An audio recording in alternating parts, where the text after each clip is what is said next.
Hey, welcome to the next Blender tutorial. So today we are going to be doing a couple of trees with kind of like a moon type background with some stars and stuff. So what I'm going to do, let's go ahead and I'm going to show you the preferences menu because you guys are going to need the sampling tree gen. So sampling tree gen can be found in the add-ons. So you're going to go to edit and then preferences, then add-ons. I don't think you can see the pop-out on this side, but yeah, it's preferences and then go to add-ons.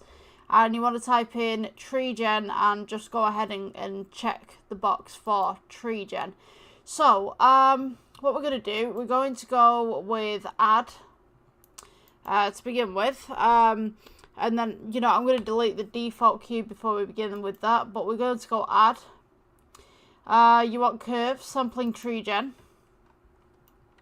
So, with this particular one, I've got my screencasting keys just over the top of it. Just 1 second, I'm just going to turn these off. We got sampling tree gen just here in the corner. What you can do is you can change your tree to anything that you really want with load present. So you can have like birches, you can have anything that you want really. So since this is a Halloween kind of project, we're not going to add the leaves, but I'm just going to leave this as a genetic tree. So what I'm going to do, we'll come from this angle right here. I'm going to go ahead and add a plane. We're going to scale this up. So you've got it going quite a distance and scaled up in the background too. I'm going to go ahead and add the camera to this angle right here. So all you need to do is view, align view, align camera to view. Just going to press G and move this around a little bit. And R for rotate as well. I'll turn the screencasting keys back on. So R for rotate, just hold the center scroll right there. And we're just going to go ahead and just move this to where we need it to be. Okay, so I'm going to go ahead and move this tree just to the side right here. Let's put it just here so it's just off center. And then I'm going to go ahead and just add some more. Rotate this just ever so slightly so you've got that little bit of difference going on. And what you can do is you can put these into the distance a little bit too. So let's go ahead, rotate this, kind of make a little bit of a forest. So if I go ahead and just have this as the camera angle and then the trees, what we can do, I'm going to go ahead and make a material. So let's go new with material, we'll say tree. And what I'm going to do is I'm going to put them as kind of a dark brown just for the time being. Make sure that every tree has got this. Let's see, tree right there. Okay, so I'm going to take these three. And I'm going to go ahead, Shift D, and just start duplicating them all over the place basically. And we're just going to make a forest. Yeah, you can go ahead, put these backwards. Rotate them slightly. Just basically make a space. Take these ones. You'll notice as well they start to disappear in the background. Don't worry, I'll teach you how to amend that. Let's go ahead and put some more here. Just going to rotate these round. Random patterns and stuff like that. And then we can take the entire thing, just box select and just Control Shift. Just put those in the background. Now, these trees that aren't appearing in the background, this is because of the camera. So go to your camera options right here. You'll have clip start and end. You just want to go ahead and just pull that back into the distance. So when we render it, it should look something like this. And I'm going to go ahead and get rid of this light right here because we don't need it. What we're going to do, let's go ahead And we're going to add, I'm going to go ahead and make this dark. And then I'm going to go to the shading tab. We'll go to the world settings just at the side right here, and we're going to add a noise texture, color to color. And when we have the noise texture, it should look something like this. You want to scale this up so you've got little points going on. Then we're going to go to add, and we'll go color ramp. So, let's see, we're going to put the colour ramp right here in the middle. You want to pull the black across, then we've got this nice little starry sky. And you can make this a very busy sky, you can make this with less stars if you wanted to, maybe just like a few.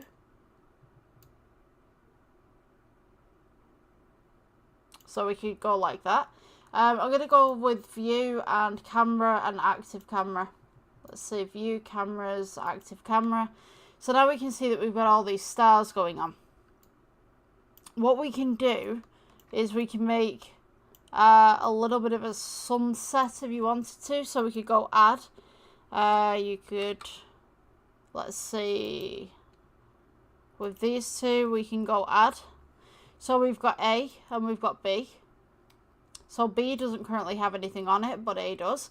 So with B, what we can do color ramp again, Shift D, bring it to the bottom, color with B,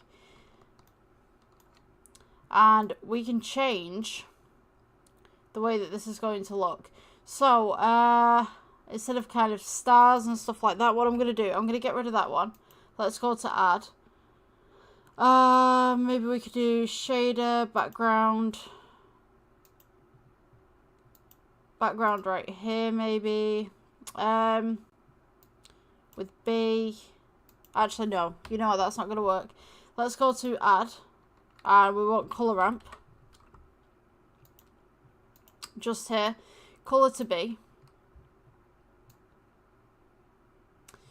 and what we want to do is add a noise texture, color to the FAC just underneath. What you want to try and do is get a nice little pattern going through this. So maybe we'll just do, say there, we'll change this to a blue.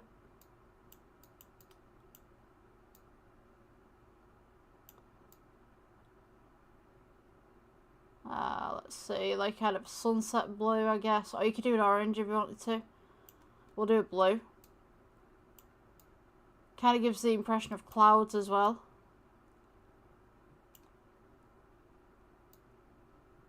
So we could do it like this. A couple of clouds, a couple of stars. To pull the stars back a little bit, just go to your factor and just pull this down. Make kind of like a dark night. And then we're going to add the moon in the background. So let's go to layout. Add. And we'll go with, I don't know what I just added there, but we don't want that. Let's go to add, mesh, UV sphere, shade smooth, scale it upwards. And you're going to take this to the back of the trees. And we'll go into the background right here.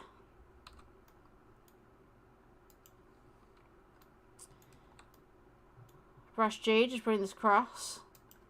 We're going to make this an emission piece. So we're going to go new, principal BSDF to emission. You can turn this up, turn this down, whatever you want to do with it. Totally up to you. And then we'll go to the shading tab for this. Change the world to object. We're going to go to add, and we'll go color. We'll go noise texture.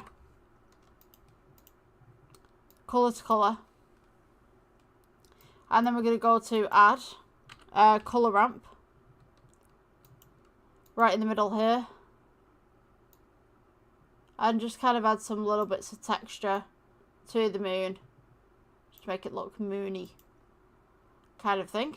And then this floor right here that we've got, we can actually scale this outwards. And we can go to, let's go to the particle system. Press plus. We want to go for hair to make grass. And we want to increase the number that we have on there. So, let's see. We want hair with that one. You might need to make a separate piece just for this because I think it's too big. Let's just shrink this down just ever so slightly. You can see the hair on it there. So, with the hair, let's increase the number. So, put the meters down just a little bit as well.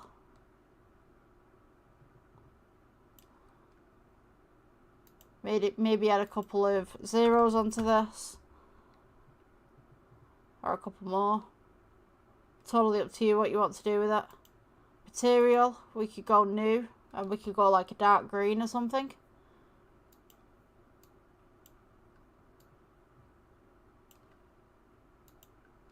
So when we've got the render, this will essentially be grass. So you could add a couple more 1,000 particles to it if you wanted to. Totally up to you. You could also add a little bit of lighting inside of the tree. So if we go add cube, we could go ahead and scale this out at the back right here within the trees. Hold on, where's it gone? Yeah, there it is. So we could actually take this and we could go new, and we could make this an emission, make it red. And you could like have some sort of backlighting in the forest. Let's press G, just bring it forward.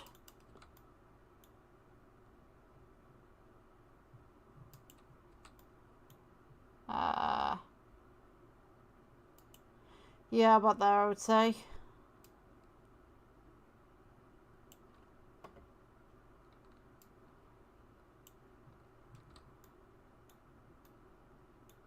So you can see that grass just a little bit more.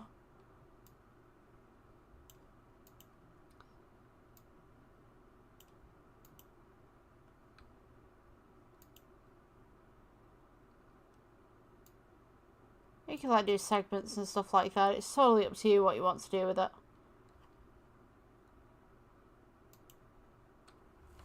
Our Ryan is about to freeze.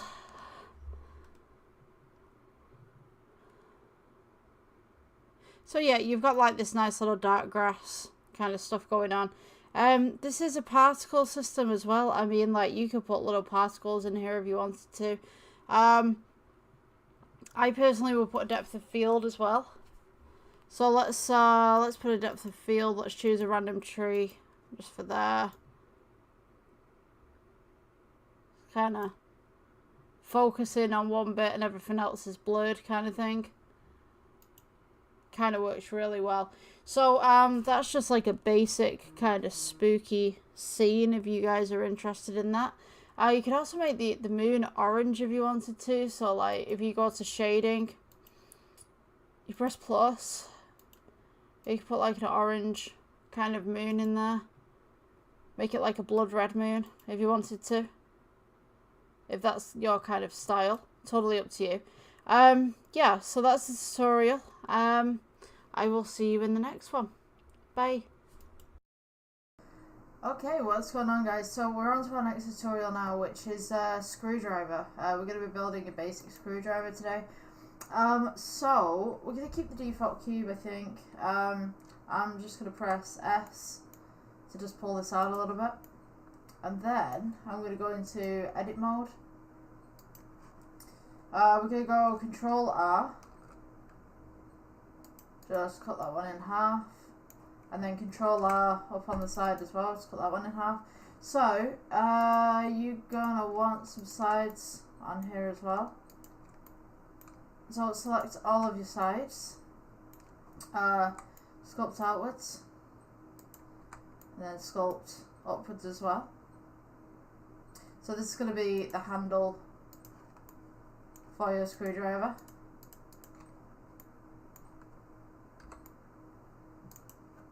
Then we're going to go E. And just pull it in a little bit. E. Shape it in a little bit more. And we're just going to make it round at the end.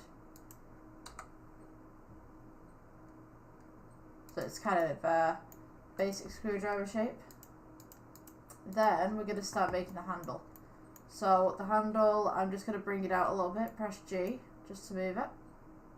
So I think that's long enough. E. And then I'm going to scale it outwards.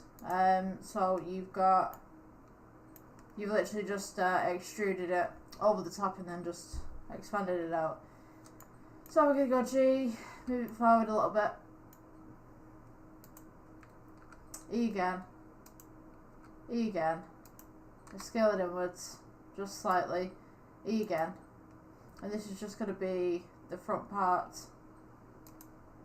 And scale outwards. E. Scale outwards again. Scale it. This is just going to be the front part of the screwdriver. And I'm just going to scale that one in. So now we want to do the handle. And if we go back to object mode, we'll add a cylinder. Rotate that by 90 degrees. Scale outwards. You want to scale across. Sorry. S to scale. Then we're going to place it where the handle should go. Now this is a little bit longer than we want it to be, so we're just going to scale that down a little bit. Just put it back in there. I think. Maybe just move it down a little bit more. Shrink it down just a little bit. Okay, so the end part here, we want to kind of squish it down a little bit.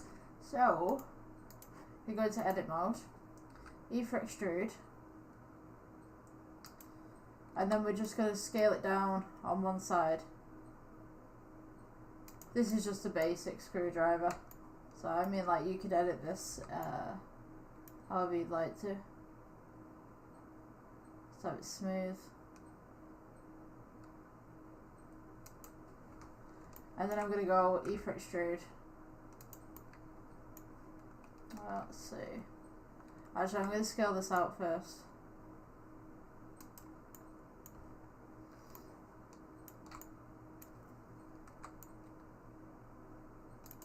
And I was thinking about putting, like, maybe the end just there with this object, but to be honest with you, they're more squared off, so I'm going to put a cube.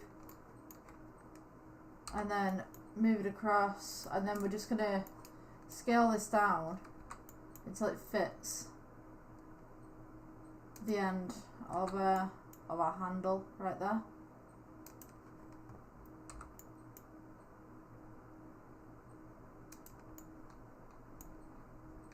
And then I'm going to sculpt it out from there.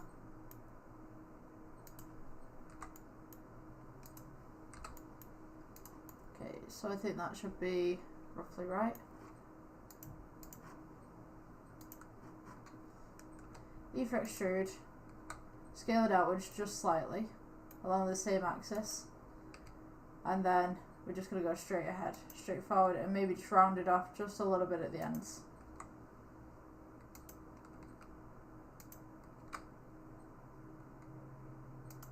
So that would be just a basic screwdriver.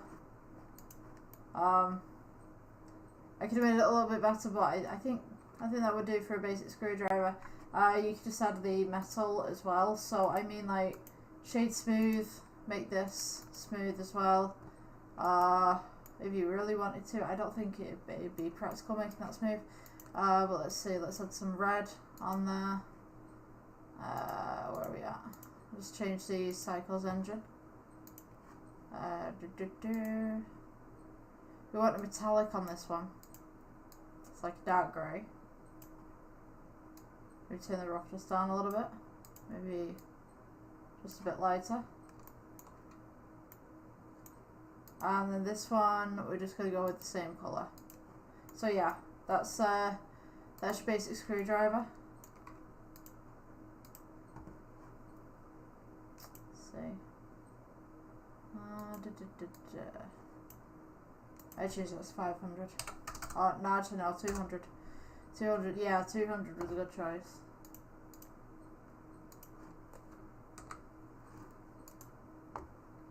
I'm just going to put a plane on there so you guys can see it a little better. I'm going to adjust that lighting as well. That's really harsh. See, let's put it at 50. No, we don't want to go for 50. Let's go put it at 10. Nope, 5. 5's a little better. Oh. But yeah, there you go. That's your basic screwdriver. Hope you guys enjoyed. I'll see you in the next one. Okay, welcome guys to the next Blender tutorial. So today we're doing a checkerboard pattern for a screen kind of saver for a desktop kind of design. So what we're going to do is go to add and we'll do plane. You want to scale this out. And what we're going to do, make sure that it's pretty much scaled out. You want to go ahead, view, align view, and align camera to view.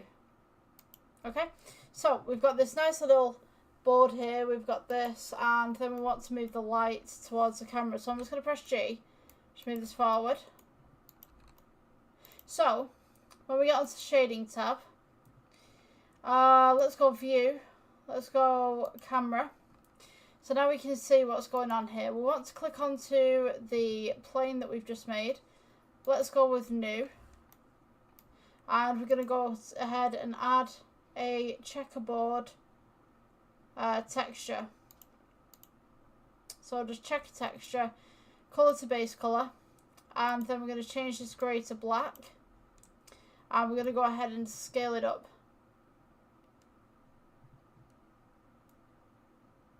So we've got this nice little texture going on. So what we're going to do now is we're just going to click render. And you'll notice that we get this kind of pattern. So we're going to go to render engine and go to cycles. And this is what we're going to get for cycles. I'm also going to go to the world settings. I'm going to change this grey out to a black.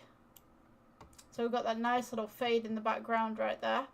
And what I'm going to do is I'm going to change the light, wherever it's gone, to a kind of drop down light. So let's see, let's go with light.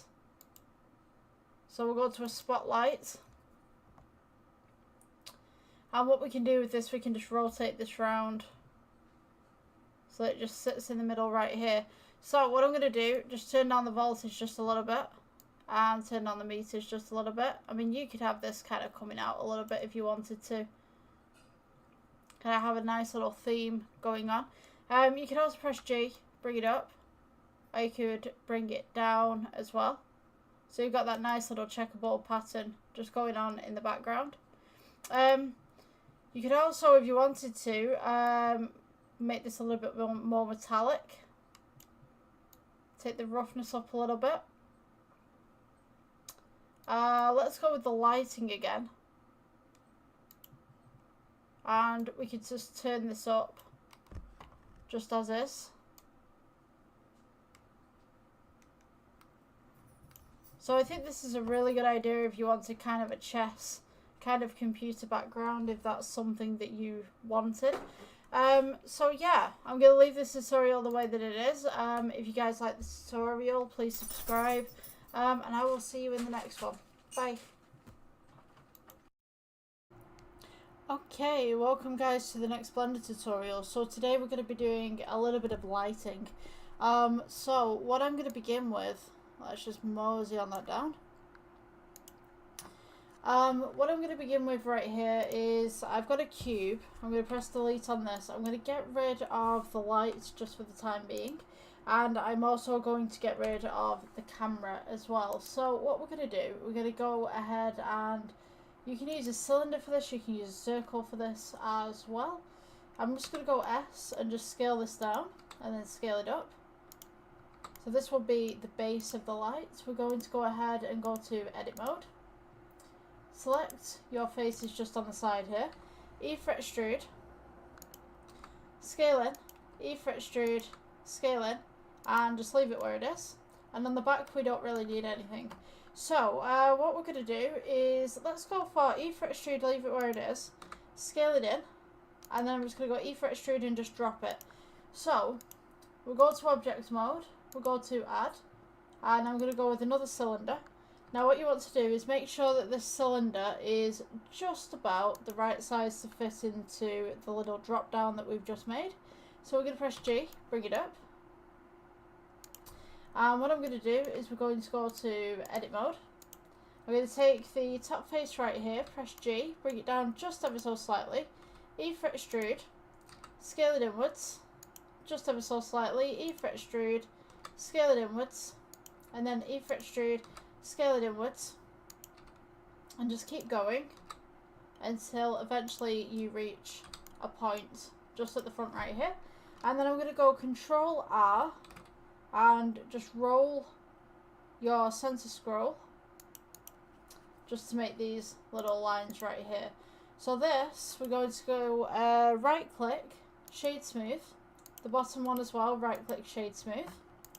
So this one right here, what you want to do is we want to go Shift D, and we're just going to duplicate this. So what you can do is just bring it up just at the top there. This one underneath will be our emission piece, so we'll go with material, we'll go add, change this to light,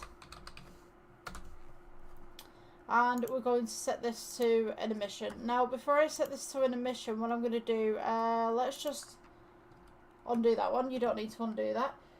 So I'm just going to place a plane so you guys can see the emission. And I'm also going to go to the render engine and change out EV to cycles.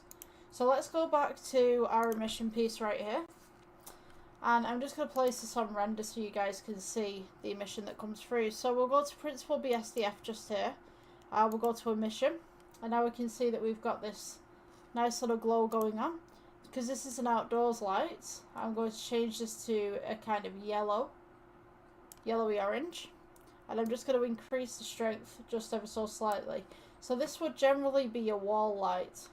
Next thing that I'm going to do, I'm going to take the base and we're going to go new, and we're going to go, this will be black. So let's change this to black. This will be part of the plastic. We'll change this roughness upwards just a little bit. So once we've got that done, we'll take the top part that we've made right here. We're going to go into modifiers and we're going to type in wireframe if it's not down here in your Dropbox. So now we have this nice little wire. So I'm just going to press G and I'm just going to bring it back over the top. Just as such. And we can now mess around with the thickness of the lines that we have.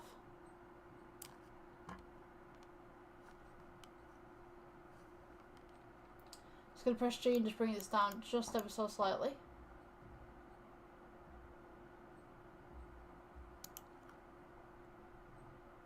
So now we have this nice little light going on. So what we could actually do, if you wanted this as a floor lamp, we could take this, let's see, so if I just go back onto this mode, I'm just going to go ahead and select everything and just bring it up. We could take this one, we could duplicate this, scale outwards, and we could kind of have a double bubble kind of setting for this. Also with this little frame that we've got on here, what we can do, we can go down to materials, click new, and we can make this black. Or if you want to make it the same colour as the stand, just click the black there. That way it's all uniform. And that's just basically how you make a wall light. If you want it against an actual wall, we can take this. I'm just going to go ahead, just rotate this by 90. Right, so if you wanted this as a wall light, wall mount, we could press G. I'm just going to go ahead and rotate it by 90, and then we'll go ahead and rotate it again by 180. Let's press G. Place it up against the wall like that.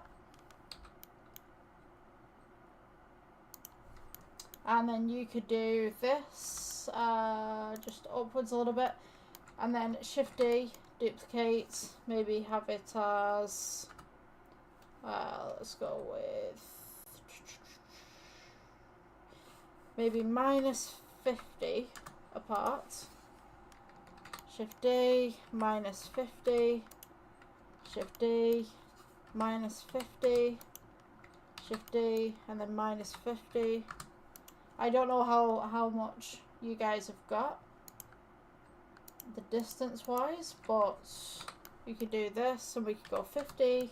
So everything's going to be minus on this side and plus on this side. So just type 50 on this side, minus on this side. So Shift D, and then we press 50. So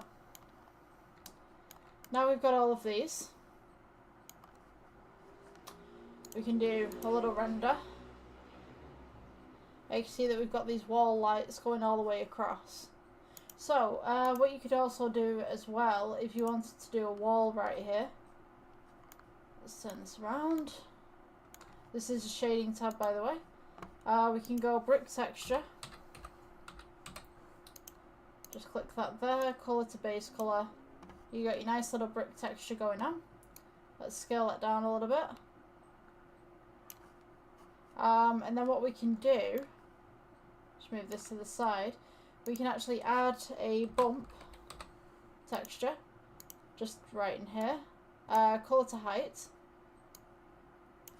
You also want a color ramp on this as well.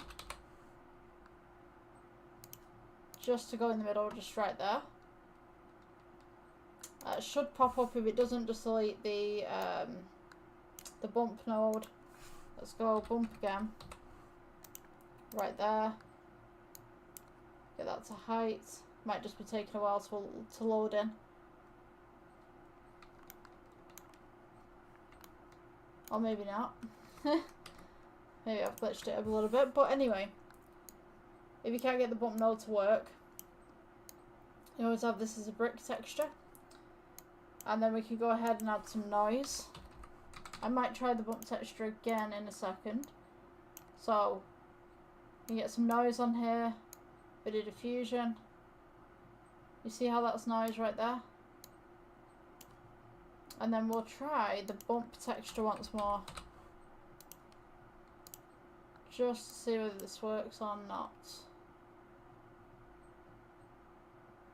Yeah, I don't think this one's going to work. But what I can do, let's go ahead and stick it here. Height.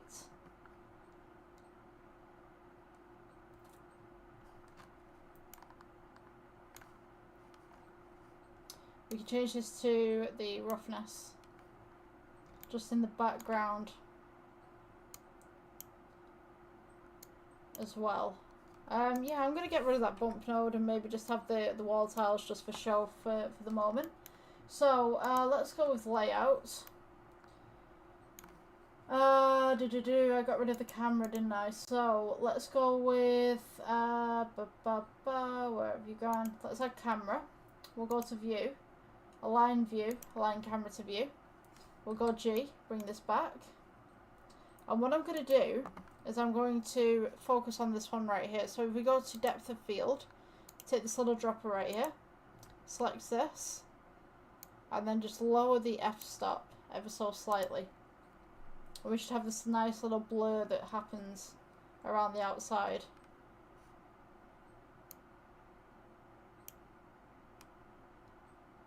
See, ratio.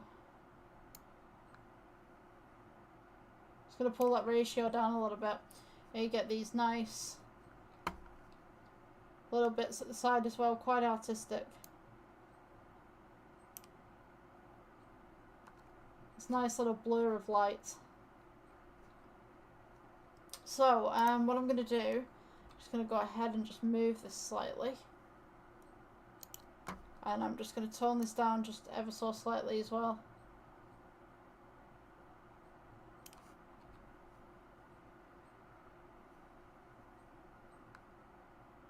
I think that should be okay. So when we go to this render tab right here, we can now get this kind of look where we've got nice little blurs on this side, and we have the blur on this side, and then we have the light that's in focus. And usually I would say to give the brick a little bit of texture, but today it's not working for some reason. So that's the tutorial for today. I hope you liked. Yeah, I'll see you in the next one. Please subscribe. Okay, welcome guys to the next Blender tutorial. I don't have a camera at the moment for some reason. It's just not loading in. We're going to be making some tiles today. I'm just going to go ahead and put on my screencasting keys. Let's see, there we go, screencasting keys. Okay, so to start off these tiles, now this is a way that I generally do it when I'm not using nodes and stuff, or I'm not using you know, meshes or anything like that. So we're going to go ahead and just make a basic tile just to begin with. So we're going to go edit mode. Take the top face right here, and we're just going to go E for extrude, and then we're just going to scale it in just slightly. Or you can go G, just bring it down a little bit if you want to. I'm going to go ahead and right click this, shade smooth. So now we've got this kind of one tile right here. I'm going to go ahead and give it a texture. Just give it kind of like a beige kind of thing. I'm going to go into the render tab as well and change this to cycles. So now we can see that we've got one tile. I'm going to go into shading tab and just add some texture into this. So we're going to go add, let's go noise texture right now, and color to base color. So now we've got this kind of funky kind of look going on. We're going to go add, and we're going to put bump, and put bump in the middle. Change your color to your height, and now you'll notice that we've got this kind of weird kind of thing going on. So now we've got some little bumpiness to our tiles. You can make it as big as you want, small as you want, whatever like your project. So we'll notice now that we've got all this kind of colour to it, we're going to go to add, and we're going to go to colour ramp. Add your colour ramp just in there, and it'll turn kind of a grey, kind of black and white colour. So now we just add, and then we'll go to, maybe we'll just have it that colour. If you just reduce your white, you can also reduce your black if you want to. Just kind of pull this back a little bit. You can make this a little bit more metallic. Just take down your roughness as well. Okay, gives it that little bit of a shine. I'm just going to turn down the roughness on this just a little bit. Just maybe, yeah, that looks okay to me, I think. It's kind of some rough tiles. You can take down the roughness as well if you want to, like just kind of go like that. So that's what it'll look like when it's rendered. You can do any colours. So what I generally do with tiles, if we press 7 so that it's straight up, if you press Shift D, just move it across, leave the tiniest gap between these two tiles. I'm just going to go ahead and just put this on regular just for the moment. If you then click Shift D, and then you can duplicate this again. And then we can just add these, Shift D, duplicate to the side. And all you're really doing is just duplicating tiles. So you've also got your lamp right here, just in the corner. So what I'm going to do is Shift D, bring this up. Shift D, just bring this up again. Then we'll continue just Shift D-ing until we reach a point that we quite like. I don't like the fact that there's a hole in that tile right there. Like, it seems like a lot. So yeah, I mean, you can take these down a little bit if you wanted to. So I'm actually going to reduce what I've just done. I'm just taking off my jacket. It's super warm in my room. Let's take this G, bring this down a little bit. Just select all these tiles. The more that you select, the more that you don't have to copy them. So I'm just going to go like that. Shift D. Move that up. And you can just do this pattern as much as you'd like. So eventually when we have the tiles, they should look something like this. You can do like a mesh thing with this, and you can do like some nodes and stuff, but if you want more detailed tiles, I would suggest doing this. It just kind of makes them pop a little bit more, I think. But you know, that's my personal opinion. A lot of people have told me, oh, you're doing things wrong and stuff like that, but to be honest with you, like, somebody's got to start from somewhere, right? And to be honest with you, if I like this style, you know, I'm going to use this style because it just looks a lot better, I think, at least. So yeah, that's the tutorial for today. I guess I will see you guys in the next one. Please like, subscribe, because yeah, your support to the channel just like really helps me out. Yeah, I'm trying to reach up to 100,000 subscribers. So yeah, if you aren't subscribed and you'd like to subscribe and you watch my videos, please hit that subscribe button. It doesn't cost you anything. Alright guys, I'll see you in the next one. So as per usual, I've got the keystrokes on here so you guys can see what I'm doing. So, you know, left click, right click, you know, center, whatever like that. Right, so what I want you to do when we start this off is go into your shading tab, and you're going to notice this. This is our nodes. So hold on one little tiny second, because I don't think the screen keys are on this one. Why aren't the screen keys on this one? I'm pretty sure they'll show up at some point. So hold the sensory scroll wheel. This will enable you to move everything around. So at the moment these two are selected. So what you want to do is go to add, and then we're going to, I mean, you can type this in or you can find it, but you want to just type brick. And there's no search, there's a little search bar that comes up, but at the beginning there's no search bar, so you don't need to press anything, just type brick. So you're going to go with the brick texture here. So what you want to do is put color to base color from the brick texture.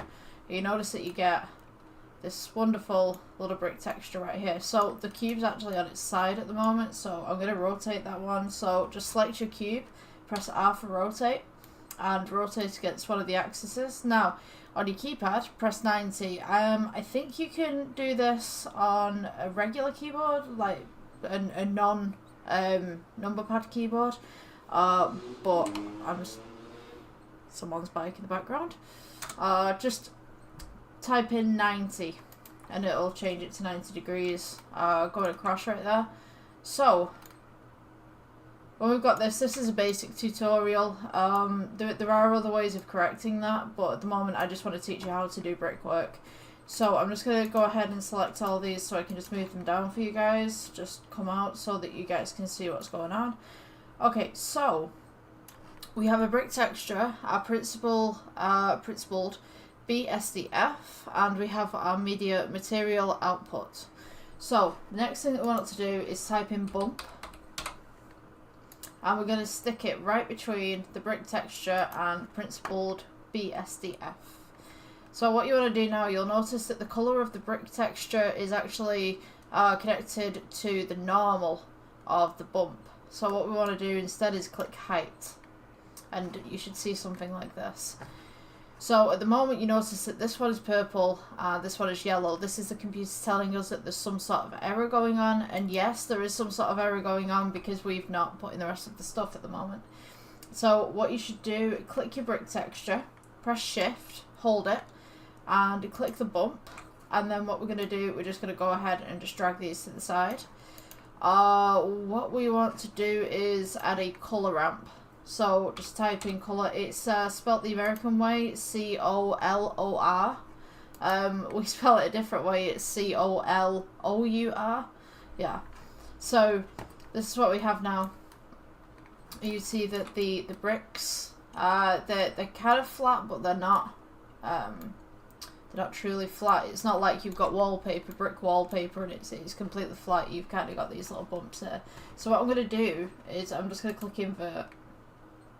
I mean, you can have invert if you want. Those are the bricks, but then you can bring the mortar forward as well. I just wanted to show you that, just in case you wanted, like, inner bricks. So, if you want to add texture to these, I'm just going to go to the render tab right there and just change it from Eevee to cycles. You don't have to do this if you don't want to. I'm just going to find the torch as well, the spotlight that we have in here. Just move this down. This is just so that you can see the bricks procedurally, I guess. So that's the render right there. So this is a simple way of doing it. Usually when I do bricks, like I'll do individual blocks, but if you're doing individual blocks, you can like your RAM can't really handle it as much. Like if you've got a low RAM, it'll just slow your computer down, because the more objects that you have in a scene, the more that the computer's got to figure out and calculate lighting wise and shape wise. So I mean, like if you've got something like this where you're using procedural nodes, it just lessens the amount of RAM used, and it's great for a background as well, especially if your background's not in focus and you've got characters in front or whatever. It's just great for a texture as well. So we have our bricks there, but they don't look bricky. They don't look bricky. I'm going to do another tutorial later on how to make a brick wall with multiple bricks and mortar and stuff like that, so that'll be up and coming. But for now, I'm just going to do this one with you guys. So click your default cube, what was your default cube, and what we're going to do is we're going to change these bricks with a little bit more texture. So we're going to add, and then we're going to go noise. So N-O ISA, ISA, N-O-I-S-E, noise texture. Just place it next to your brick texture. You're going to go colour, and now you can either go colour 1, colour 2, or you can go mortar. You can do all three if you'd like. We're going to go with colour 1. You'll notice that we get some staining on the bricks now. So this is our kind of texture thing that's going on right now. So what you want to do, go ahead and go to your scale just at the side. And we are going to just scale this up a little bit. Just checking my clock time right there. You'll notice that we've got some texture going on now. So bricks are obviously, they're not smooth. So you'll notice as well that we've got some bricks that are kind of different right here, up at the top and around. So this is I can just find this. I'm just going to turn this one up a little bit. This is detail, I believe. No. Bias. I believe it's bias. Yes. So to do this is bias. Yeah, it's been a while. So, I mean, you can play around with these settings as much as you want. You can add as much detail as you want. You can scale it up as much as you want. I'm just going to scale it outwards a little bit. It's a little bit too detailed for my liking. Let's see, detail. Let's just pull that back a little bit. I mean, this is your world. You can make it as much or a little as you'd like, really. Detail wise, I'm just going to scale that down a little bit. By the way, if you go into minuses, it'll just do what it's doing now, just in a minus. So the higher that you go on this, you've got a lot of detail on your bricks. If you go into a minus, if I can force it into a minus just to show you, so you got quite big stuff, that's minus 16, and then it just goes little again. I don't understand why they have a minus and they have a plus, because yeah, it just does the same thing, but I mean, like, whichever way you want to go with your scaling, you can do. Let's see, distortion. I'm just going to turn the distortion down a little bit. I'd say totally mess with everything on this. You know, that's generally how you learn in the best way. Let's see. Okay, so now we've got our kind of brick wall thing going on. What I'm going to do is just zoom out of this, and I'm just going to duplicate this. So to duplicate, we want to press Shift D, And then I'm just going to place it underneath. Now I'm just going to move these up a little bit because there's not a lot of room right there and you guys can't see, so just press G or click it with your cursor and just move it. Either one is good. Just get this sorted. Right, so you see on the first one that we've got colour 1, which is the brick itself. Colour 2 is obviously your background and stuff. Mortar, I mean, you can put detail on your mortar, but mortar tends to be a little bit more smoother. So if you're going to put detail on your mortar, I would say just do the noise and have it a little less, so less detailed. Let's see if I can do this. So yeah, this is what happens when you make your mortar like that. It just does it. It's not different. It just blends in. It's not good. So what I'm going to do, just, you can either scale this up or you can scale it down. I'm going to scale it down.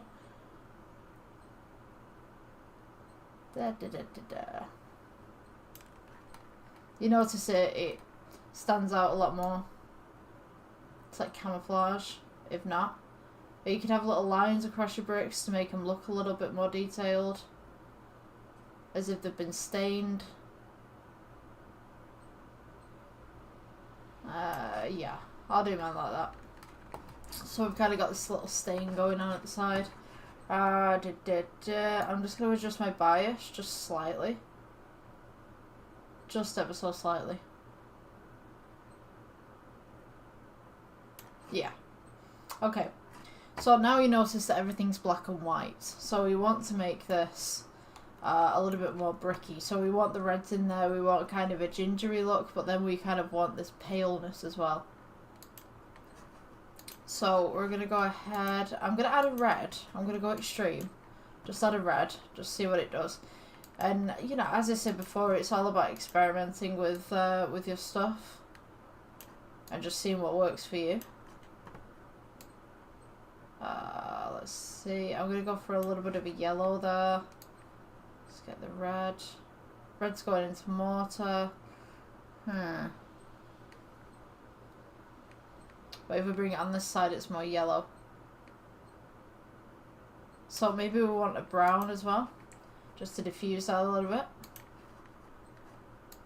Just bring that down.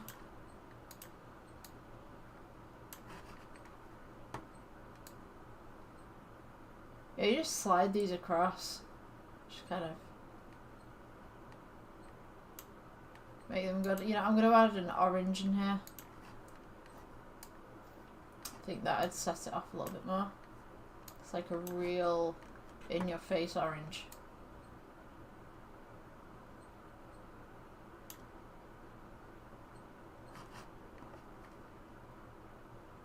Now usually mortar's white, so what I'm going to do is I'm just going to scale this mortar up a little bit.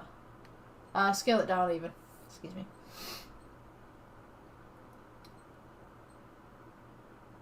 I think that would be about right. Also, if you want, if it's a scene that you're making that's kind of rainy, you want a wet wall, but in this case I kind of want a dry wall. So what I'm going to do, there's also something else I'm going to do, is I've just noticed, but first we're going to increase the roughness a little bit. Let's see, frequency, roughness, yeah. It's going to make the mortar a little bit more rough. Make the brick a little bit more rough, so it brings some of that character out. So as well, what you can do is you can actually adjust the mortar size. So you can see at the moment that I've got it, well, did have 0.022. Just changed, and you notice that if you move your cursor or you click these side notes right here, the mortar changes. But what I want is 0.01. I'm going to try that one. 0.01, and we kind of get a very thin mortar. You can make your mortar thicker if you want thick mortar. You can have thick mortar. To be honest with you, this looks okay. To me, at least, it looks okay. For a basic model for you guys, that'd generally be brick. You know what I mean? That's generally how that works. I'm gonna just shift this bias. I don't like it. I don't like the bias. So yeah, this is just a basic tutorial on how to do walls. So, you know. Alright, let's duplicate that. I just want to make a point here on the lighting. Let's see. Yeah, we're on that side. Right. So we're going to take this one. Lighting. Am I in the way? No, I'm not. Right. It's going to change the colour of this lighting. Maybe we want a blue. Colour of this lighting to a red. So, this is how it'll look when it's rendered. I'm just going to turn the background all the way down. And there you go. That's a basic wall using nodes. Hope you guys enjoyed. If you've got this far, I would really appreciate it if you liked and subscribed. Yeah, that totally made my day, because I'm currently working on this with YouTube and Facebook. Facebook kind of came in a little bit later, but primarily I made these for YouTube. So yeah, if you're on YouTube, please like, subscribe, and if you're on Facebook, give me a follow. Yeah, have a great day, guys. Okay, welcome guys to the next Blender tutorial. So today we're doing a music stand. Pretty simple make, really. Just a lot of repetitive stuff. So I'm going to go ahead, let's stick on these keys first so you guys can see what I'm doing. Let's get rid of that. Let's get rid of the default cube too. So, what we want to do is add, we want to go to cylinder. This is going to be the base of the stand, so just press S, scale it down, bring it up, scale it upwards. I'm going to press G. It's going to be pretty tall actually. I'm just going to scale this down just slightly. We're going to have sections for the stand because they do tend to come into sections. So if we start off with this one as our first section, which can go at the bottom. We're going to be moving things around, so don't worry about this. We're going to Shift D, make another section, but you want to make this just smaller than the last section. Press G, bring it up, scale outwards, bring it towards the edge a little bit. Then we want to go Shift D again, bring it up, scale it in, and that's going to be our third kind of extender going on. Okay, so we're going to make the legs first, and then I'll make the top of the stand. So what I want to do around these little sections right here is I want to put another cylinder. So what I'm going to do actually, I'm going to shade smooth these cylinders that I've already got. I'm going to take the larger cylinder right here, Shift D, just keep it where it is kind of thing, and then we're just going to scale it downwards. And then I'm just going to scale it outwards just slightly. Go to G. Pull that in just slightly. So what we want to do here is put like a little notch on the side of it right here, so that you've kind of got something that can be twisted around to secure this. So we want to Shift D again, rotate, and we're going to go 90. Just scale that down a little bit. G for going across. So now we should have something like this. So we're going to go ahead and Shift D again for duplicate. We're going to go and shrink it down a little bit. We got motorbikes coming, evidently. Scale across. Sorry about the noise. Unfortunately, I live in an area where people like motorbikes. Yeah. Just get it right up onto here. So now we've got this adjuster that's going on in the middle, makes it a little bit more detailed. We're going to take this little bit. We're going to mosey it on over to the next section. So we're going to go Shift D and just bring it up. Make sure that it sits so you can't see the other side of the bar right there. And then we're going to go Shift D again Actually, no, we don't need to do a Shift D on that one. We can go ahead and delete that. But yeah, you should have two sections where you can tighten it. Okay, so the bottom section, what we want to do, let's go ahead and add a cube. So we're going to go G. Just scale it down a little bit. And what we're going to do is take this one face right here at the bottom, and we're just going to shrink it in so it becomes a triangle. Scale it outwards just a little bit so it fits the pole.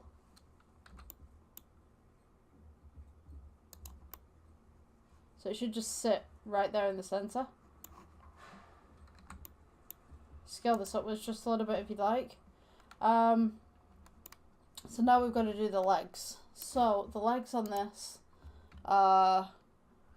we can just do cylinders, really. So do your legs separately. So G, bring it up, scale it back down again, scale it back down again. Scale it outwards just slightly. Here come the motorbikes again. Okay, shade smooth, right there. Shift D, duplicate it. Scale it outwards just slightly. Scale it downwards. These will be the base of the feet. G, go down. Scale it. And then we're going to take this. I'm going to rotate it on this axis. Maybe we could do about 60. Actually, no, not 60. Let's go for 40. No, okay, let's work with 20. No, 30. 30 is going to be our best bet. Okay, so it's going to go G, move it across over to here. I'm going to go ahead and just rotate this just slightly so that it fits. It does take a little bit of fiddling on this bit. So if you get a top-down view, which is 7 on the number pad, let's place this one right here. We can Shift D, duplicate, get it over, rotate, just press R for rotate, just move it on in. Oops, don't go on our axes, just press R for rotate. G, move it over, move it back, move it where it needs to go. Try and get it roughly at a 90 angle to the stand itself.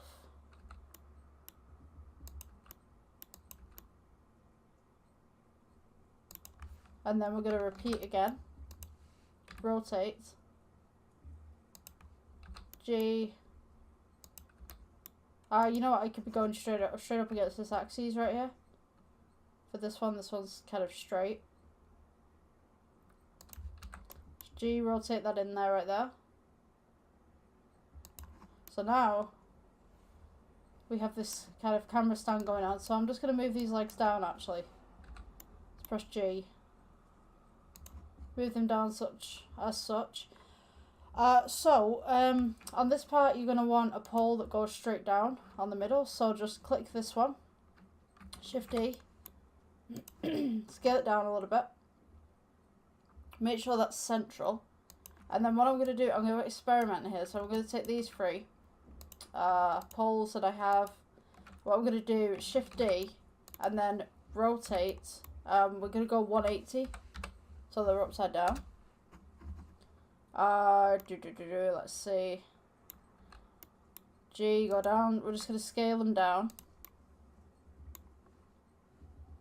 I just set them so that they're at the end of the poles right there. So if I press 7, go straight above, we can see that the poles are roughly in line where we need them to be.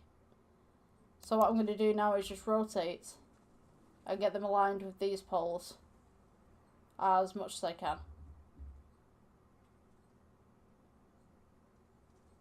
So this one to here, this one right here. Could rotate that just a little bit more.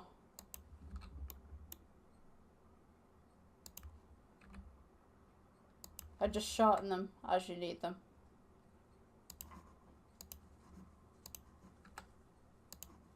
And then this one, rotate, oops.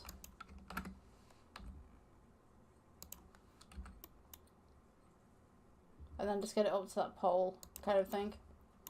So now we've got the underside of the stand right there. Now at this point we could take this, we could shift D, make it bigger, and then just make it a little bit smaller at the end.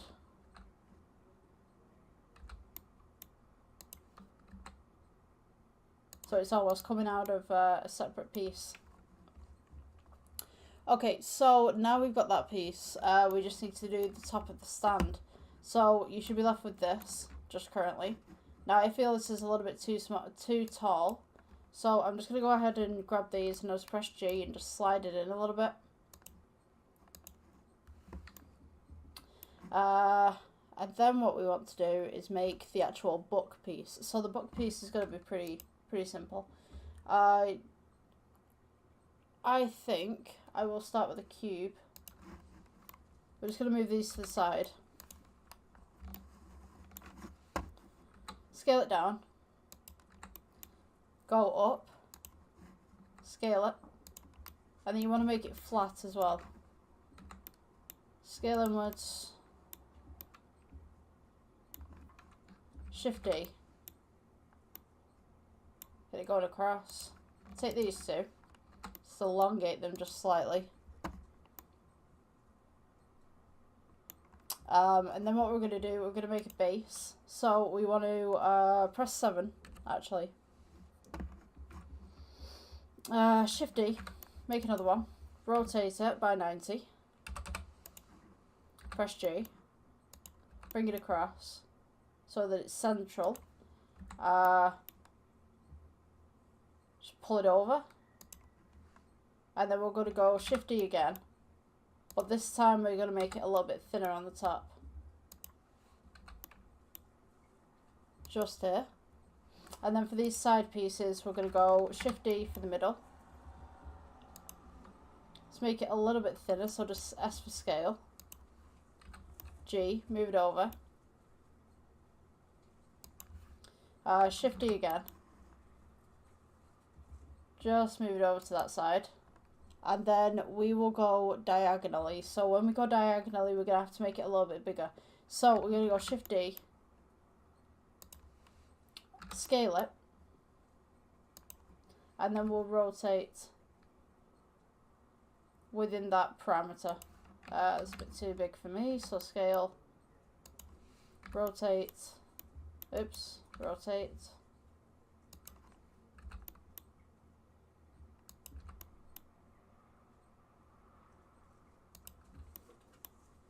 And maybe we'll just go there. So then we're going to go for the same side. So rotate this 180. Oh, sorry. Rotate this 90, I think. Yeah, there we go. Just bring it in. Roughly at the same height, same size.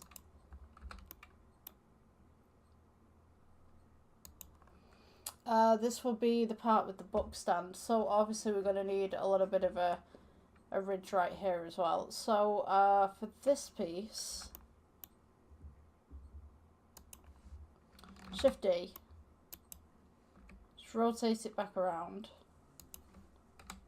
and you can just manually scale it.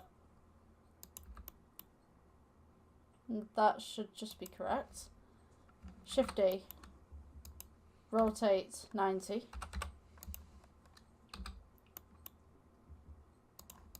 And that would be your basic book stand for that. So I'm going to take this part right here.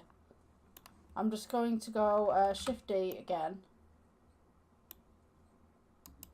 Let's see, rotate on this axis 90. G to bring it down to the bottom. Scale it outwards just a little bit. So we have that little curve where the book's going to sit.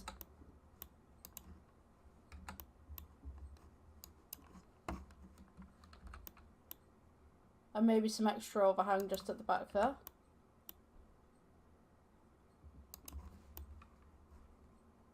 And then we can take this piece again, Shift D, and just bring it forward for a little lip on the front. So by selecting all of these, which is just click and then bring it across, we can now place it on top of our music stand. So to do this, we're going to go G, bring it up. Now it's a little bit too big, so I'm just going to scale it down a little bit. Now we can rotate this by 90. Just kind of fits perfectly. We want to tilt it just slightly, so rotate again, tilt it to your heart's desire. Press G, bring it up, bring it across so that it's on top of the stand. What I'm going to do for this bit is I'm going to place a sphere at the back. I think it's a little bit too big for the stand, but we could adjust it as such. You could add a sphere, or you could add just another one of these, really. So Shift D, and then just have that there. And that's your music stand. Now if you wanted to add materials to it, we could go with new for this one. So if this music stand is black,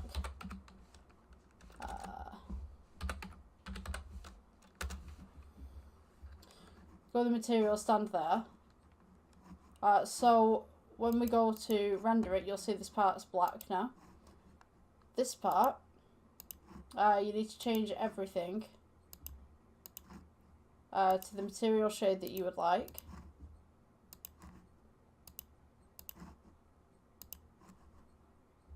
And that's basically all there is to it. Yeah, I just want to kind of get all this on.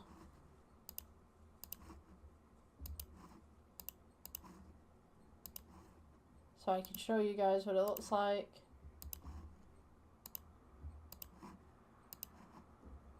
You can leave certain parts if you want to. Makes it stand out a little bit more.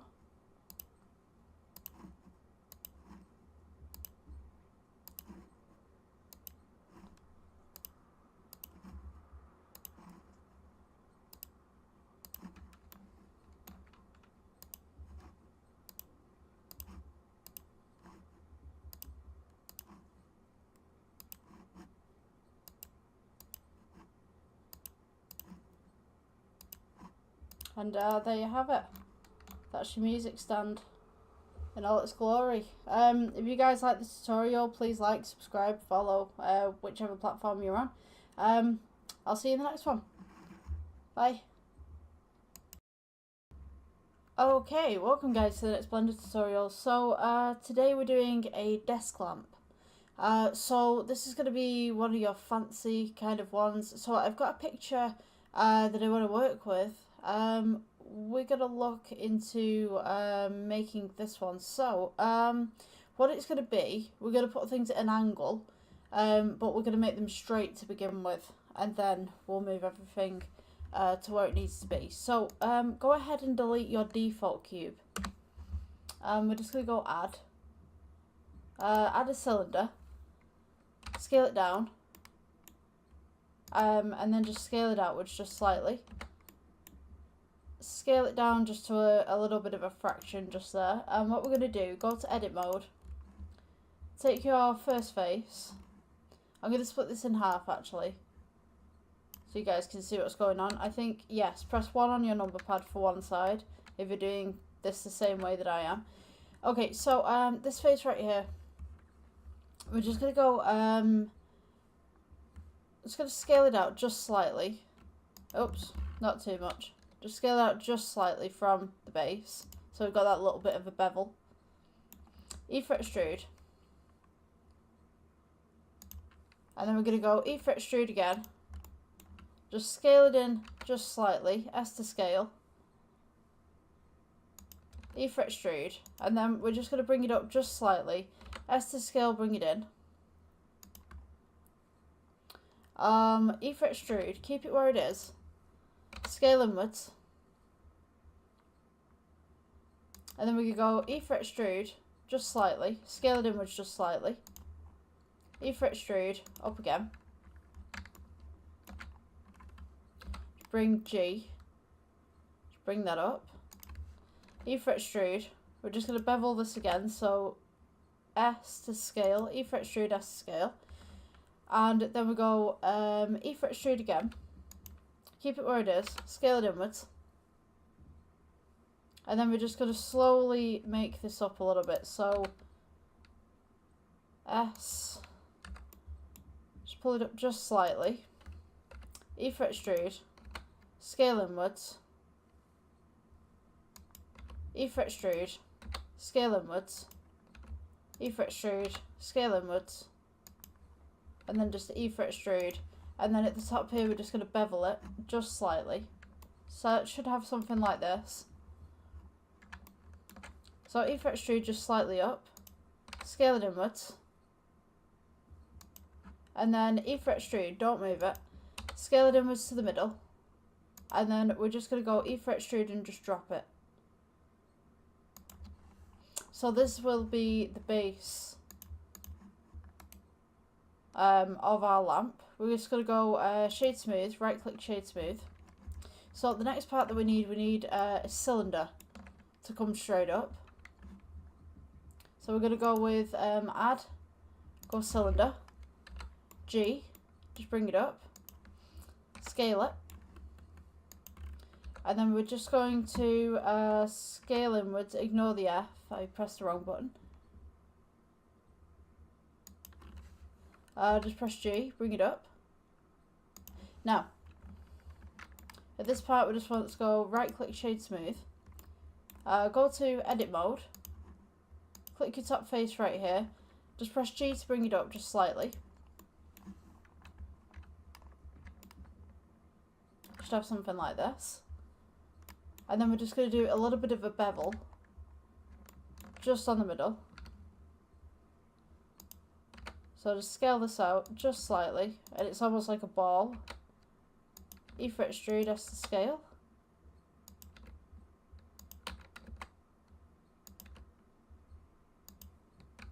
Just make that nice and smooth.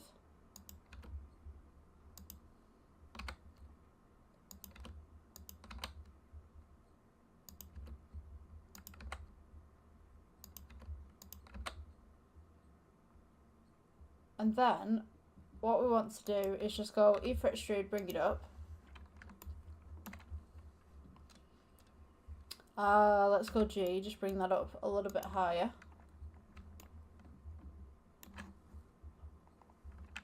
And then E for extrude again, just slightly up. I'll just zoom into this part so you can see it. We're just going to scale outwards just slightly. E for extrude, scale outwards, E for extrude, scale outwards, E for extrude, scale outwards, and then we're going to come back in again. A little bit of an angle, and then just E for extrude just to bring it up from where you were.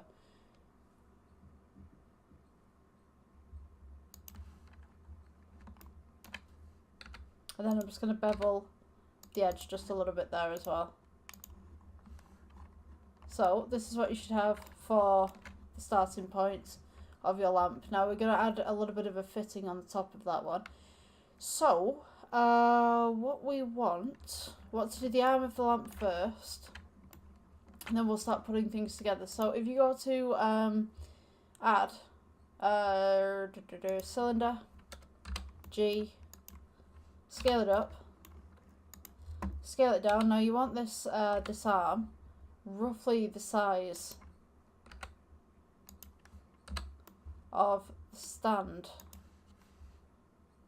So you can see this just at the side there. So you don't want this too big, you don't want it too small, just fit it so that it's nice. Right click, shade smooth. Just pull this outwards just a little bit. Okay, so on this part right here, we're going to go duplicate, Shift D, scale this down, press G, scale it upwards just slightly. This will be the end of the lamp, the little counterweight, so to speak. And then we're going to take this part, edit mode, just press G, bring it up a little bit. So what you want in theory is a little arm that's going to sit just on the side here. Now we might need to shrink this down a little bit because I think it's a bit too big. So we just box select it by dragging, just click and drag. Scale it down a little bit. Maybe just elongate it just slightly. Now, at the end here we want another one of these pieces. So we're going to go Shift D, bring it up, scale it down, and this is just going to be the end of the counterweight on the other side. So from this point we want a little joint going on the end of it, so let's go with we'll go with a circle. Press G, bring it out to the side. So this circle is going to be used in other parts as well, so we're just going to press S, bring it up a little bit so you can see it. Go to edit mode, press F for fill, and then we're going to go E for extrude. And then what you're going to do, get rid of these two faces. So you're just left with a ring, essentially. Press A, E for extrude, leave it where it is, and then press S for scale. And just press S, bring it up a little bit. And then just scale it inwards.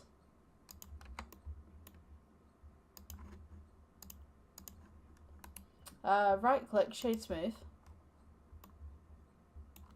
What I'm going to do, I'm going to duplicate this to where it needs to be, and then I will keep the original just in case I have any problems. So we're going to press Shift D, G to bring it over, rotate by 90, scale it down,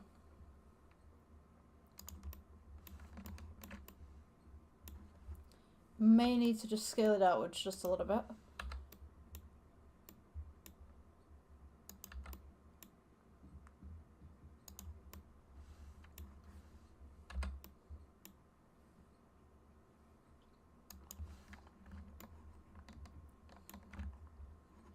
And then what we're going to do, we will take the arm that's going across, press G, move it,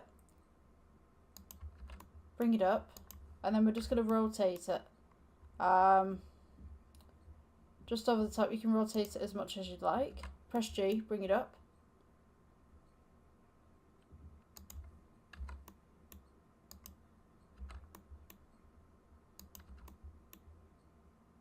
It is a little bit too long, but actually no, you know what, that looks roughly right. So this circle right here, we're just going to expand it outwards just slightly so that it covers the arm.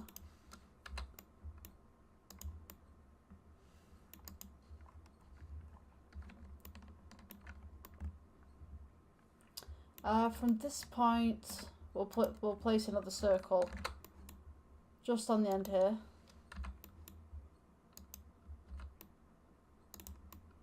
Make sure this circle is big enough to cover everything.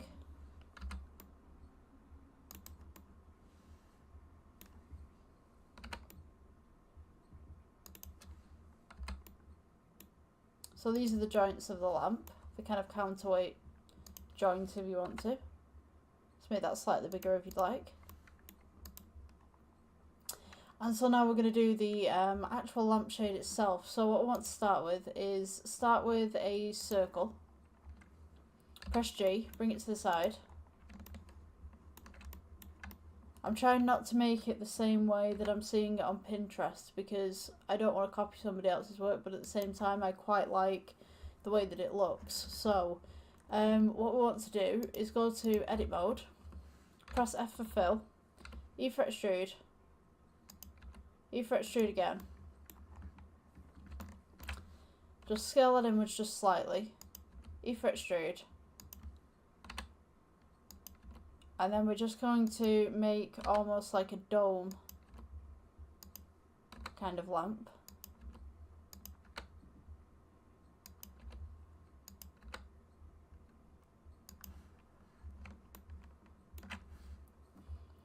E for extrude.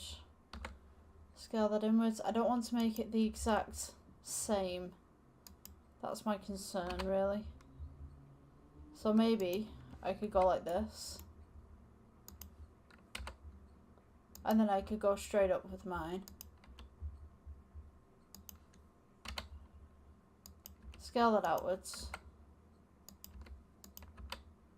Have that fancy little bauble that we've been making before.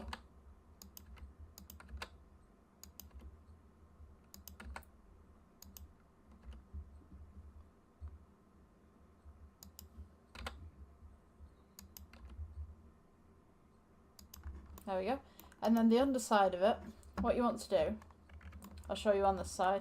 If we go to X-ray mode, we can see on the inside of this piece. So if I go E for extrude, just bring it down slightly, and then scale it inwards.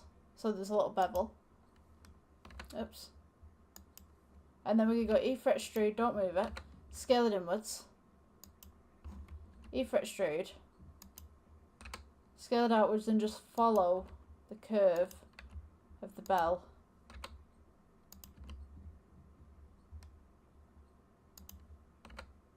Just making sure not to clip the sides.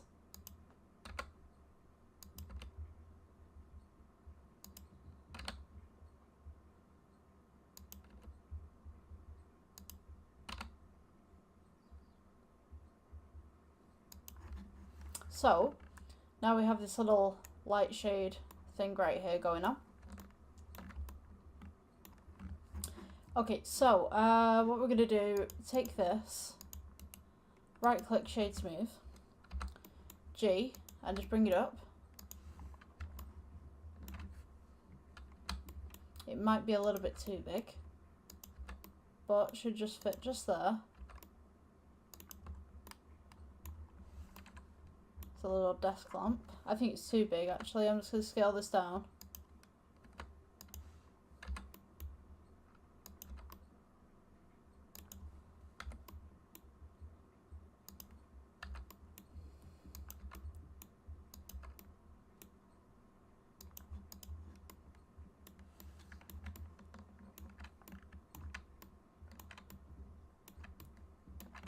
So what we want is a silver kind of look, or a gold look.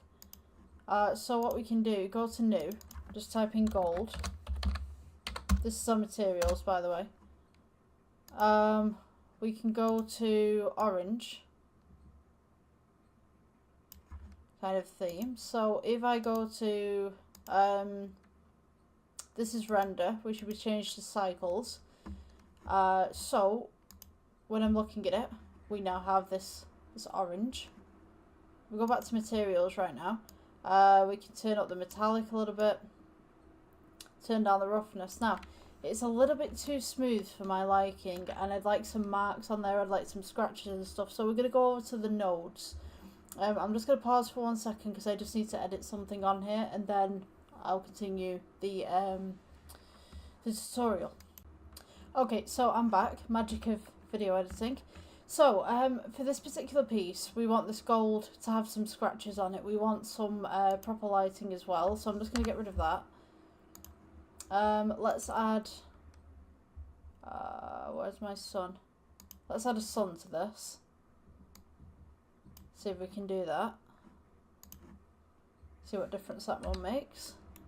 Just so we've got some background lighting whilst we're dealing with the materials. Just going to turn the strength up on that just a little bit.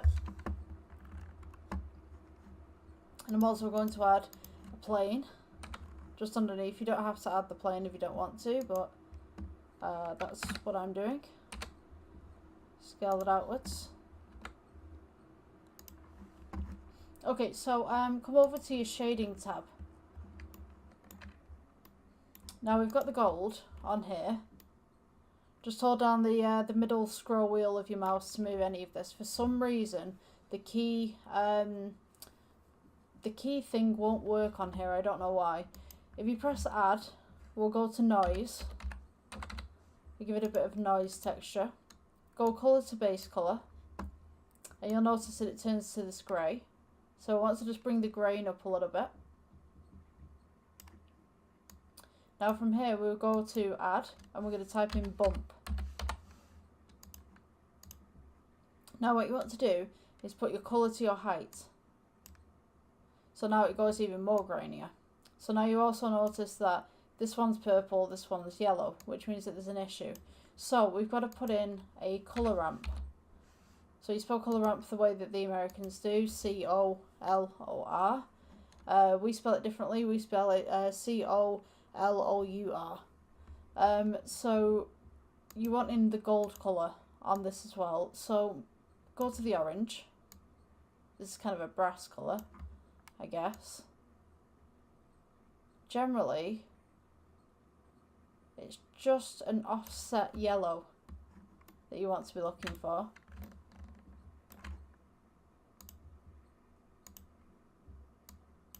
Just a bit lighter.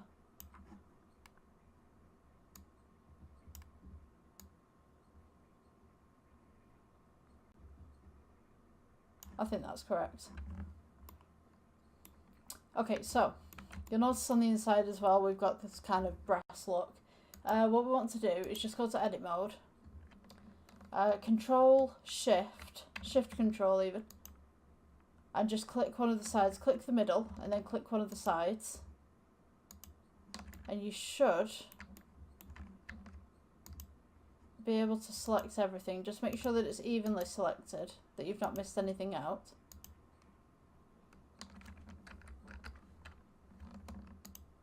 Oops. Yeah, it'd be better if I went to this one, so you guys can see. So anything you don't want, just let go of control, keep hold of shift, and then just click the ones off that you don't want.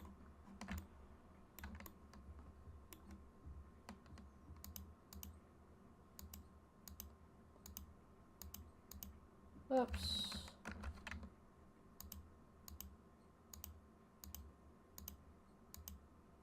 To go back as well, it's Control Z to undo. So I just need these four now. Oops. Yeah. Okay. So this one right here, we want this to be a different material. So we're going to go for new materials, new, and this is going to be inner lamp.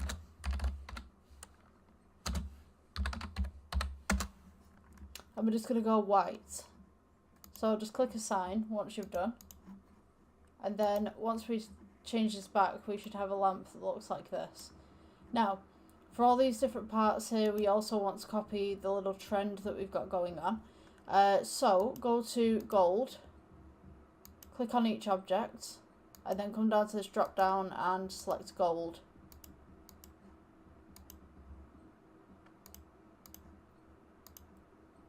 For every single one.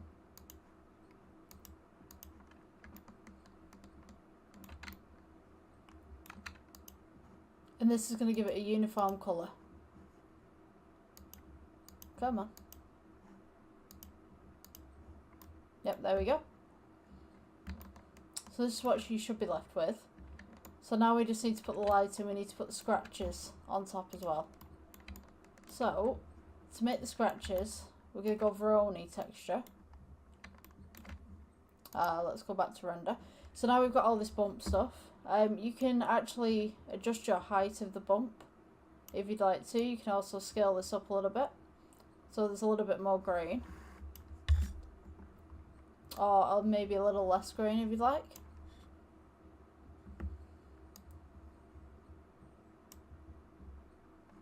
Okay, so we want to go Veroni texture. We're just going to give it a little bit of a scratch up kind of thing. Colour to roughness. I think I had it last time. Just put that to the side. Sorry, I'm just going to move these up so you can see what I'm doing. Right, so. Oh, no. Come on. Right. Let me just get it off the render. I think that's the issue. Yeah. Okay, so if you can see this, hopefully you can. We want to do the same with the colour ramp and the bump. So, if we go to this, we notice that we've now got all these little kind of knocks on the side of it and stuff like that. So we want to go Shift D with bump, place it between, colour to height, and now we've got all these little cracks going on.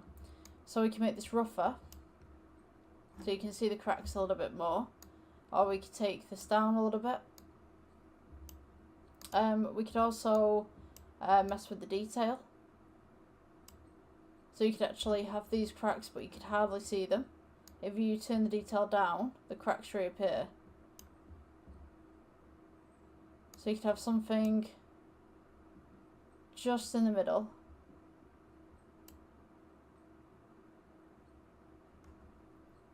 You could also do a little bit of a coat, just turn the weight up just slightly. Almost like it's been glazed over.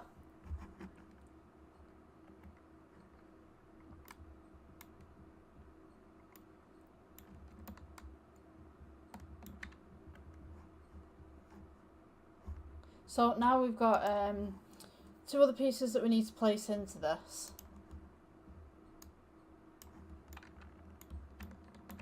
So those two other pieces would just be two very simple pieces. We just want cylinders. Let's go G, bring them up. So the cylinders are going to sit right in the middle here. So rotate this by 90. Scale down. Make sure that they sit on both sides, so scale outwards. Shade smooth. And then we're just going to go for a black texture. Come on. There we go.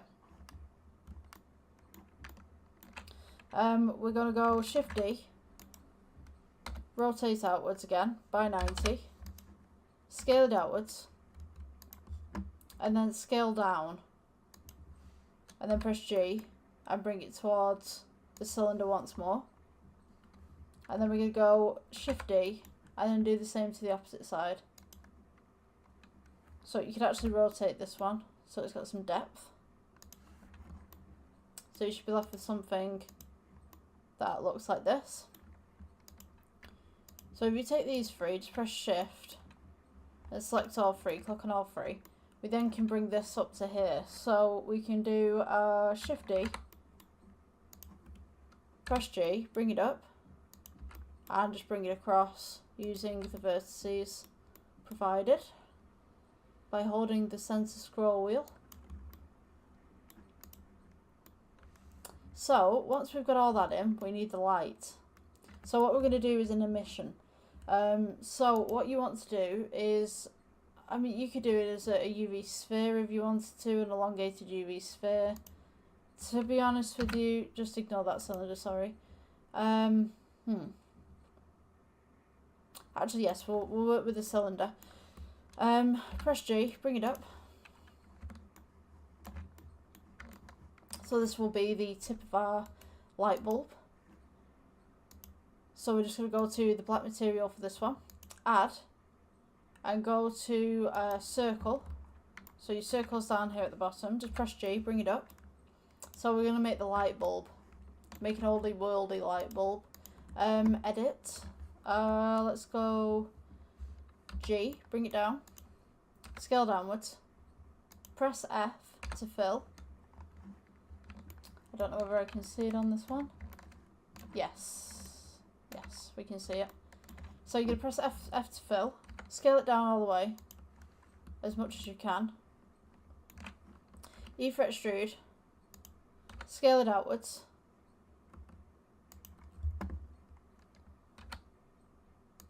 E for extrude, scale outwards. E for extrude, scale outwards. E for extrude, and then E for extrude, and just start bringing it in slightly,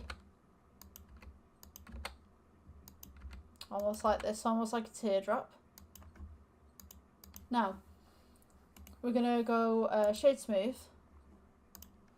This just needs scaling down a little bit. G, bring it down. I'm going to make Shift D a secondary one, just to go on the underside. So this one is going to be silver. So we want to go to edit mode. Make sure that you've got all your vertices selected. Press A to select everything if not. Press plus. We're going to go assign, new. And this one is going to be almost like a silver. So just bring your metallic up. Your roughness down just a little bit. And this will be the electric silver. Although it's not really silver, but you know. Right, electric silver, there we go. Then just place this black part on top. Now this part right here, we want to go new. Where your principal BSDF is, go to emission. And this will create, theoretically, a light bulb. Now all the light bulbs generally, they have this orangey glow to them. So box select all of this. Press G. Just to bring it down into the middle. Now we're just going to angle this so that it fits the lamp. So just rotate. Get it just on par with this one right here. Make sure you're not clipping any vertices at the top or the bottom. It's just flush.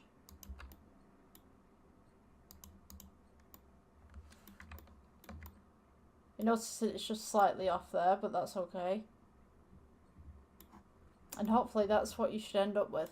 So if I remove the lighting completely, what we should have, and I'll remove the extras just at the back here, is a light. If I click on the light bulb on the inside here, we can actually make this brighter.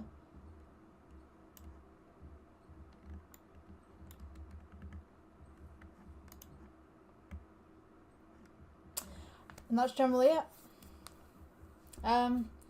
Yeah, if you guys enjoyed this tutorial, please like, subscribe, follow. I do put these on different social medias, so whatever the like button is and the follow button is, or whatever it is where you are. Thanks for watching. I'll see you in the next one. Hi, welcome guys to the next Blender tutorial. So basically today we're going to be making an ice drink machine. So I don't know whether this is a copyrighted kind of name for it, but I guess you guys can figure out what we're making, but we're going to call it the ice drink machine today. So I'm going to show you how to make it in Blender. So let me just make sure, yes, I've got my keys on here. So, well, it's going to be quite a basic tutorial really. It looks complicated. It's not really that complicated. I'm going to make the default cube just slightly longer here. I'll just make it a little bit bigger. Just bring it up to the ground level right there. Okay, so this is going to be our base. This is going to be the middle of our little containers here. So all we need to do really is just make the top and just clone it. That's it. So we're going to add another cube. Oops. Don't press H. Press G. Make another cube. What we're going to do, just make that cube just as big, just as wide to front and back as the machine is. Just want to pull it just a little bit in. We're going to edit this bit a little later on, but this is just going to be basic for us. So what you want to do, it doesn't matter if it's not perfect. We're going to go to the edit mode. We're going to go to top face. And we're just going to press G and just bring this down a little bit. Now, what we're going to do is we're going to start with a very sharp base, bring it out a little bit. I'm just going to press A to select all. Press S. We're just going to scale it in just slightly, so that it's like this. Okay, so I'm going to split the screen for you guys, so you guys can see. Where's this going? No, I didn't want that, but okay. 1 second, that should be there. Come on. So I'm going to go back. Oh! Right, hold on. Give me 1 second, let me fix this. Okay, so I rebuilt it, just trying to make it as best as I can. So, yeah, you just basically want something like this. This is the side view on one side, and this is the regular view on the other. So, we want to go into edit mode. We want this top section here, just bring it down, just press G. And then we're going to go for E for extrude. Actually, you know what I'm going to do? I'm going to make this a little bit more rounder. So what we want to do is just Control R. And then we're just going to quarter it going across. So it just should look something like this.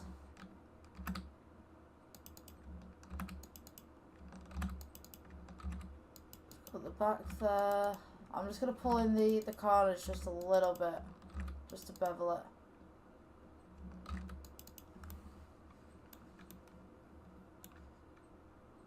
Let me see. Maybe do one more on this side.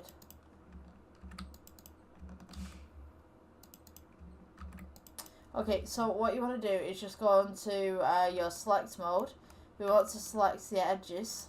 And we're going to select all of the 4 corners. And this is just going to smooth our edges so that when we extrude this, everything's going to be smooth coming upwards and we don't have to go in and edit everything. So all you want to do is scale along your axis. So scale across your red one here, which is your X, just maybe about a quarter, and then we're going to scale again along the green one, which is the Y, and all it's going to do is just give us this little bit of a beveled edge. Okay, so let's see, let's put some, so you can see that it's rounded on the edges now. So what I want to do is go into edit mode, and we're just going to select the top faces right here. So you just press shift in and then just press diagonally across. Shift control diagonally across, it'll select everything.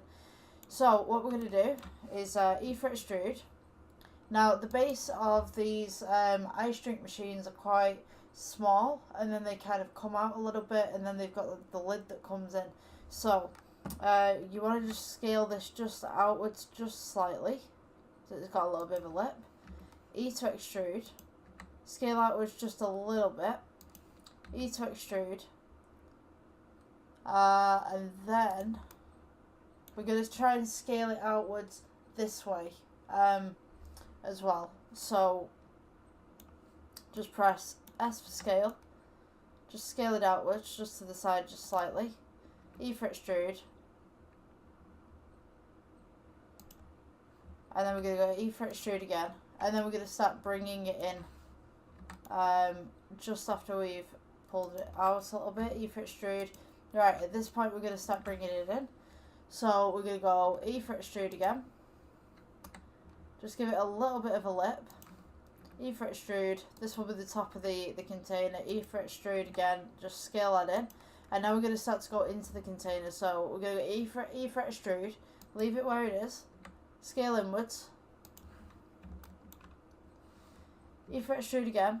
And we're just going to go down slightly. Scale inwards. E for extrude again. And then E for extrude again. And then we're going to start scaling this and then following the pattern of the tub. So I'm going to put X-ray mode on so you guys can see. So now we're inside of the tub, as you can see. I'm going to go E for extrude, bring this down. Maybe just scale this inwards just a little bit. E for extrude, and just bring it all the way down until you reach the bottom. E for extrude, and then just scale it in just slightly. So you should be left with a tub that looks something like this. Now you'll notice that these faces have extruded out to the side. So what you want to do with that, when you do this, is E for extrude. As soon as you get to this point, you want to start scaling inwards. So you'll notice that it's just coming out of one side. So you're going to need to, instead of scaling inwards collectively, scale inwards from the side. So S, scale inwards, E, and then see this comes out again, so we're just going to scale inwards, and then E, and then scale. So you should just be left with a little tub that looks like this. Now this doesn't exactly look like a tub, so we're just going to shade this smooth. So right click, shade smooth, and then we're going to make this glass. So go on new, you're going to go to glass BSDF. Make sure your render engine is in cycles, so go to render, just click cycles. So this should be the front of our little machine, and we notice that it's very cloudy, so we want to go to materials again, take the roughness down, but not too much, just enough so that you can kind of see inwards. So we're going to name this material right here. We're going to say this is the plastic. That's what it should have. Now we're going to make the lids. So to make the lids, we're going to go object mode. I'm just going to take the render off here. And then we're going to add a cube. I think we should add a cube. That would be the best option. So what you want to do is just make sure that your cube matches up with the sides. Scale that inwards. Make it flat. And then we're just going to scale it outwards. Now you can do the same thing with the tub as well, that you did originally, which is taking the corners. So if we just Control R, quarter it down, or half it down if you will.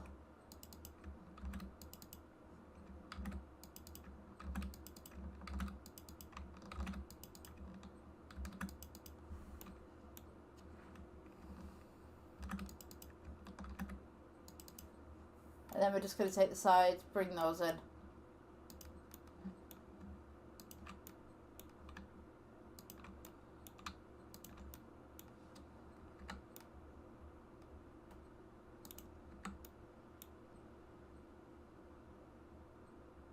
Just make sure it doesn't clip the outside of the tub as well. Select all your faces. Shift Control onto the opposite side, so we can select all those. I'm just going to press G for the moment, and then I'm going to press E for extrude, scaling in just slightly. E for extrude, scale inwards.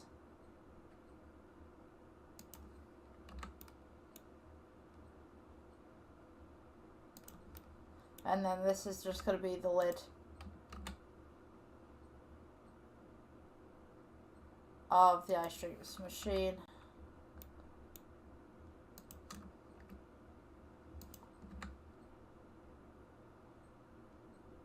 And there we go. That's practically how you do that one. Just your tub and stuff like that. I mean, you could add this into make it black. Take the roughness down a little bit. Make it a little bit more shiny if you want to. You could add some advertising onto the top of that. So the next bit would be the handles and the turny bits. So it does have a corkscrew on the inside of it, but to be honest with you, I just want to make the outside today. So we're just going to add a cylinder, rotate it by 90 degrees, press G, just bring it up, and then make sure it just sits right on the front right here. Scale it down a little bit as much as you need to. G. Make sure it's mostly center.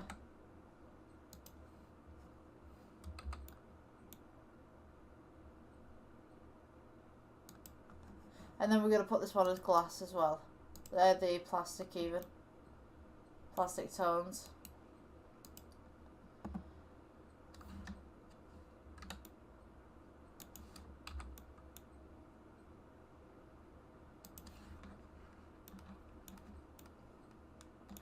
Just make sure that's in the center where you need it. And then when we render it, it should look something like this. So there's no liquid on the inside of it at the moment, like, you know, I just kind of want to keep it as is. So what I'm going to do is, I'm going to make an edge to this. So we're going to go ether extrude just on the outside edges.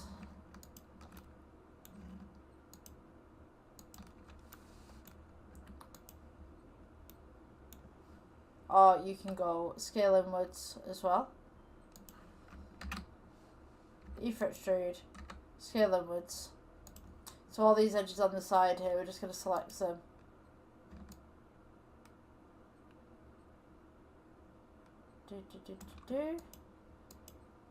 I don't want this edge, but for some reason it's selected. Press plus, press new. We want to assign that to that one, and then this center one right here, we're just going to put this back to plastic, so this is how it should look.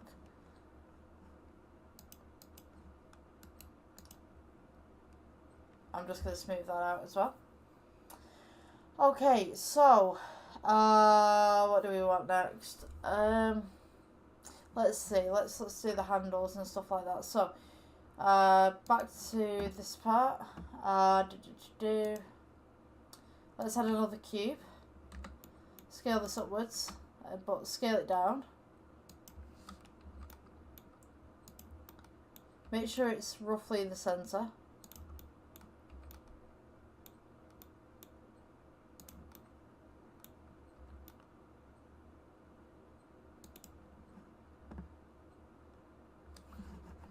Then from here, we're going to make another one. So I'm just going to place this one as black. Let's place another one on here, scale this one down. And this is just going to be part of the handle for the interior bit. And then I think we'll use, we'll use a cube again. Scale this upwards, scale it down. And this will be the handle.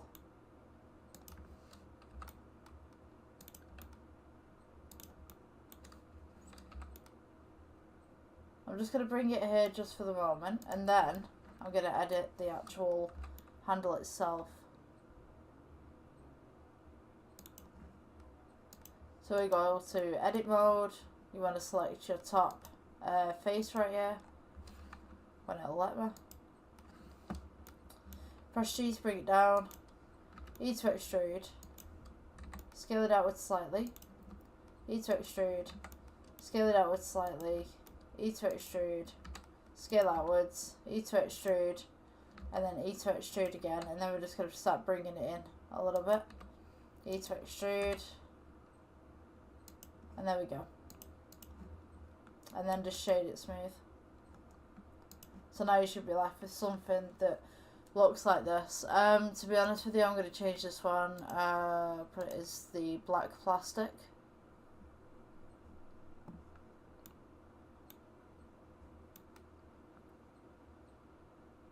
So that's one of them. Now we just need the spout at the bottom. So we're going to go with cylinder again. Scale it down.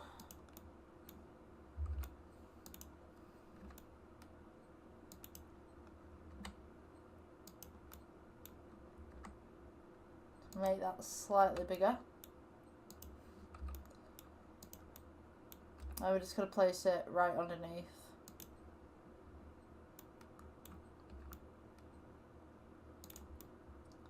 It's going to make that slightly longer actually. Going to shade this smooth. Then we're going to select Shift D, make it bigger, and then just take it down a little bit.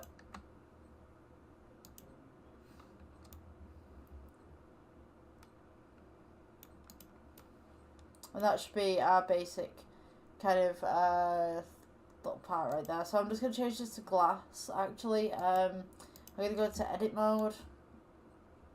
Take the bottom face right here. E for extrude. Leave it where it is. Scale it inwards just slightly. And then E for extrude just to bring it up. So it looks like a little tap with an end to it. So then we're going to go with the plastic again. So what you should be left with is this. In the end. Yeah, so we have that little part right there. If you guys want to add a screw in the middle, you can do. We need a little bit of a tray going on at the bottom, I think, as well. I think I might just have the tray as one kind of unit kind of thing. So we've got all of this right here. So what you want to do is just select everything that you've already made. And we're just going to move it over. Just press G. Just move it over slightly. And then we're going to go Shift D. And then duplicate it. So that it comes over to this side. And then this square underneath. This kind of default cube. We're just going to adjust it. So that it just fits flushly. And then, magical part, we can make the little tray underneath. So that's your basic shape of everything that should be here. And now we just need to make this tray that's underneath. So just go Shift D, just duplicate this. Then we'll press G, bring it forward, scale it down a little bit.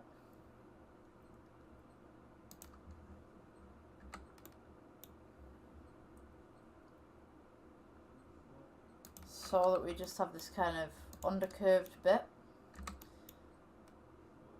just on the edges of the machine.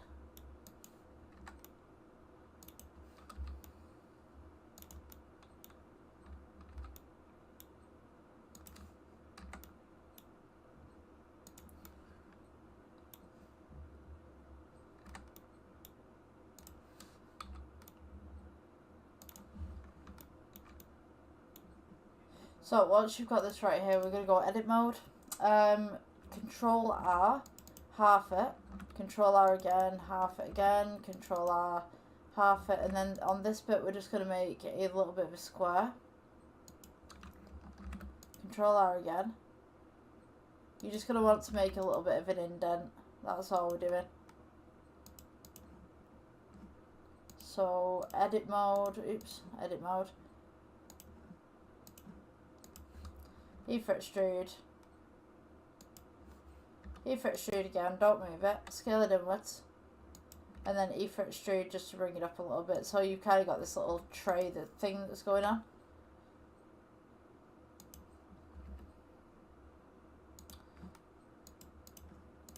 Okay, so that is our basic iced drinks machine. That should look like this. So with this bottom one as well, I think I might change this to black. So you've got the same theme of the plastic all the way through as well. You can change the glass if you want to, totally up to you. Just kind of make it less rough, I guess. So you kind of got the plastic going on. So yeah, that's generally how I would do it. If you want to make some patterns on the bottom as well, I mean, like, you could go to add and then mesh and then plane and just place it down here, scale it outwards a little bit.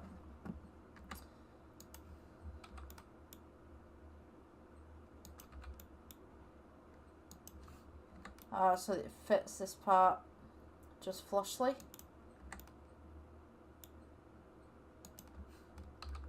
So on this one we want to make some little bit of a lattice, I guess. I guess you would call it a lattice.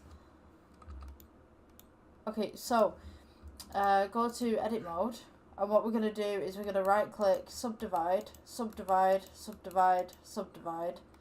Then what we want to do is go to object mode, go to your modifier, I think it is.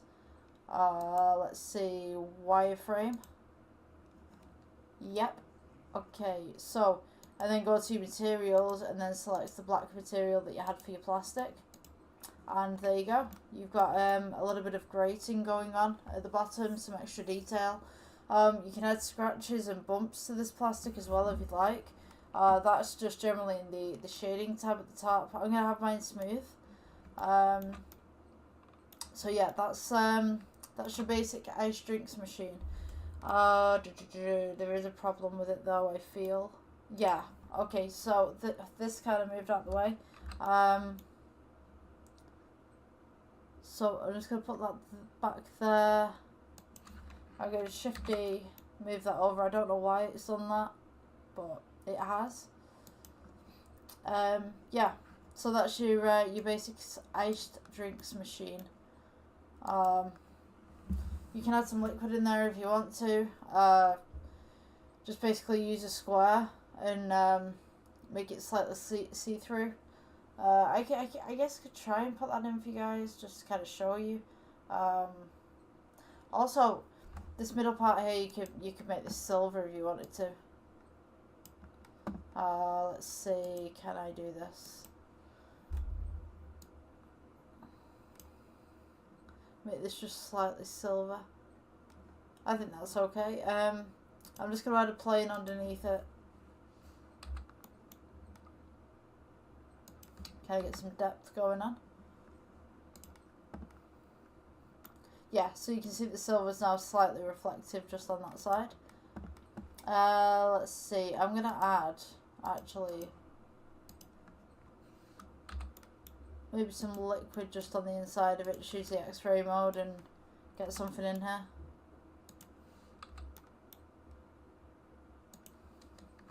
Shorten that down just a little bit.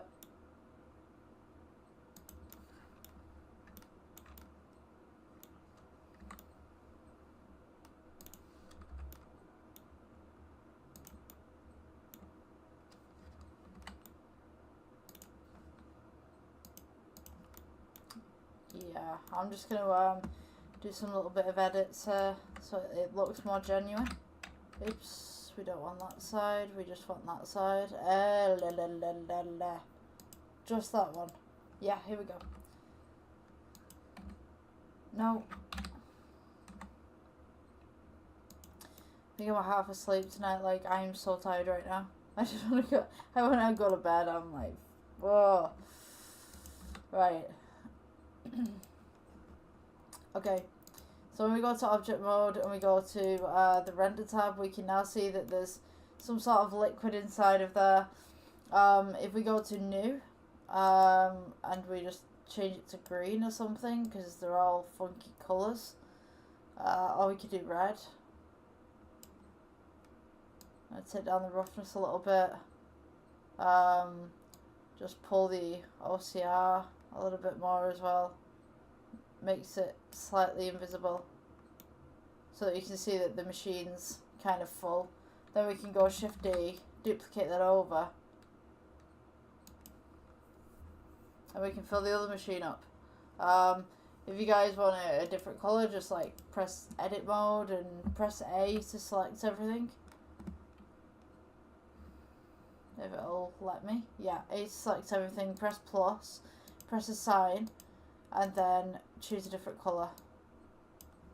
So you get it like that. You can also take the top here, if I can get it, press G, just bring that up slightly so one's more full than the other.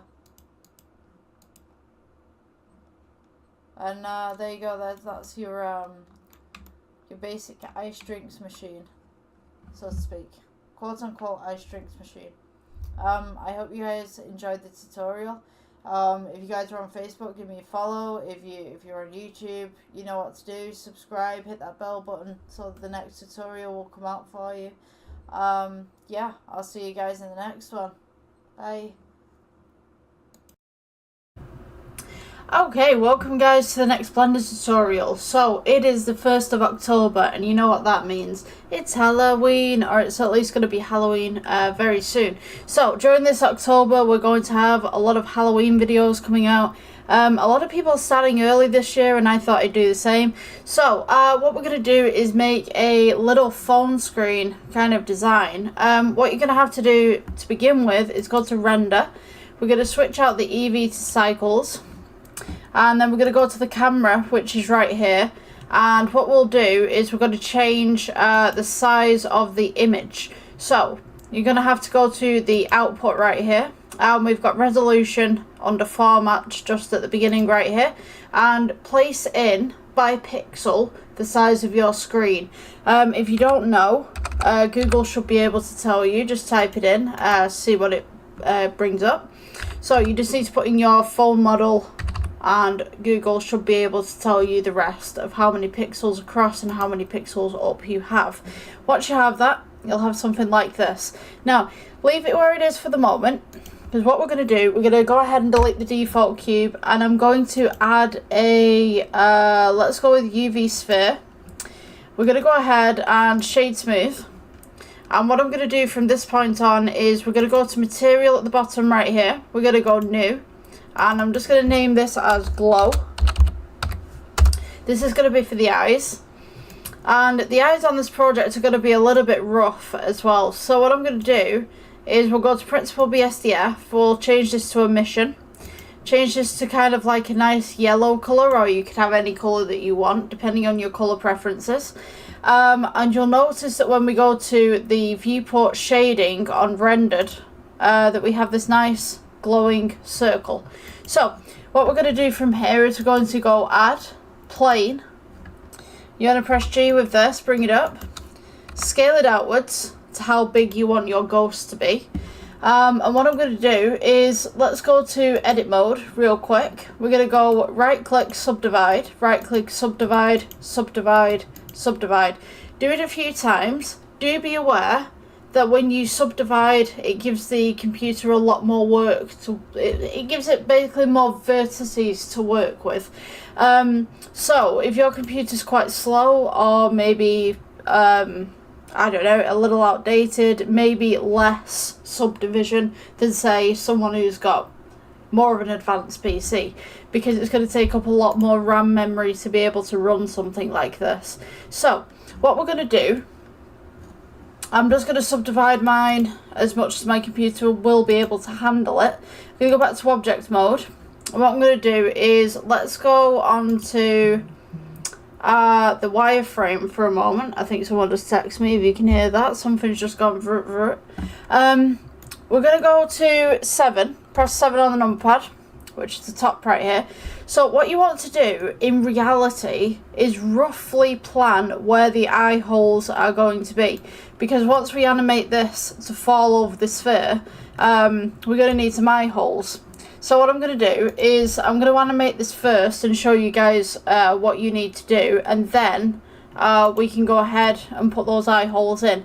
So we have the sphere right here, which is going to be our model. So this will be our collision, and this will be our cloth. So to do that, what we're going to do, go over to, it's not the modifiers, it's physics. The top one here, which is your plane, you're going to make this cloth. The bottom one here is going to be your collision. Now before I make it collision, what I'm going to do, I'm going to press play and just show you what happens. So you'll notice that the cloth just falls straight through because we haven't made this the collision yet. So let's go back to 0, just on that timeline at the bottom right here. And what I'm going to do, we'll click collision on this one. So remember, this is all in the physics tab. And when we press play now, that this is a collision, you'll notice that this happens. So you'll also notice that there's something else that's happening right here, which is all this kind of bumpiness, this pixelization kind of thing going on. And what we want to do is we want to remove that. So what we're going to do, let's bring this back to 0, to the starting point. We're going to go and click the material that we have, shade smooth. And when we press play again, we'll have something that's way, way, way more smoother. It's not perfect, just at the moment we do need to make some adjustments, but it's better than nothing. You'll also notice when the animation comes here at the bottom that it kind of collides with itself. You see all this where it's coming in? So what we need to do is we need to make an amendment on this. So what you're going to do, go to the physics tab, and we'll go all the way down to the bottom towards collisions. And what we're going to do, open the collision tab, you've got object collisions, go down one more, and we've got self collision. Now obviously nothing's going to happen at this point, because what we need to do is we need to bring this timeline back to 0 again. So now when we play this, it'll be a little bit slower. Don't worry if it's slow, it's just a computer reading. And when we come back down, we come back down again, down, down, down. You'll notice that this cloth is now going to hang a little bit more naturally. It's less collision. And when it comes down to the peak, nothing's crossing over, it's just hitting itself and it's coming back out. That's what we want. Now, you can go ahead and you can amend the settings as much as you want. I really do encourage you to experiment with this, because it's going to be, you know, it's your project at the end of the day. I would rather you experiment and understand what you're doing with it, rather than just following instructions and going, oh, Becky said to do it like this, so therefore I'm going to do it like this. If you've got your own way of doing something, then do it that way, if that works for you. You know what I mean? As long as you're getting to the same goal. Say like I've got one way of doing something, you've got one way of doing something, but we reach the same goal, who cares, right? So that is your collision. We're not really going to need the material to go down that far, but that's fine. So I think I'm going to go ahead and just reduce the tension ever so slightly. We'll see what happens. And the compression, I would say just keep it where it is, and we'll see what happens. Because about 5-10 minutes ago I was actually experimenting with the tension and the compression to make this look a little better. So we can see now that it comes down, we have a few more folds and stuff like that. Now, depending on how you want the ghost to look and how flayed out the material is at the bottom, is totally up to you. What I would suggest is, with all these bumps as well, we could go to modifiers and we could actually add a smooth if you wanted to. Totally up to you, but it's an option. So we can go to smooth, and you can start to kind of morph some of this as well. Or you could have like crazy kind of textures going on. To be honest with you, it's totally up to you whether you want to use smooth or not. But if we come back to the physics tab and we just mess around with the compression and maybe just pull that compression just down just ever so slightly, take this back to 0.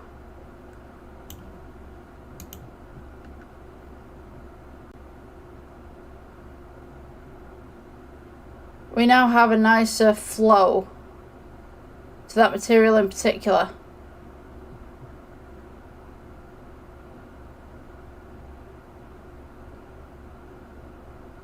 And it just comes down a lot nicer as well. What you could do, you could also, if we put this back to 0, mess around with your quality steps. Now I'm just experimenting at the moment just to see where it comes to. I notice it's going very, very slowly now. It's going like frame by frame by frame. The more stuff you put to it, the slower it's going to be, but hopefully the better the result. So it's kind of one of those things, you have to be patient with it. Trust the process, so to speak. I see that it's very smooth when it's coming in right now. And hopefully my Blender doesn't crash again, because it did last time. But yeah, as you can see, and it's coming down, it's a lot more smoother. There's a lot more steps to this, a lot more quality steps. Totally up to you again what you want to do with this. I would definitely experiment with dampening tension as well, with shear, bending. You could put internal springs if you wanted to, if that's something that you'd want to do. Totally up to you. You've also got air pressure. So this is just coming down now. I kind of like the way that it's going. and we want to add the eye holes. So when I was actually experimenting with this, how to add the eye holes and stuff like that, I just kind of took 2 pieces of the mesh and I just put a hole in it, and then the eyes kind of fell over the top of the model, and I kind of liked the way that it didn't quite sit straight. It was almost like the sheet was kind of squiffy, and I kind of want to put that back in with this as well. For those of you who've got PCs that might be a little bit slower, this process may take some time for you, or even like, you know, I used to have a small laptop where I started Blender, and my gosh, it sounded like a jet engine. It sounded like a jet engine. I remember being in the art classroom doing art and making stuff, and all you could hear in the corner was my laptop going, you know, just like crazy. Nowadays I have gaming PCs that can do this. So it's an upgrade. It really is. I quite like the way that this is going. What I'm going to do, I'm going to stop this, just press pause. I quite like the way that that's hanging. So to make the eyes, you do need to make some adjustments right here. So what I'm going to do, let's go back to 0 and just watch where your material is falling over the ball, and then just try and find out where that is onto the frame itself. So we've probably got about here. Let's go into wireframe just real quick. So we probably want to go this section here and this section here. Let's go on to edit mode. When it edits, it's going to go flat. So you have to kind of use your imagination here. Let's go ahead. We're going to go on to select the face. Let's go this to this, and maybe this to this. Delete. You can delete edges or you can delete faces. Totally up to you. I personally would delete faces. I'm just going to press F for fill so I can see where those are. And I'm going to press delete. And we'll go faces. So now we've got a hole in the tapestry, so to speak. What I'm going to do, let's go back to object mode. When Blender responds, there we go. Okay, so now we've got these nice little eye holes that are going on. I'm going to go back to 0. And let's let this fall, and we'll see where this ends up. And again, we're probably going to be waiting. We're going to be waiting again. So, yeah. I think the more powerful the PC that you have, the less problems that you'll have in Blender. But I have found a solution to that. If you have a PC that's not very powerful, and you go to, say, an older version of Blender, you can download the older versions of Blender, and they work wonders. They work really wonders. The only problem that I would say is the way that Blender has developed over the years is it's different, because when I first started with Blender, if you were making water or anything like that, you were making liquids, you had to program, like, it wasn't lines of programming, but you had to tell the computer what you wanted it to do. Nowadays it's just a button, you know, you just go liquid, cloth or whatever like that, and collision, and it'll just do it like this, you know what I mean? Like, but back then it was, you have to make all the parameters. So that's the only downside if you're going to an older version of Blender, but it tends to work better with computers that haven't got as much power. So, you know, it's a bit of give and take. It is a bit of give and take. So yeah, I think I got the eye holes in the right place. I mean, totally up to you what you guys want to do. I will advise one thing though. So if you copied and pasted this model that you've just made, you'll have to redo the physics for the next model, if that makes any sense. So you'll have to just redo everything but next to it. So I'll show you what I mean in a minute. When we copy and paste over, that's if you want to. Let's see. You could also do a little smiley face as well if you wanted to. So you know where the eye holes are. If you're happy with the eye holes being here, you can go back to 0 and you can make like a little smiley face or something like that, you know what I mean? And I just kind of like re-render it. Just redo the physics. Totally up to you. But yeah, I kind of like, excuse me, I kind of like the way that that's going. So, what I'm going to do to make this look a little bit more material-like, we'll go into the shading tab. And we should be on cycles. Yes, we're on cycles. Okay, so you might need your material tab right here. So this doesn't actually have a material at the moment, so we're going to go new. I'm just going to go ahead and put cloth. And what I'm going to do, we've got Principled BSDF here. We've got the material output. We'll go to add.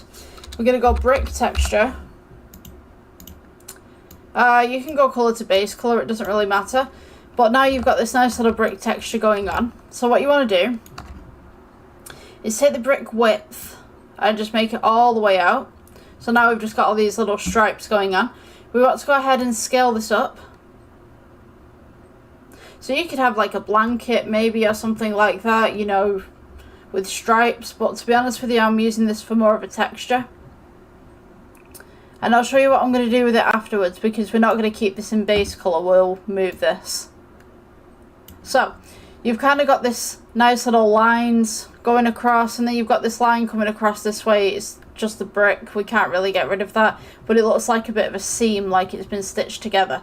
So once we have this, what we're going to do, we're going to go to add. We'll go bump mode. We're going to go and place the bump between the brick texture and the Principled BSDF. We'll take the brick texture and we'll go to height rather than normal. So now we've got this nice little height going on, and we have kind of like this nice little multicoloured ghost going on. And what we're going to do, you can do this one of two ways. You could have a colour ramp right here, or you could switch this out to metallic. Now we've got this nice little texture going on. We still have these little bit of bumps, but that's okay. Don't worry about that. Kind of adds to the effect, I guess. So you can put this in metallic, you can put this in roughness, you can put this one in whatever you'd like. Scale it out, scale it down, whatever.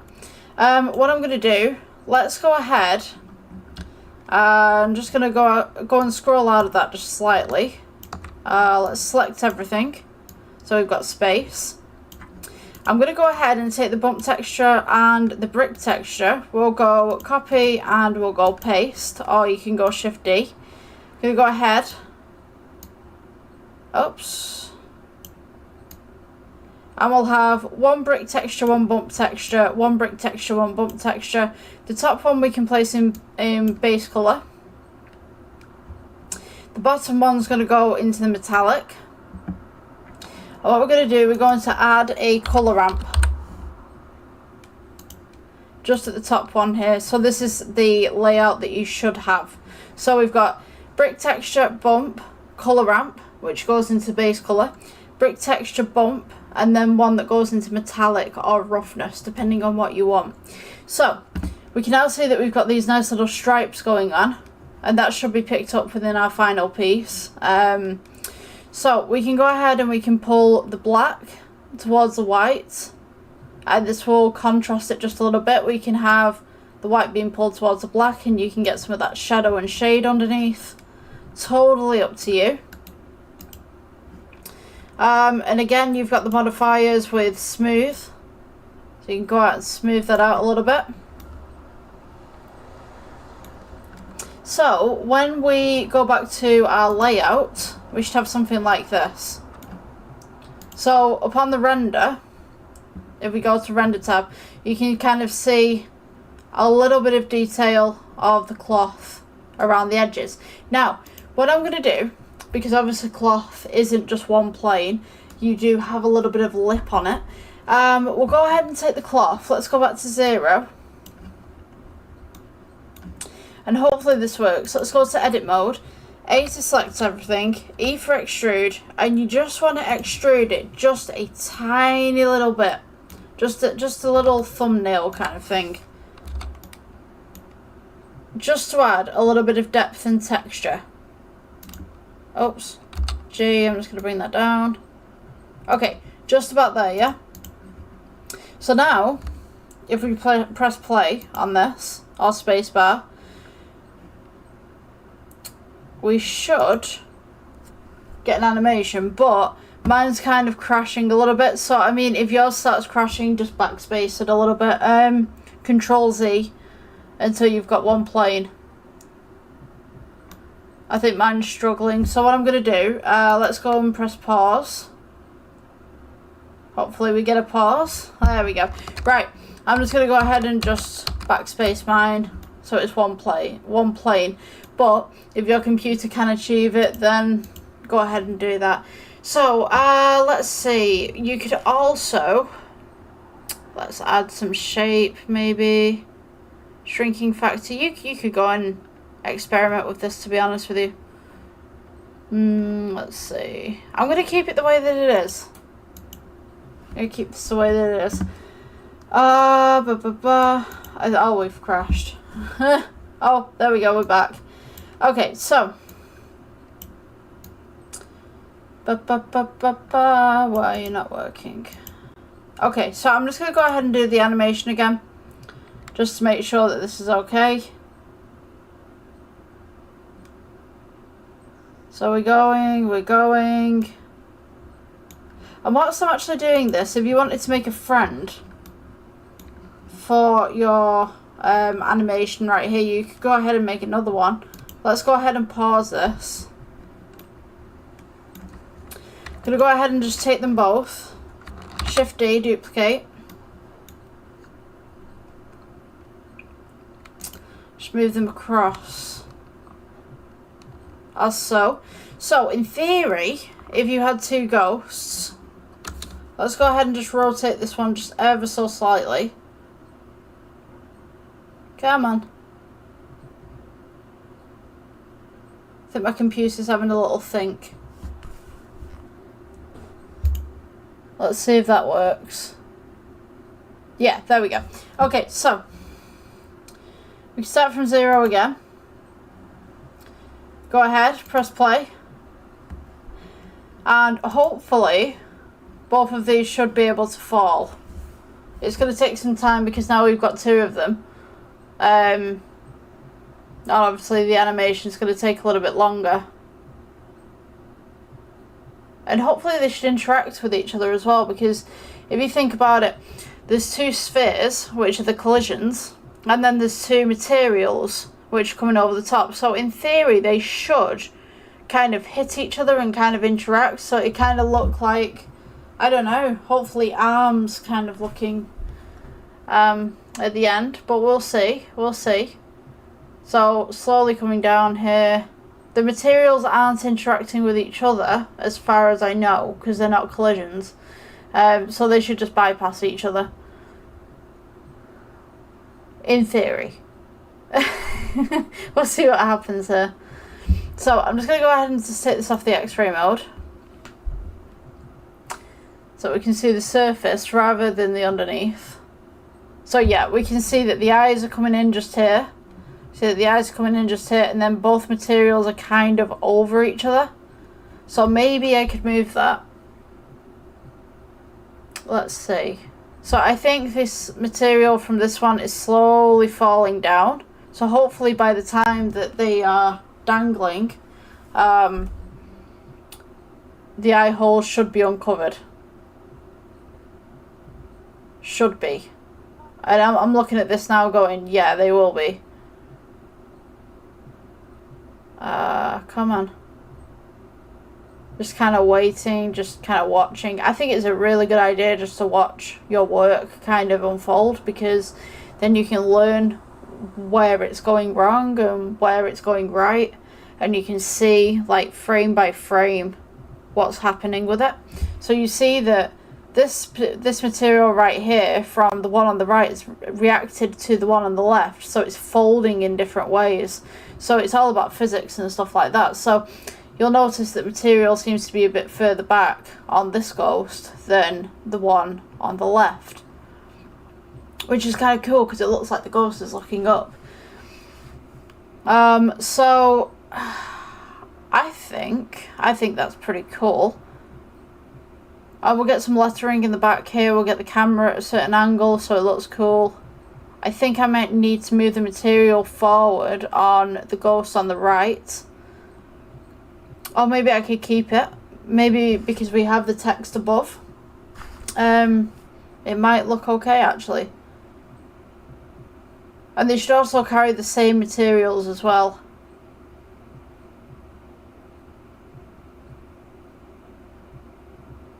So, I am actually looking at this one that's on the right, thinking maybe we could change this. We'll see what happens. I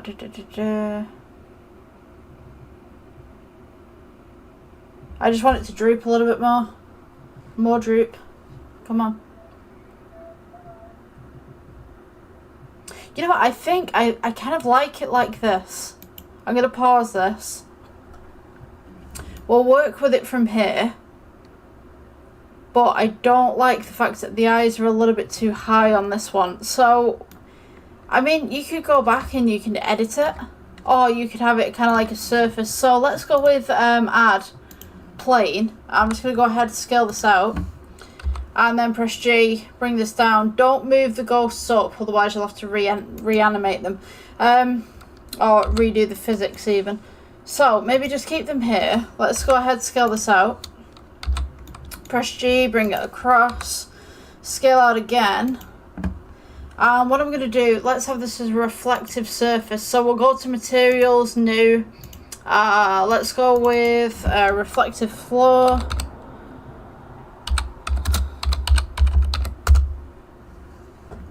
I've just put felt floor.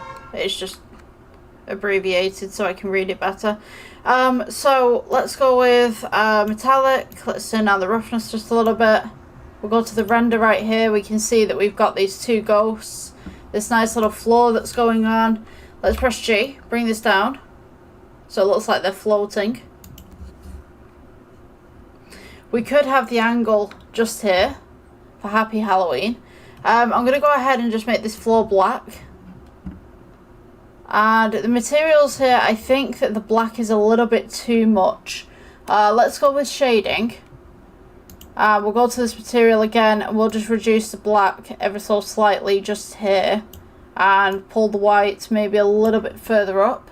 And then when we go back to layouts, we should have a little bit more of a lighter tone to our material. If we turn the roughness down, we might get something else. Yeah, if we turn your roughness up and your IOR just up slightly, you could also turn the alpha down as well if you wanted to, kind of make him a little bit more translucent. So then you can see like little bits of yellow coming through and stuff like that, so it's obviously like a spirit kind of thing. Totally up to you if you want to do it like that. Let's go with the floor again. Why are you not working? There we go, felt floor. Okay, let's turn down this roughness just ever so slightly so we've got some of that reflection going on. And then what I'm going to do, let's go to view, align view, and you want to align active camera to view. So this now is your phone screen. So let's go G, just bring this across. And G, bring this back.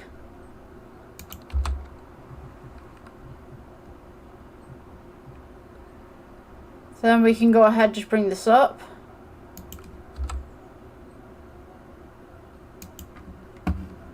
Right, what you'll notice is this base right here is going straight across like that. It's because the camera can't see past this. So, click your camera. We'll go with the end right here. So you've got lens and then it says clip start, clip end. So you want to go for the end. Go ahead and just pull this back. Now you've got more depth of field. So I'm just going to go ahead and press S for scale. We'll go up just there. What I'm going to do, we want depth of field, but we don't want it right now. So the depth of field that we need generally is to blur the background and make sure that the foreground is in focus and the ghosts are in focus. Now, to do this, we can do this with a point, or we can select an object. Totally up to you what you want to do. You just need to make sure that, let me show you. So if I take the camera right here, we can go depth of field. If we click that, you want to take the dropper, select whatever it is that you want to home in on, and then the f-stop right here under aperture, you want to make sure that that's at 0. So what that will do, it will blur the foreground, it will blur the background. The higher the aperture that you have, the more detailed everything will be. The lower the aperture, well, now that's a whole word to say. The lower the aperture you have, it will blur the background and foreground. Yeah. So you could also mess around with the blades as well, and I believe ratio, if you've ever seen movies where they kind of have those lens flares coming across, I believe that's ratio that causes that. So you can have that as well if you wanted to. I would say experiment with it, see what works for you. So we need to add text. Let's go with A for text, add and text. So your text will appear right here. If you can see that just in the corner, I'm going to go ahead and split the atom so you guys can see what's going on both sides. So we've got the phone screen side right here. I'll leave that where it is, and then I can rotate this one around and mess around with it in the way that I would like to. So I believe for the text for this, we're either going to go trick or treat or Halloween. Totally up to you, again, what you'd like. So let's go ahead and press G. Oops, select your text, press G, bring this up. So you can see your text is going on right here.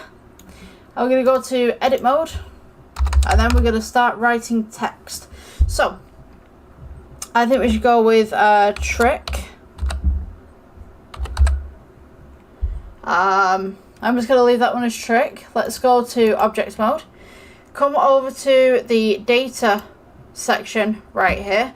And what we can do with this is we can do font. So font is kind of an interesting one, and I don't think you're going to see my pop out because it comes up in another window. So you can open font here, and at the moment you can't see anything, but I can. So I can go ahead and select a font right here. Let's open this one. We've got trick. So this is, I'm going to mispronounce this so much, forgive me, Alti Snow Regular, I believe it's called. So you could have this one. We're going to go ahead. Let's go and rotate this by 90 up on the x-axis right here. So just go ahead, press R, and get it on the x-axis, and then we go 90 on the side. So you'll notice that it doesn't face the camera at all. So we're just going to turn that around. It doesn't matter if it's straight, it's fine. Let's press S for scale. And what I'm going to do, let's go and press G. Bring this up so we can go trick. And just move this to the side. So we've got our little barriers right here, if you guys can still see that. Let's go with trick right here. You can make it a little bit bigger if you wanted to, but we need geometry. And we want to extrude this. So when we extrude it, it gets bigger at the side right here. It's a nice thick lettering. You don't want it too much. You don't want it like, say, there or something like that. You want it just nice, just chilled. We can go to Materials tab. We can go New. Principal BSDF switched out for emission. Maybe go for a nice little purple for this one. Let's go with just improving that strength just ever so slightly. So we've got that nice little trick. And then what we can do is we can go, let's go Shift D, duplicate this. And we could go to edit mode. And we could go with and. I've got a different keyboard from you guys. So it's like everything's everywhere. Let's go ahead, press G. You can move this over. So you could go with the and. We could get rid of this material. We could go new. Let's go Principal BSDF switched out for emission. We could go for a nice little kind of Halloweeny green. And what you could do, you could rotate this so that it sits where it needs to be. And maybe like tilted and stuff. So like trick and then we could go treat at the bottom. So let's go Shift D. Move this down. Press G, move it across. It doesn't matter if it's not straight or anything like that. We can amend that. Let's go with the treats. Sorry, yeah, treat. I was like reading it then going trick and trick. No, we need treat. So, oh, yeah. The English language is like so weird, the way that everything is like done. Sorry, 1 second. I'm having a moment with language. Yeah. No, I'm just like it's not the fact that I'm getting it wrong. It's the fact that I'm kind of looking at this and going like it looks like it's spelt wrong, but it's not. Like this is what happens when you learn languages. Like you come back to your own native language and you go, that's really weird. Like, you know. So let's get rid of the material on this one, and we'll go ahead with a different material. So let's get rid of this pink. Let's go new. We can go blue or something like that. Yeah, you find like a lot of different things. I'm going to rotate this actually. A lot of different things with different languages and the way that different languages do things. It's interesting. Yeah. Grammar's really interesting as well. It's like backwards and stuff compared to English. Obviously, it's the right way for them, but to us it's backwards. It's really interesting. So anyway. We'll put this in.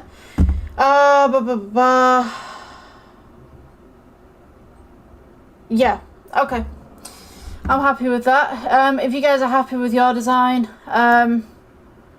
you can go ahead and amend whatever you need. So we've got the trick and treat going on. I'm going to do the background if I didn't mention this already. We'll change the grey to a black. Just to kind of give it that little bit of a shine. And also this background right here where we've got the floor, maybe we can make that a little bit more shiny, I think. Just take down the roughness. I think it's because there's not a lot of light. I think that's what's going on. If we get rid of this light that's just in the middle right here and delete it, we can see that this happens. So I think this treat as well, I've not amended it to an emission.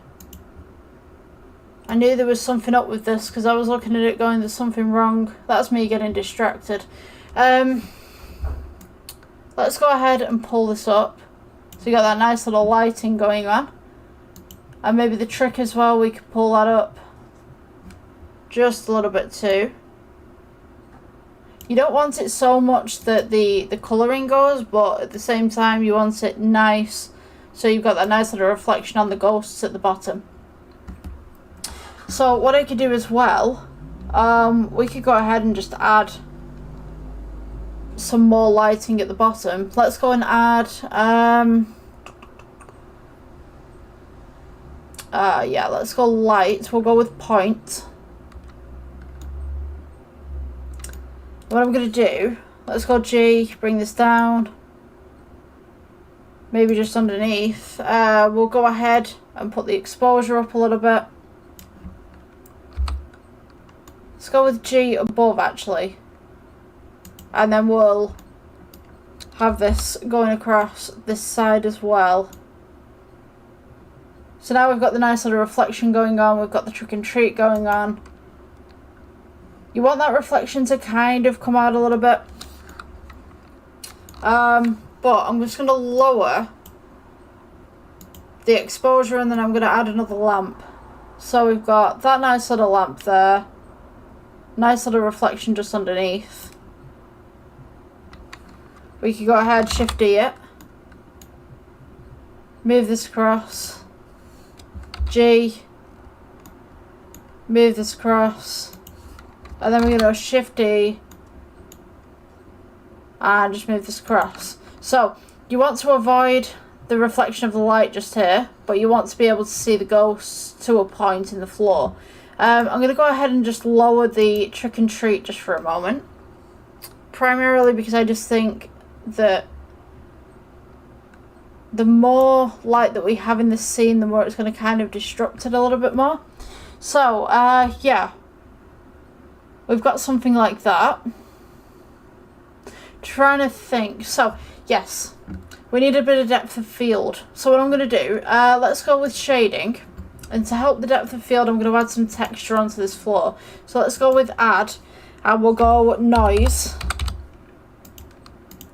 You could go colour to base colour if you wanted to. Or you could go to noise with metallic.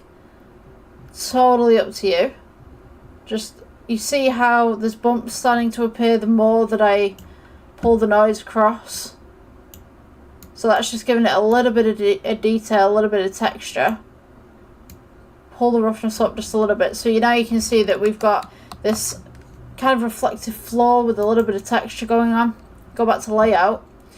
And you can kind of see what's going on just in the background. So what I'm going to do, let's go with the camera just for the moment. Going to go to aperture. Let's go to the eyedrop tool. We'll select one of these ghosts. And then I'm just going to lower the f-stop.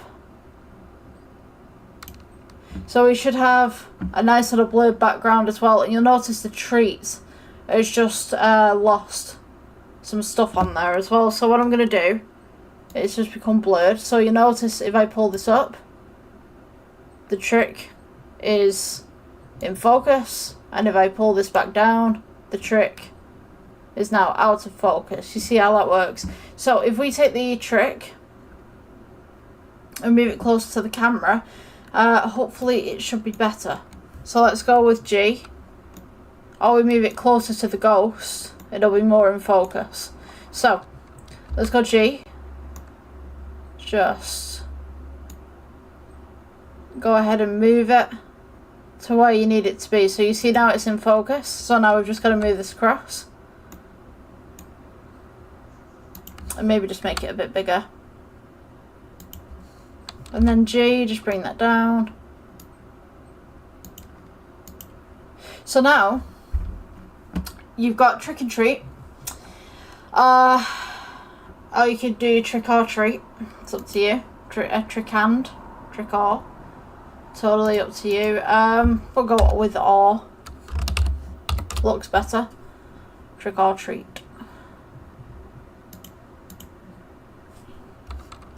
Press G, just bring this down, give it a bit of space. Oops. Yeah. Come on. I think it'll only go on to 2 different ones, so I'm just going to move the treat down. Come on. Okay, so we've got the trick or treat. Let's see. I want to amend that background just a little bit more. Maybe we could bring up the roughness.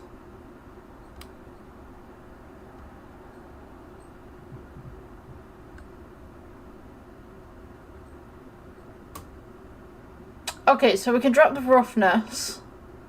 And maybe we could have something in the background, maybe another ghost or something. Maybe we could duplicate these and just have them fall again. It's totally up to you if you want to do that. You could just leave it like that if you wanted to. I'm just going to go ahead and save mine.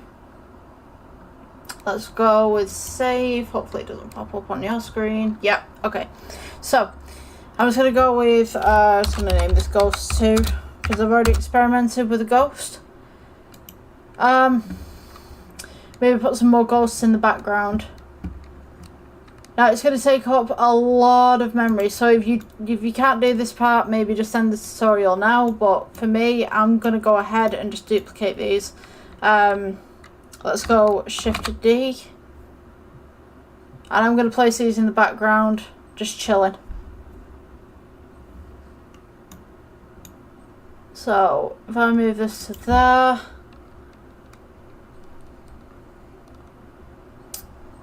I feel like, oh yeah, I was just about to say, I feel like I'm waiting for the computer to react here. So we could just do trick or treat, have some like little ghosties in the background. I think we're waiting again for the computer just to catch up. Yeah, okay, so I'm gonna go ahead and re-render mine.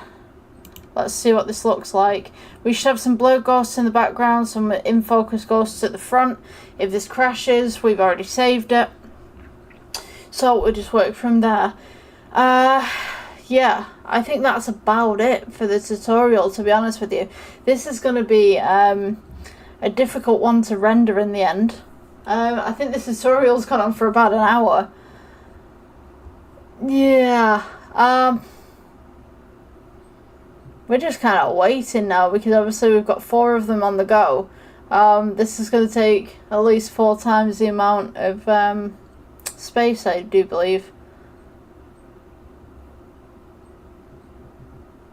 See, many of the models that I looked at, they're saying like trick and treating. You know, some of them are saying like trick or treat, so depends on what you want to put for the title, really.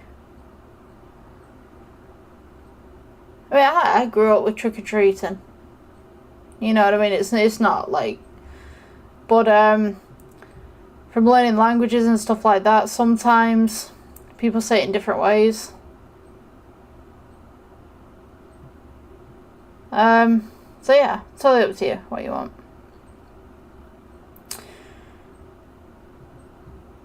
I feel like I'm trying to fill the space right now because obviously like I don't have any editing software just at the moment. Like I have screen recorders and stuff like that I can do stuff with, but editing software, not so much. I know there's editing software on Blender, but I've not got used to it at the moment. Like it's a very new concept to me. So for me personally, I'm just kind of like, you know, what do I do with that? But yeah, hopefully one day I should learn it.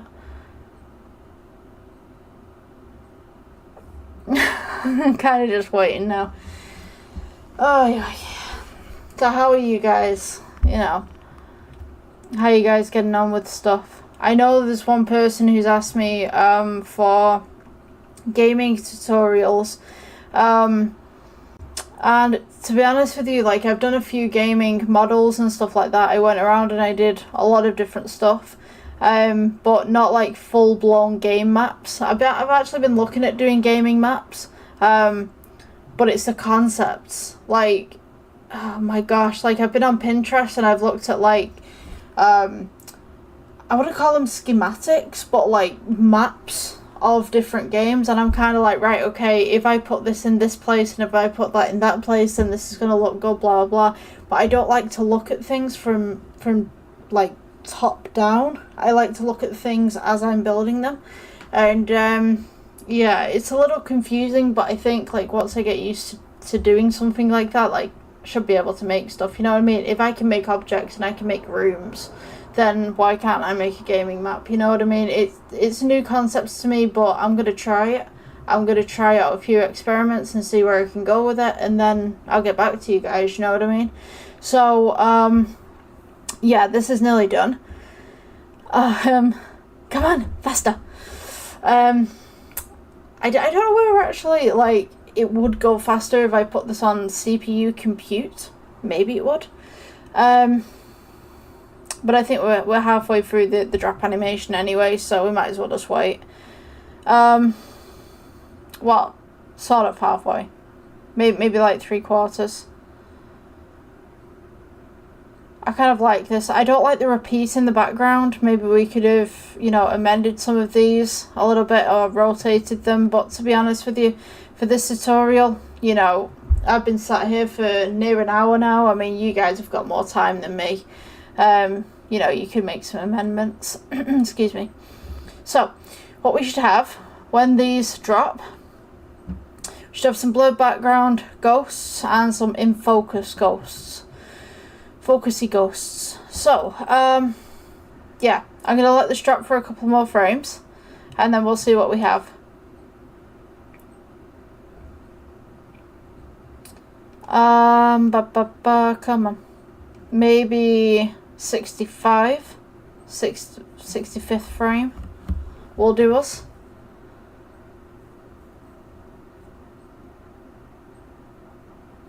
Yeah, there we go. Okay. There we go. Right, so now we have this nice little background going on. I'm going to go ahead and press the render. And there we have it. We have two nice little front ghosts, two nice little background ghosts, and we got that nice little depth of field going on. If you guys are interested in any specific tutorials, send me a message down in the comments section, and I'll see what I can do. Because, you know, I'd love to absolutely help out you guys, you know, especially people that are just starting out with the software and stuff like that. I know things change. I know there's different ways of doing things.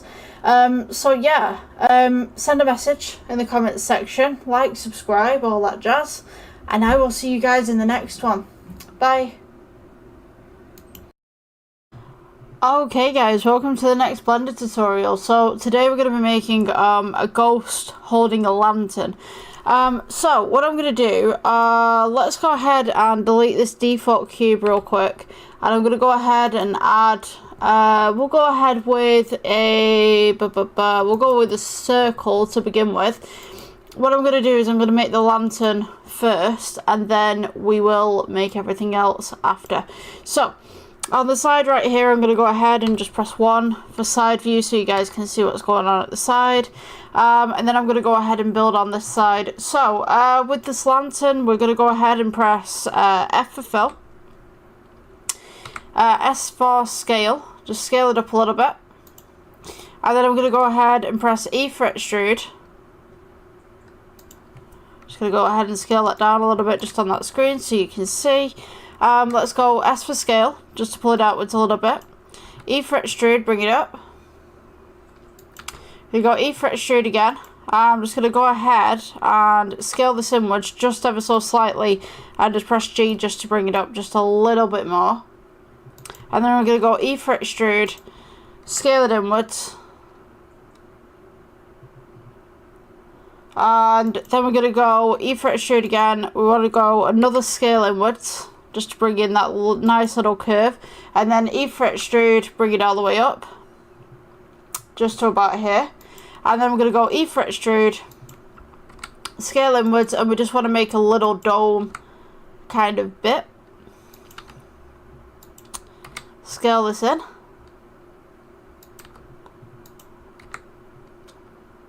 So once we get to the middle right here, what we're going to do is we're going to go E for extrude again, just slightly. E for extrude, S for scale, E for extrude, S for scale, just give it that nice little round edge. And just bring it up. So E for extrude again. And then we're just going to go ahead and scale inwards.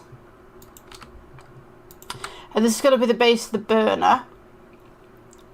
And I'm just going to go E for extrude, little lip, E for extrude, little lip again, scale it outwards. And this is where the dish is going to sit. So we're just going to go ahead and do that. And then scale it inwards at that point. So once we've got the base of this lantern, we're just going to go ahead, shade smooth. We've got something similar to that. We're going to go add. Let's get that circle in again. We press G, bring it up. So this is where we're going to make the little dome for the flame. So we're going to go edit mode, scale inwards, because this is going to be domed at the bottom. Press F for fill, E for extrude, just bring that up. I'm just going to go ahead and just move my computer a little bit out because it's super hot. Okay, so my computer's just pulled out from the desk just slightly because it is heating up quite considerably. So what I'm going to do, let's go S for scale, bring this out. We're going to want to do E for extrude, scale this outwards. So you've got that nice base. You want it to be able to fit just the bottom of the space right here. So what I'm going to do, just pull it out onto the sides. we're going to go E for extrude, scale outwards,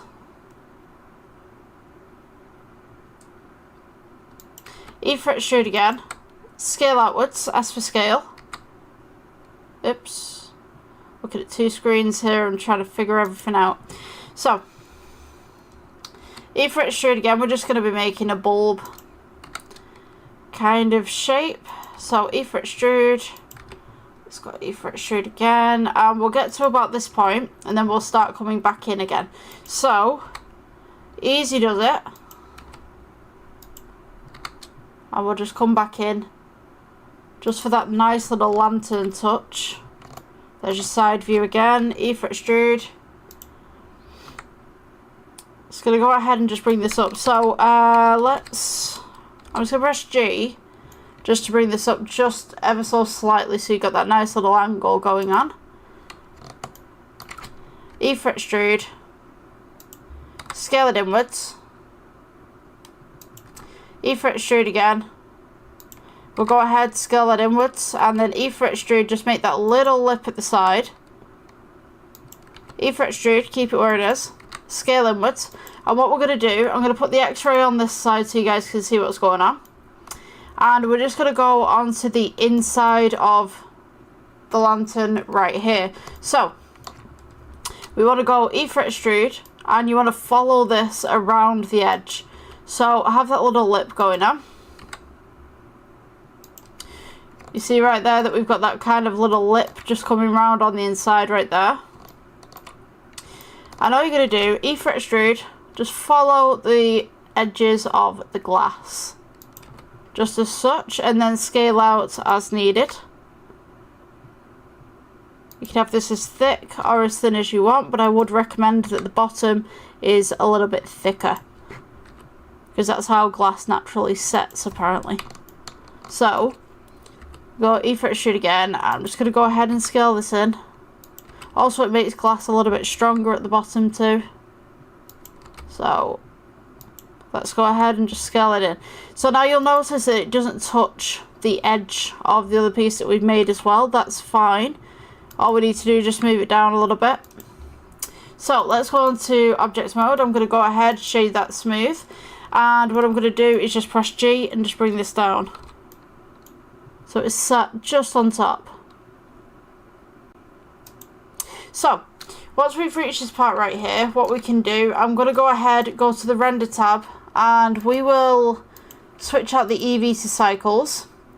You're going to go into the materials tab here, click new, make sure that you've got the glass right here, and we're just going to name this glass. And what I'm going to do, let's change this principal BSDF to glass BSDF.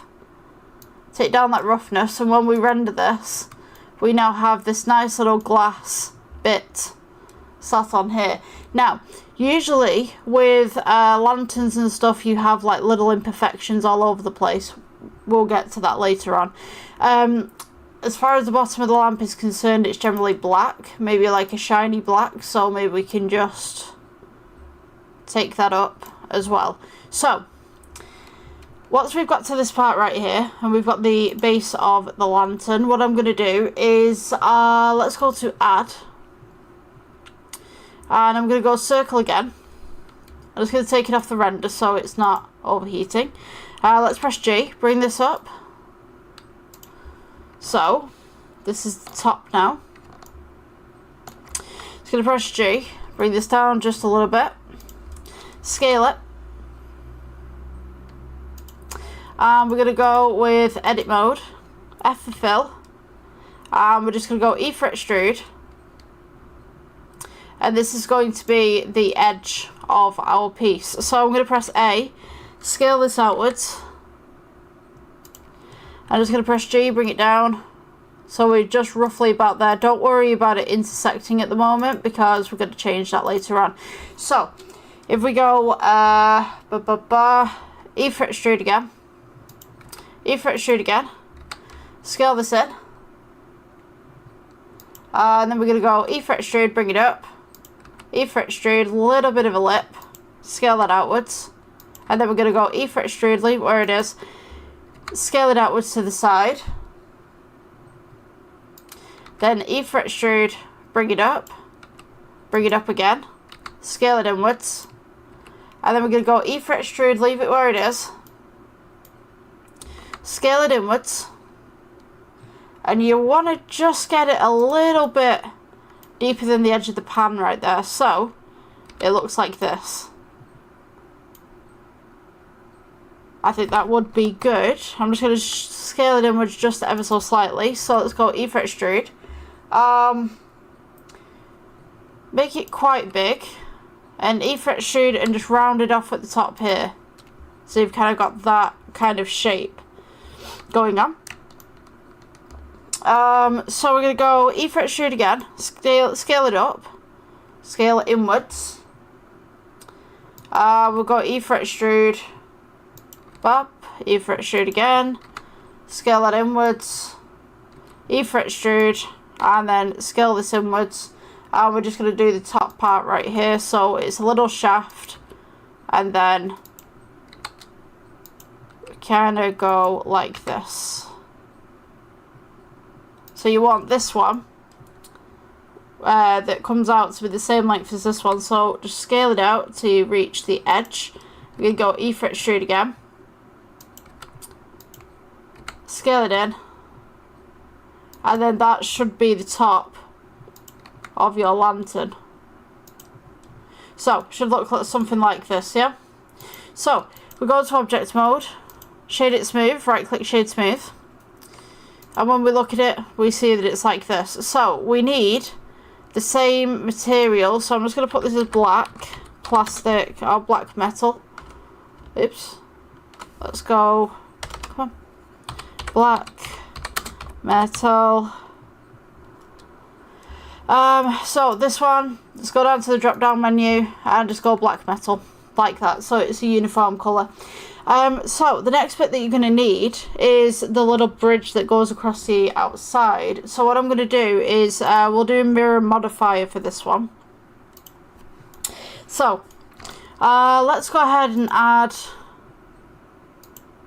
a cube. Let's press G, bring it up.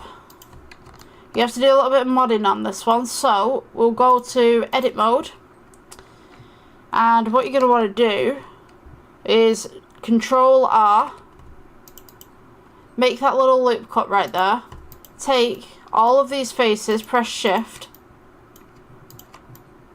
you just want to get rid of them, so it's like half a square, yeah? So we're going to go back to object mode, we'll go to modifiers and add modifier, and you want mirror. You want to go ahead and add it on the Y axis so that you've got this on both sides. So when we go to the edit mode, hopefully, if this has worked properly, we can then mirror modify certain things, yeah? So it'll basically mirror anything that we do.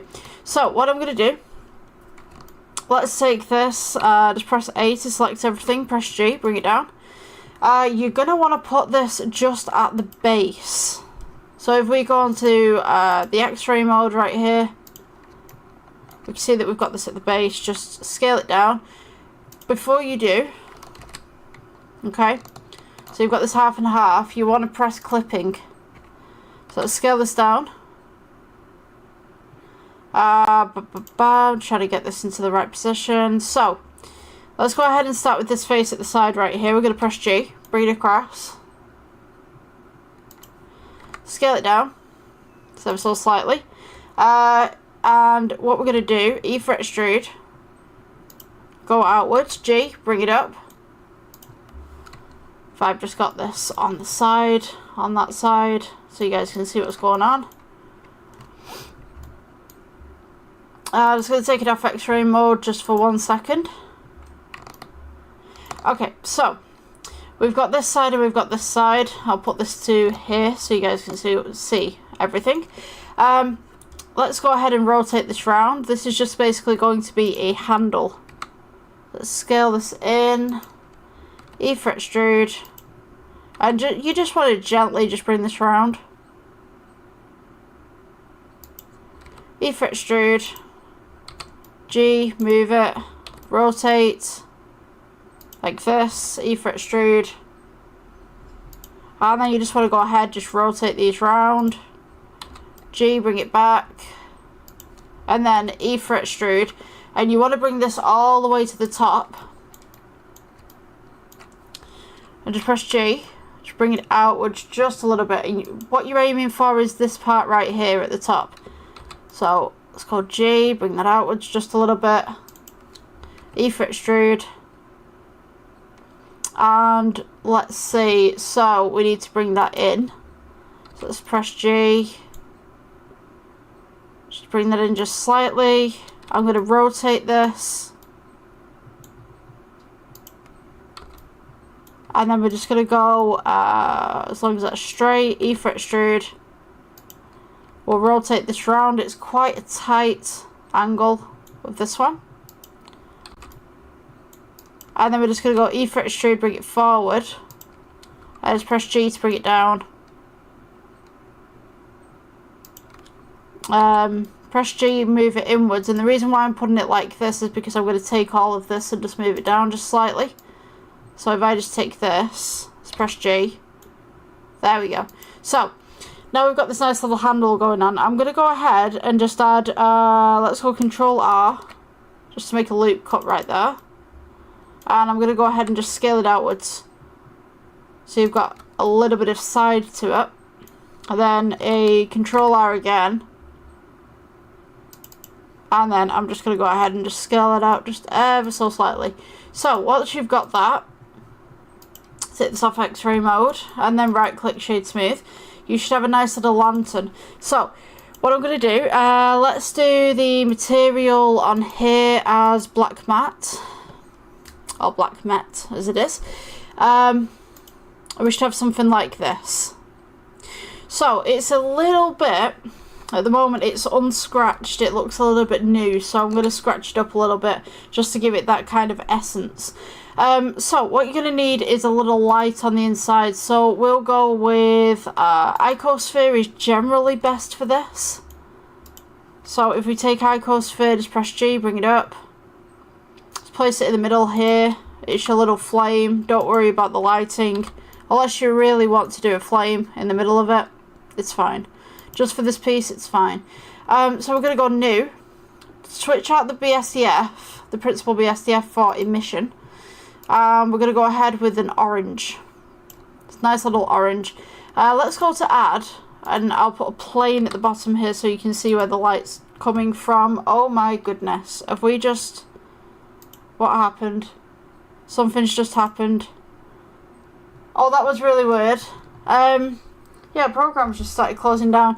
Right, I'm going to do one thing before I continue because I think my computer's overloaded. 2 seconds. 2 seconds.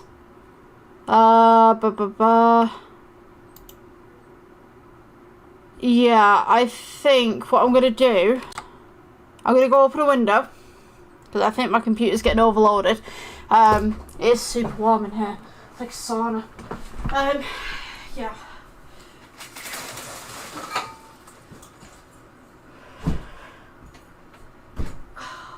Goodness. This is the type of thing that I contend with in summer. It's like you're making some really nice projects and then suddenly it's your computer just goes.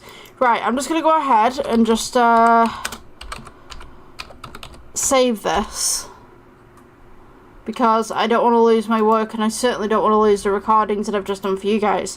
So I'm just going to go ahead and expand that. I'm going to go ahead actually and get rid of this light from in here as well so we can adjust the light in a meaningful way for this lantern. If there's a little bit of background noise, I do apologise because the window is now open and stuff, so the room should cool down. I've got to get myself one of those temperature things, you know, yeah, that you can get temperature things for your computer so that it kind of sits on the edge and it can tell you how warm the computer is in respects to what you're doing. So I think the computer's having a little bit of a hissy fit, but we'll see how much we can kind of push. So we got the lantern right here. What I'm going to do, let's go to world settings, and I'm going to go ahead and just make everything dark so we can see how much this is actually illuminating.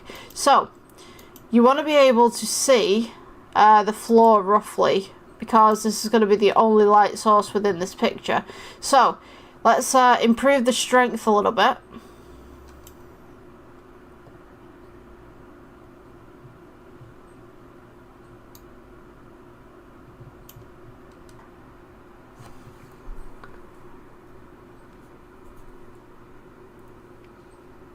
So now we can see that we have this nice little lantern going on, nice strength to it. So the next bit that we want to do is the ghost. And the ghost is pretty easy, because if you followed one of my other tutorials that I did, I show you how to make these. So what I'm going to do, I'm just going to go ahead and just save this as lantern, and then I'm going to go ahead, file, let's go save as, and I'll just put this as lantern with ghost. So when we do the lantern with ghost, it'll be a separate kind of file for me. Obviously I'll have to put in all the details, but I'll have a plain lamp to work with later on. So with this particular one as well, we needed a little bit of a handle going on just up at the side here. That's fine. We can go add. You can like torus or whatever it is, so we can rotate this by 90. Press G, bring it up. Press G, bring it to the side, scale it in. G, just to put this bit right here. Okay, so right click, shade smooth, and we'll do black metal, and then we're going to go ahead, go across, and we'll do one for the opposite side as well. So both of these should be black metal, all that kind of stuff, yeah. So just looking at some photos right here, let's see. I think we could do the handles again from the top using a mirror modifier just to be able to pull this off. So if we go add cube, we're going to do the exact same thing as last time. Let's go ahead, edit, and we can go Control R just in the middle right there. Take this, take this, take this, and take this, and then we will delete faces. You can also do this as a circle actually. A circle actually might be better, let's see. Let's delete that. Let's go ahead and add circle. Press G to bring it up. We will rotate this 90 degrees. So we've got it like this. So you guys can see that. And what we'll do, we'll go to edit, mirror modifier. So add modifier should be a mirror. Where's it gone? Mirror modifier. We can go E for extrude. Oops. We can go F for fill. E for extrude. Make sure it's on the Y and not the X. Oh, something's gone wrong. Hold on. So, let's get rid of that. Add modifier. Mirror on the Y, not the X. E for extrude. That's strange. Okay.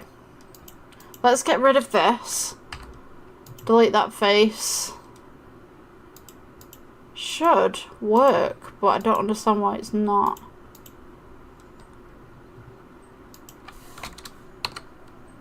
How bizarre.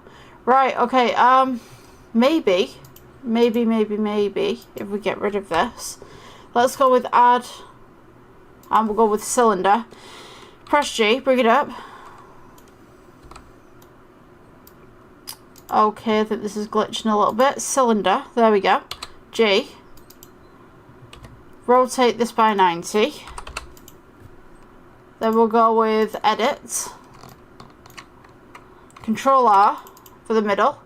And then we want to get rid of all the faces right here, so we'll go for X-ray, do that, delete faces, and then we can go for a modifier, mirror on the Y.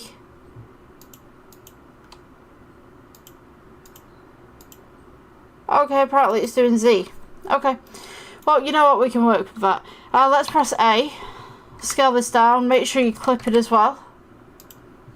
Let's go for S, scale this down. So basically what we want to make is a little handle. So let's go with G, bring this up. Maybe just have it about there. And we'll go with this face just at the side. And you know what, I'm gonna go for E for extrude. Let's rotate this round. G, bring it down a little bit.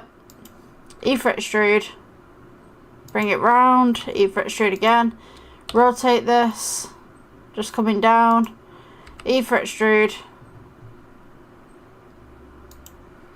and then we'll go E for extrude again, rotate this again, going down, and then E for extrude. And I mean, your handle could be anything really, whatever shape you want, really, as long as it links up. So E for extrude again. We'll rotate this just inwards. Rotate in. E for extrude. E for extrude again. Rotate at the bottom. E for extrude. And then we can just bring it back outwards again. So rotate this bit. E for extrude.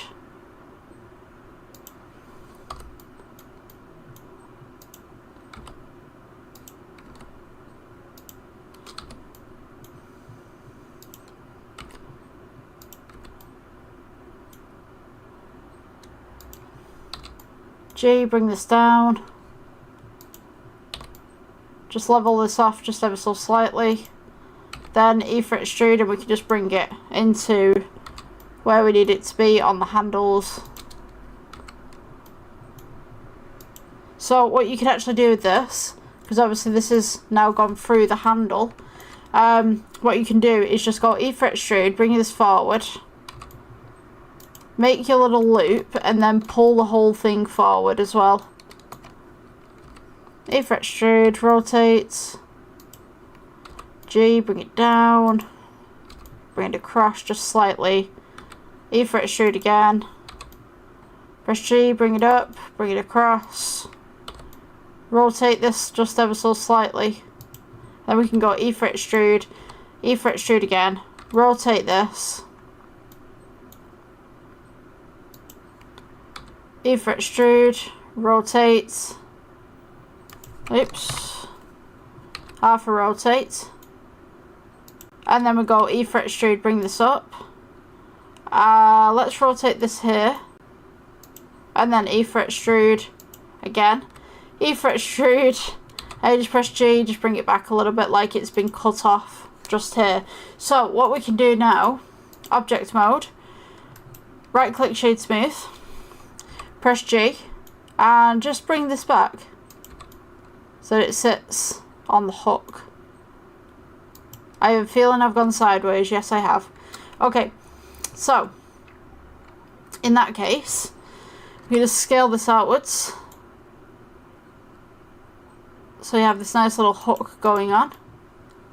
Probably not the best hook that I've ever made, but if it sits, it fits. Yeah, so you could go ahead and just amend this as well. You could, let's see, you want the edit mode for this. You could go ahead and amend this little hook right here. Maybe scale it down just a little bit. Bring it in. Let's see.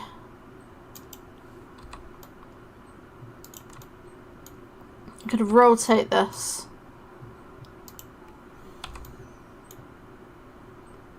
So it's like that.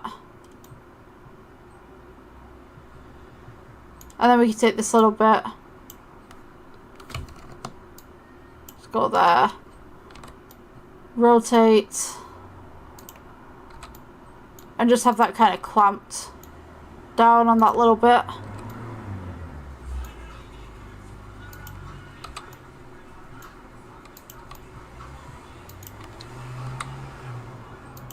Hopefully that music doesn't come through, because that would be a pain in the backside. Although it is. 1 second.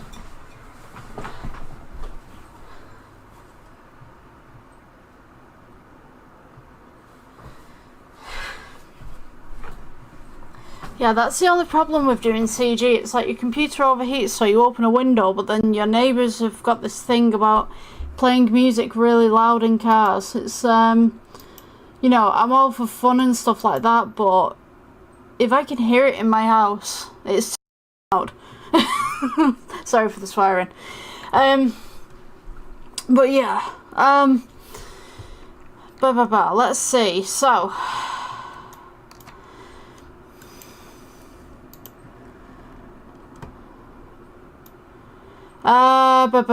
right, so we've got this one. Let's go for new. We're going to go with the principal BSDF, but we'll change this to metal. So I'm just going to turn the roughness down. So now we have this nice little lantern, and you can't really see the handle that well, but that's fine. So, hi guys, welcome to the next Blender tutorials. So today we're going to be working on metal imperfections, adding things to metal and then working in layers. So what I'm going to do, I'm going to start off with a cube, and I'm going to start off with a couple of other things as well, just so you guys can see the effects on some different objects, and hopefully you can apply this to your own projects. I haven't done a video in about a month, primarily because we've had a lot of heat waves over here in the UK, and it's not so much the heat that gets you, but it's the humidity. And trying to get my computer to run certain things and trying to get enough air circulation within the office has just been absolutely horrendous. Usually my office is the coldest place in my house. The radiator doesn't work, so you know, in winter it's absolutely perishing freezing. Yeah, so what we're going to do today, we're going to be making a couple of things. I'm going to start off with some small items first, because it is pretty warm still in here, but it's not quite as warm as it was yesterday. Yeah, I went out for a walk yesterday and I couldn't stand the heat. It was just like, woof. So, yeah, we'll get started with this project. Let's start off with first the default cube, and then we'll work from there. Okay, I'm just checking that I've got the screencast keys on here for you guys so that you can see what I'm pressing, because I've gone through a lot of projects where I've not pressed the screencast key, and then I've realised afterwards, and I've had to go back in and edit everything, and it's just horrendous. So what we've primarily got here, for 4.5, this is a new download actually, this is the new version of it. So we've got the camera right here, if you didn't know what the camera was. This is this little box thing right here that's highlighted in orange. And then we've got the light right here. So what we want to do first and foremost is go to your render tab just at the side here, if you can see where my mouse is. And then we're going to go from Eevee, and we'll switch this up to cycles. I do all of my stuff in cycles. So the next thing that we want to do, I'm just going to go ahead and show you how this works, just in case you're new to Blender. So if we go up here to where the tab is, and we click the little circle that's right at the end right here, this is the render tab. So this is the lighting, how it would look. So if I go to render up at the top right here and render image, we see that we have just a standard cube right here, and it's rendered in pretty quickly. We've got a couple of samples still to go, but you can get the primary idea of how that works. So to make these metal kind of looks, what we're going to do, generally I'll keep this to English. Generally I do write all of my stuff in another language on here, so say if I do colours and stuff like that, I'll do different colours in different languages, but primarily I'll do the colours in English, because obviously this tutorial's in English. So this is the shading tab. that I've just clicked on right here. Let's get into this. So if we click onto our object and we just press shift, and what I'm going to do is I'm going to press the center scroll on my mouse. For some reason I can't get the screencasting keys on this tab. If anyone knows how to do that, please inform me, because it would be absolutely brilliant to know how to do that. If I can do it from here, that would be good. See, screencasting keys are turned on, but if I press anything, nothing appears. So, yeah, it's a bit of a pain on this, to be honest with you. So, this little bit right here, if you need to move this around, just press shift and center scroll. And you notice that we can move this around. So what I'm going to do, I'm just going to move myself out of the way, because I realise that I am right dead centre in the middle of the screen. And I'm also going to turn off this rerun as well, because it's not a rerun.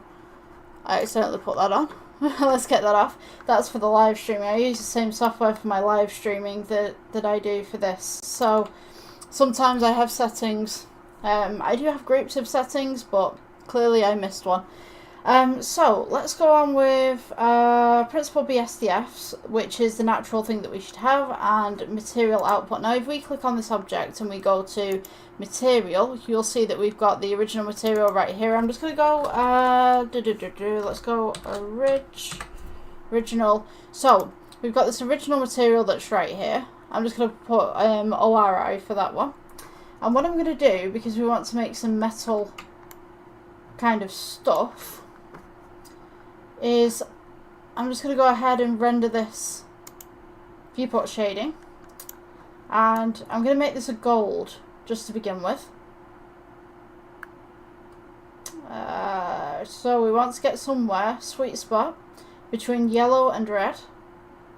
Maybe just a little bit of green coming over, but just maybe about there. So if you need to copy this colour as well, you can see that we've got the hue, saturation, all this kind of stuff, RGB. And also the hex right here is the exact colour that I'm using. So if you type that into yours, you'll be able to get the exact same colour, the exact same shade. So what we're going to do from here is we're going to go for the metallic. Let's turn this up a little bit. And what I'm going to do is I'm just going to go ahead and add a plane underneath it so that we can get this reflection scene, so to speak. So just to get your plane, if I just get rid of that plane 1 second, I'll show you how to do this. So we want a nice little reflection on it so we can see what's going on with the object itself. So if we go to add, we're going to go mesh, plane. You'll notice that it's in the middle right here. So we're just going to press G, hold down your center scroll wheel, and you can go up, you can go sideways, you can go this way. We're going to go down to make sure that this is underneath the cube, and then I will press S and we will scale out. So now you can see that we've got this nice little shadow going on, we've got this nice little cube going on, and what I'm going to do as well, I'm going to add a green screen ball. So you can add green screen balls, you can put cones, you can put whatever you'd like. So we're going to go UV sphere for this example.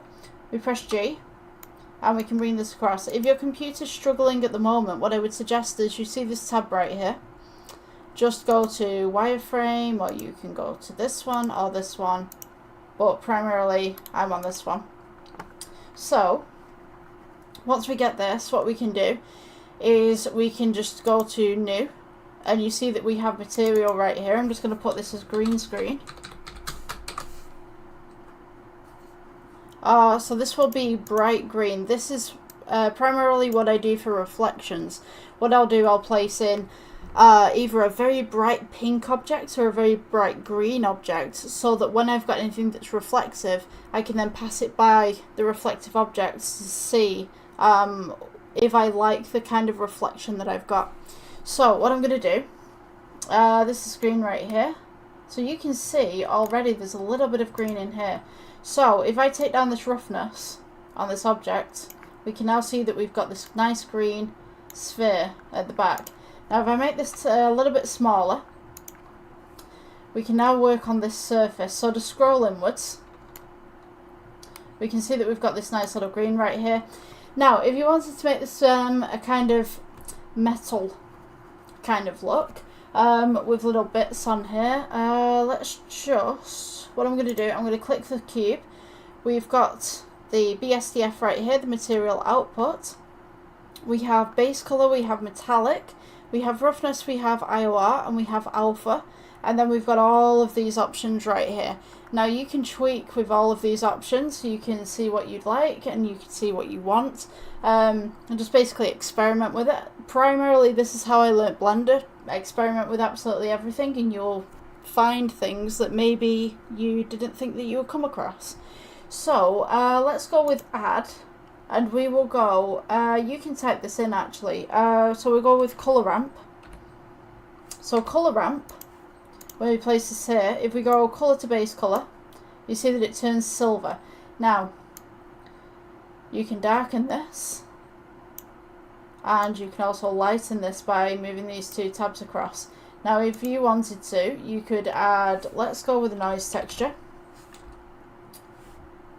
So I'm going to make a kind of bumpy silver, so let's go with noise. Noise texture, you've got white noise texture, you've got regular noise texture. You want the regular noise texture.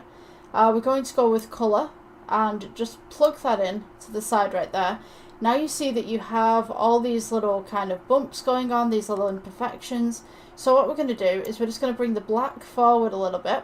You'll notice that it darkens in places, and then if you bring the white forward a little bit, you've got less imperfections. Now, if you wanted to,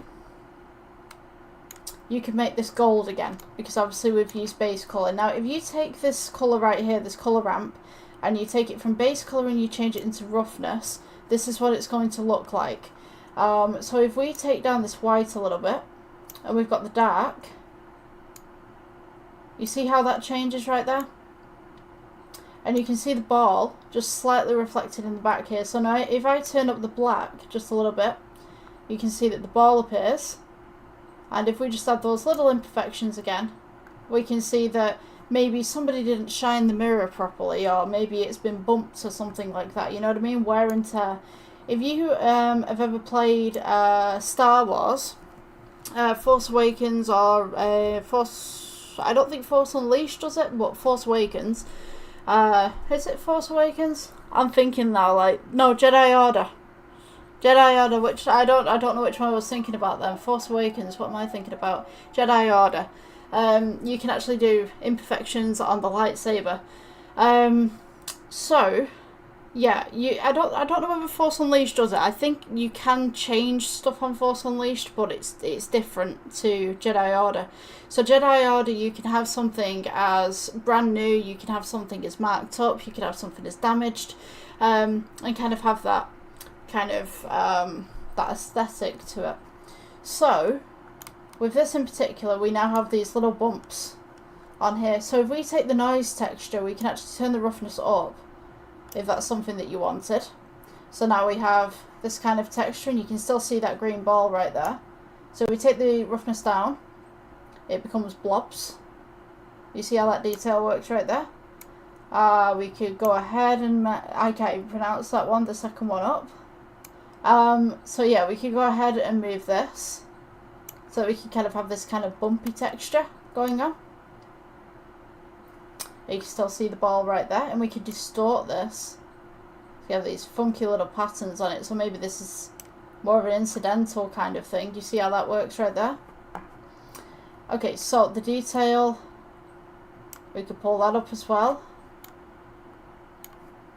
You know what, I'm going to make multiple cubes for this. So let's go ahead, I'm just going to go ahead and scale this down, so we can have some bumps on that one. And then what I'm going to do is we're going to go to add. You can do Shift D if you want to, but we could just go to add and we could go cube. Notice that it's turned black because it's two objects on top of one another. We're going to go with G. Just press G, hold down your center scroll, and we'll bring this across. What I'm going to do as well, let's go into layout actually. So we've got the first cube right here, we've got the second cube right there. Shift D, we can take this one. Again, it's two objects on top of each other. So we're going to go ahead and just drag that across. I wanted to show you this because I can now get the key strokes on there, the key log kind of thing. So what I'm going to do, I'm going to go ahead and take this one, let's take all three, and we're going to go Shift D, just bring them up, and this will be our canvas to try different things with, because I'm going to teach you the bump technique as well. So if we just bring these up, so now if you notice, these three in the middle are all gold. So to get rid of this gold, all we're going to do is go to your materials section. Let's see, make sure that you just have the one cube selected. We're going to go to this material right here, which says RE, which is for the original. I'm just going to go minus. Click this one, and we just click the minus again. So now we have all of these cubes right here. We have 8 other, is it? No, sorry, 7. Wait, so yeah.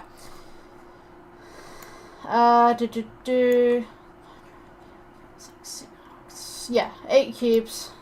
I don't know why, like, my brain was saying 7 then, like, I don't know where I got 7 from, but yeah, 8 cubes. We got the 9 cubes all together. So, what we're going to do, I'm not going to leave that one down. So, what we're going to do is we've got this one right here with all the little bumps on it. We're going to take the next one, and we can do these in different styles as well. So, we're going to go new. Go to your material right here, if you can see it. And we're going to go for green.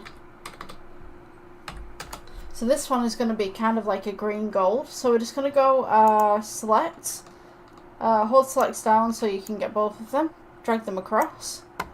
We're going to go add, and then what I'm going to do is for this one in particular, I'm going to go color ramp. Color spelled the American way, by the way. Color ramp, just right there. And what we're going to do is we've got that nice little grey and we've got that nice little white. What we're going to do with that one is we're going to go plus, and we can add the green in the middle. So right now it doesn't really mean anything because the green is just kind of like a really lime green. We're going to turn up the metallic, turn down the roughness, and now we have this nice little shine, this nice little green going on. So what I can now do is we've got all these textures that we can put on here. We've got brick texture, we've got checker texture, environment texture, and we have Veroni texture. I'm going to use Veroni texture, color to the FAC. I noticed that we've got all these little bumps coming up right here. So what we want to do with this is you can do whatever you'd like with this one. I'm going to turn mine up just a little bit. The roughness is turned down. If we put this onto the roughness right here, you'll see that this is how that it turns out. It turns to more of a silver. If we put this on the metallic, it doesn't really do much on the metallic, but base colour definitely does some more stuff. So I'm just going to turn the green up just here a little bit. We've still got that nice little reflection going on. You can rough this up in parts. And what we can also do is we can add a bump node. Now a bump node is going to allow us to have a little bit of texture to this. So if we go add and we just type in bump. Now usually, as I remember it, I'm going to get this wrong every single time. Like I do this every single time. Usually I would put it here, but then it turns to here. Just 1 second. Yeah. Okay. Right, I messed up. So I always get confused with where the bump is supposed to go on here. So I think it's always supposed to be here, kind of thing. So you can just see that we've got these little cracks just coming up right here. So you can go ahead and experiment with this a little bit. You can go strength, you can go norm. Let's go with height. Just bring this black in a little bit. And we can change this from base color to roughness.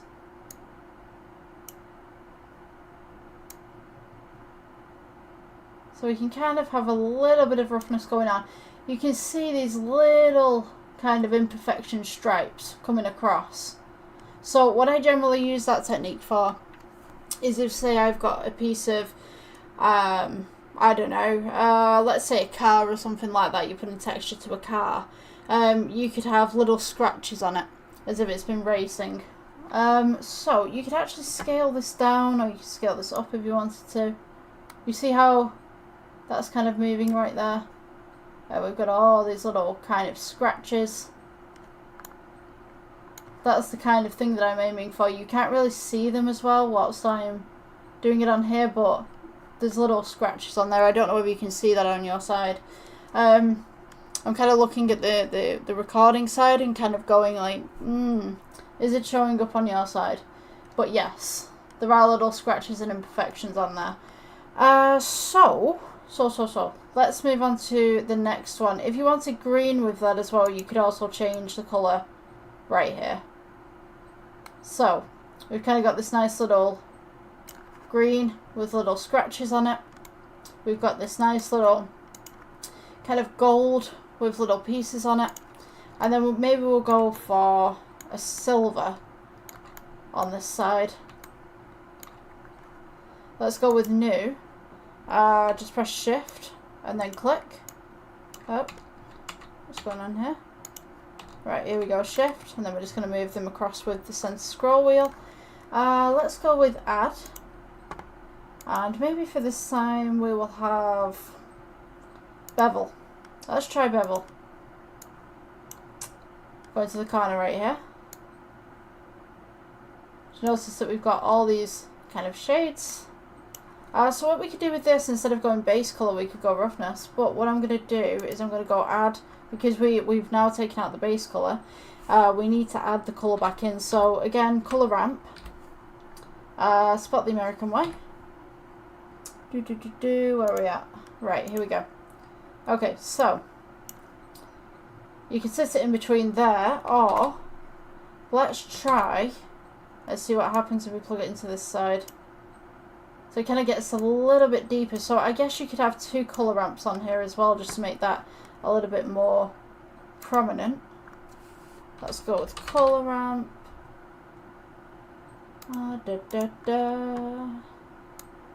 We can bring that in just at the sides there, so it looks a little bit more beveled on the sides. And what I want to really do is stripes going downwards. So we'll do that on the next one. Let's see, let's bring up this metallic just a little bit. Bring this roughness down, and we can see that we've got the nice little ball here. So you could use this kind of texture for, say, like the side of buildings or something like that. Say if you've got skyscrapers and you want something that's reflective, but you can't see into it. Also, you can mess with your alpha. Say like you've got a skyscraper and you want to be able to see inside. If we just remove the alpha just a little bit, now we have this object that is now slightly see-through. If we change the IOR, we can now make it a little bit more shinier. We can just edit that just a little bit. Okay, so what I really want to do is a bump texture. Let's move on to this one.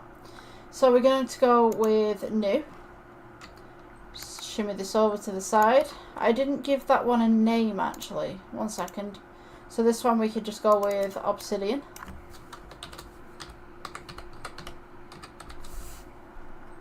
Yeah. Okay. So with this one in particular we could go stripe, metal. So with this one in particular, what I want to do is I want to get brick texture. So if we go with brick texture right here, click this on, color to base color, we get all these nice little lines going on.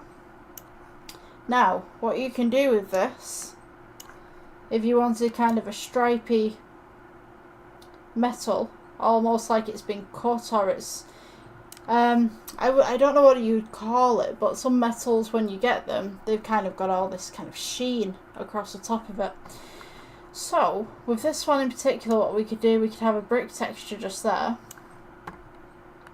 We could change up the roughness just a little bit, make the metallic up.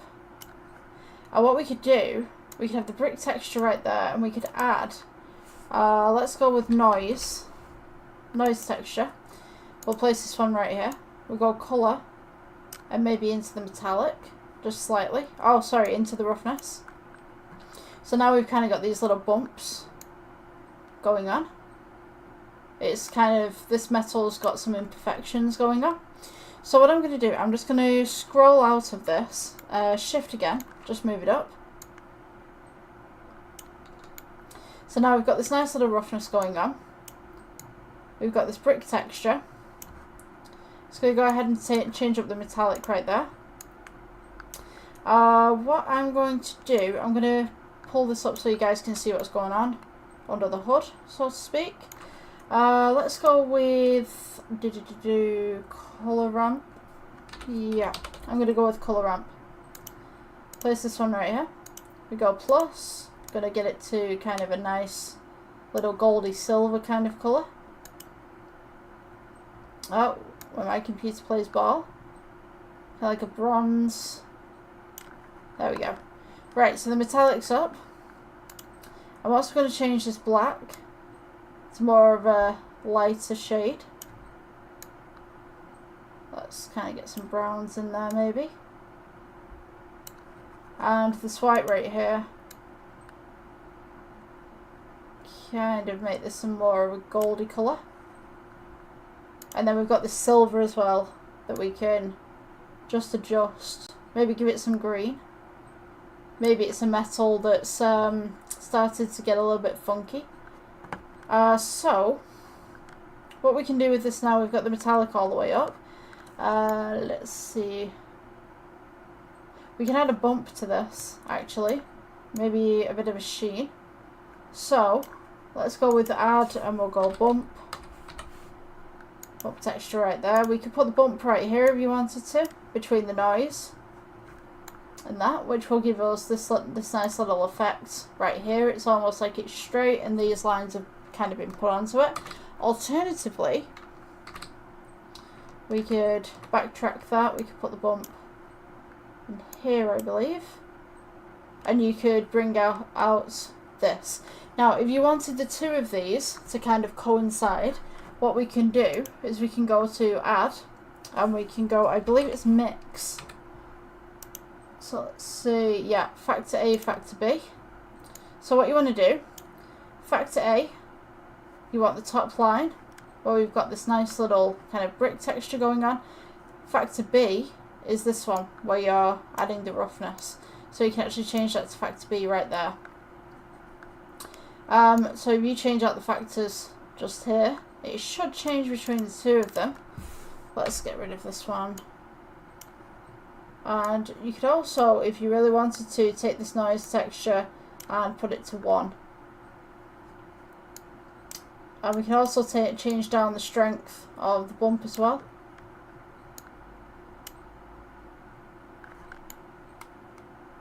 So you've kind of got this little kind of lines going across it and a little bit of a bump texture. Personally, for me, I don't really like this one. I just don't think it sits right, but if you wanted some sort of metal that had bumps going across it and stuff like that, I mean, totally up to you what you want to do with it.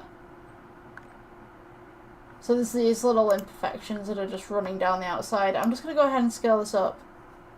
So we've got a little bit more detail with that.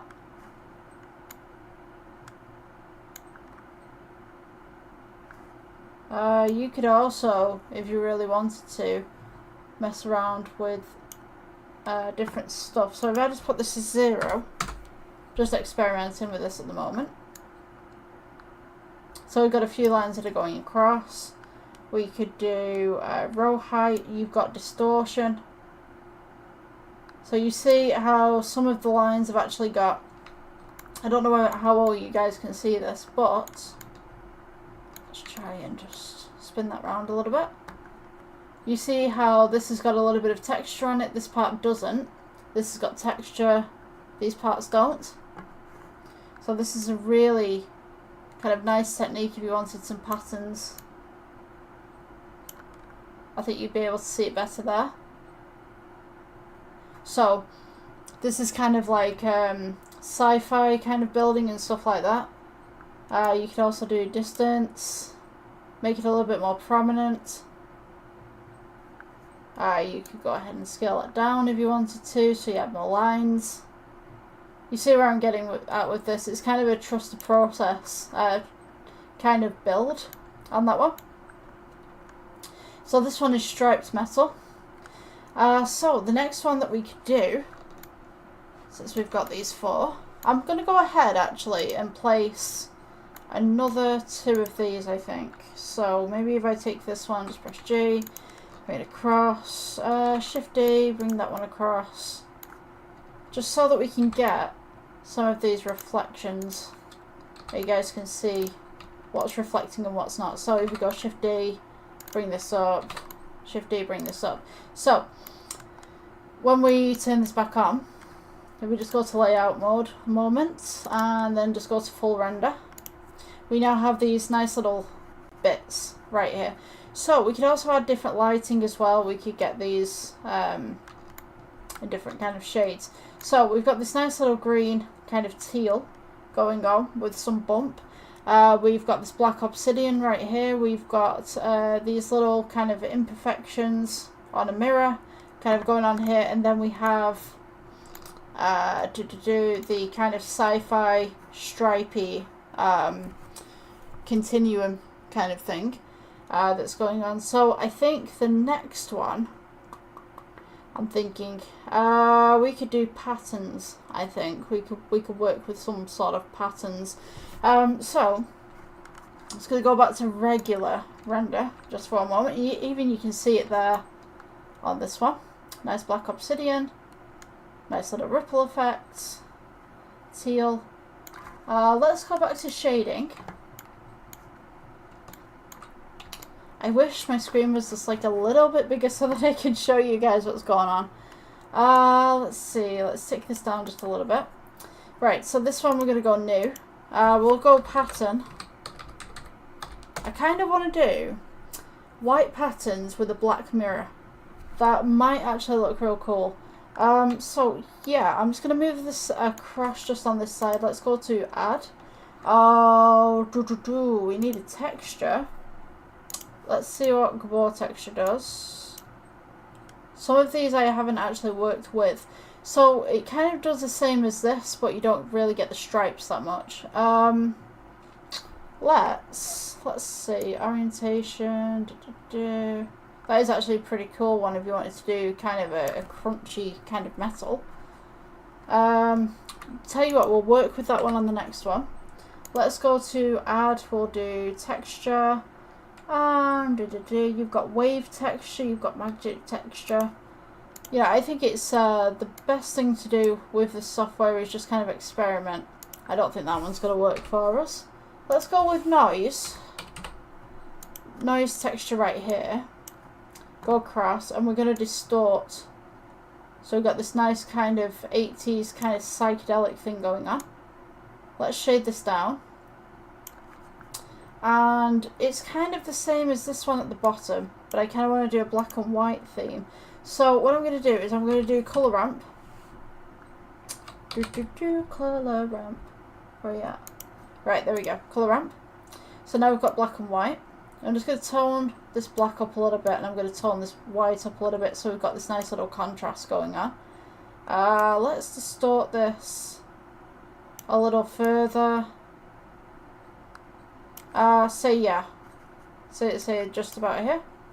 Okay, so the metallic side of things, let's just turn that up. Just turn this brightness down. What I'm going to do, just go on full render. So we've got the white as being the most reflective here. So what I'm going to do, let's go and experiment a bit. So there you go.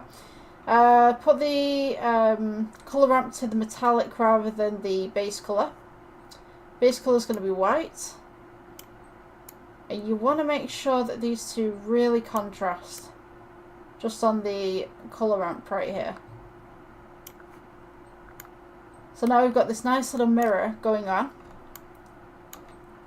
With black. And then we've got the white underneath. So what I'm actually going to do, I'm going to place, let's go with, tone down that black a little bit. I'm just going to go ahead and just put this as a white, just to define that white a little bit more.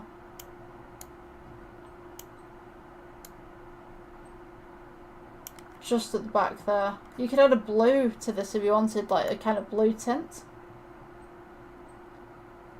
So that would be your kind of black and white edition. So with this one, we said that we were going to go with a certain filter. So what I'm going to do is I'm going to go new, and we'll do, I'm going to put this as EX for experiment. And let's add in this texture shader, and I think we were with Gabor. Correct me if I'm wrong, it was Gabor. I haven't worked with this one, this is why this is an experiment one. Let's see. So we can do this metallic, roughness. I'm going to do base colour. Take this roughness down, this metallic up, because we're doing metals. So now we kind of have this kind of hazy kind of metal. What I'm going to do is let's add a magic texture to the roughness. Oh, I like this. So, I like this a lot. So we now have this nice little kind of magic texture going on. So what we can do with the Gabor and this magic texture, we can actually add the colour ramp. Just place that right here. We could kind of phase off some of this if you wanted to, or you could just keep it the way that it is. Maybe bring this white up. So we kind of have the same effect as the other side. We've got metallic all the way up. If we put base colour to metallic, nothing happens. Okay, if we put this base colour to alpha. Right, so I mean, this one is an experimental one anyway. Let's go plus, and we'll add a nice little blue in there. So we've got these blue stripes coming down right here. If we scale this up, we can get even more blue stripes. Or we could just have like one blue stripe. Maybe. You're kind of making a scene where there's some rust or something like that coming down the metal. So this is a great way to put little bits of rust in there as well. I like that magic texture. If we remove this magic texture, this is what we've got. We've got this kind of rusty kind of mirror. So what I'll do, let's make rust on the next one as well. Let's try this one. We want to make this a rusty kind of old scratched up mirror. So we're going to go new. I'm going to type in rusty, old, scratched mirror. Yeah, so let's bring this across. I'm just trying to think the best texture for this one. So we want to go with metallic, but we also want that nice little rust thing going on. So I believe that the texture that we just had was the Gabor texture. So if we do value to base colour, and what we will do is we'll add the colour ramp.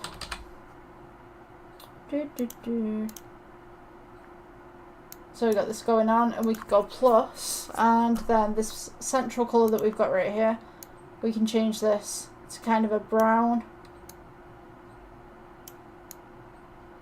kind of colour.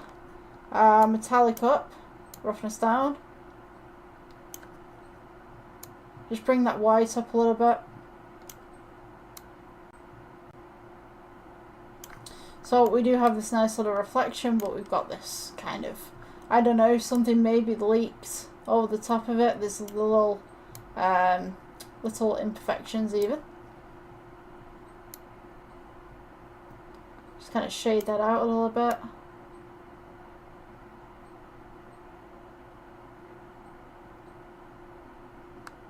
Maybe you're traversing through an old ship and there's mirrors, and you want to get that kind of water, that stagnant water that kind of drips down. This will be a great effect for that one. And maybe you want to make the mirror a little bit rougher, a little bit more dirtier. So to make it look dirty, we could go ahead and we could go noise. Let's go noise texture right here. Just place it at the bottom. Change up your colour to your roughness. Or we could have it like this. Maybe over the years it's just become very horrendously, how could you put it, dirty, maybe. Trying to think of the words. Yeah. Bring that down there. Make it a little bit smaller.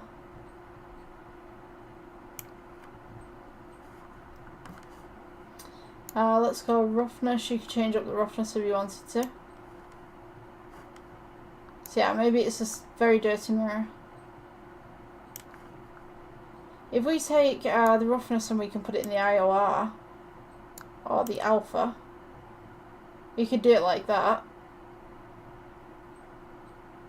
Alternatively, if you wanted to, we could disconnect that one and we can do a mix. We could place a mix right here. We go ahead and put this one right here. Go ahead and put this one right here. Just turn off that. Just basically mess around with the different settings, see what you can do, see what happens. Let's see A, and we can put that one as B. Okay, maybe not. The results, let's put the space color. Yeah, okay, so that kind of works. So I got them the wrong way round. A should be B, B should be A. Not very organised on that side. Okay, so now we've got this nice little texture going on, and the best thing about it as well, we've also got this kind of oil slick to it. Now, if you wanted to get rid of this oil slick, just come down to this section right here. We could, in theory, put another colour ramp. So we could go add, and we could go colour ramp. Colour to vector, and it'll change it to this. Now, if we go a little bit more with the black, oops. Oh, we have a crash.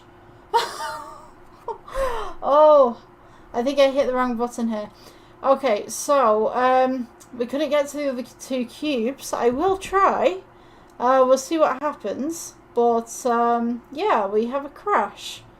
See what I mean? Like, I think my computer's just getting way too overheated. It's yeah, we've got it. We still got a heat wave going on outside, but apparently we've crashed. So that might be the end of this tutorial, but please continue experimenting with your own cubes.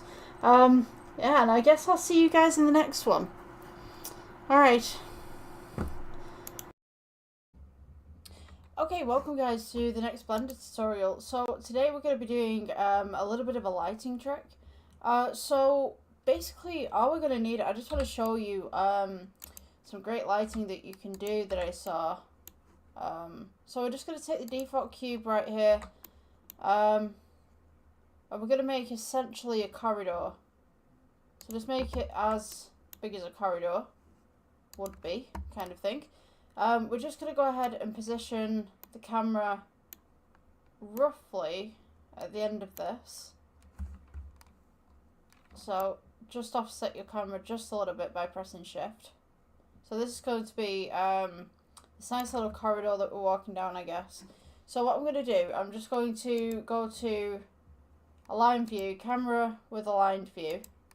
I'm just going to pull this back just slightly. Oops. Come on.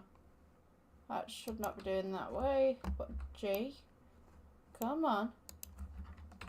Okay, let's try R. No. Okay.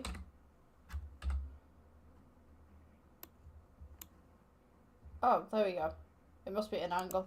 Let's press G again. I'm just going to rotate this up.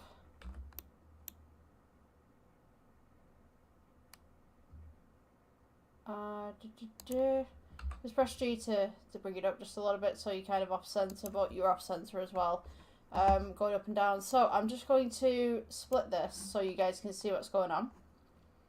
Make sure that your engine is on cycles. Just gonna pull this forward a little bit. So yeah, if you don't know why that is, just go to render. It's like the little back camera logo in the side. Want to go cycles. So within this corridor, we don't want this light.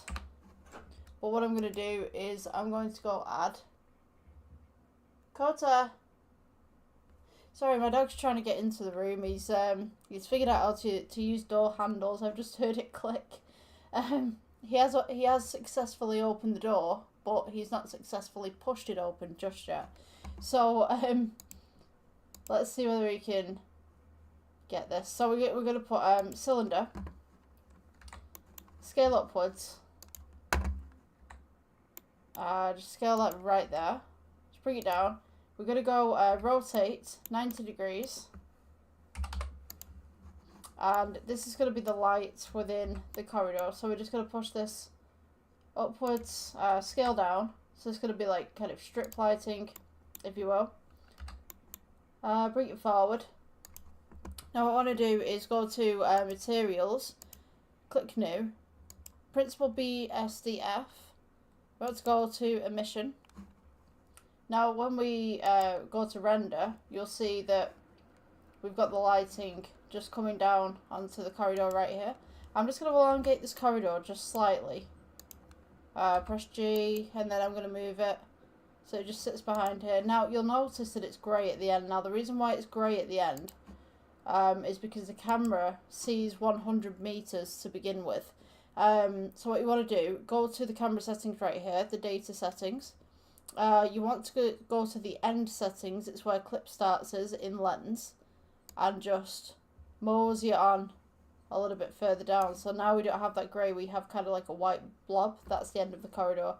So now when we render, we just see darkness.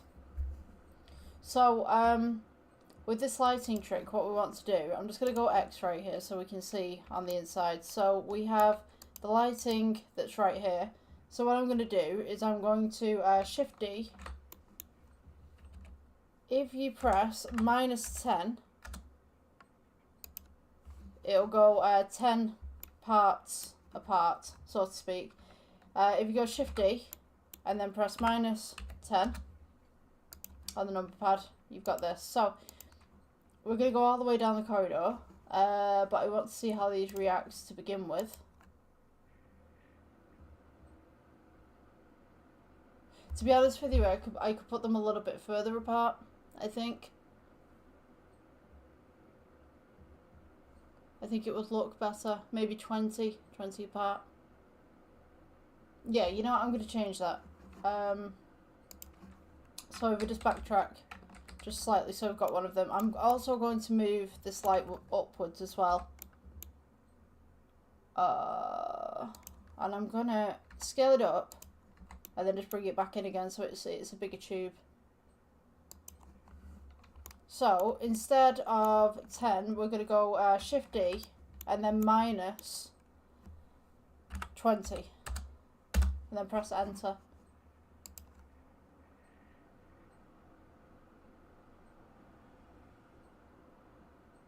I think that's a much better effect.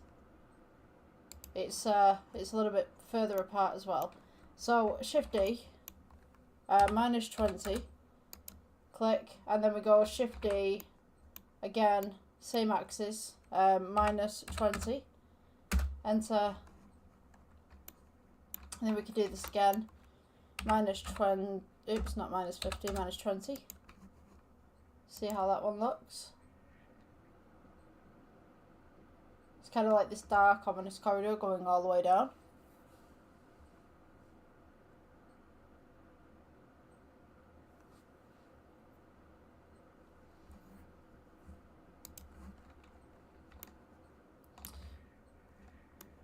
So yeah, I'm going to go Shift, -20, Shift D, -20, and then Shift D, -20, and I'm going to leave the end one because I don't want it to just quite reach the end. I don't want the end to be seen. So this is what we should have.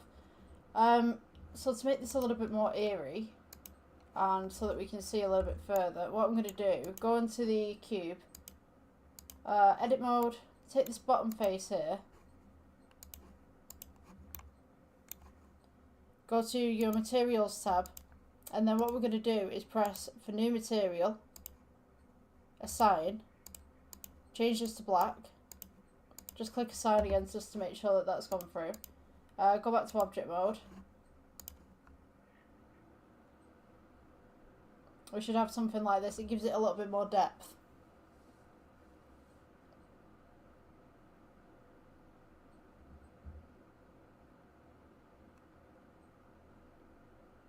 So on these walls, what we could actually do, we could separate, let me think. So we got edit mode. If we select our top face right there, press plus, new, and we could get maybe like a kind of cream kind of colour going on, just an offset white. Oops, yeah, so roughly about there, offset white. Click assign, and then for these sides, if we go on to the shading tab, let's go with a noise and a bump node. So add noise texture, click to base, just scale that up a little bit. Then we can add a bump node, stick it in the middle. You want to go colour to height, and now you notice that it turns purple. So now what you want is the colour ramp. If many of you have been watching these, you'll know exactly where I'm going. You'll be like, it's colour ramp, it's bump, this is how you put it. But for those of you who just joined, hi, welcome. You're probably not going to know how to do that. So depending on how deep you want this to be, depends on how you put the lighting. So I can make it a little bit lighter by moving the white. If I move the black, it'll make it darker. Also, if I take the roughness down and just pull the metallic up, we can have this kind of reflection going on. But to be honest with you, I was looking at more roughness for this project, more than anything. And a little bit of a darker corridor, I think. Maybe just a little bit of metallic, just a slight touch. We go back to layout. Okay, so I'm going to go to object mode again, and hopefully this should be our finished piece. So you'll notice that the lighting comes in last. You'll notice that I'm glitching all over the place. Probably. So the lighting will come in last, don't worry about it. When you render this out, maybe we want to put another light just here, or maybe make them just slightly brighter. Now, because you've cloned them, for those of you who don't know, if you've cloned them already, they'll be the same material type. So when you edit one, it will edit the others automatically.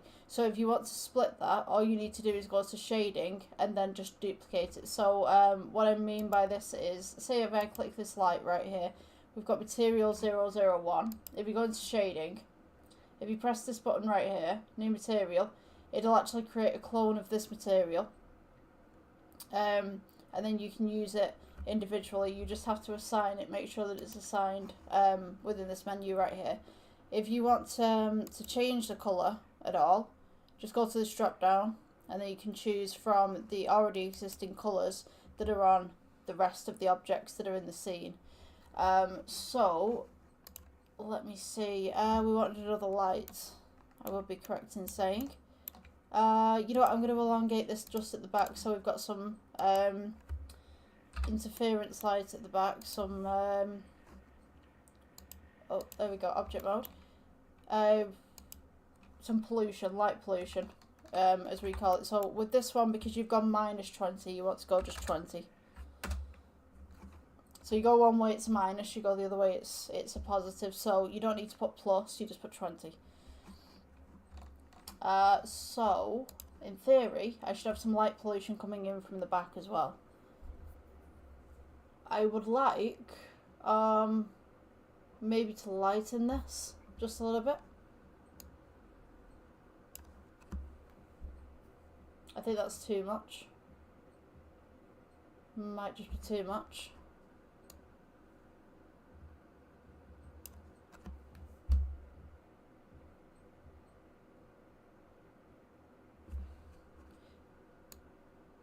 you could take out some lights as well, and you could put them maybe 30 meters apart, so you've got those kind of dark spots and then those light spots, kind of very contrasted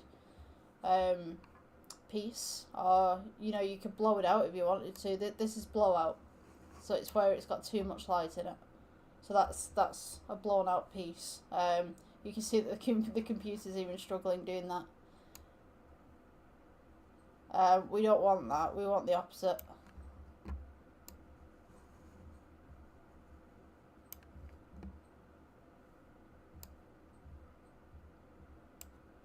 Kind of a very dark, eerie corridor kind of theme.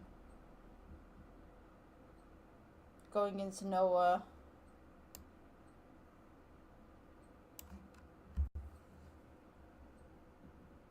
So as I said, the lighting will come in last. It's just that it's got to process everything. So it's got to put the objects on there, and then it will do all the lighting, do all the coding that it needs to do as regard to how you've put everything.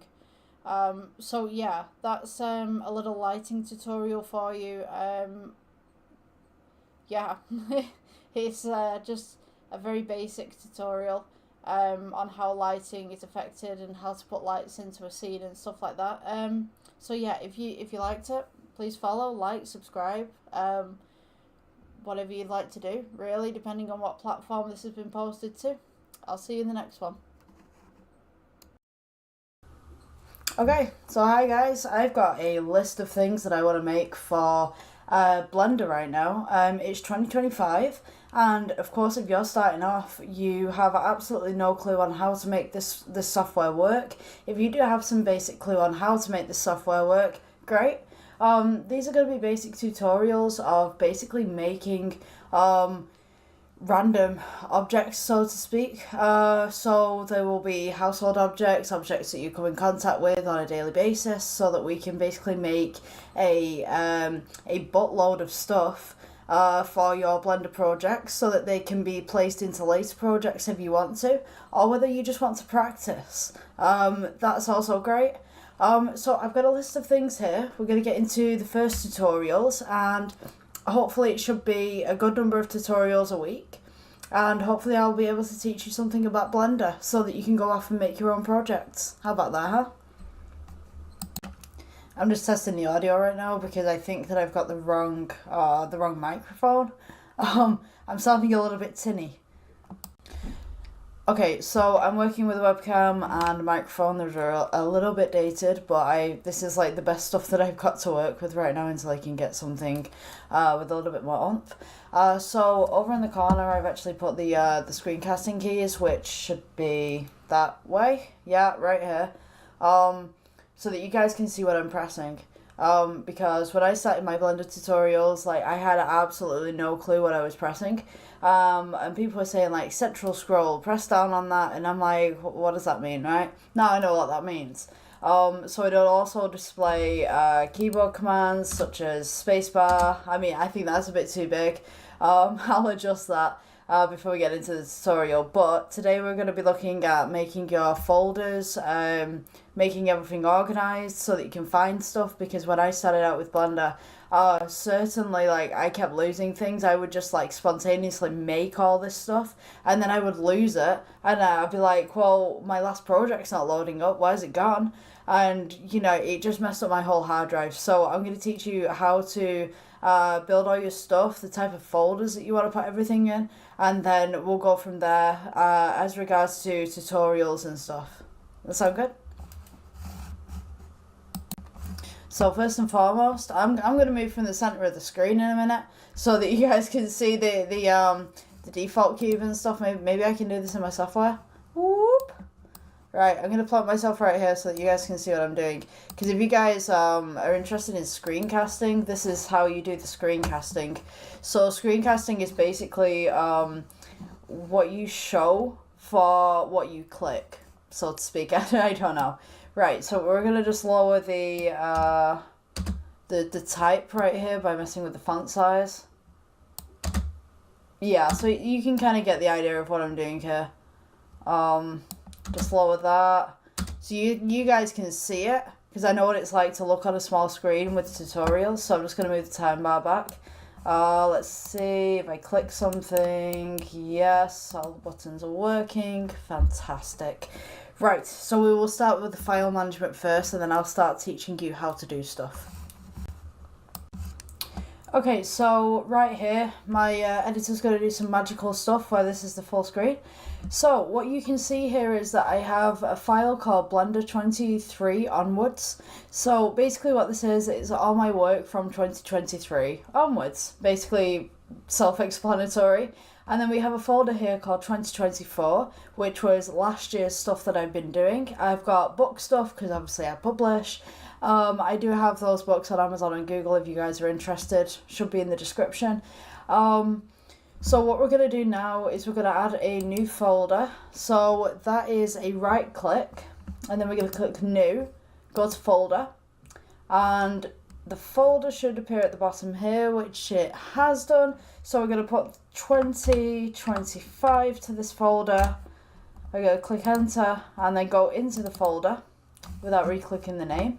Then we're going to go, this is all a blank folder now, ready for you to use for this year. Or if you're watching this in a couple of years, obviously it won't be 2025, it will be, I don't know, 2026 or maybe 2030, I don't know. Right, so this new folder that we're going to make inside of 2025, we are going to call the objects folder. So this is where we will be building all of our objects for Blender. We will be looking at building miscellaneous things. We will be looking at building cars. We will be looking at building all sorts of objects. Whatever you can think of, we're going to put into that folder. And if you guys have a request, then put it down in the comments section. In the next video available, I will place it into the tutorials. So that might be that I've, perhaps planned videos in 2 weeks in advance. So you might see it, maybe your suggestion might come up at 3 weeks later, I don't know. Or I might slip it in somewhere. But this will be where your objects are sitting, and I'm going to teach you the basic objects first, and then over the tutorials we'll get harder and harder and harder, and hopefully by the end of it you'll be able to create your own little masterpieces. If you guys are interested in any sort of inspiration, Pinterest is an amazing inspiration hub. I live by Pinterest. I love Pinterest. Instagram's great as well if you're interested in a little bit of inspiration for your own stuff. Don't worry if your work doesn't look industry standard, so to speak, to begin with, because, you know, we've all got to start from somewhere. Don't worry about making mistakes. It happens. As long as you learn from those mistakes, that's a great thing. You know, you make a mistake, you move on, it's fine, right? That's how we learn, we make mistakes. So, your objects folder is ready to go. So when we open this folder, what we're going to have is we're going to have a list of Blender related projects that will help you in the future, and I will teach you how to I believe it's called appending, so you can actually place objects into new projects. So say you made an object about 6 months ago, for example, you can then place that into your projects that you currently have. So I'll teach you how to do that. But for now we're going to just make the objects. So the first object that we're going to make, which is a very basic object, is a plate. And then on our next tutorial we'll make a coffee cup, and I will teach you how to do glass, and I will teach you how to do porcelain kind of looks as well. Alright, so let's get into this. Alright, so when you first come into Blender, you're going to be greeted by this screen. So you first come in, it will be a load new projects kind of screen. Just click off that. So this thing right here is the default cube. Now usually what a lot of people do with the default cube is straight up delete it, because that's just what you do. Default cube just doesn't exist in many projects, and certainly we don't need the default cube for the projects that we're about to do. So we're wanting to make a plate. So a plate being a very flat object, not many vertices.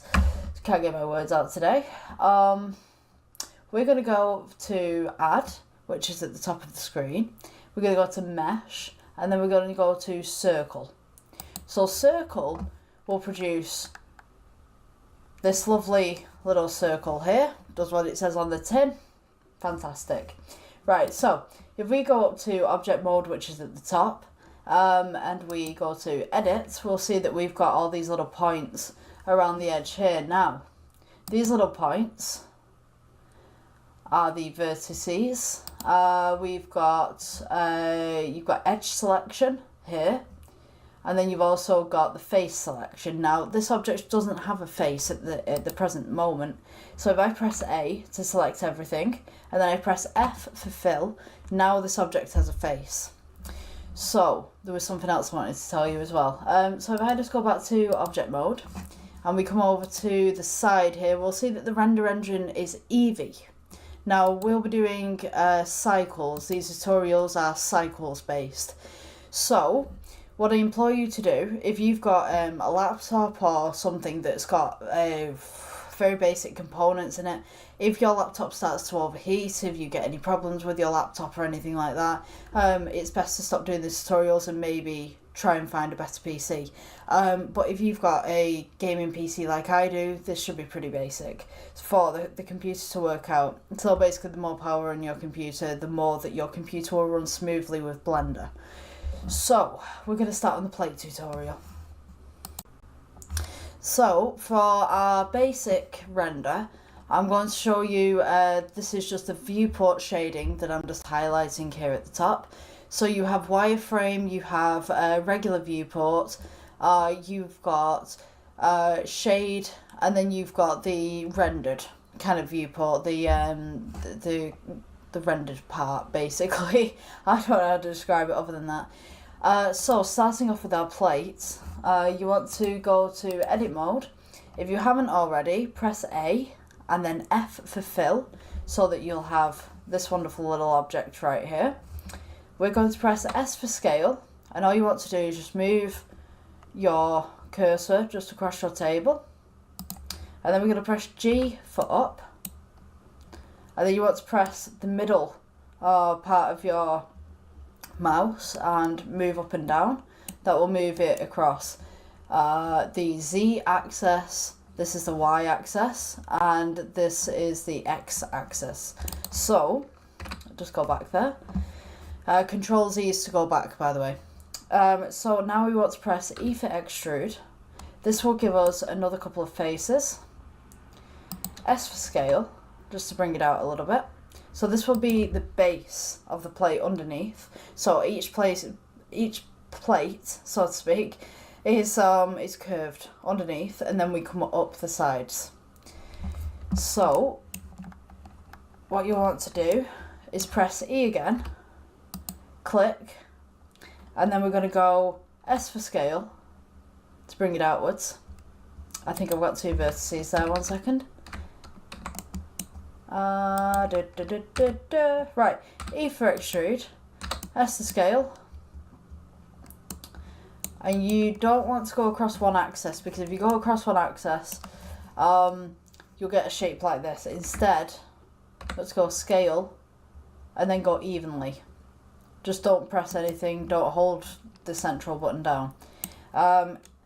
E for extrude again, go up.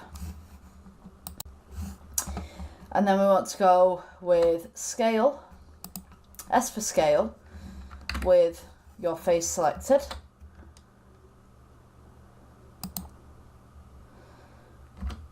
And then E again, scale outwards, and then E again. Right, so you can have a little basic shape like this. It comes in the middle just slightly, and then you've got the outsides here. So what I'm going to do is going to press this little button here, which makes it invisible. Press 1 on your number pad. If you can't press 1 on your number pad, you've got viewpoint, so you can go from front to back, top to bottom, and stuff like that. For me, I've got an extended keyboard. I've got the banker's number pad on one side. If you don't have that, then this is the other option that you can have, which will take you to the top view. Go view, viewpoint, top. You've got that one, which is already on. Viewpoint, front. But I want viewpoint 1. So we can now see what's going on inside of our object. So we're going to go E for extrude again. I'm just going to bring a second screen in here. If you want the second screen, just drag from the top right corner. And this second screen is basically just going to tell me what's going on whilst I'm working on this screen. So, E for extrude, we're going to go scale in slightly. This is the lip of the plate. E for extrude again, but don't move it. And then we're going to go in slightly, just to make the top lip of the plate. E for extrude, and then this one is going to be scaled, S for scale. And then we're going to go G downwards. So what you can see on this edge of the plate right now is we have, if I just take off the invisible bit, we have the kind of edge of the plate going on. So now what we want to do is make the inside of the plate, the curve on the inside. So we can see from this diagram right here that we've just got onto the inside of the plate. This is matching up to this one. And what I would like to do is go E for extrude. And you notice that the vertices just goes through a little bit. So what we're going to do is going to scale that down. And that vertices should sit just on the inside of here. So I'm just going to go up a little bit. And then we're going to go scale outwards. I'm going to give it a little bit of a thicker rim. Okay, there we go. And then we're going to go E for extrude, going down again. And you'll notice that it brings in the bottom. Don't worry if it does, we can adjust that later.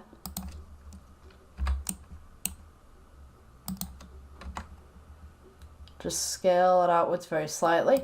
Now, you're noticing that this bottom's poking through right here. So what we're going to do, we're going to go up to faces at the top. We're going to select this. And then we're going to go G and move this down just ever so slightly. So you've got that little rim on the bottom that's going up, but you've also got the plate coming down on the middle. So we're going to select again. Just click to select. Just going to move myself out of the way there because I feel like I'm a bit in the way. You guys can't see. Okay, so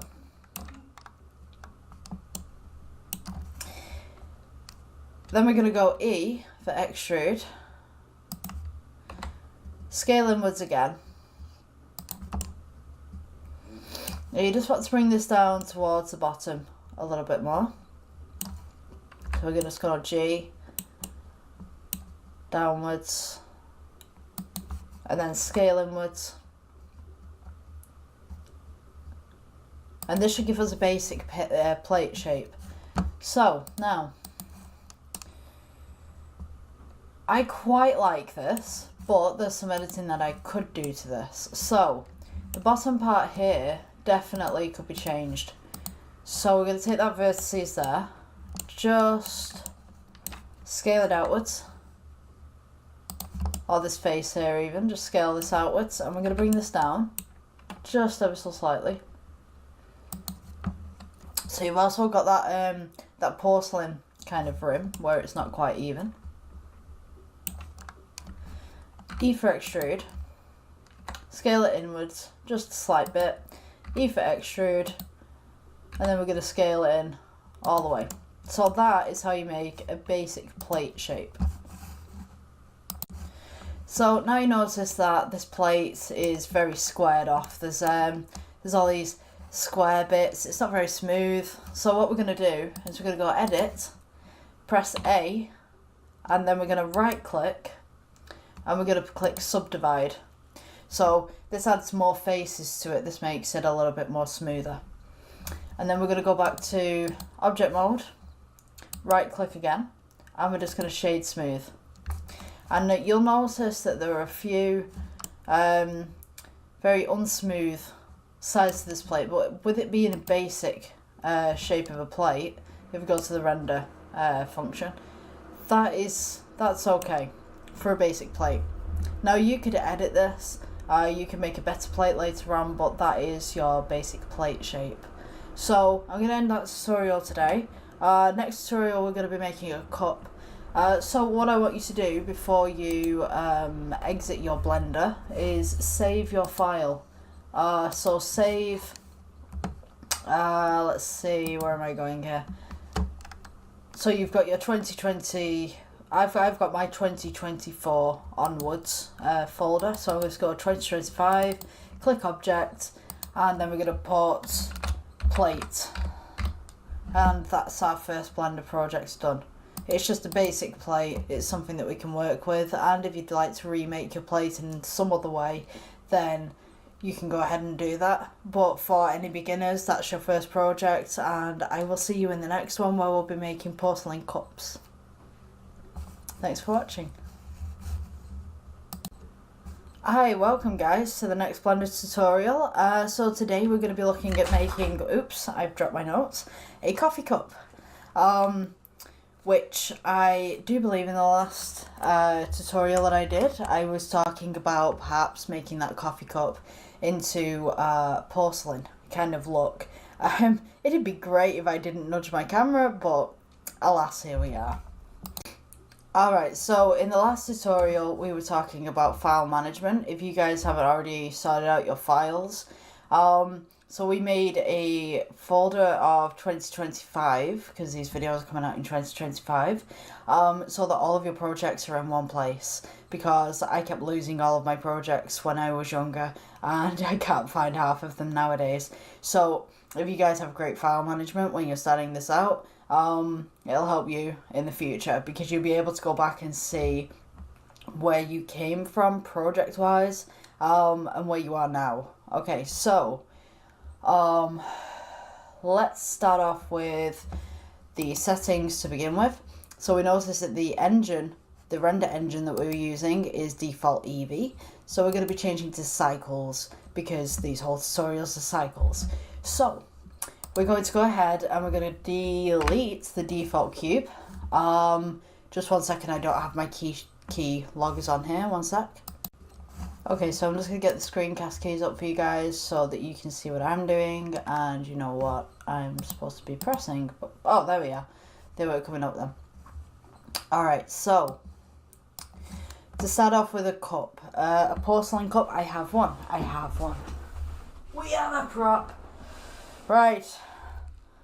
No, I'm just going to cover that up. So we have the cup. It's, shall we say that it's a novelty cup that I have. So this is a cup that we have that we're going to be modelling.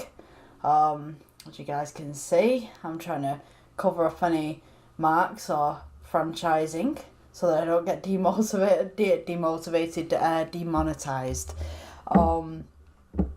Right, so I have my beautiful little cup set right there. So first and foremost, this is going to be a handle deal and also a cup deal, so it's going to be two objects that we're going to be working with. Don't worry, I'll talk you through it, it's fine.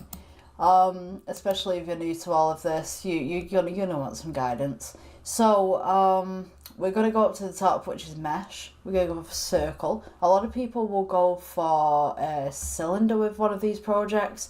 To be honest with you, I don't like doing that because I feel like you have less control over what you're doing.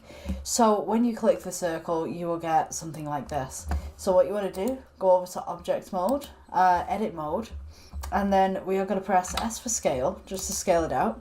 Now you've noticed that this object has vertices, it has points that we can work with, but it doesn't have faces. So what we're going to do is we're going to click A to select everything, and then we're going to press F, and this will give us a face. It's F for fill.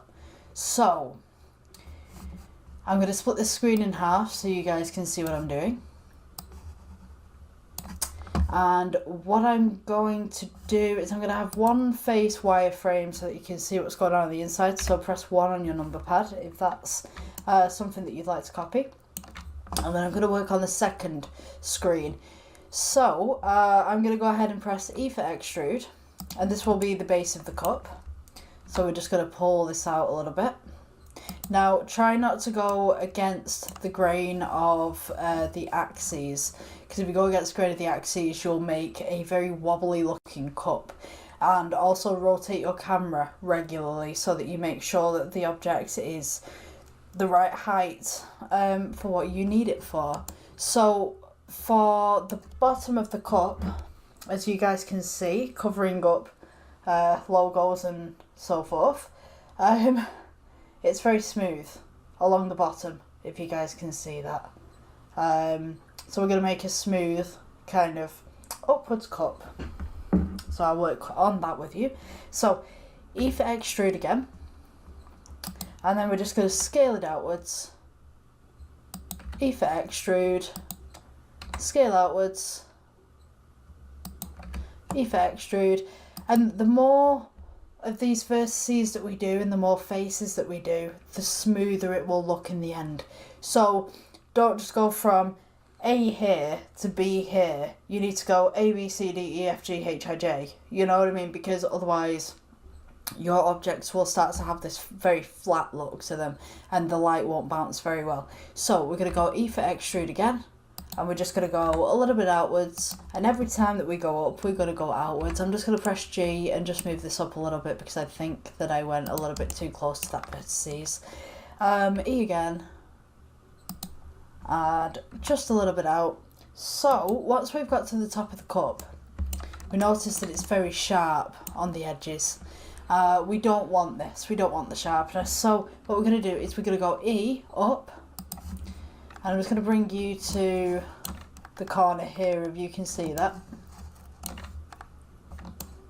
So you notice it's a very sharp kind of 90-degree angle that we're working out, like this kind of very mean 90-degree angle. So we're just going to scale the top vertices here inwards. And then we're going to press E for extrude. And we're just going to go slightly up. Scale inwards again. So you've kind of got this very smooth kind of edge to the cup. And then we're going to go into the cup, okay? So you'll notice that this is selected here at the top, which is a toggle X-ray. If you click the toggle X-ray, you'll be able to see what's going on in the inside of the object. If you don't have the toggle X-ray switched on, you won't be able to see anything. So I would highly suggest at this point that you turn on the toggle X-ray. So now we want to go E again, and this is going to be the top part of the cup. This will be the lip of the cup. So you want to just gently just go in, and it's just going to be a small little ridge on the edge, just as so. So now we're gonna go. We're right on the edge. We're gonna start going into the cup. So E for extrude again, and you just want to go down just slightly, and then we're going to scale inwards just slightly. Then we're going to go E for extrude, go down again, just one more section. And you can see in this part of the section that we've now gone inside of the cup. So this is the lip of the cup, just here. And then we've got this massive void, which is going to be the porcelain. So this is the thickness of the cup, okay? So then we're going to go E for extrude, and you can see that we're coming inside of the cup here. So we're just going to go S and scale outwards just slightly so that we can complete that lip. E for extrude, and all we're going to do is we're just going to follow the outside of the cup all the way down until we get to the base of the cup, and then I'll tell you what we need to do then. There's many people that say to me that I should be doing, just come up to the edge of the cup and then do E for extrude and then edit everything. To be honest with you, I like more control of my work. I like to, I don't know, like, I think the quality assessor in me, I used to work as a quality assessor, I think the quality assessor in me is going, no, don't do it like that, because that's kind of cheating, and you don't get full control over your projects. So we're going to go E for extrude again. Just trace that down. So this yellow bit's on the inside and the black bit's on the outside, yeah? And then we're going to go E for extrude, just try and follow the vertices, so to speak. So as you're going down with the E for extrude, just go S for scale and just bring it in just a little bit. Because with porcelain cups, they are quite thick. So, you know what, I'm going to backtrack a little bit. I'm just going to make that a little bit thicker on the inside there. E for extrude, bring that down.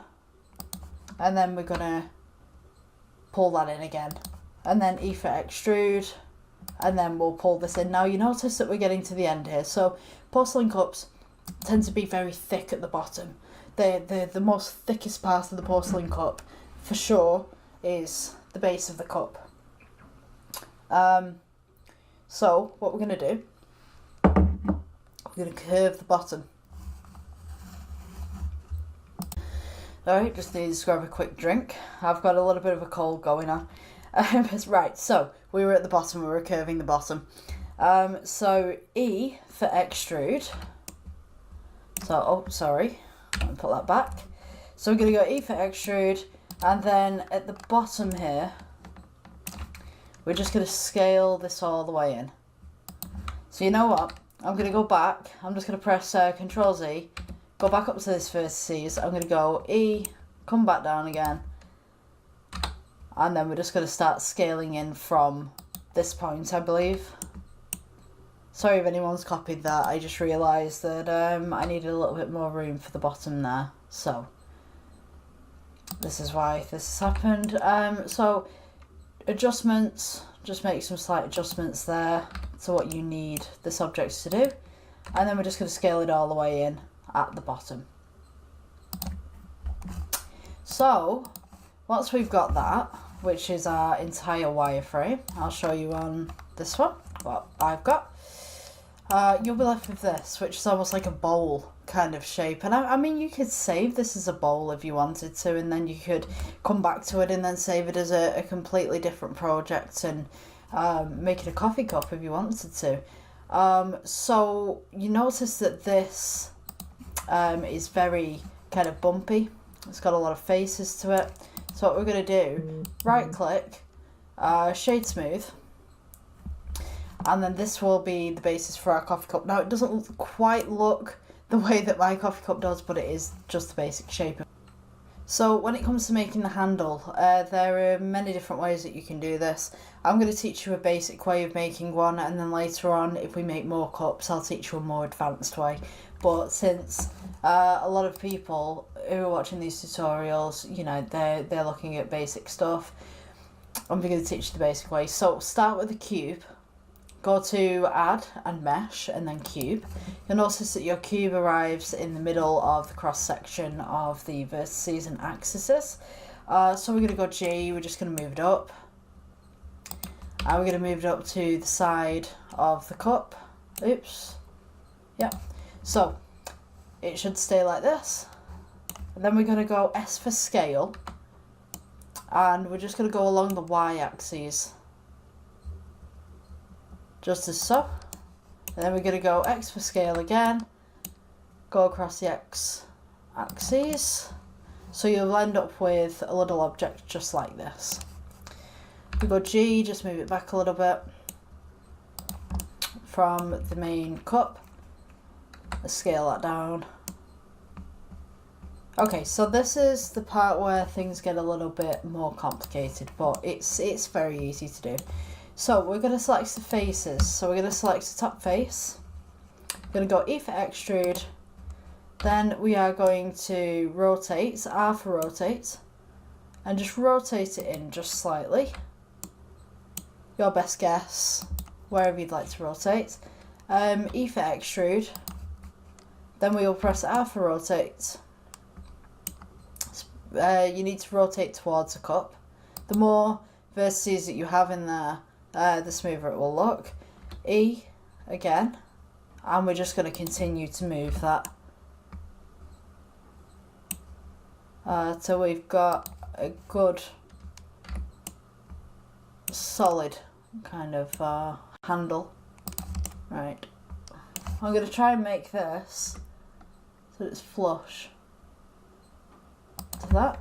So I'll zoom in a little bit so I can show you what I'm doing. So I'm going to put this against here. So we'll put G and put that one. So you're going to have to do the same to the other side as well. It's good practice to do everything like this. Later on I'll show you ways that you can do this a lot easier. But for now, I'm going to show you the way that I was kind of taught on how to do it. So just move your vertices inwards, E for extrude. I think it's nice to work things out the older way that people were taught how to do it, because then you have an understanding of where certain things came from with CG. Then we're going to extrude, and then for this one I'm going to get it on roughly the same line, so I want to rotate that so it's straight and up there slightly and go across. Right, so that's your basic kind of shape for your handle. Going to smooth that out. So now what I'm going to do, because this handle looks a little bit too pressed up against the glass, so what I'm going to do is I'm going to scale this outwards like so. Then we're going to go to G, place it up against the glass. Now trust the process on this bit, because it kind of looks a little bit off. So we notice that the glass curves inwards just slightly, so we want to just rotate just slightly to accommodate. Never push the glass into the inside. Push the handle into the inside of the cup. You want it just to sit on the outside so that the vertices don't interact. And then what I'm going to do is I'm going to go Control R to make vertices around the outside. Click that on, and then I'm going to go Scale. This will give it a little bit of a curve around the outside. And then these vertices on the middle, I'm just going to click the vertices in the middle.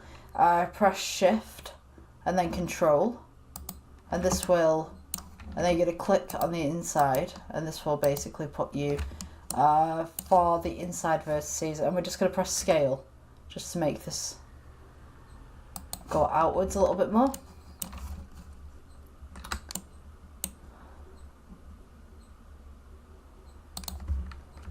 And I'm just going to add a couple more vertices here. Press A, subdivide, just makes it a little bit smoother. Now you'll notice that the vertices have got in the middle here. So what I'm going to do with those is just come on to this one right here. Select anything that's on the inside, pull that back and then scale it down.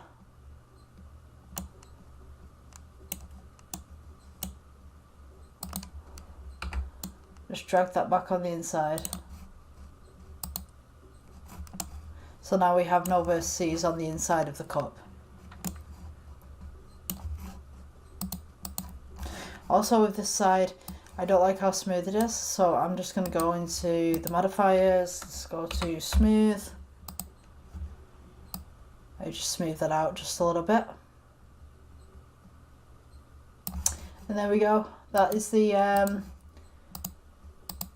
basic coffee cup kind of design that you guys can do. With that bit smaller, you guys could probably make this a lot neater, but this is the way that I was taught to do my basic coffee cups. So you've got nothing on the inside, but you have the handle on the outside. That will make a basic prop if you're putting that in your background. Something basically that people might not notice as much. You could stick that on a shelf or something. It's just a kind of room filler, if you will. So yeah, thank you for watching this tutorial, and we'll be working on the next one. Bye. Okay, welcome guys to the next Blender tutorial. So today we are going to be building a chair. So this is going to be a basic tutorial on chair building. So yeah, let's get right into this. So we have the default cube here. We're going to be using the default cube today. What we want to do is go into edit mode, And of course, if you guys are still on EV, go with cycles. So with the chair, you want to go G, bring this up. I'm going to split the screen here so you guys can see the wireframe. There we go, and then I'm going to put it on number 1 keypad. So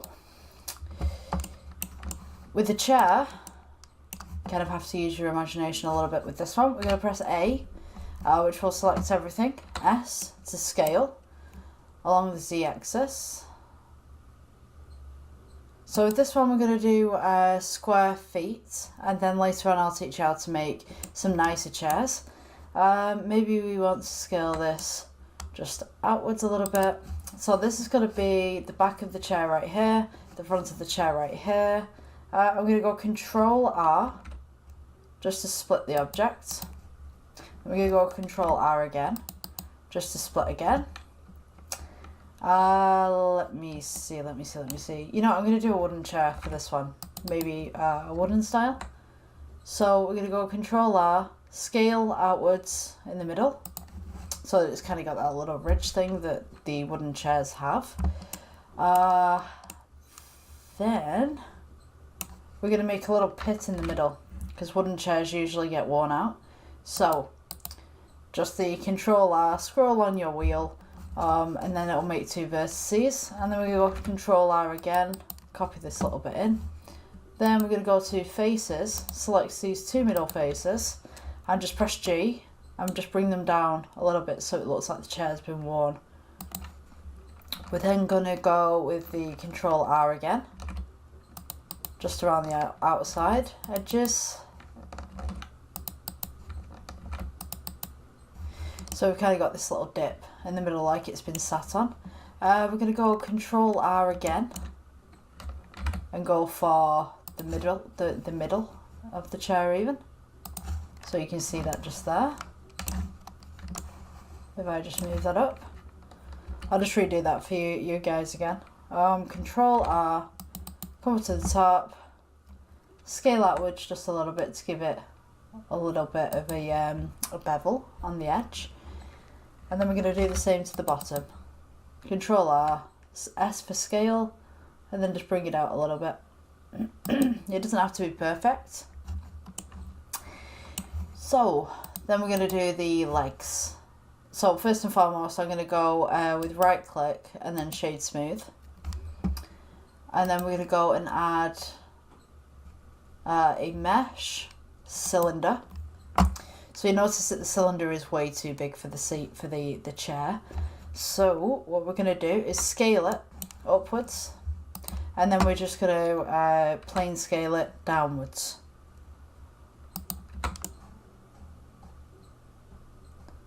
Now, for a wooden chair, you're going to want a little bit of angle out there. So we're just going to position it where we'd usually put the legs for the chair. You don't want to put it right to the edge, you just want it a little bit on the edge. So that's where it should be. And then make sure that it's inside the objects just slightly. For these ones, we're going to sculpt the actual leg of the chair, and then I'll put the angles on it, and I'll tell you what the angles are for these. So just scale it down a little bit so that it's touching the floor. So what I'm going to do, I'm going to put a mesh plane just there so you can see where the floor is, so you get a rough idea. So the floor on this side will be where the red line is, if you guys can see that. Okie dokie, right, so put that into side perspective. Excuse me, got a bit of a frog in my throat today. Right, so we're going to go into edit mode. Now we're going to use Control R, and we're just going to make some little adjustments to these legs, just make them a little bit beveled and stuff. So you want to go to Control R, move it down to wherever you need to, and we're just going to scale inwards. Just ever so slightly. Then we're going to go Control R again. And we're going to go scale inwards. Don't worry if this doesn't look right to you the first time, like, it's a learning curve. You guys are starting to learn this, so this is great. I'm going to go Control R for the middle again and just scale it outwards. So we've kind of got like a little fancy bulge in the middle of the leg. And then we're going to go scale outwards just at the middle of each of these vertices. Now, wooden chairs generally have a very narrow leg to them, at least the ones that I've sat on do. So what we're going to do, we're going to take the base of this, G to bring it upwards. You'll notice that it's quite large at the end. So then we're going to scale this down into a little point. Control R again. And just scale this a little bit outwards. So it kind of has a little bit of bulge at the bottom.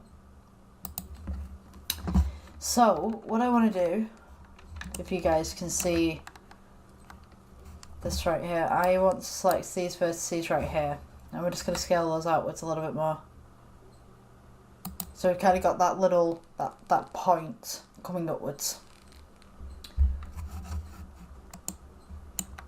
Now you can design your leg chairs any way that you'd like. I personally just want to do them like this. I'm just going to shade this smooth. So now we want to do a rotate. So, if you type in 20, your chair leg's going to rotate like that. If you type in, excuse me, say 10, your leg's going to be rotating out this way. So maybe a 10 would be the best way to rotate these outwards. I'm a little bit lost. 1 second.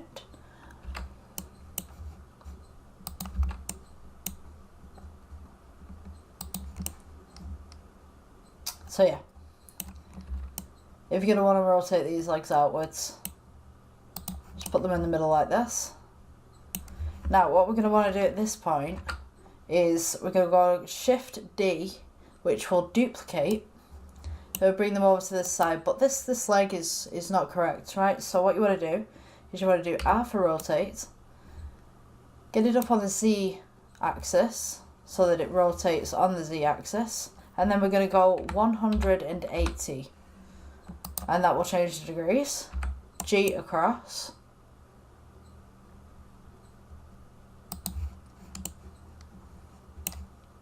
So now we've got two legs. Now to support these two legs, because obviously if this was a real chair, if you had the legs just like that, they just kind of splay. So what you need is a little bit of a bridge in between. So what we're going to do, go to the mesh, get the cylinder, scale it upwards so that it looks like this. Then we're going to scale it down. And what you want to do is make this roughly the same size as the legs. So I'm just going to scale this down again. G to bring this up, and I'm going to rotate. So go against the X axis for rotating. So we're rotating like this, yeah? You want to press 90. This is giving 90-degree angle. Go up with G. Now, because we've got our side view here, we can see what's going on. So we're going to go across with G. Make sure that they line up. Now you notice that we've got a gap here and we have a gap here. So what you want to do with that is press S, scale across, and that's the Y axis, until you reach both legs. Just going to smooth that over with right click. You should have something of akin. Just going to scale that down a little bit. Now you notice that this leg isn't as far out as it should be. So I'm just going to move that across a little bit. So G. This one, it's not quite touching, so we're going to go S for scale, just to get it across there. Now, this is the fun part. So we have 1, 2, 3 pieces. So now we want to translate these 3 pieces to the back of the chair, otherwise the chair would fall over if we ever did sit on it. So we're going to get 1 piece here, 2 piece here, and 3 piece here. Press Shift whilst you're selecting all 3, and then we're going to go Shift D. We're going to move it across, to our second position. You notice that the legs aren't exactly splayed in the right position here. So G, just to move that back in. And then we're going to go R, rotate 180 on the Z axis. Now you notice that the legs are splayed this way. The legs aren't quite splayed this way. So with all three selected, we're going to go rotate again. And we're going to go onto the green axis, which is the Y. And then we're going to type in 10 on that one. And just move the legs over. So now we have a splay this way, and we also have a splay this way. So then we're going to do the same with this one. So this, in theory, if I do remember, is -10. So we want to rotate again, but we're going to go green this time with Y. And then we want to put 10. So you notice that it rotates the wrong way. So what you want to do is press minus, and then you put 10. And it will go to the correct angle. And then just move back to where you need it to be. Now, as regards to your seat, you can put your seat on any side of these, depending on how you want your stool. But that is a basic stool. Now, if you wanted to make a chair from this, you could add another cube, or you could do a clever trick. And I will teach you. So we'll delete this cube. We'll take this, which would be the seat, Shift D. Then we can rotate 90. And then we press G just to move everything up. You could scale this. You could have this. Alright. So most chairs lean slightly backwards.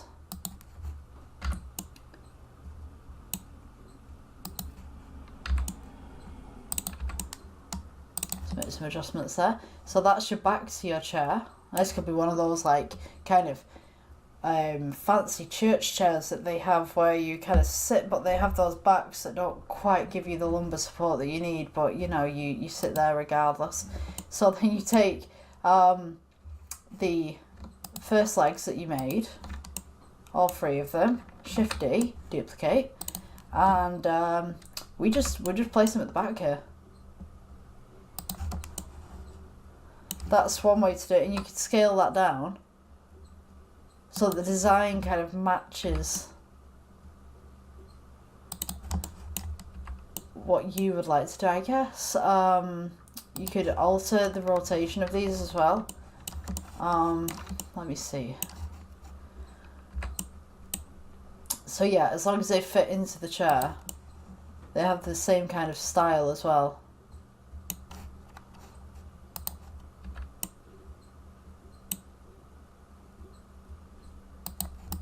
And there we have it. One basic chair, just for you to come and sit on if you'd like. Yes. So save that as your chair project inside of your Blender folder, newly made. Saving it in the Blender folder is going to help with your organisation in the end. I please implore you to do that, because otherwise you're going to lose your project. Right, so on to the next tutorial. Hello guys, welcome to the next tutorial in Blender. So today I'm going to be teaching you how to make a basic table. So, the last project that we had, it was a basic chair.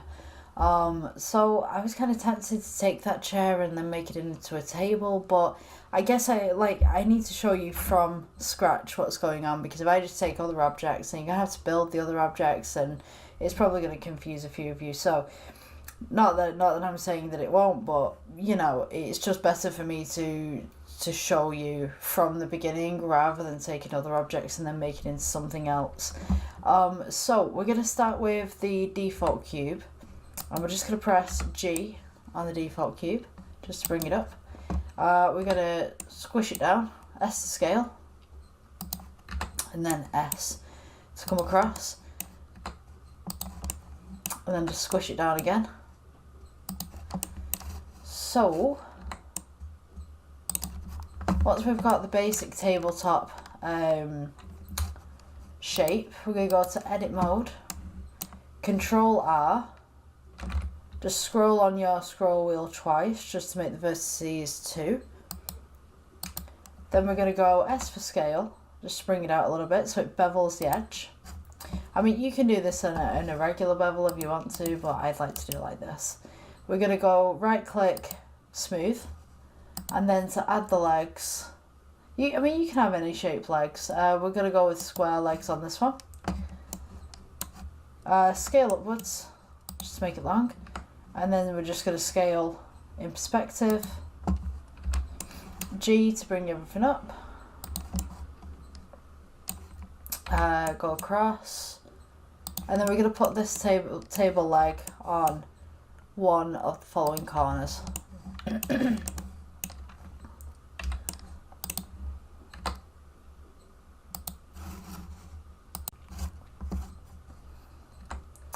So what you want to do with these legs, you want to make sure that they touch the table and also touch the floor. So this is a little bit too high for my liking, so I'm just going to put this down a little bit. So the table is roughly in line with the floor. There we go. Then we're going to scale this leg upwards.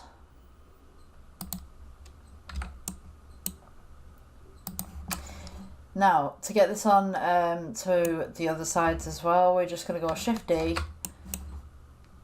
G to go across, if you need that, and then we're going to press Shift and then click the other object, Shift D, and then just move it across the axes again. And that is your basic table. Just going to go cycles. There we go. That's your basic table. I will teach you textures at some point. But for now I'm just making basic objects with you, and then I will teach you how to do the textures upon those objects. Okay, see you guys in the next tutorial.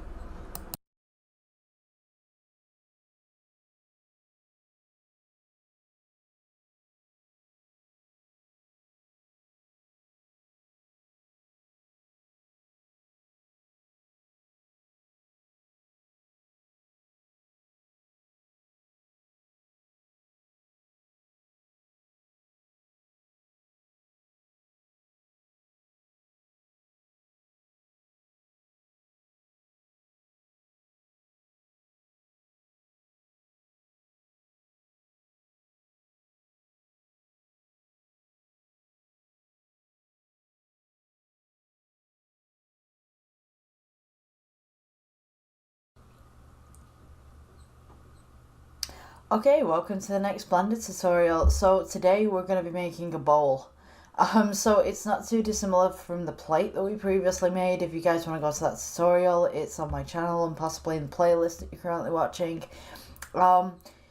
So it's very similar to a cup. It's like we're going like cup bowl kind of melding kind of thing. I don't know. So what we're going to do first is we're going to go ahead and delete the default cube. You want to make sure that you're in the cycles engine, because this tutorials, of course, are all in cycles. So we'll go to add, we'll go to mesh, and then we'll go to circle. You're going to want to zoom in or maybe make your circle a little bit bigger. So edit mode.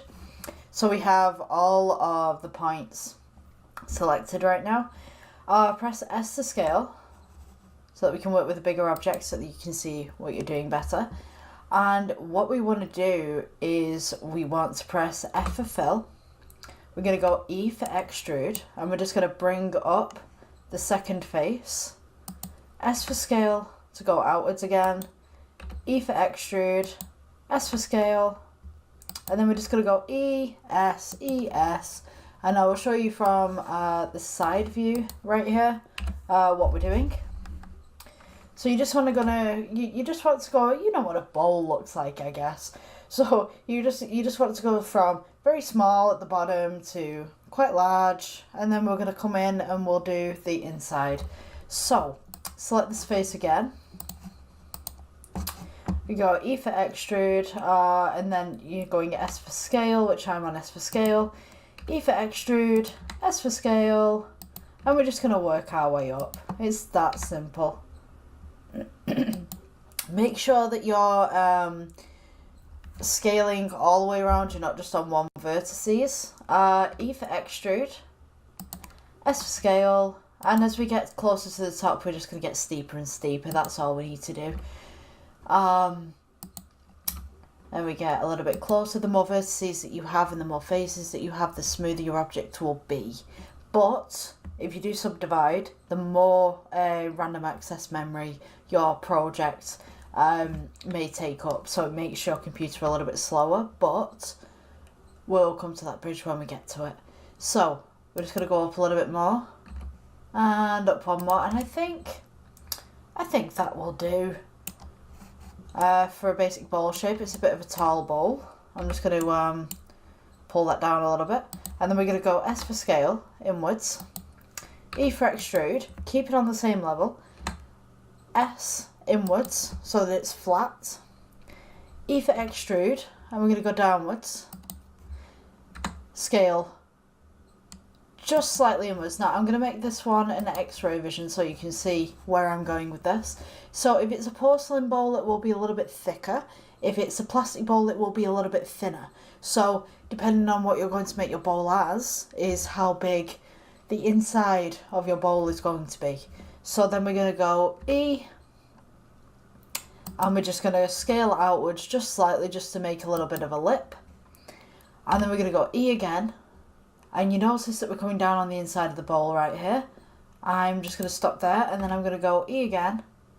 And then at the bottom, we want to sculpt round.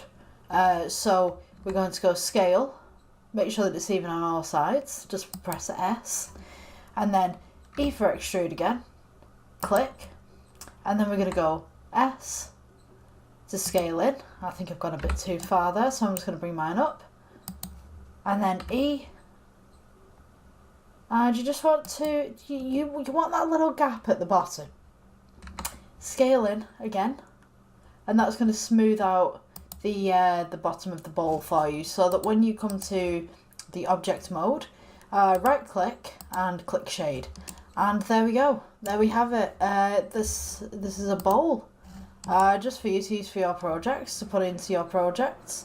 To add colour and stuff like that, and to add textures. I'm going to be doing that in a later tutorial. My tutorials basically focus on making the objects first, and then I'll teach you how to do all the textures on top of it. So you've got a file full of plain objects, and then later on I can teach you how to texture those objects and what you basically need to do. I'll also teach you like the old ways of texturing as well, because I used to go out with a camera and take photos of things, and you had to get them directly over the top, and then you kind of repeat the pattern across an entire object. Nowadays we use nodes, so nodes are a lot more reliable than a photograph, because if one side of your photograph is slightly out, or it's got a lot of exposure or very underexposure, it can mess with your projects like crazy, and it doesn't look detailed, and you can tell there's a pattern. It's like if you look at a field full of grass and you see a pattern kind of emerging in that field of grass, and you see lines, that's generally when something has been UV mapped,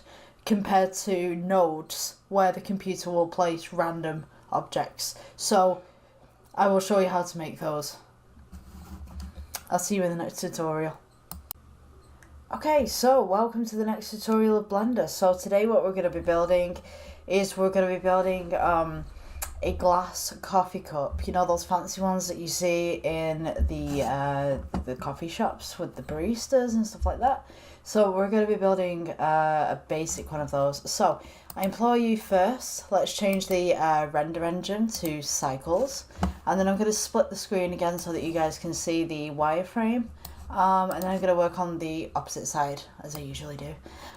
So we did a coffee cup a while back. This will be the glass coffee cup. I'm also going to be teaching you how to do glass today as well. So this will be one of the first tutorials of textures.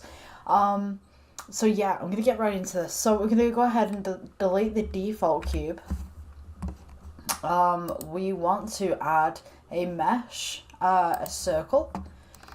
Always start off with a circle, beautiful circles.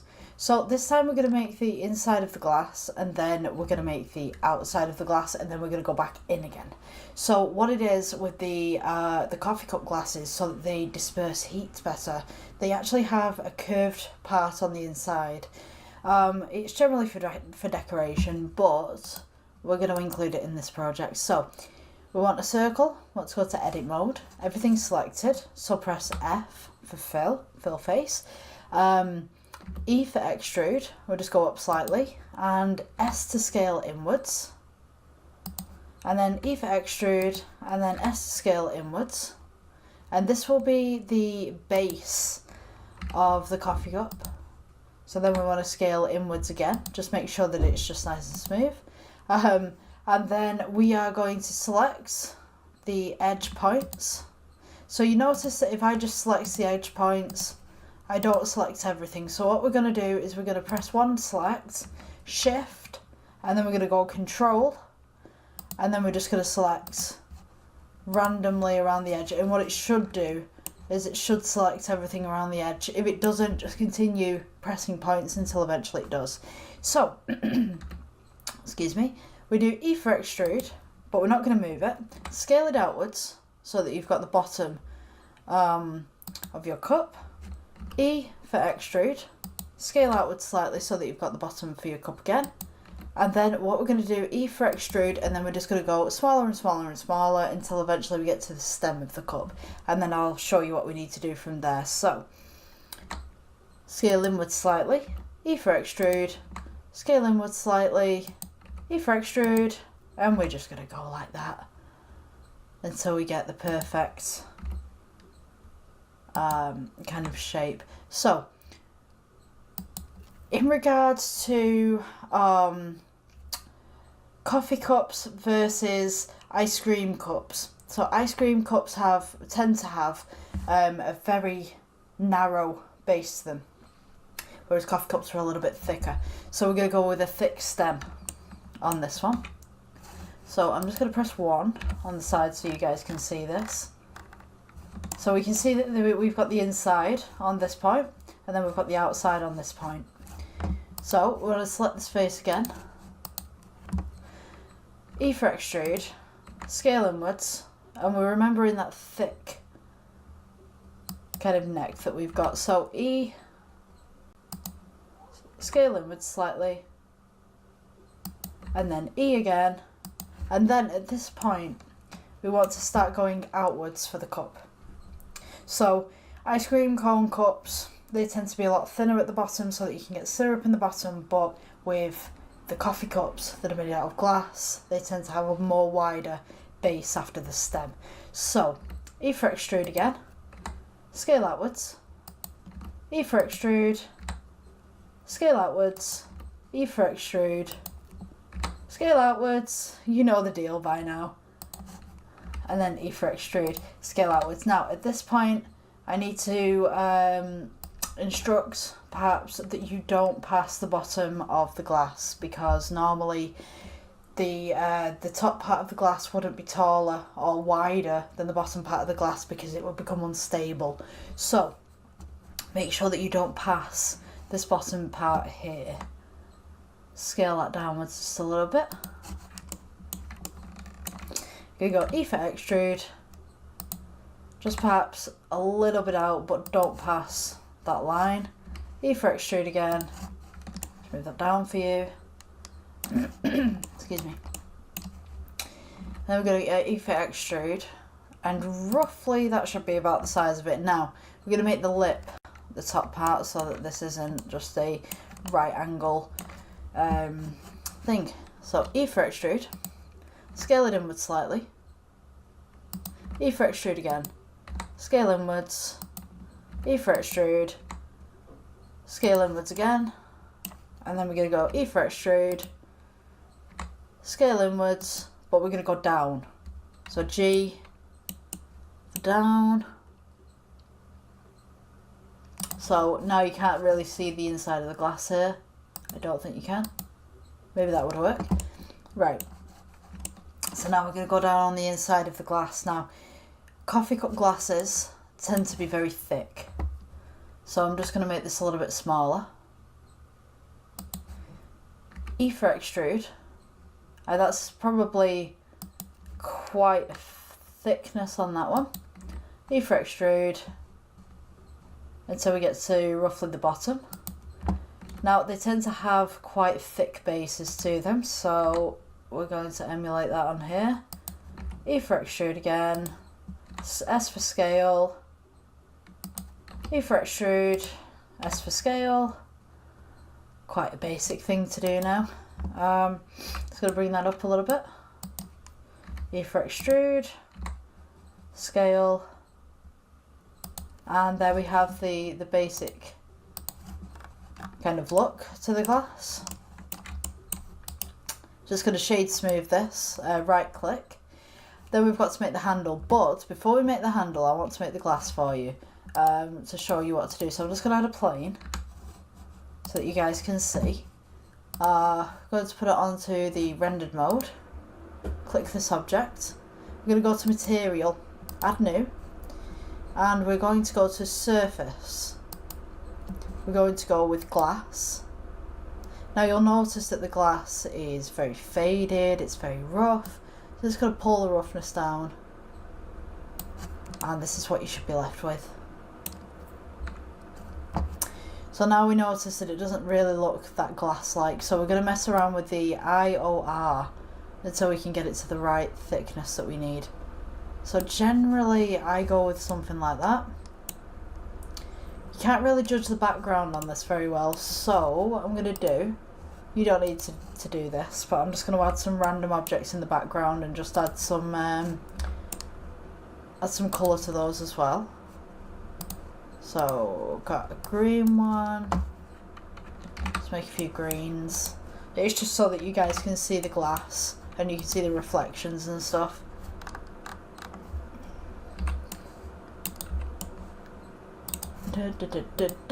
Just ignore me for 2 seconds. And new sign. There we go, it's pink. Let's go with pink. Why not? Right, so back to object mode. So now what you should see is that there's a little bit of pink on the inside there of the glass, if you can see that as I'm rotating it. Just little drops of pink, so that's actually the reflection of the pink. Just going to scale that a little bit. Now, if you notice for the glass, there's the reflection of the pink right there. So that is quite thick compared to, say, that, which you can't see the glass. So we want to get that sweet spot in the middle, where we've got a nice glass kind of shape, but we also can see reflections and we can also see through it.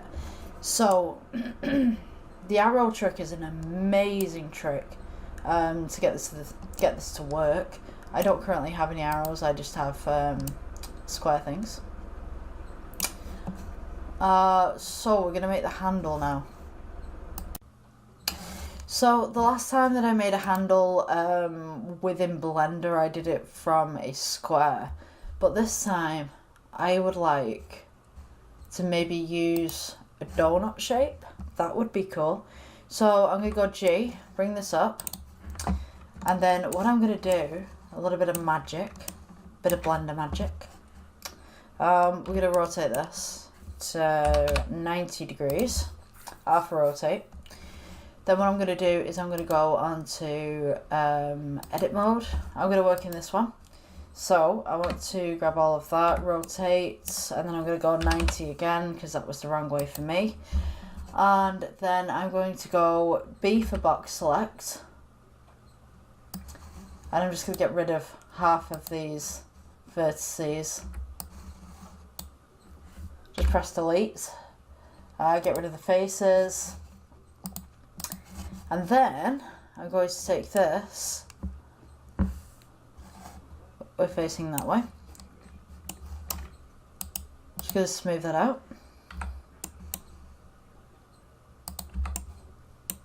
This is kind of cheating making a handle, but it's like one of the most simplest ways of doing it, because like the way that I did it last time with a cube, like that was just an abomination. Just really was. So I'm just going to pull it out. make sure that when you put it in, it's within the inside and the outside. And for the texture on this, we want to go with the glass texture that we made prior. So the cup should look like this. I think that's a better angle actually. So it kind of has a thicker glass side, but I mean you could make, even if you wanted to, I'll just make another little thing right there. If you guys really wanted to, you could make it smaller, just to match the glass a little bit more. Just G and S for scale, and just use your scroll wheel to move everything over. But yeah, that's your basic coffee cup. Your coffee glass, should I say. Just duplicate that. Duplication. And yeah, that's how you make your coffee glasses. You can make the glass a little bit rougher if you want to, and you can add some more details, but we'll get into Veroni. I think it's Veroni. We'll get into that later on. Once we're making bigger things, and I'll teach you how to put imperfections into your scenes and stuff. But yeah, thanks guys if you've got this far. Have a great day. See you in the next one. Okay, welcome to the next Blender tutorial. So today we're going to be doing the coffee tumbler. We're doing a lot of coffee cups at the minute because I kind of want to get you used to the basic shapes of things, and then we're going to move on to the bigger stuff. So I'm hoping and I'm praying that this is the last cup that I'm going to have to make, because I've made so many cups in Blender. It is unreal, and it gets to that point of not another coffee cup. Oh my gosh. So it's good to practice, but it does get to that point where, like, how many coffee cups do I have to make before I get to that coffee cup, which is the most perfect one? But practice makes perfect. So we're doing a coffee tumbler today. So I'm gonna go ahead and delete the default cube mesh, and then we're gonna go to circle. We're going to go into the edit mode, just zoom in, and of course I will go side on again so that you guys can see what I'm doing. Wireframe, and then I want 1. There we go, on the number pad. So press F for fill, and this is going to be a flat base coffee cup. So this is going to be a real easy tutorial for you guys to do. So we're going to press E, we're going to move up. Let's move this outwards for you guys. These coffee cups tend to be just straight up, so we're just going to make the lip of the coffee cup at the bottom. So extrude, scale outwards a little bit, move it up a little bit, and then we're going to go extrude again, and it's almost like a funnel. So you go all the way up to G. I would say that is roughly the height of one of them. Scale outwards. Going to be like that, and then we're going to go E, scale inwards just slightly, make the lip of the glass like we did on the last ones that we did. E, scale it in slightly again, E, downwards, scale in slightly, E, and then we're going to see the inside of the coffee tumbler here, and then we're just going to go E all the way down. Because this is plastic, there's no real curves to it unless they put it in the plastic. Generally, they're not curved at all. Just G up a little bit, and then E just to scale that up. Let me scale it. There we go. Okay, so that's our basic coffee tumbler. You could always use this like as a little plastic glass or whatever like that for your projects as well. So we're going to shade that smooth, and then we're going to make the lid. So we just go ahead, get another circle from your mesh, bring it up, just make sure that it just sits just under the lip of the coffee cup, and then we're going to scale it outwards, go to edit mode, You can do an F for fill, but it's totally up to you. It's your design. I'm going to do an F for fill. And then I'm going to go E. And I'm just going to go straight out, like scale straight outwards. Usually I'd put the inside on the outside, but just to make it, you know what, I could do that. I think I might do that actually. So scale it. So instead of it just being on the inside, just scale it so it's just on the outside. So there's kind of two options that you could go with here. So you could either have it as a closed lid flat base, or you can make the inside of the lid. It's totally up to you. If you want to make the inside of the lid, you can do. I'm going to do the outside first and then I'll make the inside, so I can show you what I can do. So E for extrude, S for scale, just give it that little bit of a lip. E for extrude again. We go straight up. E for extrude, S for scale. We're going to give it a little bit of a mid lip. E for extrude. E for extrude again. S for scale. And then we're going to go E for extrude. And just one second, I'm just looking at my reference image here. Let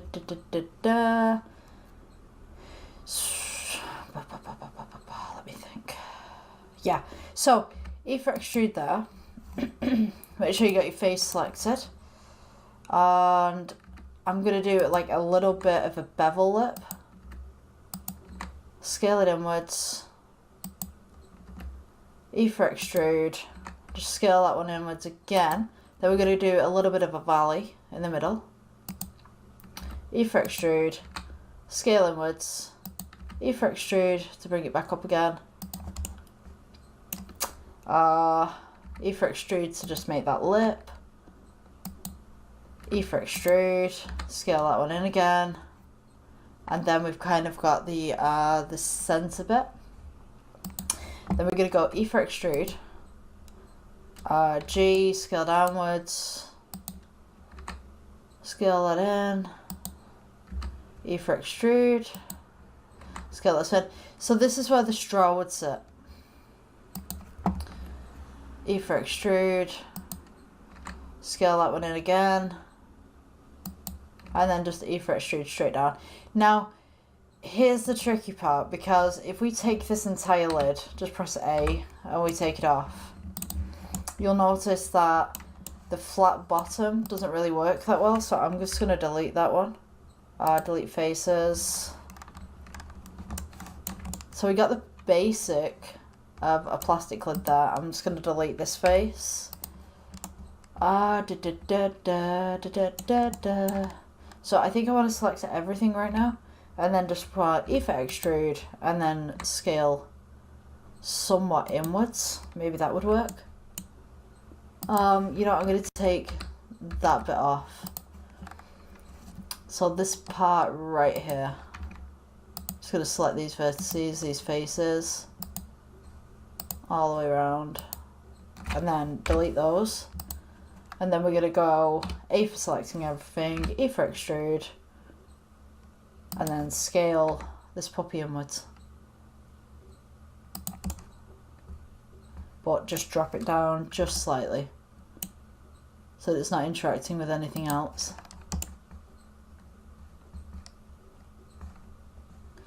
I think we've got some interaction there. Just one second. Yeah, we do. Okay.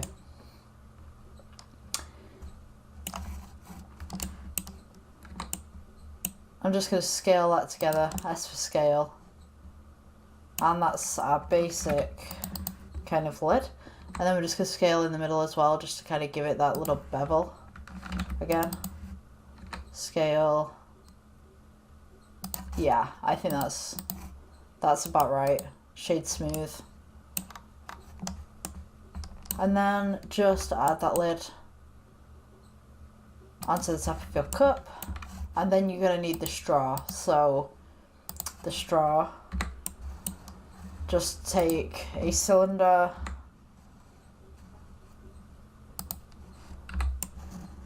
And then what you're going to do with it, you're not going to just place it straight in. So what you're going to want to do is make it thin so that it's straw-like. And I don't want you to elongate it just yet. So edit. And what we're going to do is we're going to go for... Let me just move this outwards so you guys can see what's going on. You're going to want to take the top face off, and you're going to want to take the bottom face off. And there's a reason for this, because you want it to look like a straw and not just something just sat aimlessly inside of your creation. So we're going to press E for extrude, S for scale, scale it up, and all it is, it's just a funnel. So now you're going to go back to your object mode. Scale it upwards. Oops. Yep.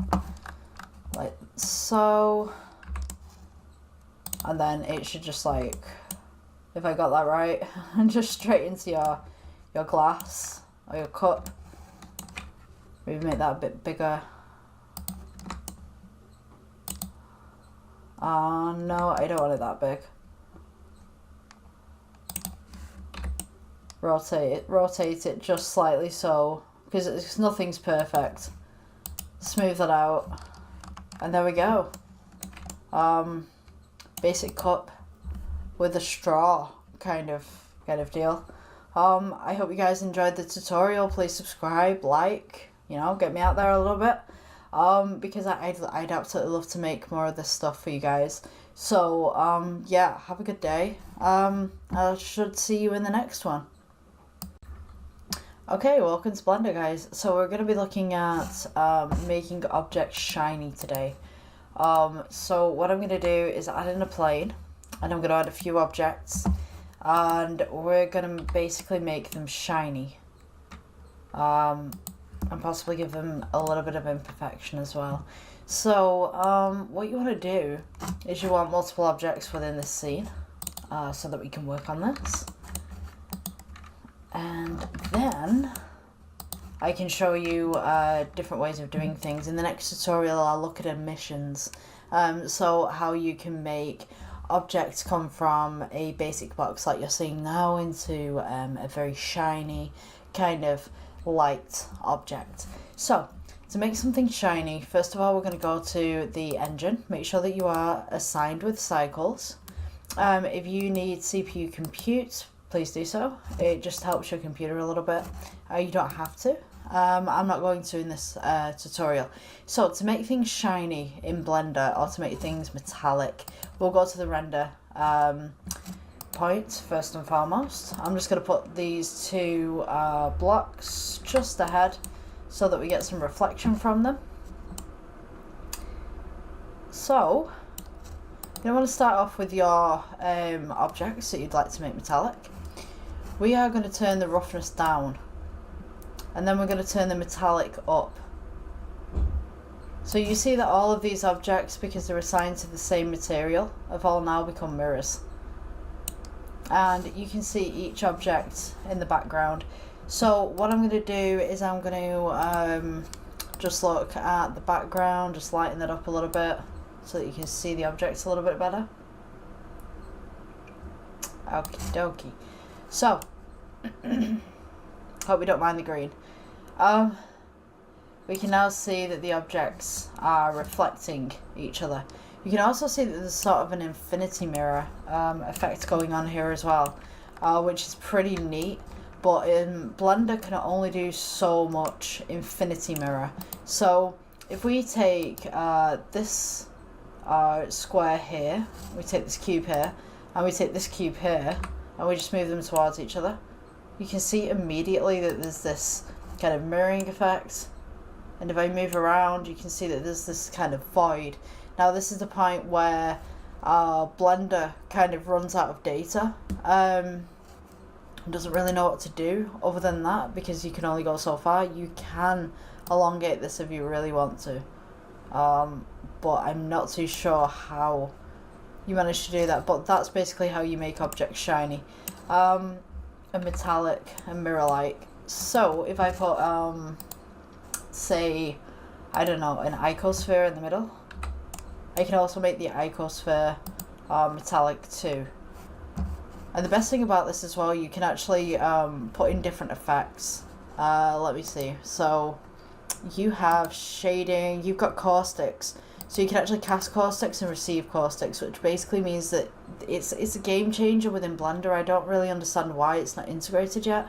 But if you choose caustics, it will make, you know, the best way to describe it is, you know, when light comes through water and you look at the bottom of a pool and you can see the kind of reflection of all the water, that's caustics. And when you've got reflective surfaces like this, you can actually see parts of the reflections on other objects as long as they're assigned with caustics. So let's assign this base with caustics. And we'll have this as a red shiny ruby. So we got the red there, but it's not quite shiny, so we want to lower the roughness, and we want to put up the metallic. And now you see like there's like this kind of red hue coming around the bottom of the object here. That's the caustics. So where's my light? So if I just move this down a little bit, you can see that there's a little bit more red just on the floor here. Now if I made this floor, let me see, if I put a coat on this floor, for example, you can see the red, right?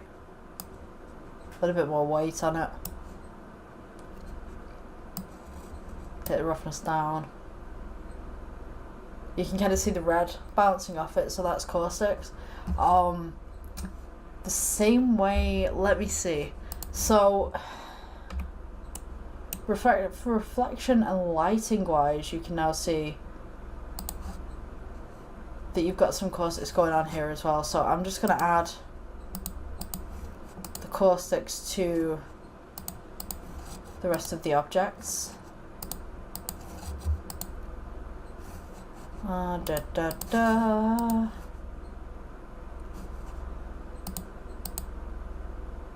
You can see that they kind of reflect a little bit more. There's more light bounce. So if I duplicate this one, it'll allow me.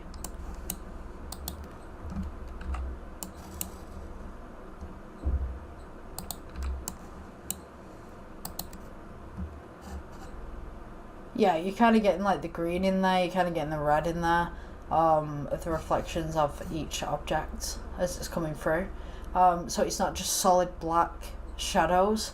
Blender originally, when I got onto Blender and I started making things, it was quite contrasted. Like the shadows were just amazingly like deep shadows, and the lighter parts were just this amazing, like just, it was chunky. It was very contrasted.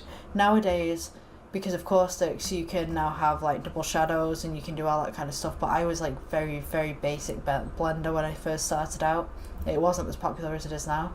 So yeah, that's basic reflections and caustics. I hope you guys enjoyed this tutorial. Hope to see you in the next one. Like and subscribe, it really helps my channel out. Thanks. Okay, welcome back to the tutorials if you've been following along recently. So last time I was talking about caustics, so this time I'm going to be talking about emissions. So last time we were talking about caustics, we were talking about reflections and making everything metallic and looking at the light refractions and stuff like that. So this time we're going to be doing emissions with an object. So an emission within an object is basically making an object, theoretically a light bulb. So if you need an object and you need that object to glow, we're going to be looking at that today. I'm going to be showing you how to do it. So we have two types of lighting mostly in Blender, which is the emissions, or you've got regular light. So there are a few other options that you can choose from. So I'm going to be showing you how to make a basic object light up a different color, and then I'm going to be looking at text and how to make text a different color. So we'll start off with the basic objects first. If you're following along, please switch to cycles. These tutorials are all cycles. So we will start with the materials section, and we're going to go to emission. Change the subjects to an emission, and boom, it's an emission, but I don't like showing it you like that, so we're going to just undo that. So this is a basic square object. There's nothing special about it. I'm just going to remove the light right here from the scene, and we notice that it goes dark. Okay, so we click the object. We're going to go to emission, down in the surface drop down, and boom, we have a cube that lights up. The best thing about this is you can make this cube brighter, you can make this cube darker, so you can have the cube that's like this. My computer's just slowly filling in the information right now. So to change the colour of this cube, we just go to the colour wheel. We can have it a ruby red. Now, let me mention something right here. So the stronger the strength of the emission, the whiter the object is, if that makes any sense. So the less stronger the emission, the more colour there will be on the object in particular. So if I just lower the colour here, lower the emission even, now we have a nice kind of royal kind of red with a red emission. But if I turn it all the way up, it will turn white, and then you'll just get the red emission. So talking about text and emission, if you're doing anything neon, let me see. I'm just going to delete my default cube right now, and I will go to normal view just for this. We're going to add text, so it should be in the drop down menu of add text. There we go, very self-explanatory. Now to edit this text and to make it 3D, we want to go to edit mode. Now I'm just going to remove this background a little bit here, and edit mode, there we go. So I don't know, what can we type in here? Becky is the best. There we go, Becky is the best. Go to object mode, come down to your text, which is your data, and we are going to go to font. I mean, you can choose any font really. I'm just going to quickly choose a font that I would like. So I think this one best fits neon, if you're going to put this in neon. Let me see now. I lost the actual drop down for this a while back.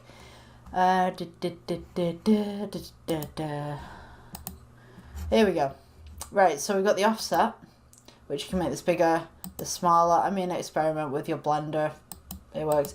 So this actually extrudes it so that it's 3D. So what I'm going to do is rotate this by 90. Yeah. Put this G up. Scale it. So we've got that, and then I'm going to put a plane down so that you guys can see the kind of the lighting that's going to come off this, and then I'm going to put some random objects just in the background, just to kind of capture that light and just make it look a little bit better. So UV spheres. I'm going to make that into a disco ball. That would be pretty cool. Just 1 second. Make that metallic, and then we want to make this. So we're going to the rendered view of this, and to make this metallic, we just do the same with the other one. So we just want to go to surface, we want to go to emission, and boom, we have an emission. Let's make this blue. So blue emission, and then we want to turn it up a little bit. And that's basically how you make your emissions in Blender.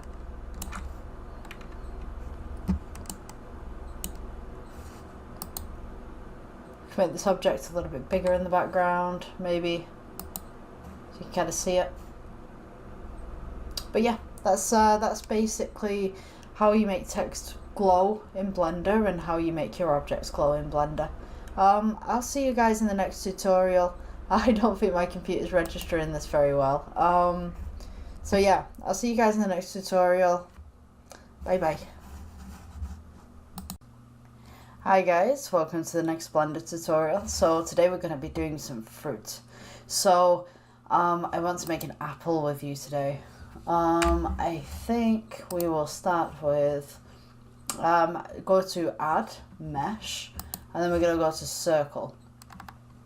A little bit of a weird thing to start with, but we're going to be using some of the sculpting tools to make it a little bit irregular as well. So it kind of it fits the idea of an apple. So first and foremost, let's go to the edit mode. And also we want to change our render engine to cycles, if you've not already. So press A to select everything. We're going to start with a flat base to begin with, and then we'll come back to that. So F to fill, E to extrude. Just 1 second. My dog's trying to get into my room. I'm going to go to, so we're going to go S to scale outwards, E to go upwards, S to scale outwards, and the idea is that you want kind of a circular kind of shape. E to go up, E's just gone downstairs, so that's fine. Scale, usually I like to keep the dog out of my room whilst I'm doing a recording, because he runs around like a mad hatter and knocks over all of my lights and stuff, so it's just nice to have a little bit of a break, and he gets a break too. So E, you just want to make this a circular object, basically. And then once we get to the top, we're just going to, apples are generally more flatter on the top, so you want to go a little bit more flat, and we want to extrude, scale, and then we want to just go down a little bit, extrude, scale, and this is where the stalk's going to sit. Just scale that inwards a little bit more. Oh, actually, you know what? I could extrude that again, and then we scale. Okay, so we have a basic shape, and then this bottom part here, obviously we can't leave it just flat like that. So we're going to go E for extrude, S for scale, just bring around the bottom of the apple, just scale and extrude as much as you need to, E for extrude, scale, and then we're going to do the same with the bottom that we did with the top. So extrude again, scale inwards, just bring that down, extrude, scale inwards, bring that down a little bit more so that it's got a kind of appley kind of look to it. So then we're going to go shade smooth, and we should be left with something like this. So now we're going to go into the sculpt mode.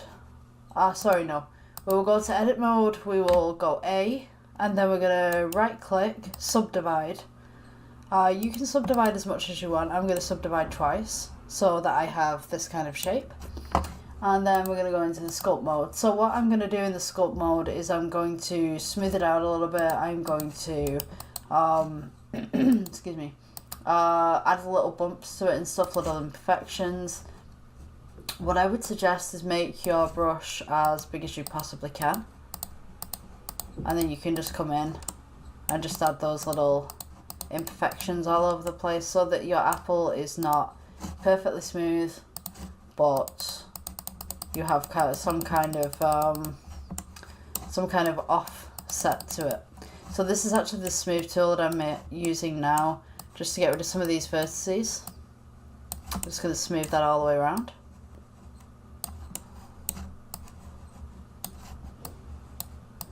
So nothing is perfect in nature. You're going to want to have those little bumps and those little pits and all sorts. So just going to smooth out those bits. And then this top part, I'm just going to push down some of the vertices. And then we will minus on top, just to make it a little bit more of a pit in the middle. I'm just going to make that a little bit smaller. There we go. Okay, so this is where the stalk's going to sit.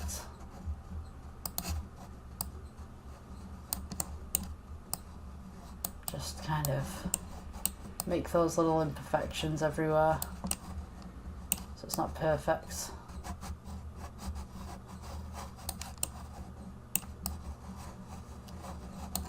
Yeah, this is your creation, so I mean you can do whatever you want with this one. If you want the apple to have a hole in it, then you can have the hole in the apple. So now, after that, I will go to the materials tab, and I'm going to make this a red apple. Now you can see that it's a little bit waxy. We don't want that, so we're going to put the roughness down just a little bit, so that it's got a little bit of tan on it. That looks a little bit more like a pepper kind of thing, but we'll bring that up a little bit. So now we want to make the stalk. We'll go with this cylinder. Cylinder's a little bit too big, so just scale that down a little bit. Just plonk that in the middle, as so. Now it doesn't look like an apple at the moment, but we're going to go into the shader tab and I will show you how to put some shade on it and how to make it a little bit more grainy. So for the stalk, we will select the top, just get it in the middle, scale downwards. You want to E for extract. It's there, yeah. You know what it is. E for extrude. Rotate that around. E for extrude. Rotate that again. E for extrude. And then you want to kind of do this kind of weird angle on the end of it, so that it kind of looks like it's been cut or ripped from the vine. And we will place that back at the side.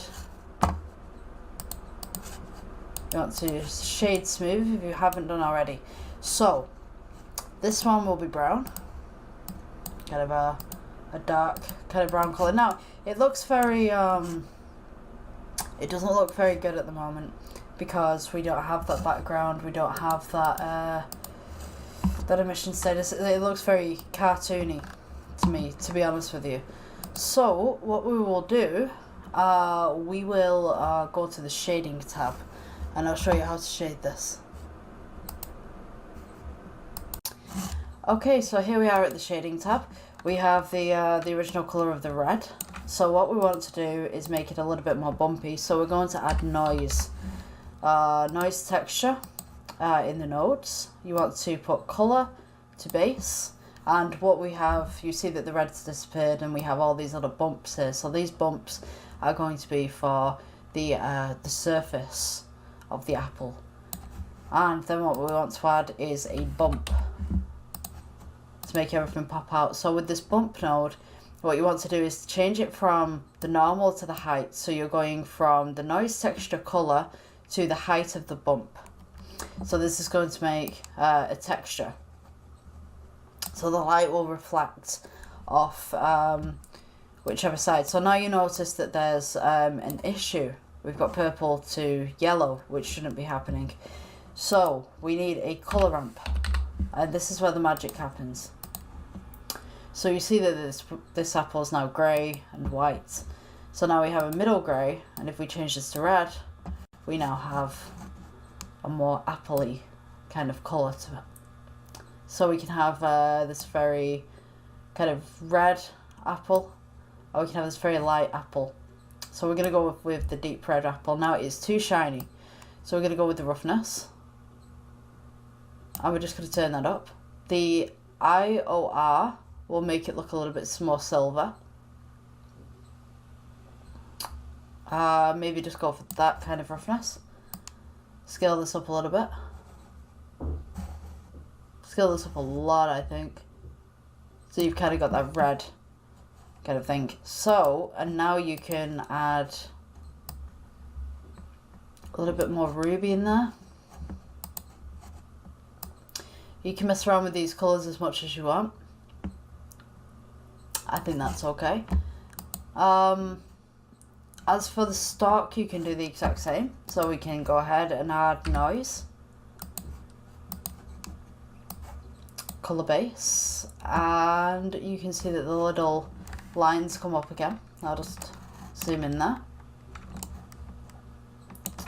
You can do a little bit more with this base as well. I'll come back to that in just 1 second. So with this one, maybe a little less texture. Excuse me. And we had a bump. Height. So now we're going to add the colour ramp. Colour ramp. It's got black and white again. So add one to the middle, which we're going to make that brown. And that should be fine. As regards to that. Now, this apple, I don't quite like how I've done it. Yeah, so the more that you put things, the more that you put the colours closer together, the more depth it should have. So you can, I mean, you can add a lot of colours to this, and do what you'd like to it. But for me personally, I want to do a roughness. So we're gonna do another noise texture. That's my dog again running around. I'm just gonna put this into the roughness. Let's see what happens. I like experimenting with Blender to see what I can do with it, because it's just nice to have that kind of feel to it. So now you can see that we've got blotches. We've got a lot of blotches right there.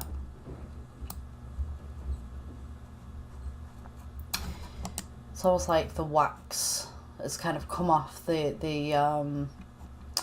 apple, so to speak. So I want to make those a little bit more scaled. So you've got that texture in there. It's not just a texture and then you've got a random thing over the top. Sorry, as I was saying, so you've got the texture on the apple now. You've got the under texture and then you've got the over texture. So instead of having this kind of under texture and then kind of having like a clear coat over the top of it, and you've got the shade is now integrated into the texture underneath. So it makes it look a little bit better, but I think it's just too noisy at the minute, and maybe I could do some adjustments to this. So let me see. I don't know whether I'd want to add a colour ramp to this. Maybe I could. Actually, no, you know, I'm gonna, hold on, sweet spot, there we go. Just pull this up a little bit, and then maybe, oh, okay. So I think that'd be okay.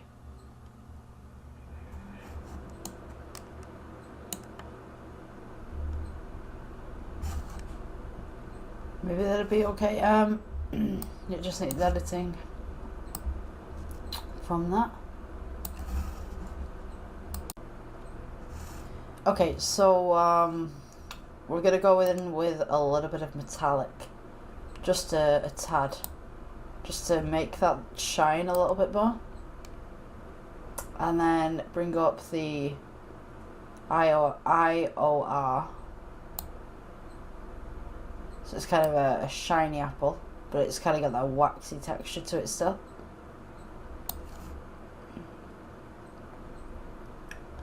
And I think we might do some more sculpting on this because it seems a little bit too cartoony for my liking.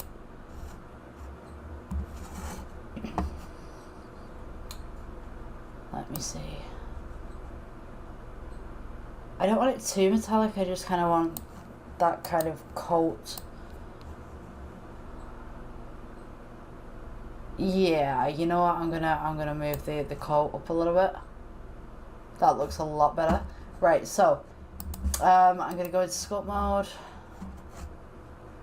minus off. Let me see. Yeah. Minus off some of this.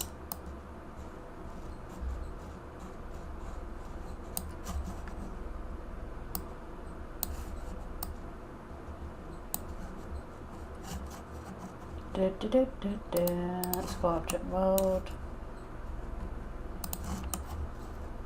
I'm just going to give it a little bit of bruising, like kind of sculpted inwards a little bit, just give it some, so it's not all in one place. It's kind of got these bumps, it's got imperfections. It's not a perfect apple. Just go around there a little bit, give it some depth.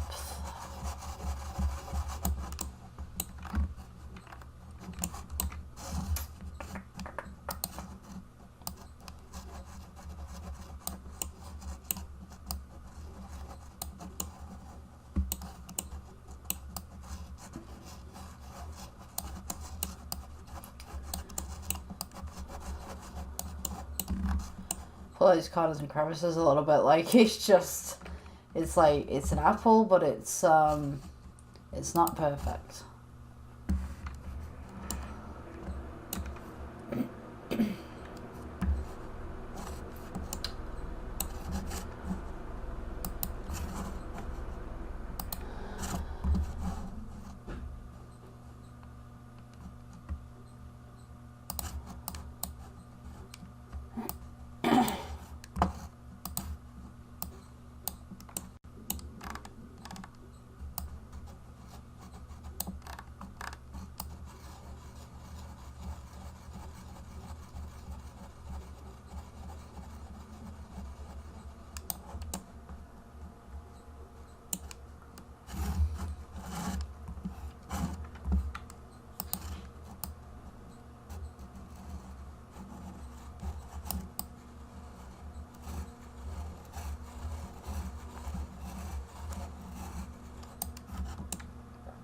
Make it just dipping in the middle there a little bit.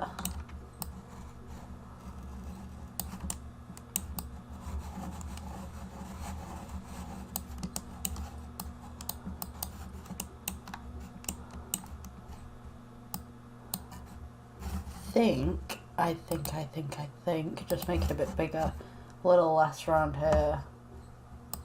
Excuse me. Just pull that in a little bit, make it more apple-like. I think that's too much pull-in, but I try to smooth that out a little bit. Oh gosh. What happened? Right, let me see. Gently does it. I think. Very gently does it.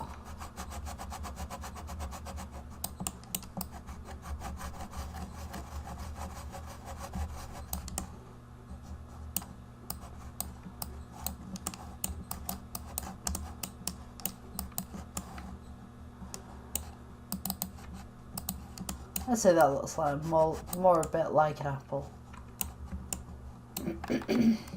Just get rid of this bottom.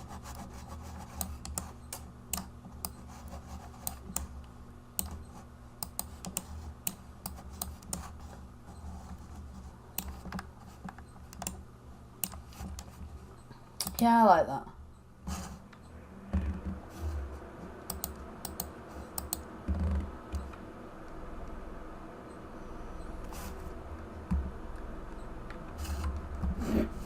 But I want to include some green in there, so I'm going to go ahead and put some, like, kind of a little bit green.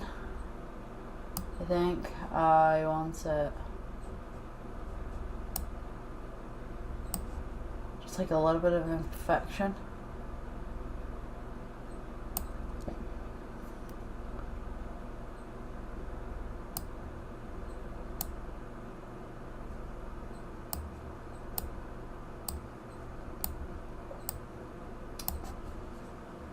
Maybe add some brown too.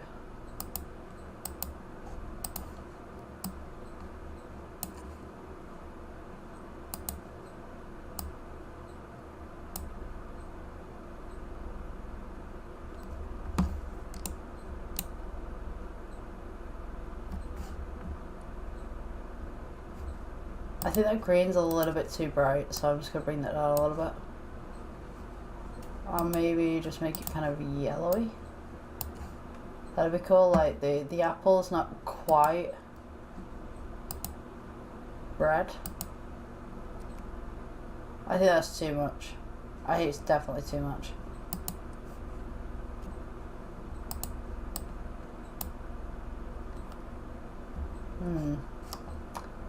Maybe put the green somewhere else.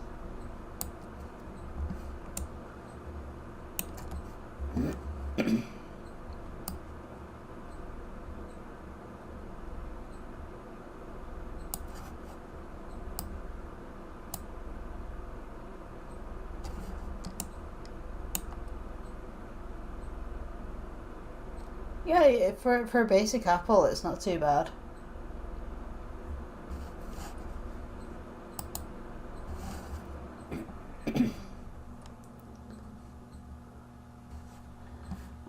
So let's see, base color, you got metallic, coat, transmission. Oh my goodness. Right, so I kind of want another texture in here, but I'm not too sure what I want. Brownie, wave texture, noise texture, point density. You know, I'm just gonna leave it the way that it is. But yeah, that's your basic apple in a nutshell. Hope you enjoyed the tutorial. Hi guys, so today I'm going to be teaching you how to make a round bulb container, kind of like a witchy kind of bulb. So we're going to go ahead and delete the main cube, the default cube, add a circle. I'm going to turn on my keystrokes so you guys can see what I'm doing. Yeah, there we go. Okie dokie, so we'll just get rid of that. Very quick tutorial, very easy to make. So click your circle that's in the middle. If you want to make it bigger, you can do so. Just press S and then move it outwards. Alright, so go on to the edit mode, press F. We're going to scale this down. I know it's contradictory to what I've just done, but you want it about that big. Press E, which we're going to do the base first. S to scale outwards slightly.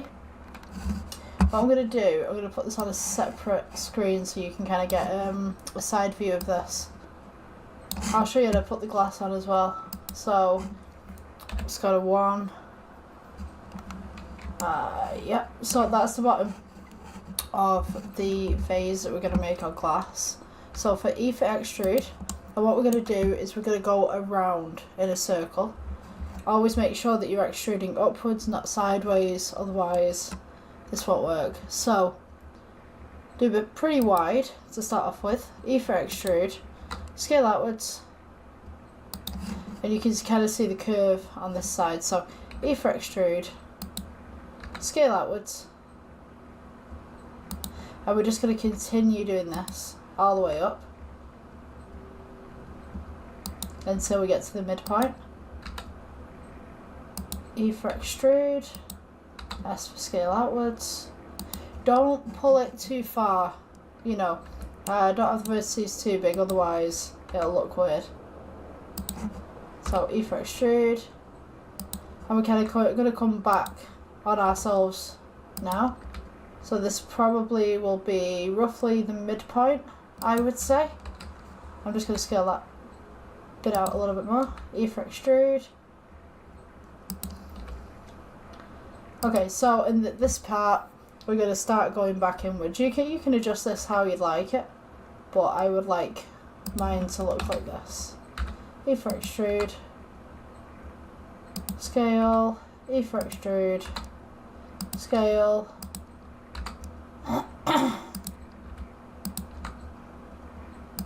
Excuse me, I got a frog in my throat. Right, scale inwards. Okay, so when you get to this part, just bring it down a little bit. I mean, you could do it neater than me. I mean, I'm just doing like a quick tutorial on this. E for extrude, scale it inwards, and this will be the neck of the bottle. So we're just going to go up from here, and maybe you want to go in a little bit. I don't know, it's your design. Yeah, you know what, I'm gonna go in a little bit. E for extrude. That's a bit too harsh, I think.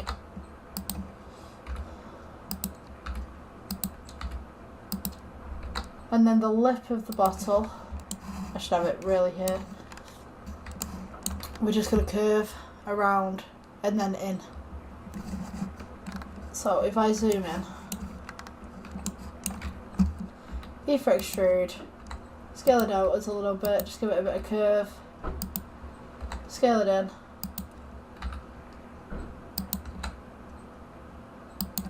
And then once we get to this top part here, I'm pretty sure I've got X-ray turned on, I do. X-ray is just up here at the top. E for extrude, scale it in as it's flat.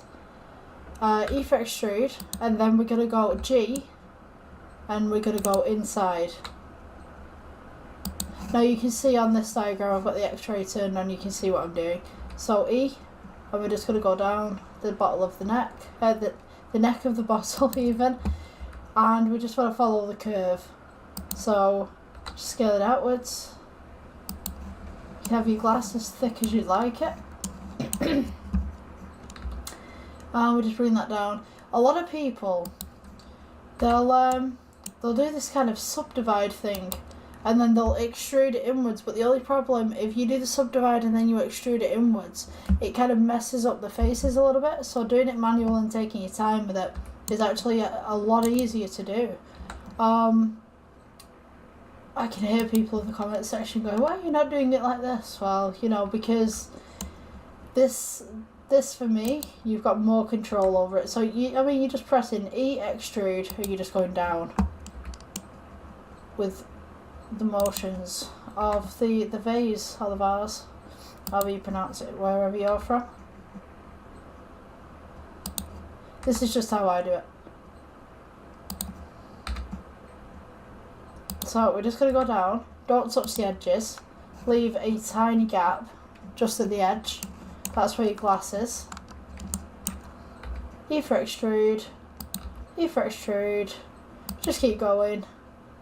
You don't have to follow the vertices directly, but for me, I find it helps so much. You just keep going and going and going. I'm pretty quick at this, so if you guys are a little bit slower, it's okay. It's fine. We're all learning. And then once you get to the bottom, you want to make it a little bit thicker, so just bring it in. Just bring it straight in. That's it. Right, so we've got our little circular vase going on here, or vase, whatever. So come to the object mode, and then right click, shade smooth. If you don't like the smoothness of this, you can go to add modifier and go smooth, and then you can make it a little bit smoother if you want to. Totally up to you whether you want to do that. So as regards to the glass and being able to see it, come up here to the render properties and go to cycles, because this tutorial is in cycles. So now you'll see that you've got your object, but it's not quite glass. Now you want to go for the principal BSDF even, I nearly said something else then, and go to glass. The roughness will be about halfway, just reduce that all the way. The IOR, you can mess around with that to make it look the way that you would like to make it look. I'm just going to add a plane in here and get some more lighting, so you guys can kind of see the vase a bit better. Wherever it's gone.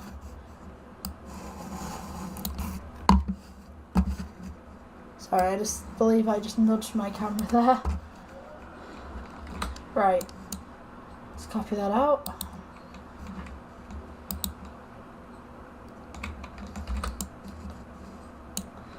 Come on. Okay, so that would be our round vase. Alright, thank you for joining me for a tutorial. I'll see you in the next one. Okay guys, welcome to a new tutorial. Today we're going to be making a wine glass in Blender. If you guys can hear a lot of wind and a lot of banging behind me, we're currently in the middle of a storm, so just ignore it. I'm hoping that the microphone's not going to pick up on that, but yeah. They've been talking about power outages, and they've also been talking about heavy snow and please don't drive and all this kind of stuff. I mean, like, we live in England, like, you get about 5 centimeters of snow and everyone loses their mind, so you know, it's not like my friend in Canada who's got snow plows and stuff like that, and he goes around getting rid of the snow for everyone. I mean, literally a couple of meters high where he lives. But yeah, this country kind of loses their minds when the weather's bad. So anyway, we're going to be making a wine glass today. So what we want to start with, we're looking at cycles to begin with. Just change your render engine to cycles, and then what we're going to do, come up to the top here where it's add. You want to go to mesh, and I always start with a circle, so put your circle in. You see it's quite small. I'm just going to scale this out a little bit. Okay, so we're looking at making a wine glass today, so what I'm going to do, I'm just going to split the atom and give you guys a side view. I hate doing this, it's like another one bites the dust. I've got like 3 mouses on my desk here. We just moved into a new place. Whoa. Tried not to knock over the camera at the same time.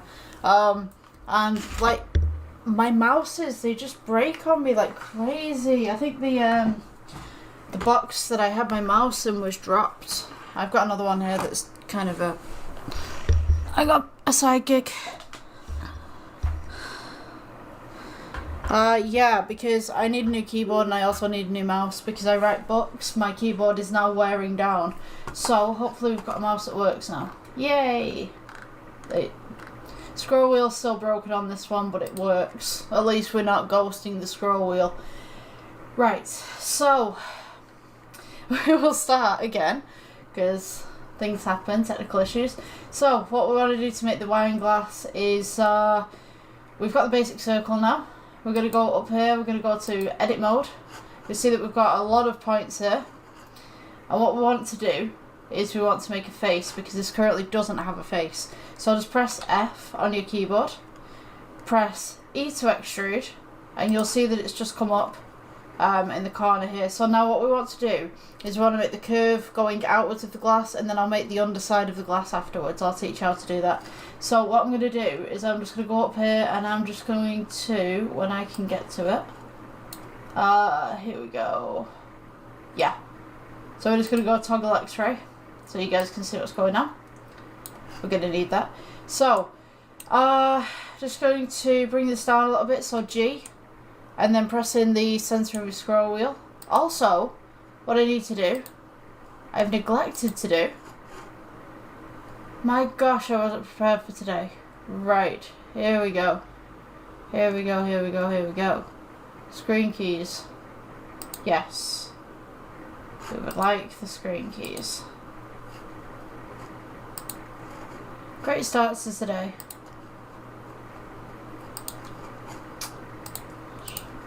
Right. Here we go, here we go. We got the screen keys going. Right. I think it's because I unplugged my mouse, maybe there's something went wrong. Right, go to faces again, and just click this. Right, so we want to scale just slightly outwards. So S to scale, just bring it slightly outwards.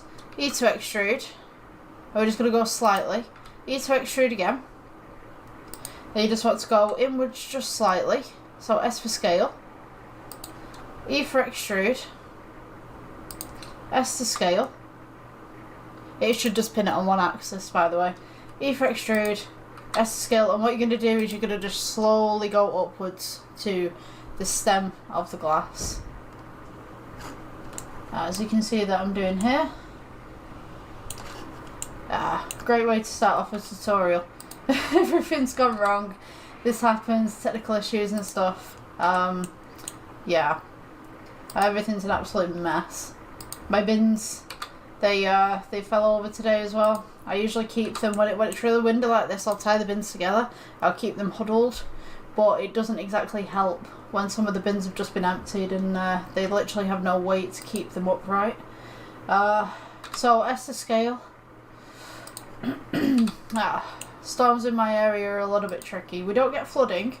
Thankfully we don't get flooding, but well the farms flood, where all the pathways are and stuff, they flood, and it tends to be singular roads, but around here it's too many hills. So you're going to want to bring up your wine glass to a point. Now my one's pretty steep, it's not as flat as you would find many wine glasses. Maybe I could go back and just fix that real quick. So yeah, your wine glass your wine glass could be any size that you'd like it to be.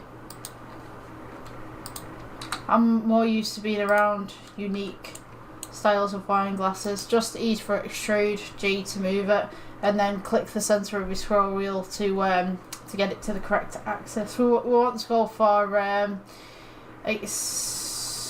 hold on, let's go straight up. So E, straight up, scale in.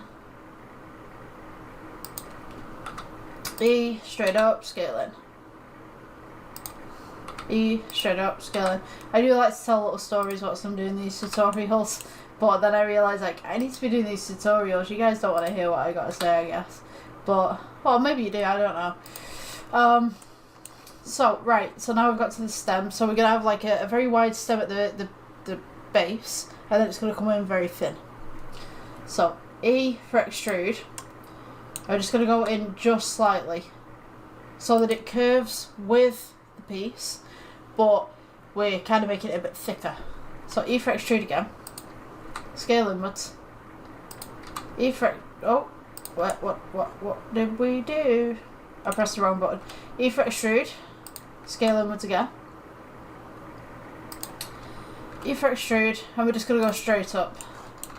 Now this can be as long as you'd like it to be, and depends on what type of glass you're making. To me, I'm just making a standard wine glass, but if you wanted to make a flute, you gently come back out and then come back in. If you were making a gin glass, you would come out more fuller at the bottom and then come in. But for us, we're just going to curve it inwards, just a standard wine glass. So E for extrude, scale outwards. E for extrude, scale outwards. And just make sure that the scale is kind of smooth as well as you're coming back out. I think I'm going to make that just a tiny little bit longer. So just G, pull that up a little bit. E for extrude, scale outwards. E for extrude, scale outwards. You kind of get where I'm going with this. E for extrude, scale outwards. To make it nice and curved, coming outwards.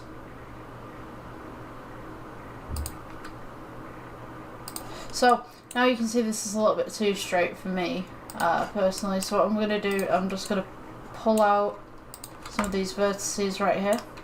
It's okay, like if you guys did the same thing with me and kind of made a little bit of a hoo-ha at this point, a little bit of a mistake, but you know, I think it's part of the learning process, certainly. And I think it's great that you guys can see that I'm making mistakes, so you guys just don't go, oh, you know, I'm not very good at this, you know, I can't do this. And, you know, the thing is, like, I've been doing this for years and I'm still making little errors here and there. What I'm going to do, side view, just x-ray that, and then I'm going to select this, just scale it up a little bit, so that it matches the base. Just slightly. As my art tutor used to tell me, happy mistakes. It's B for box select, by the way, so press B, then it'll select what you need. And just highlight it. So, we've got this now. Just going to go back onto faces, get my main face. Just come back off the x-ray on this one. We're going to go E for extrude, E for extrude, and then as we're getting towards the top, we're just going to scale inwards just slightly. E for extrude, scale inwards. I'm going to pull this vertices out as well. E for extrude, just scale inwards slightly, so you've got that curve of a wine glass. Now, when you get to this part, just going to scale that one out a little bit. We're going to do a little bump around the top and then we're going to go inwards. This is why I've got the X-ray on this one right here, so that you guys can see what I'm doing. So, E for extrude. And we're just going to go outwards just slightly. E for extrude again. E for extrude. And then scale inwards. E for extrude, scale inwards. So you're making the lip that's going round. E for extrude, scale inwards. Now we're going to start going downwards. So we're going to start going down inside the glass. So I'll just get into this side right here. And then we're going to go G, go down, E for extrude, and we're just going to go down, down, down. So E for extrude, just go down again, scale outwards slightly to make that lip. E for extrude. And to be honest with you, I might just go to the X-ray version just here, just to show you guys what I'm doing on the inside. So here we are. So we've got the outside here. This will be the inside, which is the darker grey. Scale outwards. And what you're going to do is you're just going to go E for extrude, go down, E for extrude, go down, go E for extrude, go down. Maybe leave a small gap between your outside and your inside of your glass. A lot of people have turned around to me and said, well, why don't you just do duplicate? Like make a duplicate on the inside and then just link everything up. And to be honest with you, I think that just takes a lot of time. Excuse me. The best way of doing this, take your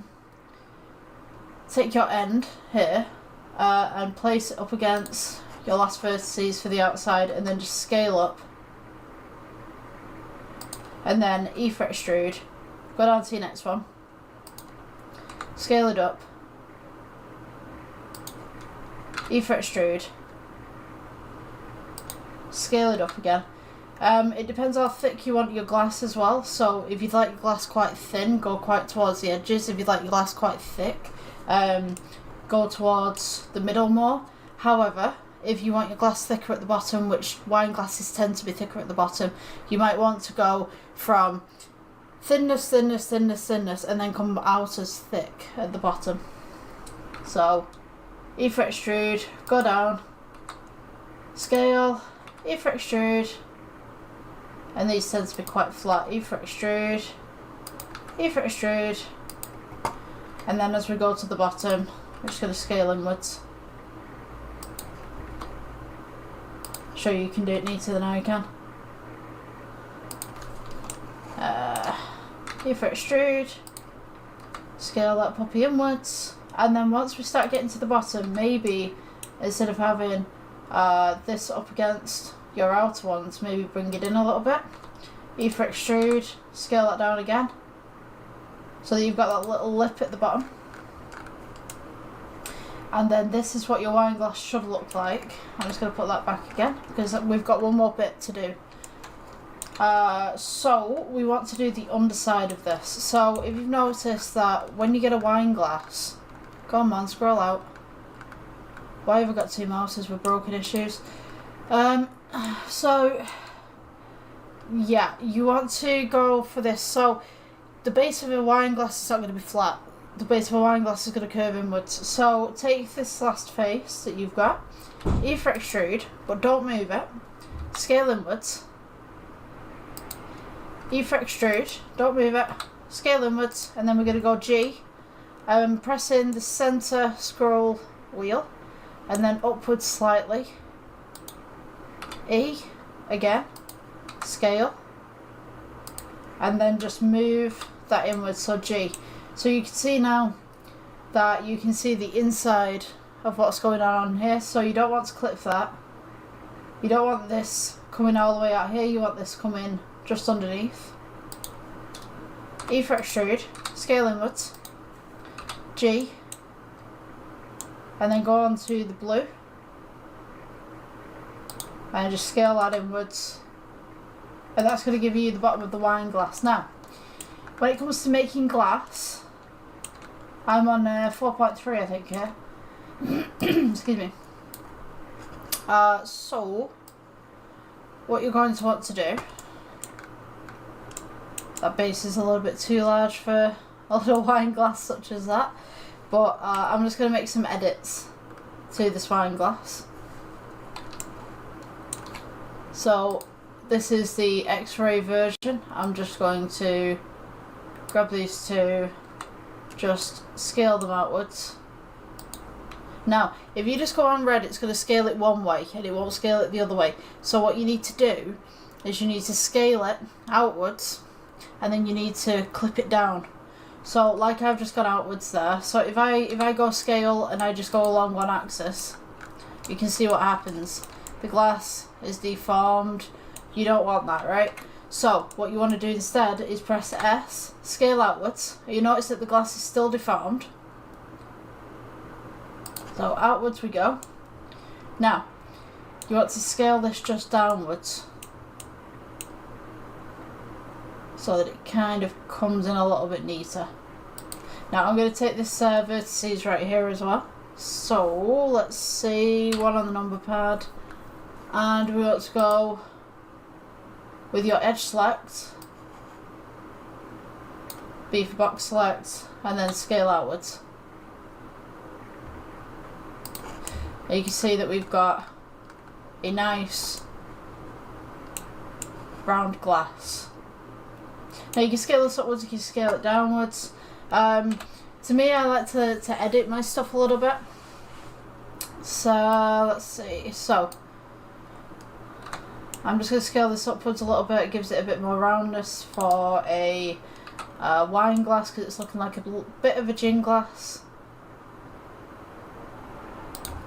And that will be my roundness. Now we come into edit mode again. Come on. Have we frozen? We've frozen. Give it 2 seconds. It doesn't actually show up on my recording for some reason, but I currently have a spinning circle and various other things going on right now. Ah, here we go. Right, so I'm just going to move this outwards a little bit so you guys can see a little bit more of the program right there. There we go. Right, so we want to smooth this out, so we're going to go with the right click and we want to go shade smooth. Now notice that we got a little bit of bumping going on here, so I mean, like, you can go edit mode, press A, right click, subdivide, and you can also go to add modifier, and if you type in smooth you can actually smooth this out a little bit. And let's go to edit mode. So you notice that this is not very smooth and this is more smoother. Right, so we got our little wine glass going on right now. So what we want to do, you notice we've not got any lights in the scene as well. I got rid of those. So go to light, you got points, G to move, and then go along your axis. Go to light at the bottom here, you can edit that, just turn up the wattage. Let's go 100,000, it just works for me. Let's see. Excuse me. Just going to move this so you guys can see. Right, so we're going here, light, which is right here at the bottom. You want to just turn that up a little bit. I'm also going to put a plane in there so you guys can get some refraction from that. Scale it outwards. Right, so this one we want to make it glass. So we're going to click new. Principle BSDF. We're going to go to glass. Glass BSDF. Blimey, that's hard to say. And then we're just going to reduce the roughness here. And then you will see that we have a glass with some nice stuff in it. So I'm also going to Just make this a little bit brighter so you guys can see. We've got the glass effect on the inside. I'm hoping that this is working correctly because I seem to be a little bit choppy on my my recordings here. So we've got that. If we add a cube, you'll notice, put the cube in the distance there, scale it up. I'm just going to change the colour of the cube to green. You'll notice that we can see directly through the glass as well.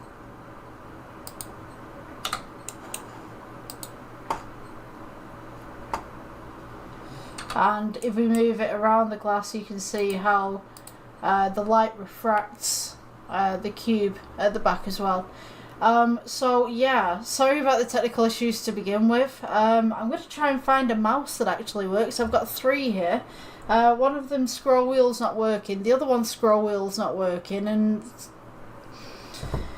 Lord only knows. I do have a 3rd one, but I don't know whether that one's going to work, but I will see you guys in the next tutorial, and hopefully I will be better suited to what I need to do. Thank you for watching if you've got this far and you've been this patient with me.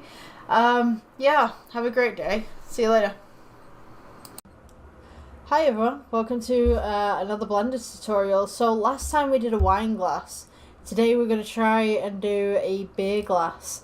Now we had a few glitches with the last version of Blender and I'm not too sure what happened, but we're going to retry. I've reset everything and hopefully we're going to get somewhere with this one. So I'm going to teach you how to make a beer glass today.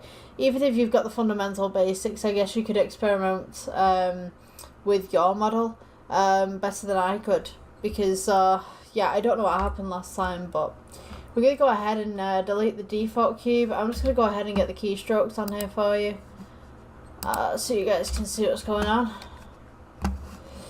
Alright, so we're going to do the typical thing with the circle. We're going to start with the circle. Just scale it outwards. And then as routine I will split the screen so you guys can see what's going on in side mode. If you'd like to have side mode yourself, press 1 on your number pad and we can see just the bottom of the circle there. So what we're going to do, come over here, go to edit mode, and beer glasses, they're kind of flat at the bottom but they do have a little bit of a curve. So what we're going to do, press F to fill, E for extrude. Now what you're going to do is just scale inwards, just scale very slightly inwards, and that's what we're going to leave it as. Just leave it at that. We can edit this later on. Now we're going to select all of the sides, the edge selections around the outside. So press Shift, Control, and then just start clicking around the edge until you've selected absolutely everything. E for extrude. Now you want to go smooth around the edges as per usual. E up. I tend to find that beer glasses are quite smooth. Just scale it out a little bit. Then we're just going to go up, and then we kind of have smoothness, and then we'll come up into the main bit, and then we'll come out at the top. So you are going to want to go roughly here, scale them slightly, just gives you the base of the beer glass. E for extrude, and then very slowly just curve that upwards.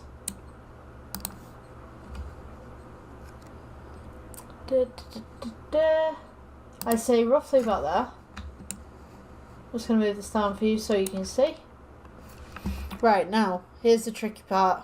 If you're not good with your shading and your shaping, so to speak, you want to get it so that it curves just slightly and then it comes up and it comes out. So press the E, and we're just going to go upwards just slightly, S outwards to scale, should I say. So beer glasses, what you'll have is the base is quite small. The top of the bare glass exceeds the base space, if that makes sense. So it's slightly bigger at the top than it is at the bottom. And that's due to the bulge. So the bulge comes outwards, and then the top will match the base. So you've got kind of like, it's kind of like an S shape coming outwards. So we're just going to scale this. I'm going to go E. Scale this outwards. Pretty sure we can do that from there. Just get the side on. E. Scale outwards. You might need a few layers for this one. E. Scale outwards. E. Scale outwards. E. Scale outwards. You get where I'm going with this. And then we're just going to bring this back in a little bit. I'm just going to put another vertices right here. So that's Control R. Just to loop cut that. Just scale it just slightly. And then I'm going to come back here. Click on the top. E for extrude.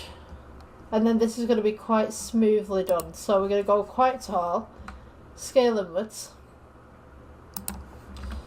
E. Scale inwards.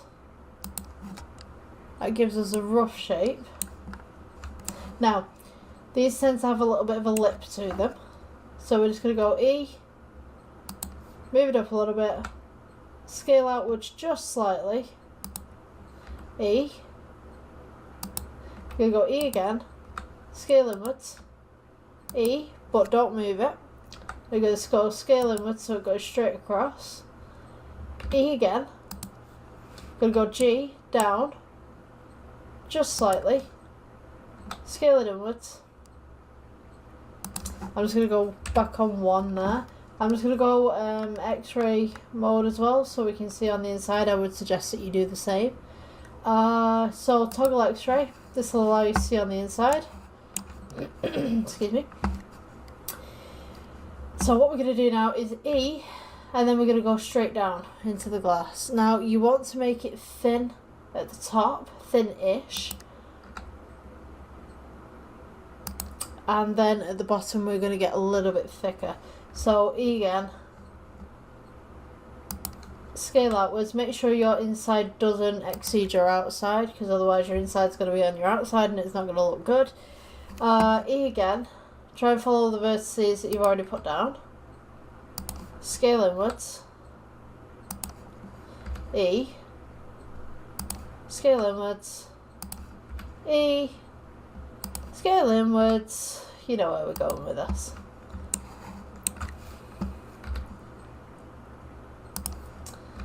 Scale that. And just keep going until you're at the bottom of the glass. Primarily. Oh, why are we not scaling? There we go. Right, now, when you get down to the bottom of the glass, it's quite thick at the bottom. It's got quite a thick stand to it. So, you want to parallel your glass alongside that. And they don't tend to be very curved at the bottom. They tend to be very, very sawn off, I guess, the way that I could describe that. Right, I'm just going to do mine like that. It just kind of stops abruptly. It doesn't curve like a wine glass. It just stops. So now we've got this part. So, object mode. You know what I'm going to do? I'm going to press A to select everything. Right click, subdivide. You can subdivide this as many times as you want. And then I'm going to go right click and click smooth. So now when you subdivide, it's supposed to be pretty smooth, but my one hasn't. So what I'm going to do, unsubdivide some of that. I just want to show you how this works basically. And then we will shade smooth. So I want to do some editing on this because I don't think that I got the glass quite right. So I'm just going to press 1, X-ray mode, I'm looking at my reference photo here thinking that doesn't look anything like it. So I'm just going to elongate this a little bit.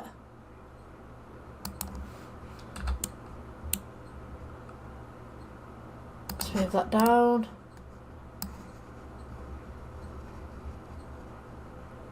Let's see. And then make this a little bit shorter. It's okay to edit if you need to afterwards, and then I'll just loop cut here. Just scale it outwards a little bit. Yeah, that looks much better from when I had it prior. So to do this select thing, click the left side, and then we're going to go like that and just drag it across. The left clicker, whatever you want to call it. Right, so let's go to render mode. We're going to change this to cycles. We're also going to put down a plane so you guys can see what's going on. I'm going to move the lighting so that it's above and that's the side. You guys don't need to do this, I'm just doing this to show you. Okay, so we're going to take the glass now. Go to the materials tab, click new, and then we're going to go to glass. So now you've got a roughness scale, turn your roughness scale down. If we go into the rendered mode, we can see what this looks like. Now, you notice that this glass has quite thick sides at the side. You want to go for the IOR and just make adjustments as you need them. You might need to type in some adjustments as well.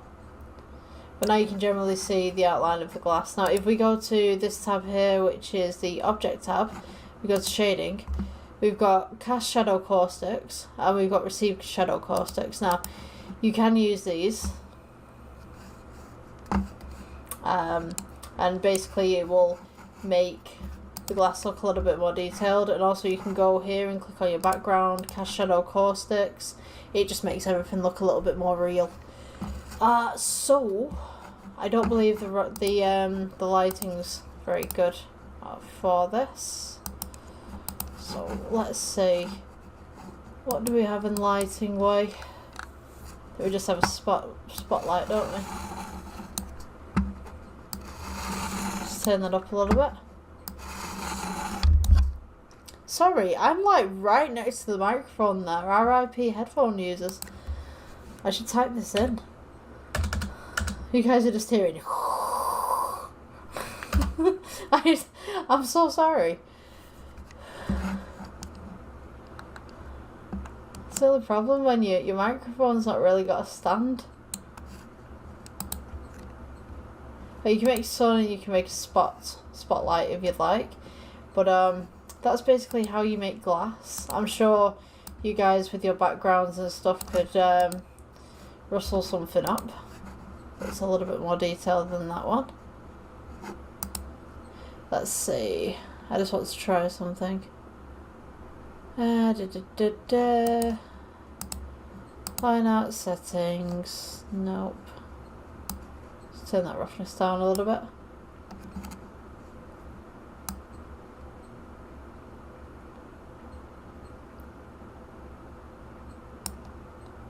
Yeah, I think roughly that'd be okay. That'd be okay. I could have done so much better with it, but yeah, that's the basic premises of making a beer glass. Okay guys, welcome to the next tutorial. Today we are making a shot glass. So far we've made a wine glass, we've made a beer glass, and now we will make the shot glass.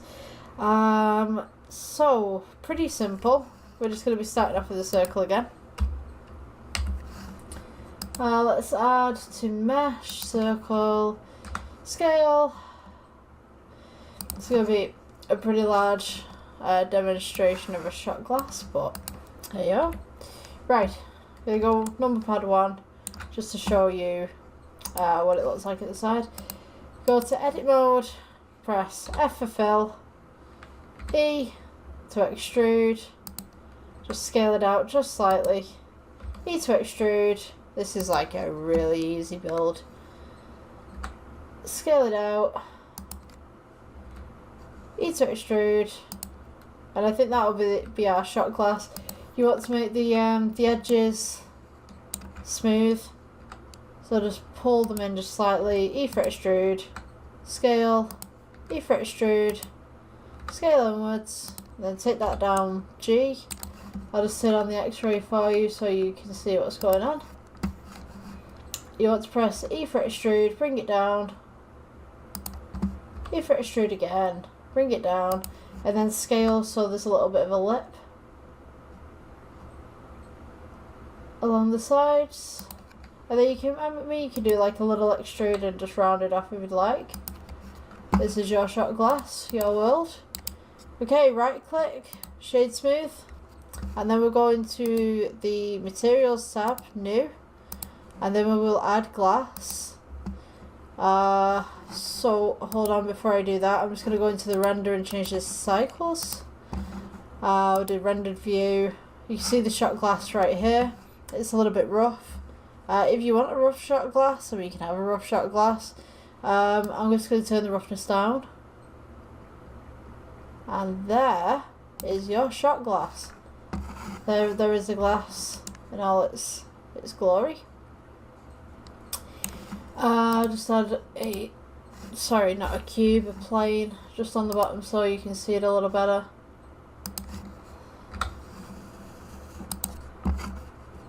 I don't know where the light's gone, but it's gone somewhere. Is that it? Are you the light? Right. There we go. Let's see. So you can see the basic shape of the shot glass coming through there. If I put the sun or a spotlight, maybe.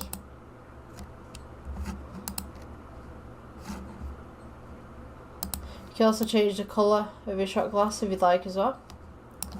So you got a kind of blue shot glass there. Now you notice that that's quite dark. It's because I've only got one light on it at the minute. Let's see.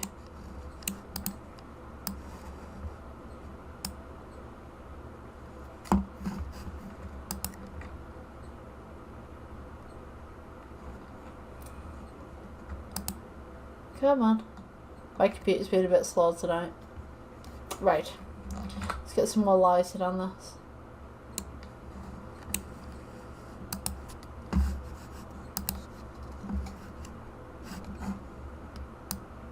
Just gonna alter the IOR just slightly so you got more light coming in.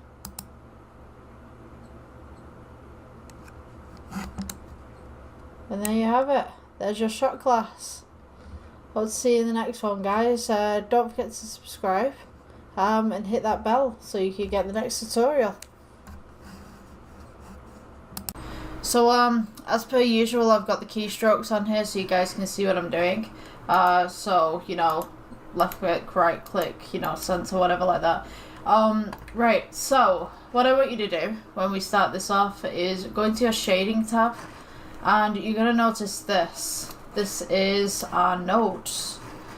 So, hold on one little tiny second because I don't think the screen keys are on this one. Why aren't the screen keys on this one? I'm pretty sure they'll show up at some point. So, hold the sensory scroll wheel. This will enable you to move everything around. So at the moment these two are selected. So what you want to do is go to add, and then we're going to, I mean you can type this in or you can find it, but you want to just type brick. And there's no search, there's a little search bar that comes up, but at the beginning there's no search bar, so you don't need to press anything, just type brick. So you're going to go with the brick texture here. So what you want to do is put colour to base colour from the brick texture. You notice that you get this wonderful little brick texture right here. So the cube's actually on its side at the moment, so I'm going to rotate that one. So just select your cube, press R for rotate, and rotate against one of the axes. Now on your keypad, press 90. I think you can do this on a regular keyboard, like a non number pad keyboard, but someone's bike in the background. just type in 90 and it'll change it to 90 degrees going across right there. So when we've got this is a basic tutorial. There are other ways of correcting that, but at the moment I just want to teach you how to do brickwork. So I'm just going to go ahead and select all these so I can just move them down for you guys. Just come out so that you guys can see what's going on. Okay, so we have a brick texture, our principled BSDF, and we have our media material output. So the next thing that we want to do is type in bump, and we're going to stick it right between the brick texture and principled BSDF. So what you want to do now, you'll notice that the colour of the brick texture is actually connected to the normal of the bump. So what we want to do instead is click height, and you should see something like this. So at the moment you notice that this one is purple, this one is yellow. This is the computer telling us that there's some sort of error going on, and yes, there is some sort of error going on because we've not put in the rest of the stuff at the moment. So what you should do, click your brick texture, press shift, hold it, and click the bump, and then what we're going to do, we're just going to go ahead and just drag these to the side. What we want to do is add a colour ramp. So just type in colour. It's spelt the American way, C-O-L-O-R. We spell it a different way, it's C-O-L-O-U-R. Yeah. So this is what we have now. You see that the bricks, they're kind of flat, but they're not truly flat. It's not like you've got wallpaper, brick wallpaper, and it's completely flat. You've kind of got these little bumps there. So what I'm going to do is I'm just going to click invert. I mean, you can have invert if you want. Those are the bricks, but then you can bring the mortar forward as well. I just wanted to show you that just in case you wanted like inner bricks. So if you want to add texture to these, I'm just going to go to the render tab right there and just change it from EV to cycles. You don't have to do this if you don't want to. I'm just going to find the torch as well, the spotlight that we have in here. Just move this down. This is just so that you can see the bricks procedurally, I guess. So that's the render right there. So this is a simple way of doing it. Usually when I do bricks, like I'll do individual blocks, but if you're doing individual blocks, you can like your RAM can't really handle it as much. Like if you've got a low RAM, it'll just slow your computer down, because the more objects that you have in a scene, the more that the computer's got to figure out and calculate lighting wise and shape wise. So I mean, like if you've got something like this where you're using procedural nodes, it just lessens the amount of RAM used, and it's great for a background as well, especially if your background's not in focus and you've got characters in front or whatever. It's just great for a texture as well. So we have our bricks there, but they don't look bricky. I'm going to do another tutorial later on how to make a brick wall with multiple bricks and mortar and stuff like that, so that'll be up and coming. But for now I'm just going to do this one with you guys. So click your default cube, what was your default cube, and what we're going to do is we're going to change these bricks with a little bit more texture. So we're going to add, and then we're going to go noise. So ISA,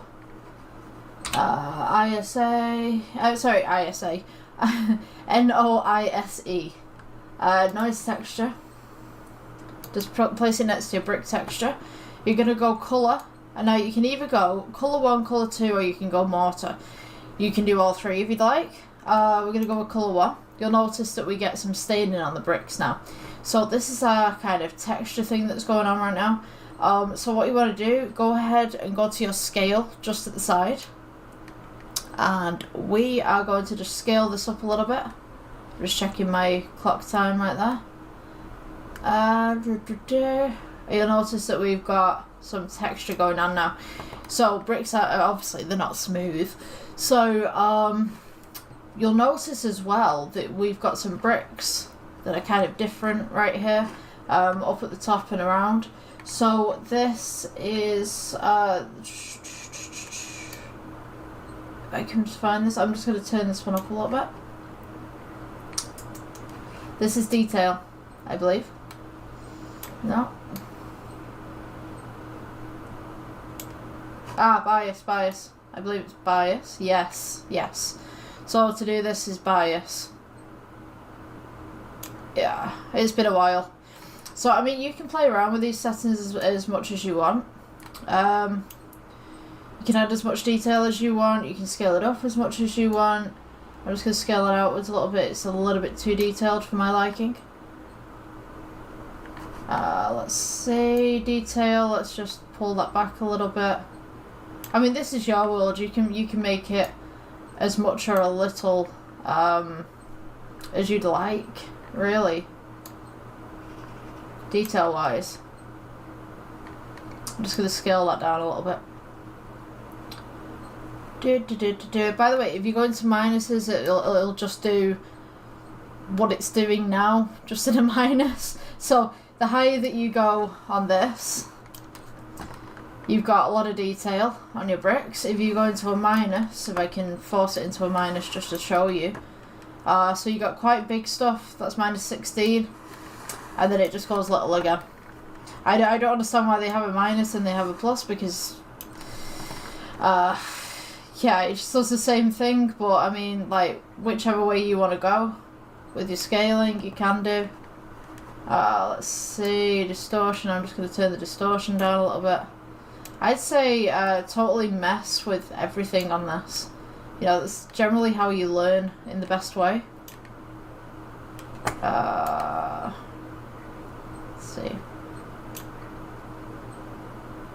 Okay, so now we've got our kind of brick wall thing going on. What I'm going to do is just zoom out of this, and I'm just going to duplicate this.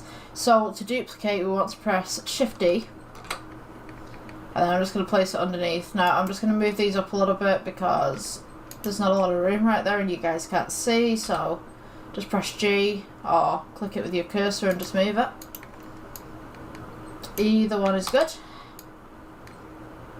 Just get this sorted. Right, so you see on the first one that we've got colour 1, which is the brick itself. Colour 2 is obviously your background and stuff. Mortar, I mean, you can put detail on your mortar, but mortar tends to be a little bit more smoother. So if you're going to put detail on your mortar, I would say just do the noise and have it a little less, so less detailed. Let's see if I can do this. So yeah, this is what happens when you make your mortar like that. It just does it. It's not different. It just blends in. It's not good. So what I'm going to do, just, you can either scale this up or you can scale it down. I'm going to scale it down.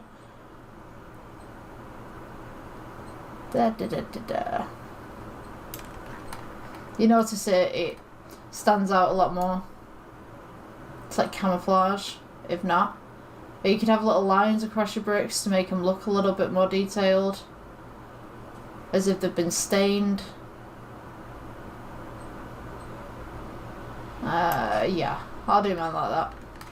So we've kind of got this little stain going on at the side. I'm just going to adjust my bias just slightly. Just ever so slightly. Yeah. Okay. So now you notice that everything's black and white. So we want to make this a little bit more bricky. So we want the reds in there. We want kind of a gingery look, but then we kind of want this paleness as well. So we're going to go ahead. I'm going to add a red. I'm going to go extreme. Just add a red. Just see what it does.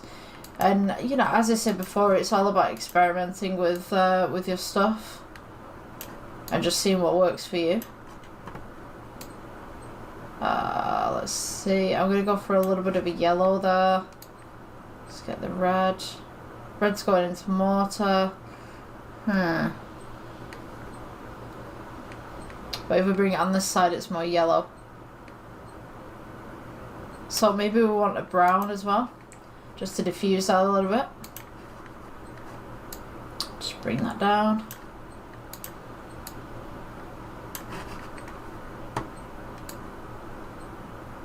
Yeah, you just slide these across. Just kind of make them good. You know, I'm going to add an orange in here. I think that I'd set it off a little bit more. It's like a real in-your-face orange.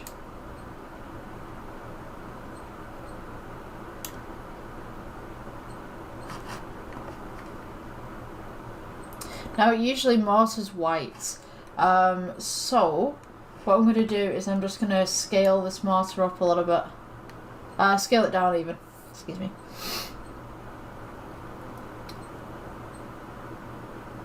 I think that would be about right. Also, if you want, if it's a scene that you're making that's kind of rainy, you want a wet wall, but in this case I kind of want a dry wall. So what I'm going to do, there's also something else I'm going to do is I've just noticed, but first we're going to increase the roughness a little bit. Let's see, frequency, roughness, yeah. It's going to make the mortar a little bit more rough. Make the brick a little bit more rough, so it brings some of that character out. So as well, what you can do is you can actually adjust the mortar size. So you can see at the moment that I've got it, well, did have 0.022, just changed. And you notice that if you move your cursor or you click these side notes right here, the mortar changes. But what I want is 0.01. I'm going to try that one. 0.01, and we kind of get a very thin mortar. You can make your mortar thicker if you want thick mortar. You can have thick mortar. To be honest with you, this looks okay. To me, at least, it looks okay. For a basic model for you guys, that'd generally be brick. You know what I mean? That's generally how that works. I'm gonna just shift this bias. I don't like it. I don't like the bias. So yeah, this is just a basic tutorial on how to do walls. So, you know. Alright, let's duplicate that. I just want to make a point here on the lighting. Let's see. Yeah, we're on that side. Right. So we're going to take this one. Lighting. Am I in the way? No, I'm not. Right, it's going to change the colour of this lighting. Maybe we want a blue. Colour of this lighting to a red. So, this is how it'll look when it's rendered. I'm just going to turn the background all the way down. And there you go. That's the basic wall using nodes. Hope you guys enjoyed. If you've got this far, I would really appreciate it if you liked and subscribed. Yeah, that totally made my day, because I'm currently working on this with YouTube and Facebook. Facebook kind of came in a little bit later, but primarily I made these for YouTube. So yeah, if you're on YouTube, please like, subscribe, and if you're on Facebook, give me a follow. Yeah, have a great day, guys. Hi guys, welcome back to another Blender tutorial. So today we're doing cloth, and I think that I'm going to be showing you vertices basically and how many faces cloth should have to make it look a little bit more realistic.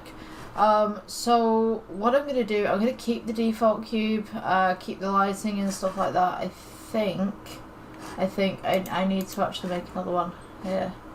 File new, we'll go for general, there we go. Okay, so cloth, it is what it says on the tin. We're just going to go to mesh and then plain. Going to go G, bring this up, and then just scale it outwards. Right, so I'm going to show you a couple of simulations of what basically cloth does. So what we're going to do, we're going to go for the default cube that's underneath. I might be in the way here, hold on. Gonna move myself out of the way. I think I'll be best up here. Okay, so we have the default cube. What you're going to want to do is go to the physics tab, which is at the side right here. Go to collision, and your cube's going to be collision, and then this one is going to be your material. So just click your plane, we're going to go cloth, and then if we press the space bar, it should fall, and it should just hit the front of the cube. Now that's one plane, that's just one face, and you notice that it doesn't go very far, it just goes dink, and then that's it, right? So let's give this 2 faces. Let's see what this does with the 2 faces. So we want to, sorry, 4 even. So just right click right there and then just click subdivide. And then we go back to the original object. Make sure that your timeline is at 1, right at the bottom down here. And then we're going to press spacebar again. And you notice that we can see the little crease. And it's got a little bit give to it, but it's not a lot, right?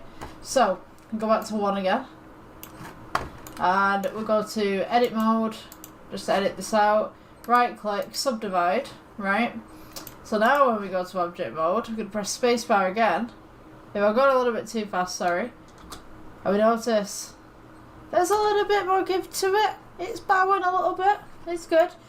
Okay, so you notice that the more faces that we have, the more that your cloth likes to move. So what I'm going to do, we'll go back to part 1 again. And then I'm going to subdivide. That'll be the 3rd time, I think. 4th time subdivide. And then we'll run this simulation again.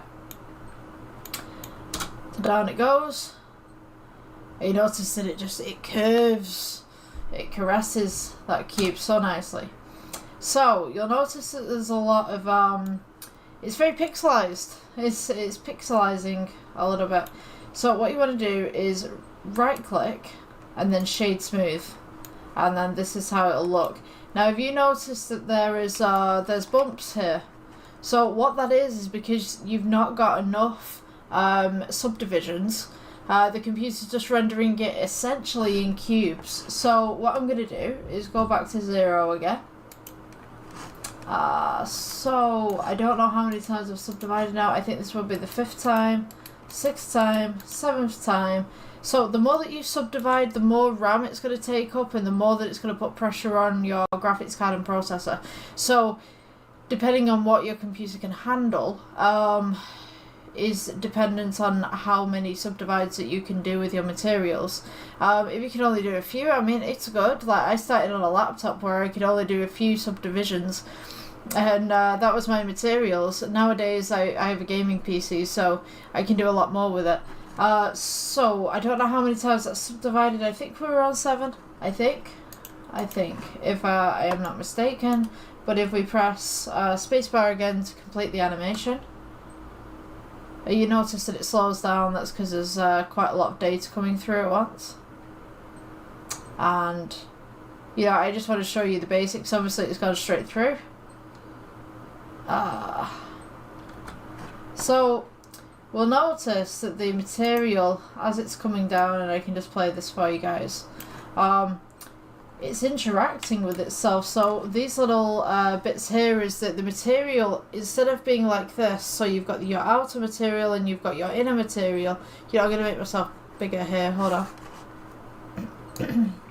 So as I was saying, you've got your outer material, you've got your inner material, and what this is in the corner is the material going like this. So what you need is a self-collision. Let me show you.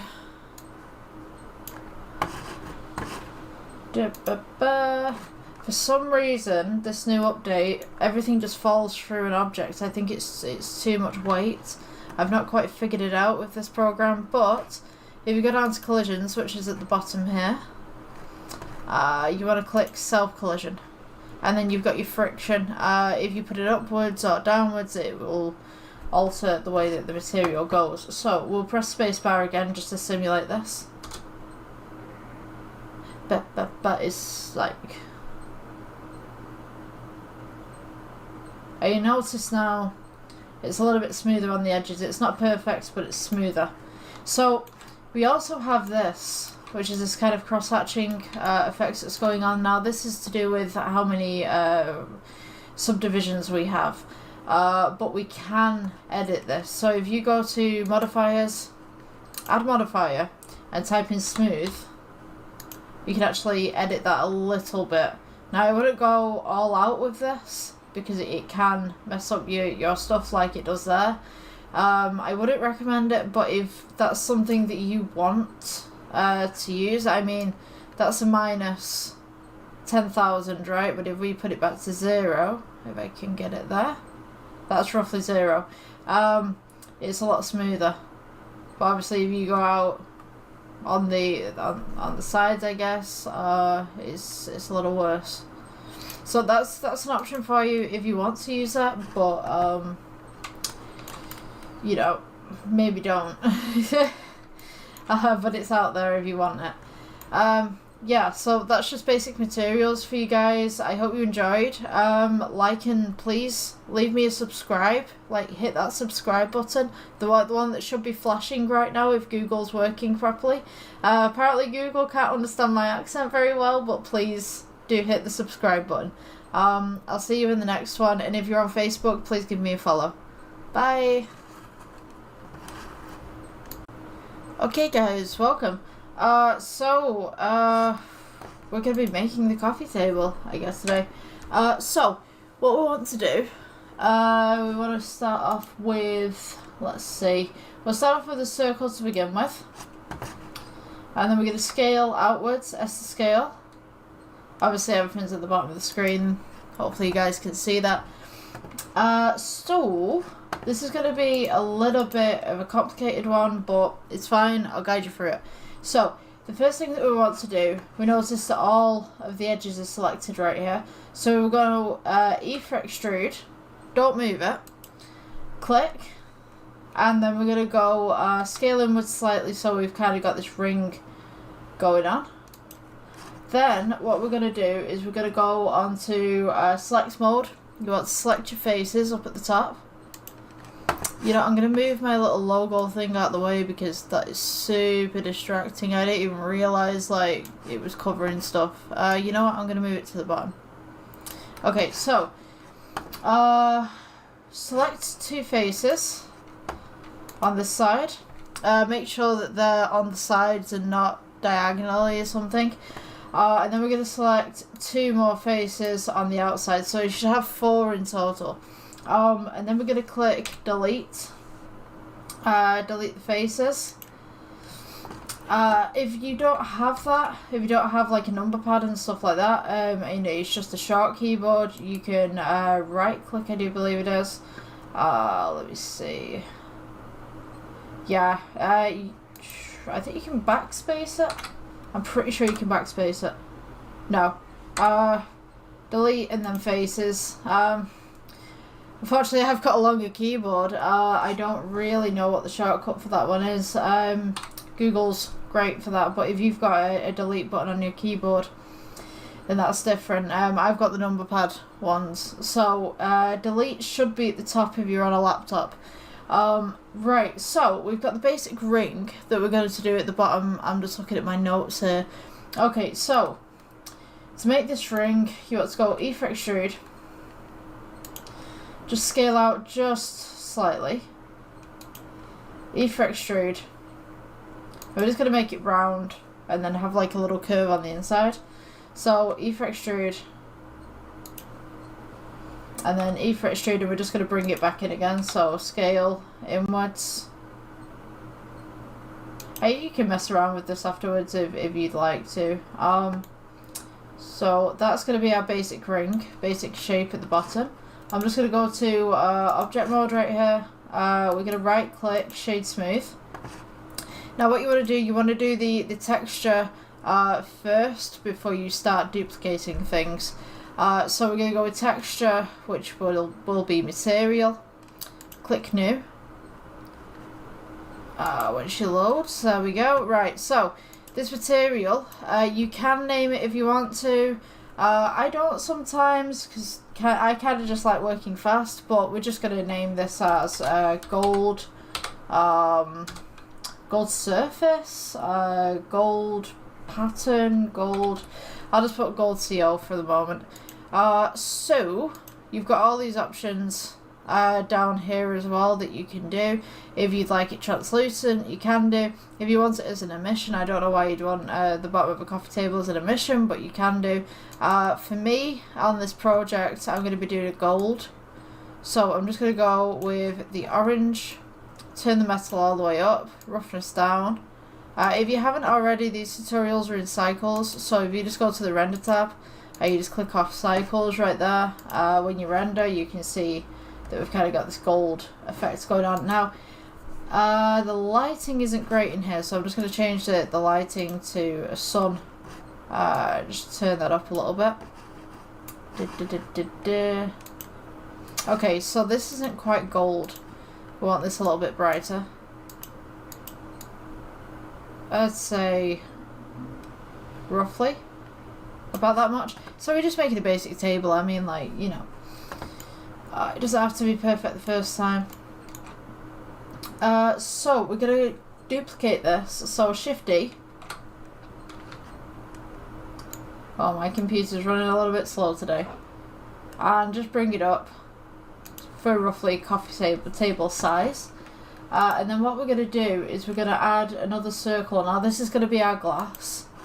So what you want to do, if you've got a number pad, you can press to get different views and stuff like that.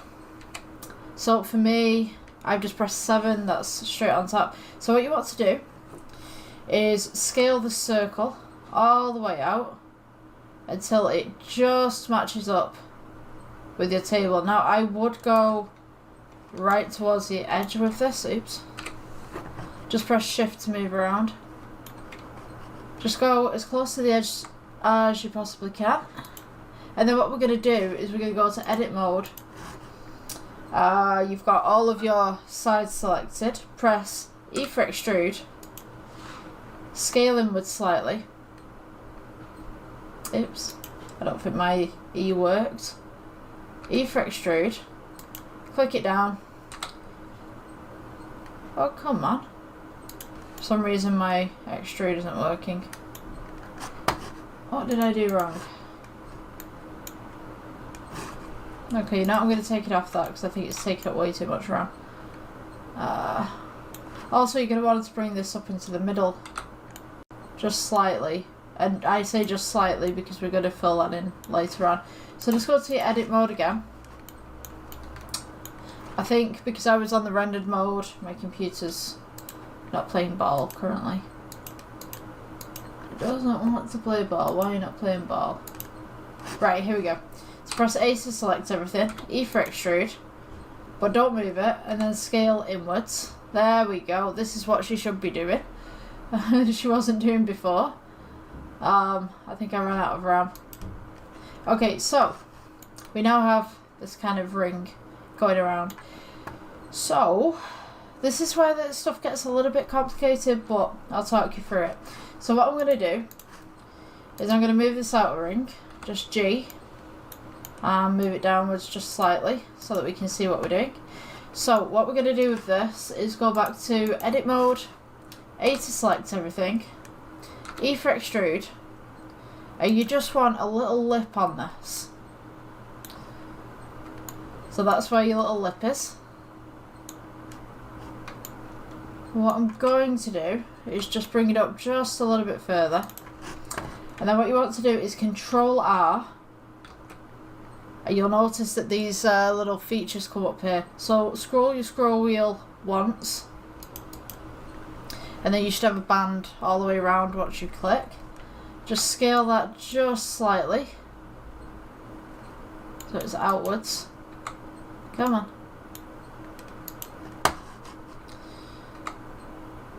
So that you got a little bit of a bevel going on around the edge.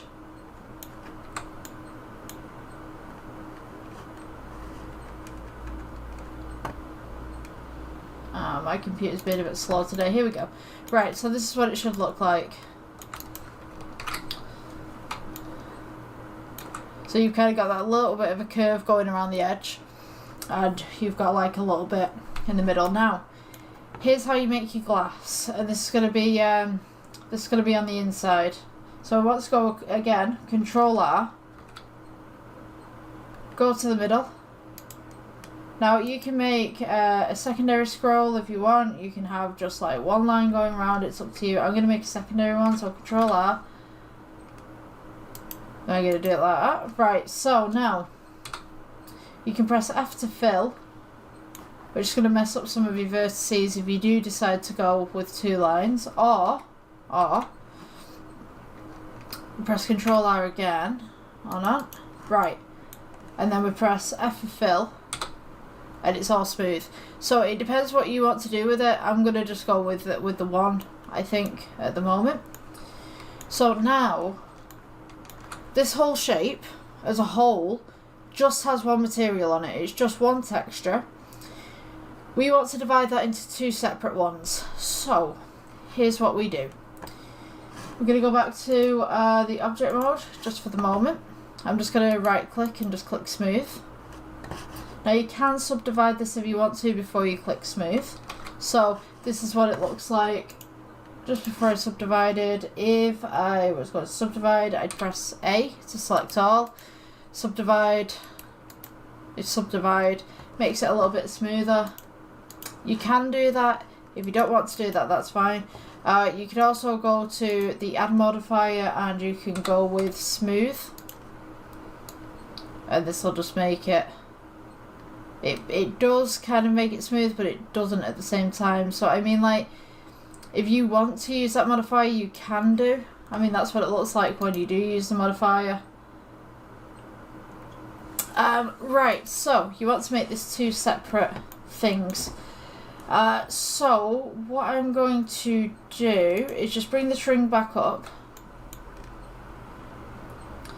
That was me, my foot. If you heard a weird noise, it was my foot. It's not going to make it now, is it? No, it's not going to make it. It sounded a little bit off. Trust me, it was my foot on the chair. Right, so anyway, I'm going to go G, bring this up to the top just there. Now you notice that you clip in a few vertices here. So what you want to do, press S to scale, just scale it in just slightly. So it's flush, but it's just sitting there. So I mean, you could, in theory, if you wanted to, you could make this a little bit taller if you wanted to, make it a bit shorter. It's totally up to you. It's your design.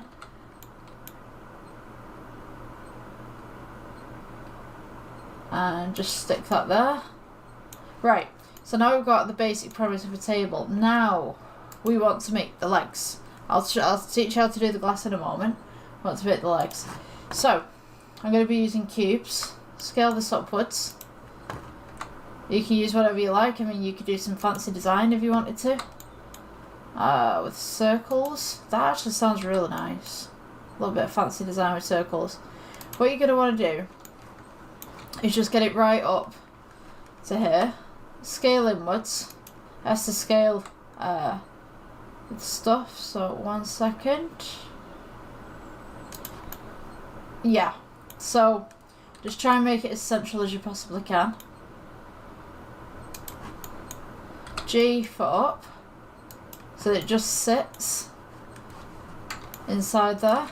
Now, this side you notice poking out the top. So if you go to edit mode and you select faces, you can actually click the face right there and just press G and just bring it down. That's all you need to do. So now we have this kind of sideways table a little bit. So now what we want to do, I mean, you could do a twist on this. I mean, it'd look nice with a twist. I've not used twist in a while, so let me see. I think it's called twist. Screw? Yeah, screw. Okay, so this is it's a little modifier that you can use. You can actually put kind of a screw effect on things. That's if you want to use that. Sometimes, obviously, you need to take it back up again. Let me see. If I just put this back at 0, can I do that? I'm just kind of going through some stuff that you guys could use right now. put that back at 16. Angle. Yeah. So you can get like a little screw effect going on with that. That's totally up to you if you want to use that. Let's see. Just delete that. You've got a lot of different modifiers here. You've got deform ones, you've got curve, cast, smooth, wrap, you've got wave, you've got shrink wrap. A lot of different things. I mean, I'd encourage you absolutely to try different techniques out, because you know, you never know what you might stumble upon that might assist you later on in your endeavors with your projects. But today I'll leave it as a square. You guys can experiment and stuff like that, but I'll just show you the basic premise. So you've got your oblongy kind of thing going on. Right, so materials. Go down to your materials tab, click new. So you're gonna get a new material right here. If you want the gold, the original material that's made for the base here, you just go to this drop down and you'll be able to find it pretty much straight away. So this is what we currently have. And what we want to do, it looks a bit tacky to me. To be honest with you, I could add some surface modifications to that, add some scratches and stuff. So take this, Shift D to duplicate, and just bring it over the other side and make it as flush as you possibly can to those two sides. I mean, you could use a grid reference if you really wanted to. So you notice that this first one is just before this line. So then this first one should just be before this line. If you've kept everything flush to its original spawn point, you should be able to see everything in the mirror kind of effect. Right, so click this one, and then we're going to press Shift, and we're going to click our first one. Shift D to duplicate. Leave it where it is. So now you've got two table legs that are over two table legs. What we want to do now is we want to rotate them. So if you press R for rotate, go straight up on the Z axis. Now if you press 90 on your keypad, so 90, it'll go like this. Now you'll notice one of the table legs is outside of the boundaries of where we'd like it to be. So we're going to delete that one. So just click to accept. Take this leg, press delete on your keyboard, and notice now that we have 3 legs.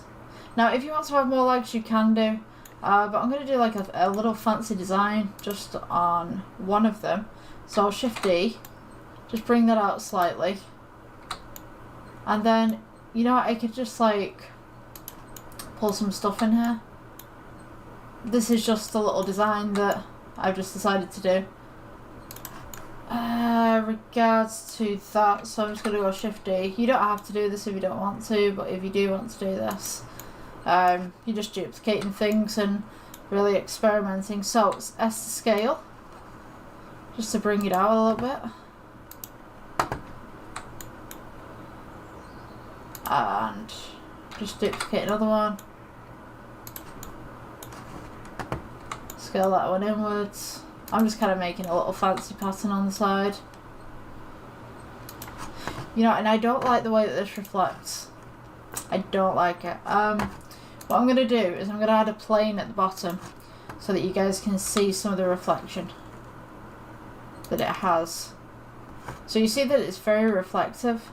It's almost like mirror-like, but it's not quite sharp. I'd like it to be sharp. So you notice now that we've got a little bit of roughness going on, so that's why it's not as sharp. So if I turn the roughness down, it's going to go straight into a mirror. Let me see.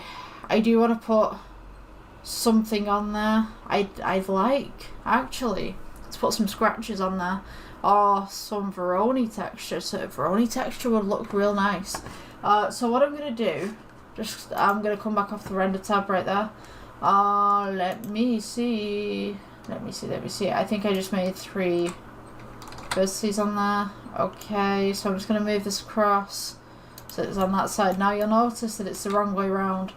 So I'm just going to get it flush as I can. We're going to go half rotate, hit 180 on your number pad, and it should just turn straight around, and it should be just on the table. We do have a few gaps there. I'm just going to move those. I'm just going to mosey those on in. See what we got. It might be an issue for the other side as well. So you kind of got that fancy table look. Hold on, do we have? Yes, we do.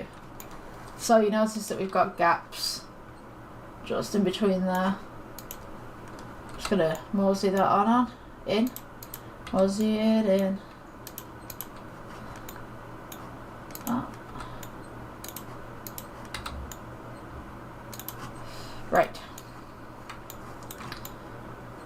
So that would be our basic premise. Now, as far as the ring goes at the top, now this is totally up to you. I mean, you can have whatever colours that you'd like to. Just make sure that it doesn't clip the outside. So now we're going to make the little glass kind of window thing going on.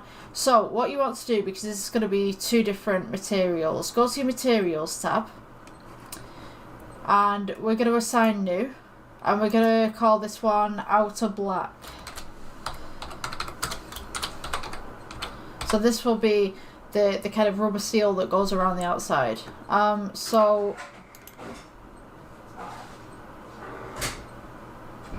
hold on. I thought that was my dog getting out. It's my partner coming home. So anyway, the rubber seal that's coming around the outside, we want to just change that to a black tone. Now you notice that the glass turns black as well, so we've not assigned it anything. So what we're going to do, we're going to go new material again. And this will say outer black 1. Now that's not what we want. So this new material, we're going to go glass.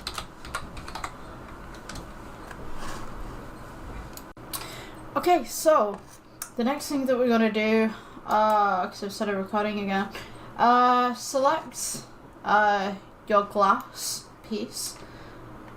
And then we're going to go edit mode. And you just want to select the centerpiece right here.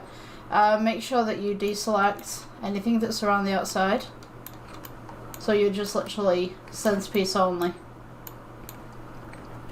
Now at this point you want to press the plus in the corner, and we want to assign new material, and where it says principled BSDF, we want to go with glass. You're going to click assign. Go to come back to the object mode. Just click off that. Something very squeaky outside. And then we have glass effects. Now you notice that the glass itself is very foggy. So what we want to do is just turn down the roughness. And this is what we should have. You notice that there's a little bit of a warp there. That's just the side of the glass just accumulating right there. So I kind of want to add some patterns to this, and I kind of want to add some like texture and stuff. So what I'm going to go and do is go into the shading tab. I am going to change the colour of this plane underneath because it is pretty it's very light. It's almost blinding me. Right, so also I'm going to move the sun out of the way as well. Okay, so when you go into the shading tab, it's just up here, if you can see that. Right here, my mouse over shows up. There we go. Right, shading tab's right there. Now at this moment, I don't have the key controls that I can show you, because for some reason it doesn't pop up on shading. So what we're going to do, click the center kind of wheel, if you will, the tabletop. What we're going to do, go into your materials, because you've got two materials here. It's only going to show one material at a time. So what you want is the glass, we've written glass inside of there, but that will be the glass hold. Excuse me. I'll just put the holder. Alrighty then. So apparently that's black. It's showing up as white, but okay. Let's see what we can do with this. So this is going to be the metal side of it, so I'm just going to turn up the metallic a little bit. Not too much, we don't want it mirrored, but we want just enough. So on the gold bit here, when we click this one, we want to do a Veroni texture. This is going to give us a couple of scratches. So, I mean, it's up to you if you want to do the Veroni texture. Excuse me. So we go colour to base. And you notice that you've kind of got this weird patterning going on and it's no longer gold. So we have to remake the gold in theory. So this is a Veroni texture which makes little hexagons all over the place in random points. So we're going to pull this so that it's scaled upwards. So we've kind of got like that kind of rough cut metallic look, I guess. The next thing we're going to do is put in a colour ramp. Just stick that right in the middle there. We're going to add some reds. And then we will add some yellows. Just make that a bit brighter. We're going to put some more yellows over this side as well, but we're going to go with a bit of orange. So you've kind of got that that shading going on. Now, depending on what you want, you can put these in different positions just to see what works for you. That kind of works for me.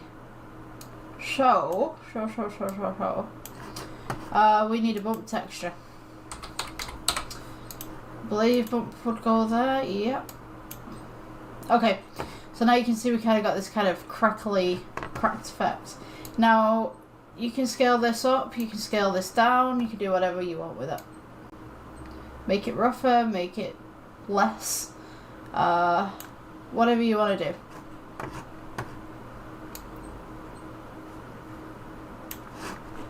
It just gives the table a little bit of character, as if it's been knocked at some point.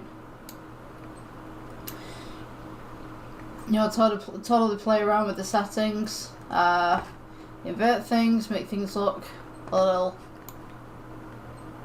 weird. Okay, so the glass in the middle of the table looks a little bit normal. It just kind of looks too perfect, and I love trashing things in Blender. It's like one of the best things that you can do for Blender, because if you've got something that's so perfect, then people are just going to go, that looks fake. But if you've got something that's full of scratches, it's got bumps on it, it's irregular kind of thing, people are going to look at that and go, you know what, actually that's a bit more detailed. So we're going to go for material 2, which is the glass. Whatever material you have set up, click the one in accordance. So we're going to do some noise texture. Now you've got white noise and you've got regular noise. Either's good. It just depends what works for you and your project. So you see here I'm getting some noise on there. I could technically make this frosted glass and have that noise as a procedural, I guess. Okay, so I'm going to go bump. Let's put that in the middle. Height. You see we got all that bumpy goodness. Okay, so now we need colour ramp. So add. Remember, spell colour the American way, because it is spelled the American way. You notice now that we have this going on. So we can reduce this a little bit by playing around with the I or R.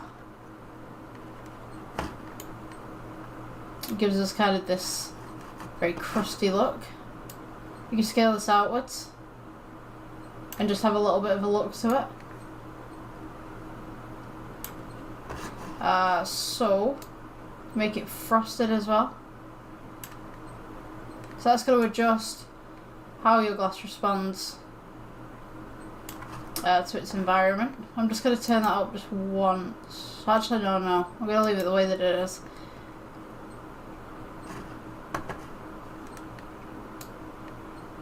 You can also turn your bump node down make it less bumpy, or you can make it more bumpy. Turn your roughness down or your roughness up. Your scale as well. You can change all of that. To be honest with you, I like the bumpy effects. That's quite nice. Where were we? Wasn't that? I think that was it.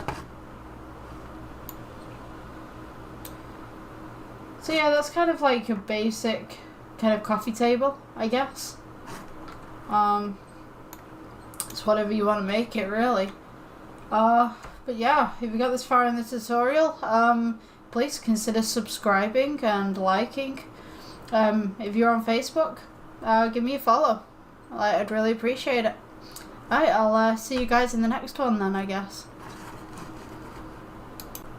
Hi guys, what's going on? So today we're going to be doing another coffee table. I had a few ideas in mind actually for when I was showing you last time.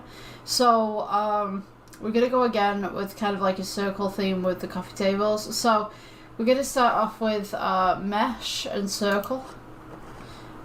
Just pull that circle out a little bit so it's nice and big so we can see it. And then we are going to go to edit mode. Press F for fill, E for extrude, and then what we're going to do is we're just going to go outwards and we're going to curve it. So scale outwards, E for extrude, E for extrude, scale inwards just slightly, E for extrude, and then just scale inwards again. Right, so this is going to be the tabletop. This is going to be our basic premise that we're going to be working with. So I'm just going to lift that up a little bit. The next thing that we want to do is just shade that smooth. We're going to just have that as one media today. Let me see. So we're going to go with circle again. But what you want to do this time is rotate it. Press 9-0 on your number pad. I just realised. Hold on. Oh, where have we gone? I've got the screen keys. So S to scale, G to move everything. Just get rid of that. Right, so we've got this now. Just going to scale this upwards a little bit. Edit mode. We're going to go, once everything's selected, go E for extrude. Scale upwards. Scale outwards even. Just slightly. So we get this. E for extrude. And then E for extrude again.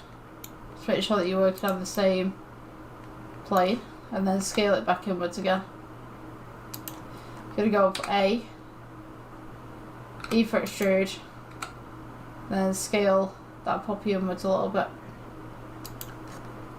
Okay, so this inner ring right here that we've got going, we're just going to select the vertices in that.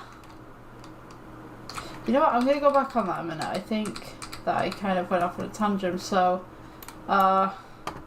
E for extrude, let's keep it on the same vertices as I said. E for extrude, scale inwards. It's been a long day today, like my brain is just fried. Oh my goodness, right, scale it outwards a little bit. Okie dokie. Right, so we're going to go A, select everything, and then E for extrude, scale inwards. Then we're just going to select the run in the middle. Just go around the outside there. And then just scale that down just a little bit as well. So we've kind of got this donut going on. I'm just going to subdivide this. Go back to object mode, right click, shade smooth. I might do a smoothness on here just to level that out a little bit. Yeah. Okay, so these are going to be the underrings in the piece. So with your coffee table, just place them where your legs would usually go. going to be quite a small coffee table. So I'm just going to add some texture to it, which I'm going to use a little bit of gold when my computer loads it.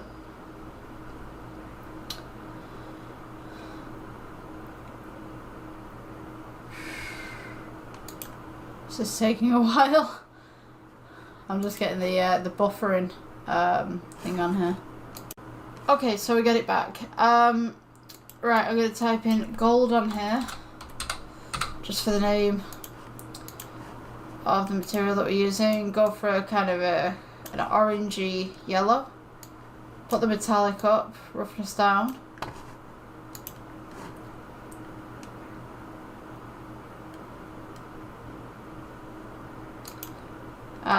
Right, put it on cycles. Okay, so where's my lamp at? Let's make this a sun so you guys can see what's going on. There we go, one sun. Okay, so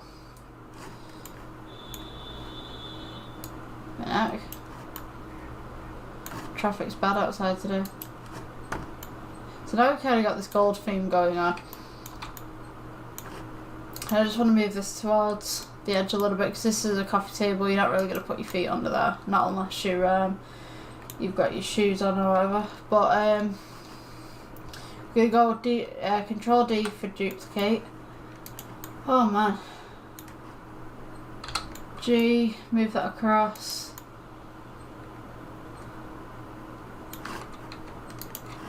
Then we're going to go Shift D.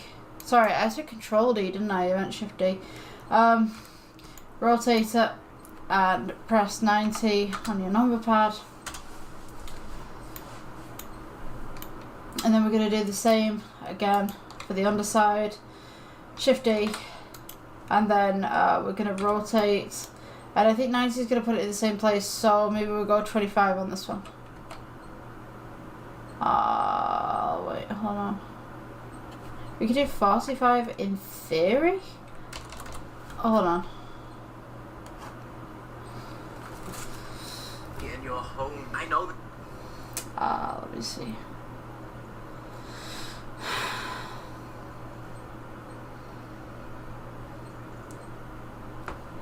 Yeah, we're gonna do 45. My brain is just not braining today at all. Right, I'm gonna select them all again. I think I'm just tired. I think I've just had a long day and it's just been like, my brain's just like, yeah, screw this. So, now we want 22.5. So, we're gonna go Shift D. Sorry, 1 second. Yeah, like, yeah, that moment where you just like, your brain's just not right. Okay, I got it. Right, Shift D, leave it where it is, rotate 22.5, enter. We've kind of got this pattern going on, which is quite nice actually. Yeah, I'm going to add, I think, a little bit of marble to the top. Okay, so when you get to the top here, just click on your object, press new down here. What we are going to do, let's see, textures. I could check out some textures. Wave texture, noise texture. Let's see what happens if I put this on. That's an okay texture. We got phase. Oh. Okay, that looks nice. Oh, you got this kind of marble effect going on. I quite like this one. There's probably going to be a lot of people going, that's horrendous, but it is quite nice actually.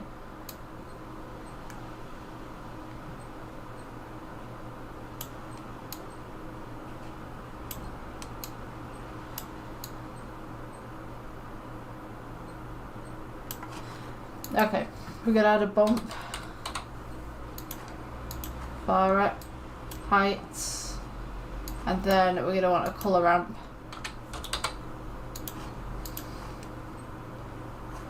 And just pull that back a little bit. I'm just gonna like put these on the opposite sides. It just looks way better.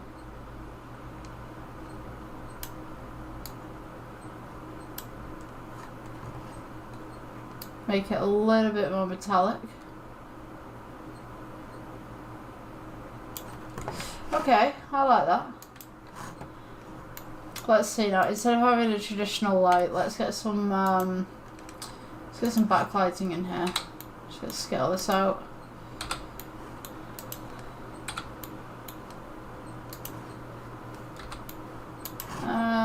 I'm gonna add a plane as well, just to kind of give it some space.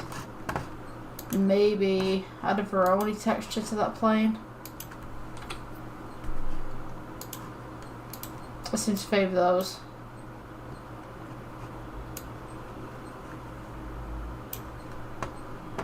Let's see, add a bump.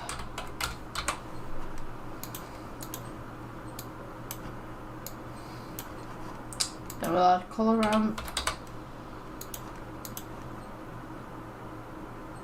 Yeah, that's cool. Okay, so I think we're going to have the camera just here. Then be put to camera.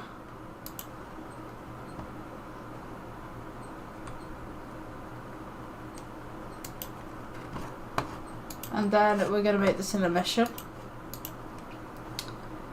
It's down here. See what this looks like once it's being rendered. I kind of want some more shine on this table as well, so I'm just going to go ahead into the materials property and just turn down the roughness.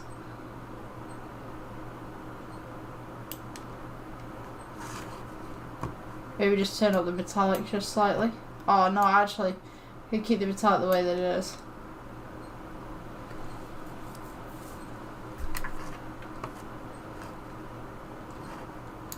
And then I'm going to make another one of these. Just come over to the side.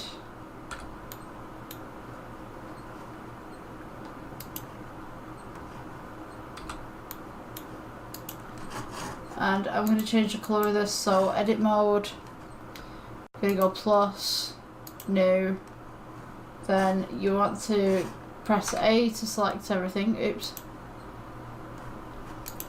So just select your sides, your faces and stuff, assign it to the new one, go with the mission, then maybe make this a blue, and just turn it up a bit.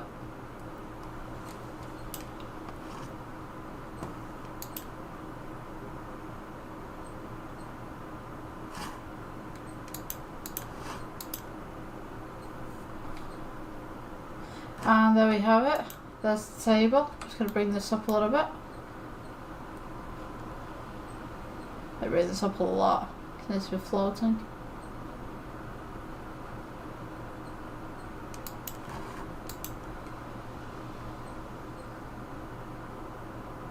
And there we have it. Very unique looking coffee table.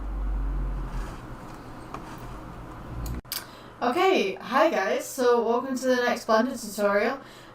So today we're going to be doing cabling or lining or wiring, whatever you want to call it. So I'm currently on Blender 4.3.2. So apparently it's different on this version of Blender compared to older versions of Blender, but basically what you need to type in is extra curve objects into your preferences. Your preferences can be found in your edit section under preferences. So just go ahead and install this. Should take a couple of seconds. I do believe that we have it there. Okay, so from here it's pretty easy. So right now I've got some walls and I've got some boxes and I want to get some lines running towards each. So I'm just going to choose a random box and then I'm going to choose a secondary random box. Don't forget to hit shift so that you've got them both. And then what we're going to do, we're going to hit shift again, but we're going to press A at the same time. So here we go. We're going into curve, we're going to go into knots, and then the canterary, Cantineer, I can't even pronounce that. But yeah, that one. And you'll notice that we've got a line here. Now, if you go into the bottom here, you'll see a lot of different options. The only problem is my my screen keys are in the way. So I'm just going to turn these off at the moment. Okay, so you can make this as long as short as you want. You can give it a couple of weird things. I mean, like, I would just say experiment with it a little bit. But now you see that we've got a line just there going between these two boxes. Let me see. So, random seed 1, you've got all this kind of stuff that you can just mess around with it. Just see what works for you. You can make it thicker or thinner. Yeah, if I just turn on the render here, you can also see the wire coming across. I'm just going to rotate my sun a little bit so you guys can see that. So we've got the wire there. To change the colour, you just go to the materials section and you can just go ahead and change that. You've got roughness and stuff, so I mean you can do whatever you want to with this. So let's see, let's get another box in here. Let's see, I would like these two to run together, so Shift A, go into curve, knots, bottom option, here's another knot. Yeah, pretty kind of easy, so like Shift A, curve, knots, got another one. So yeah, that's basically how it is. Your options are at the bottom to change these. I would change them when you do install them because I don't think you can get the box back. I think it just disappears and it's forever kind of thing. Yeah, it just kind of disappears. It's the same with the trees. When you make trees, the options at the bottom also go. But yeah, you can have fun. Just, you know, Shift A, curve, knots, and just make as many of these lines as you possibly want. I hope that was helpful for you guys. I'll see you in the next one. Okay guys, welcome back. So today we're looking at making door handles. Just specifically, just like the door handle and the surround that's on the door handle, I guess. That's what my brief's telling me. So we are going to start off with the default cube. I get it, some people delete it, but today's the default cube's lucky day. So I'm just going to bring this up a little bit so it's away from the grid. Scale, and then we're just going to scale it to the side as well.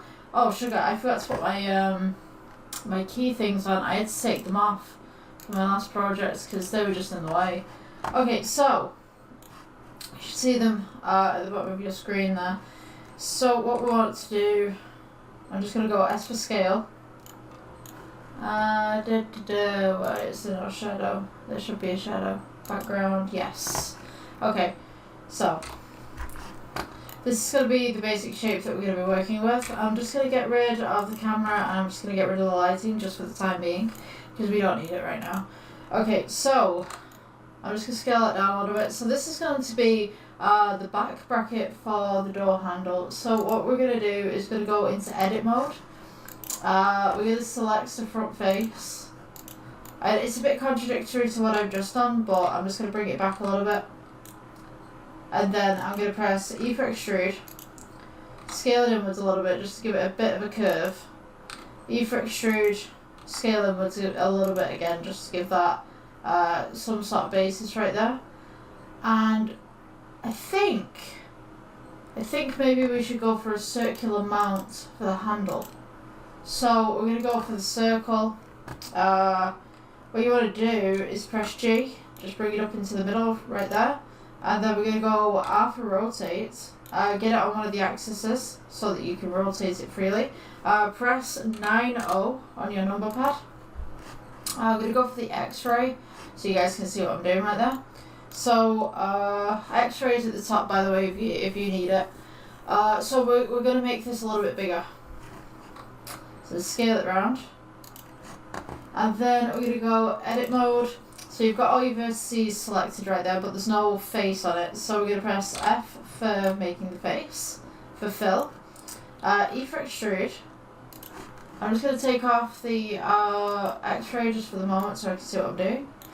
And we want it so it looks like it's kind of two pieces together. So, just going to bring this down a little bit.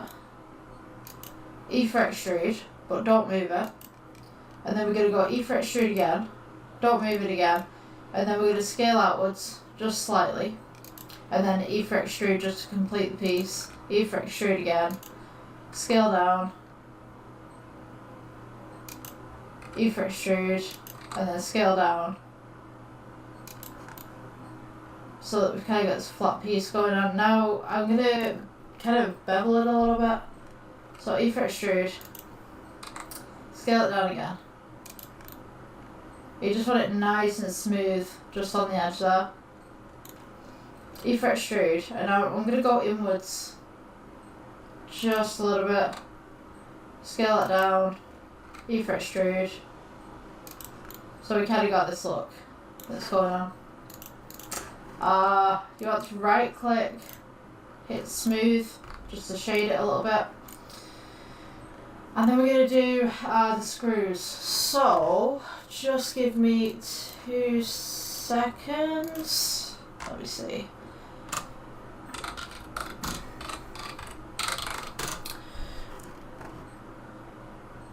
Yeah, okay. So, what was I doing? Screws. Screws, that's what I was doing. Screws. Let's add cylinders. Just going to rotate that by 90 degrees.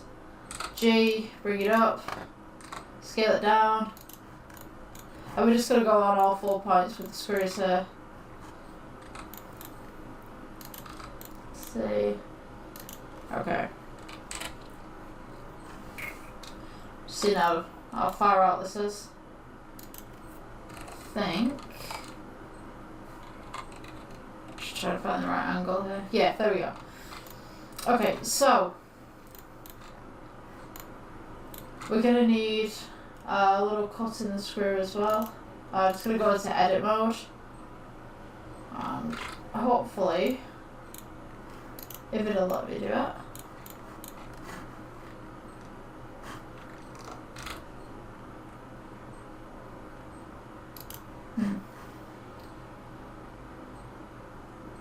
Let's see. Just trying to think. I could do 2 half circles, I guess.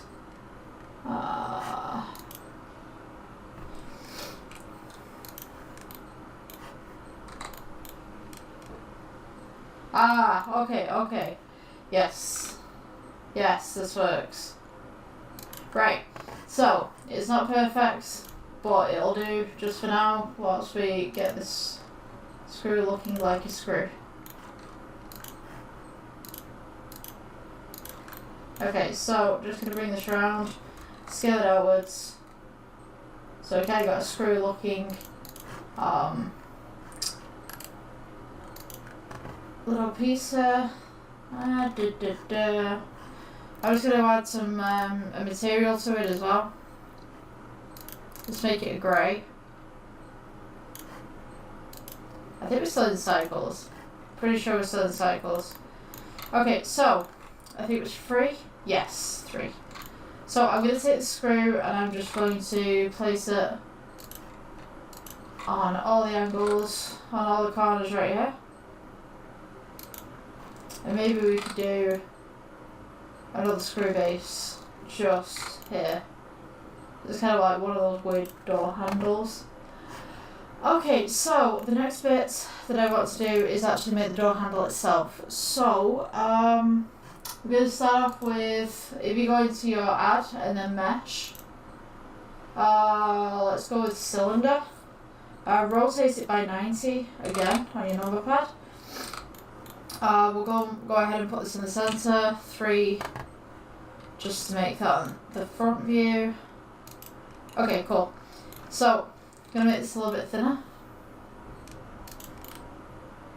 And then, go into edit mode. You go for the face. E for extrude. Scale it inwards a little bit. Just bring it out. Just slightly with G. There we go.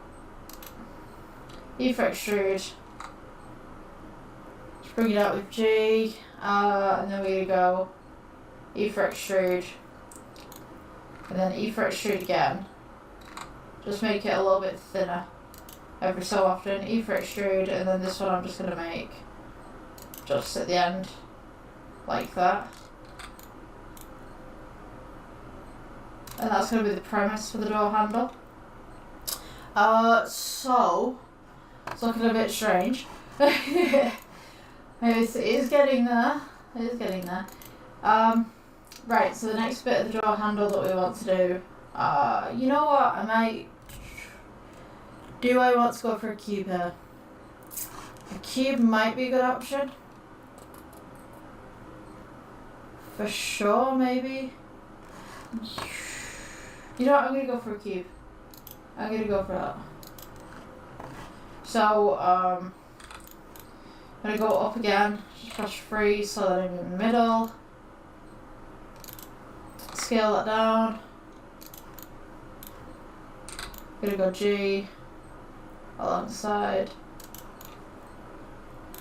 Right, so this is gonna be the complicated bit.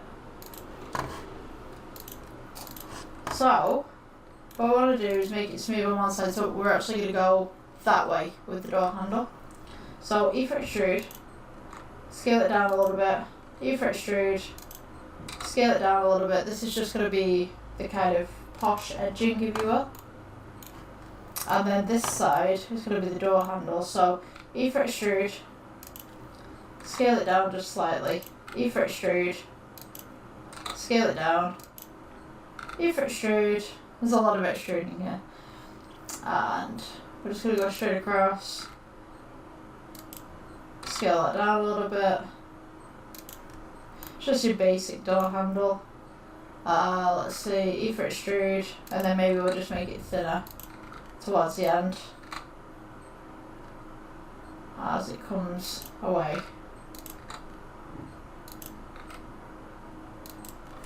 Okay, so I'm just going to subdivide this. So A, and then subdivide, subdivide. Just gonna go ahead and just bring it out a little bit. I'm gonna sculpt it as well, I think. Let's go to sculpt mode. Mask. They've changed everything. Sculpting. This is crazy. Let's see what this does. Oh wow. Okay, so in your sculpt mode, if you just come across this, this will just bring the door handle out a little bit, make it more round.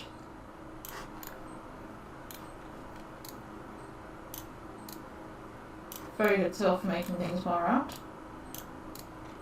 I think they just changed logos and stuff on it. Yeah.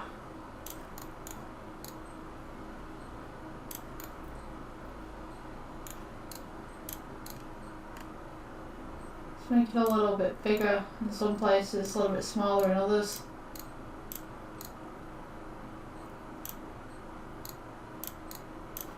Okay, so just smooth that out. And that would be our door handle. Kind of looks very basic, I'll admit. Let me see. But then again, you know, these tutorials start off pretty easy and then they get harder as I go along with the tutorials. So, yeah. At least having something basic to work from is better for you guys. Because, you know, you gotta start somewhere, right? Let me see. I can do smooth.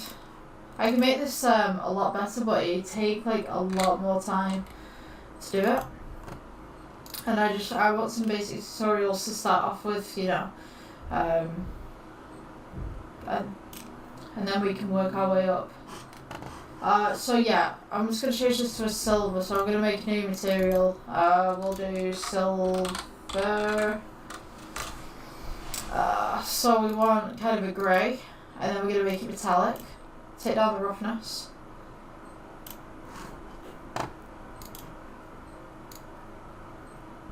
Just like that. I think that's good. And then we're just going to make the rest of it the same colour. So just go to the drop down here, silver. And then you've got silver as well. So that will be your basic door handle. You could use that as a prop in the background. Yeah, door handles are pretty basic, I would say for sure. So yeah, if you guys enjoyed this tutorial, please like, subscribe. If you're on Facebook, give me a follow. Alright, I'll see you later. Hi, so next tutorial, huh? So, we are looking at putting the lighting into different colours on Blender. So, I'm gonna go. Actually, no. I'm gonna keep the default cube, but I'm just gonna make a little bit of a scene here. So, I'm just gonna put some planes down. Let me bring this up a little bit. Duplicate it. Just scale. Okay, so then we also need a bit of a wall in the background. So, just move that. Rotate that to 90 so you guys can see what's going on. Duplicate, rotate 90. Okay, so when you're looking at doing different colors and lighting, like, it's pretty easy to set up. So let me see. So let's put this on a rendered view. You can see that we already have a light within our scene on Blender, and it's a white light. So how do you change this? So what you're going to do is you're going to go over to the data section, which has got a little light bulb in green over here. And you're basically just going to go to the colours. Colour wheel right here, and you can change it. So that's all well and good, right? But what happens if you want multiple? You want multiple, right? So I'm just going to go G. I'm just going to move this to the side right here. If you want to add another light, you just go to light right here from the add section, and then you're going to go, I mean, you could do anything right now. You've got point, you've got sun, you've got spot, you've got area. We're going to be working with points today. So your point should appear in the middle there, so just press G and you'll be able to bring it up. Now, as per lighting, you'll notice with this light, you can't really see what's going on. So it's dull. It's extremely dull, right? So if you want to make this light brighter, just go to the power, and you've got 10 watts at the moment, and when you turn this up, so does your light. Pretty easy to work with. So if I leave that one there and I change it to blue, you see now we've got a blue hue. If you want to duplicate the lights, you can do, so you just press like Shift D and choose the axis to move it up and down, and then you can move this light across. So with this light also, you can change it to a different colour, like whatever you want, you know. Yeah, that's basically it for the lighting. And the lights do interact with one another, so if you've got a really dark area and you've got the red here coming in, it'll just light it up red, but if you come into the orange area here, you're making like a soft glow. The same way that if you come into the blue area, you're kind of making purples. So yeah, it's just like primary colours and all that kind of stuff, secondary colours. Yeah, that's just that's the basics of lighting. I hope you enjoyed. Leave a like, subscribe, and give us a follow if you're following already, I guess. If you're not following already, I should say. But yeah, yeah, have a great day. Okay, welcome guys to the next tutorial. We're going to be looking at spotlighting today. I'm going to begin by just deleting my default cube so that I can show you how spotlights work. I'm just going to put a plane in there. Just move this out slightly, and then I'm just going to put a little bit of a backdrop. So let me see. Rotate by 90. Okay, so Don't have the casting keys at the moment. One little itty bitty second. There we go. Right. So, for your spotlighting, and especially doing different colours on there as well, pretty easy to do. So all you want to do is just go up to your add, and then we're going to go to light, and then we're going to go to spot.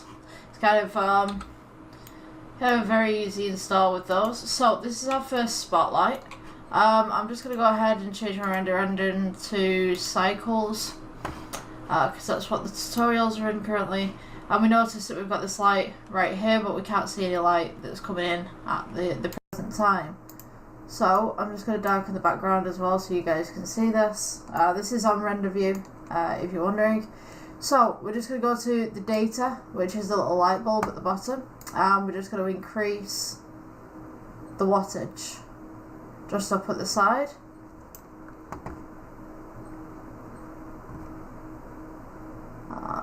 Which is this little bit here. So now you can see that we've got a spotlight right there. You've got shadow caustics. Shadow caustics gives you a little bit more realistic shadows, but please remember to add them onto your object, because your object needs to receive those caustics as well. So you want to come over to here to object, which is the little yellow box at the side. We are going to go down to shading, and then receive and cast caustics, and then we'll do the same to this object as well. Again, shading, receive, cast caustics, and then I'll give you a little bit of a glow on there. So as regards to changing the colours on here, I think my webcam's kind of lagging a little bit here. Let's go Shift D just to duplicate this, and then I'm going to go back into the data section, and we will change this to blue. And that's basically how you change the colours to everything. Shift D, we'll do like maybe a red or a pink over here, and that's it. That's spotlighting in a nutshell. If you want to rotate your spotlight, just click this little yellow button here, or this little yellow button here, and you can just drag it. Or alternatively, you can rotate your little spotlight as well. Okay, I hope you guys enjoyed that tutorial. I'll see you in the next one.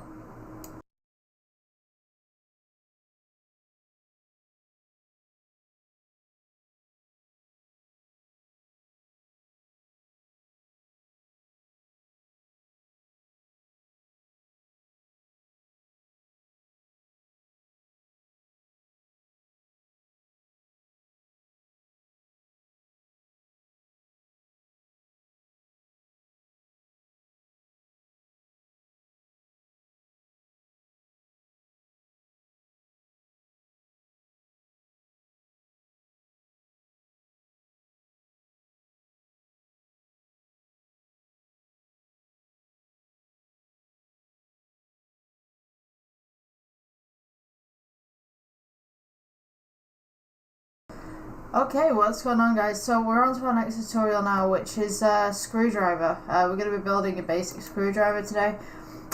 So we're going to keep the default cube, I think. I'm just going to press S to just pull this out a little bit, and then I'm going to go into edit mode. We're going to go Control R, just cut that one in half. And then Control R up on the side as well, just cut that one in half. So, you're gonna want some sides on here as well. So select all of your sides, sculpt outwards, and then sculpt upwards as well. So this is gonna be the handle for your screwdriver.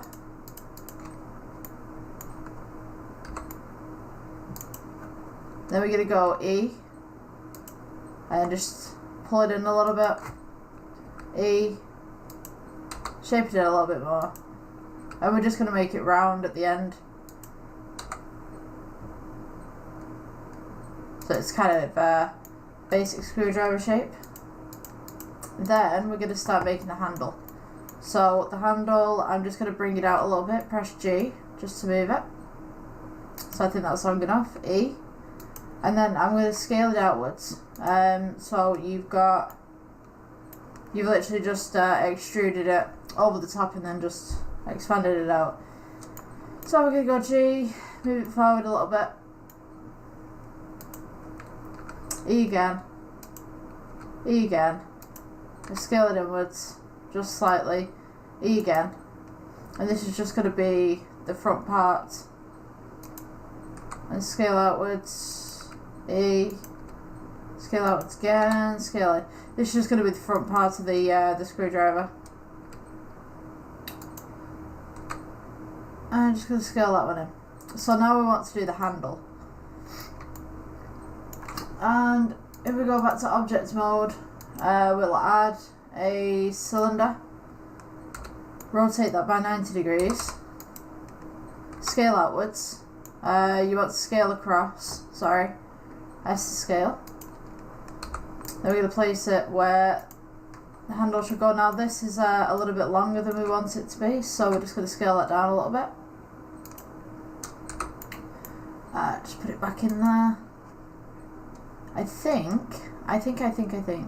Maybe just move it down a little bit more. Shrink it down just a little bit. Okay, so the end part here, we want to kind of squish it down a little bit. So we go to edit mode, E for extrude, and then we're just going to scale it down on one side. This is just a basic screwdriver, so I mean, like, you could edit this however you'd like to, so it's smooth. And then I'm going to go E for extrude. Let's see. Actually, I'm going to scale this out first.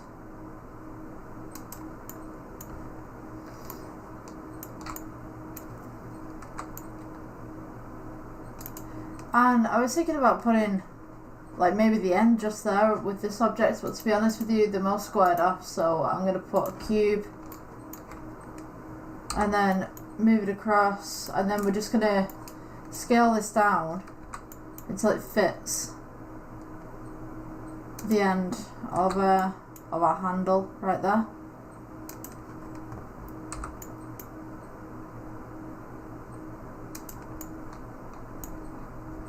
And then I'm going to sculpt it out from there.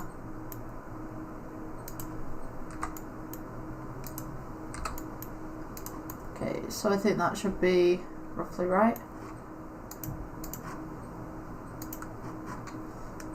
E for extrude, scale it outwards just slightly along the same axis, and then we're just going to go straight ahead, straight forward, and maybe just round it off just a little bit at the ends.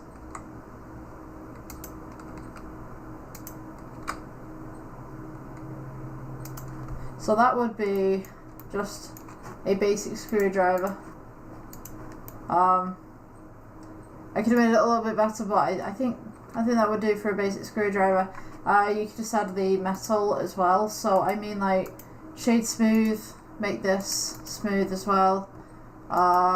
If you really wanted to, I don't think it'd be practical making that smooth. But let's see, let's add some red on there. Where are we at? Just change the cycles engine. We want a metallic on this one. It's like a dark grey. Maybe turn the roughness down a little bit. Maybe just a bit lighter. And then this one, we're just going to go with the same colour. So yeah, that's your basic screwdriver. Let's see. Actually, that's 500. Oh, no, actually, no, 200. 200, yeah, 200 was a good choice.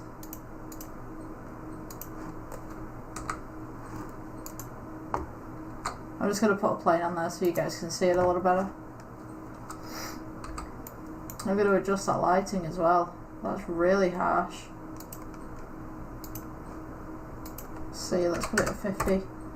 No, we don't want to go for 50, let's go put it at 10. Nope, 5. 5's a little better. Oh. But yeah, there you go. That's your basic screwdriver.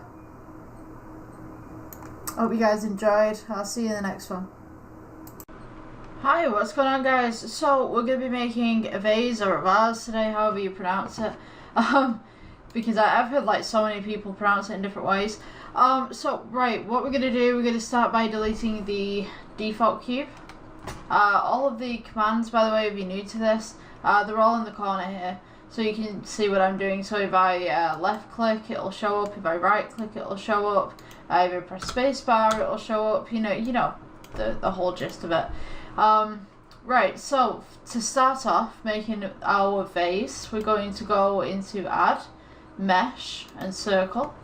We're then going to press S to scale it outwards. It's going to make it pretty big so you guys can see. I'm also going to split the screen so you guys can see the inside of it as well. So what I want to do is go to edit mode. I want to press F for fill. This will give it a face. E to extrude. Scale outwards slightly. E to extrude. Scale outwards again slightly. E to extrude. And what you should end up with is something like this on the base of your object. We're going to go E to extrude again, so that we've got the rim. E to extrude. It's a lot of E for extrudings and moving things to make stuff like this. So we are going to go E for extrude again. We'll scale it inwards slightly. E for extrude. Scale inwards. So what I'm going to do, I'm going to split the screen actually, so you guys can see it from side view. So this one, I believe it's 1, yeah. So I'm going to put it just there so you guys can see. So select your top face again. I'm going to go E for extrude. I'm just going to go in slightly. What we're going to do, we're going to make the vase so it's thicker at the bottom, it goes in a little bit and then it comes back out again. So we're going to go E for extrude. Scale it in slightly, E for extrude. Now at this point we're going to start going outwards again, so E for extrude, you're just going to go straight up. Don't go to the side because then you'll make a warps kind of object and it doesn't look pretty in the end. Scale outwards just slightly. E for extrude. Scale outwards. E for extrude. Scale outwards. It's just how we're going to do it now. So once we've got this basic shape going, I'm just going to zoom out a little bit because this is going to be a little bit taller just to accommodate. So we want to put flowers in here or roses or something, so they're going to have long stems. So we want to make the vase or the vase pretty long. So E for extrude. And maybe I'll just make it come in just a little bit, just there. E for extrude. Just go along the same axis. E for extrude. Just slowly bring it in. And then as we get to the top here, we're just going to splay it out a little bit. So that you get that lovely bunch of flowers just coming outwards. Scale it out. E for extrude. E for extrude. Try and make it as smooth as you can. Just pull it in just slightly. Now, when we get to the top here, this is the part that I'm going to use the X-ray so that you guys can see on the inside of what I'm doing. So when we get to the top here, we want a little bit of a lip. Just a slight tad one. Now the lip can be on the inside, it can be on the outside. E for extrude. And you're just going to do it very tiny. Just very tiny at the edges here. Scale inwards just slightly. Oops. Yeah. Press S to scale. Scale inwards just slightly. E for extrude, but don't move it. Then we're just going to scale inwards so it's flat. We got E for extrude again. Don't move it. Scale inwards. And now we're going to go G. I can get this, G. And then we're going to go down slightly. So now you can see that we've gone onto the inside of our object. E-fret extrude again, and you can see the walls coming in just there. Now you can follow the same patterns as all of the lines here if you'd like, or you can put your own patterns in. Totally up to you. I'm just going to scale this one outwards just slightly. Now what you want to do at this point, so this dark grey part here is inside of our vase, and this more lighter part here is the outer side of the vase.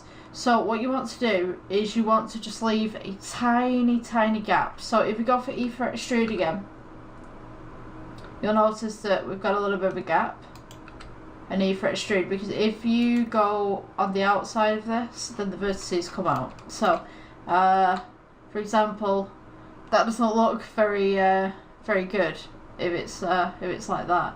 So you want this just on the inside, so that you've got that little space, you've got that little gap. E-fret extrude again, scale inwards, E-fret extrude, and then we're just going to continue all the way down to the bottom.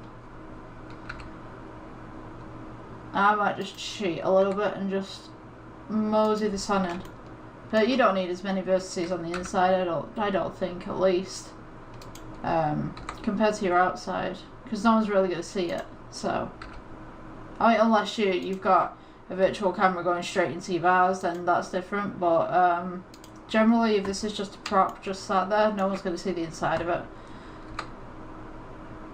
It doesn't mean that you shouldn't be untidy with it, it's just that no one's going to see it, so there's not much of a point in making it super detailed. I'm just going to round this off at the bottom. Okay, so now we've got a little vase that we can put stuff in. So we'll notice that there's a lot of lines on here, so what you're going to do is just right click and shade smooth, and that's it. That is literally it. That's how you make a vase. If you guys have enjoyed this tutorial, please leave a like, subscribe, and if you're on Facebook, consider giving me a follow. It'd be great. Thank you. See you later. Okay, welcome guys. I believe we're at tutorial 24 now. So we are going to be making a TV today, and it's easy. It's super easy. So I've got my key kind of logging going on right here. We're going to use a default cube just to make this. So what we want to do is press S, just move it outwards. We're going to press S to move it inwards. We're going to press S to make it taller. And that's roughly the size of our TV, so now we just have to add some details. So we're going to go in for the first face. We've got E-fret extrude, don't move it, scale inwards. We're just going to scale it across the sides. And then, from this point, this is going to be the part of our screen. So we're going to go E, and we're just going to take it in just slightly, and just... It's quite a sharp edge on the edge of TVs. So, now we have this. So what we want to do is we want to make two materials. So we've got material 1, which will be, we're going to name this, I don't know, TV back. And then we're going to get a material 2, which is going to be this one. So what you want to do is press the plus in the corner. This will be a second material, click new, and then we want to go screen. Now this is going to help you later on, because if you want to put any images on there and stuff like that, I mean, you can use nodes to do that. At the moment I'm just doing the basic shape of a TV, so let's assign that. So that will be your screen. So now your screen on modern TVs is quite dark, so you just want to assign it, and we should have something like that. No.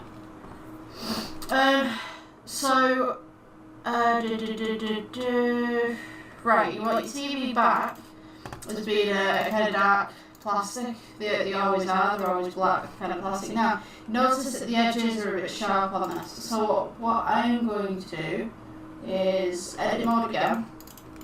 It's going to take it back here. It's going to bring it in. We're just going to scale it out just slightly, so that it's not as hard on the corner there. Just bring it forward. And you just want a little gap so it's got a curve, and then E to extrude. Make sure that it's on one platform here, one axis, because if you go on another axis it'll warp. So we want to go E again. Now the backs of these TVs are not completely flat. Contrary to popular opinion, they're not flat. So you want a little bit of an edge there coming outwards, if you can see that. And then we want to go out again and just in again.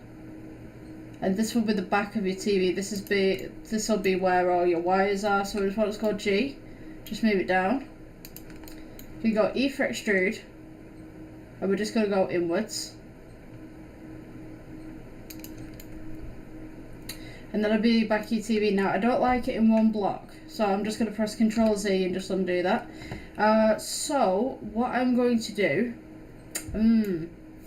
I can either subdivide this or I can add more objects to it, but I'm just going to go E again, scale it down. I'm just going to go E, and we're going to extrude inwards again. That looks a lot better for me. And then I'm just going to pull this out, so just go G and just pull this forward a little bit, so you've got that little bit of a curve going on. So at this point we want a stand at the bottom. If you want a stand at the bottom, you don't have to make that bit. I'll make that bit last, so that if you just want this as a wall mounted TV, then you can just go ahead and just make that into a wall mount. You can just actually put it up against the wall, it's wall mounted, there you go. Magical CGI, you don't need screws. Right, so the next thing that I would do is I would put cables on here, and I would also put, let's see, let's go with a cube. We're going to put some HDMIs in the back of this thing. So, just scale it out. I might be going too fast at the minute. I'm used to like just like go, just getting everything out in one kind of hit. When I'm doing tutorials, I have to tell myself to slow down a little bit, because I like I just go. So yeah, you want this block right at the back here. Now you notice that this block isn't flush, so make it flush. And then what we're going to do, you also notice that the block is the wrong colour. So what we're going to do, go into the materials tab, which is at the side here. You're going to go to the click down, you're just going to go TV back, and it'll make it the exact same shade. We're going to go to edit mode, we're going to go to Control R, and we're just going to split this into a series of parts. We're going to go Control R, accept, and then Control R, accept, and basically just 4/4 it. So now we have a series of squares. I'm going to go ahead and click one of these squares. We're going to hold shift down, and then we're going to go and click the diagonal opposite, and what will happen then, it will select those two rows. So here we go. Oh, it didn't work. Why did it work? I'm not pressing Control, Shift, Control, diagonal. There we go, boom, we got it. Right, so E, gonna extrude inwards. Maybe scale it down a little bit just to kind of give it some sides. And then, this is the magic part, what we can do, take this object, and if we duplicate it so it's Shift E, and then we're going to scale it down so it sits inside of this object, and then we're just going to scale it going across so that it's this tiny, you probably can't see that, so it's like this tiny little outlet, and this will be USB stuff. Now what you want to do at this point is go to edit mode, these two faces selected as they are, press plus, new, and the material that we will name this is backboard for all your electrics and stuff, and we're just going to put this as a grey, just very light grey, and a sign. Now when you go back into your pre-rendered mode, you should see that you've got a grey part, you've got a black part. And what we're going to do, just move this across, Shift D, duplicate it, Shift D, duplicate it. This channel's going to have, this TV's going to have 4 channels to it, where you can put HDMI's in. So there you go, Shift D, duplicate. And that's kind of like your HDMI kind of thing. I think they're a bit too big, but if we select all of these, we can just shrink that down just slightly, and boom. We've got some little controllers there. You can add wires here. Now, as regards to the stand, if you guys want to continue this this tutorial, you can do, but if you don't want to stand on the back of it, that's your basic TV. But for a stand, what I would do is I would take a circle, just bring it up to your TV there, rotate, so alpha rotate, get it up against the y-axis, and then we're going to press 90 on our keypad, and then we're going to just scale it outwards, just slightly. Now this doesn't look like much, but I'm going to measure it up to the back of your TV. Let's put it there. So scale that down a little bit.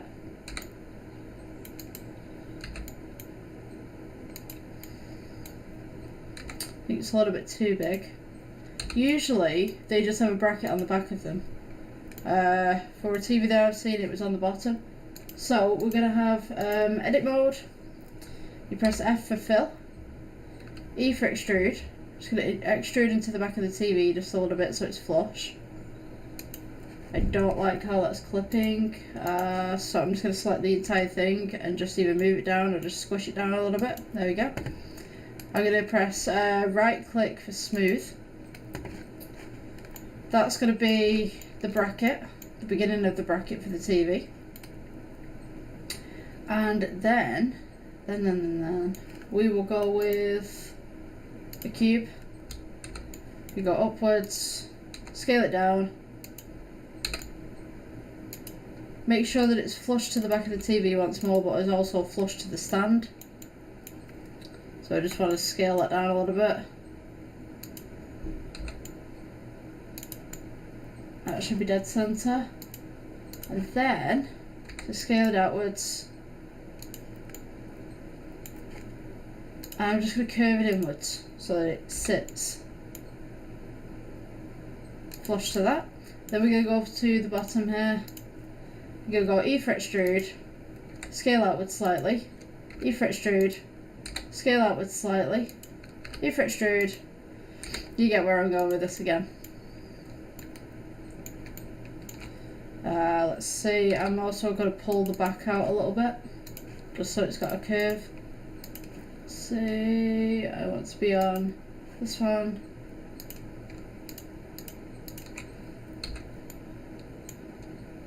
Uh-oh. Yeah, there we go.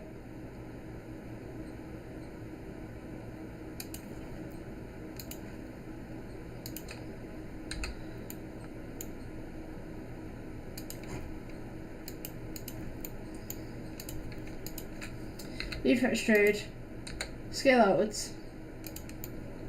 We're just going to let it free scale now. Take this sort of vertices here and just bring it forward.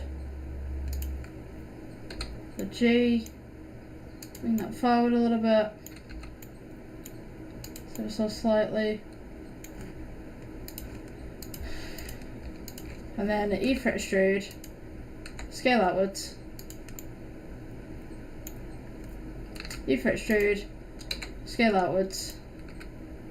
I'm just going to keep doing that until we've at least got some sort of base to this. So now we have this. I want to be able to add something to the bottom so that it stabilizes, and we have a perfect object up here at the top. So what I'm going to do, right click, smooth that out. This object right here, let's take this, duplicate it, Shift D, rotate it 90 degrees, and then we're just going to scale it out. Now you notice it looks very clunky, so we're just going to scale it down. G, go upwards, go forwards. That would be our basic TV stand. Let's see. Just go into X-ray mode a minute. Not that one, and no, not that one. That one? Yeah. There we go. Just going to move that one out a little bit more.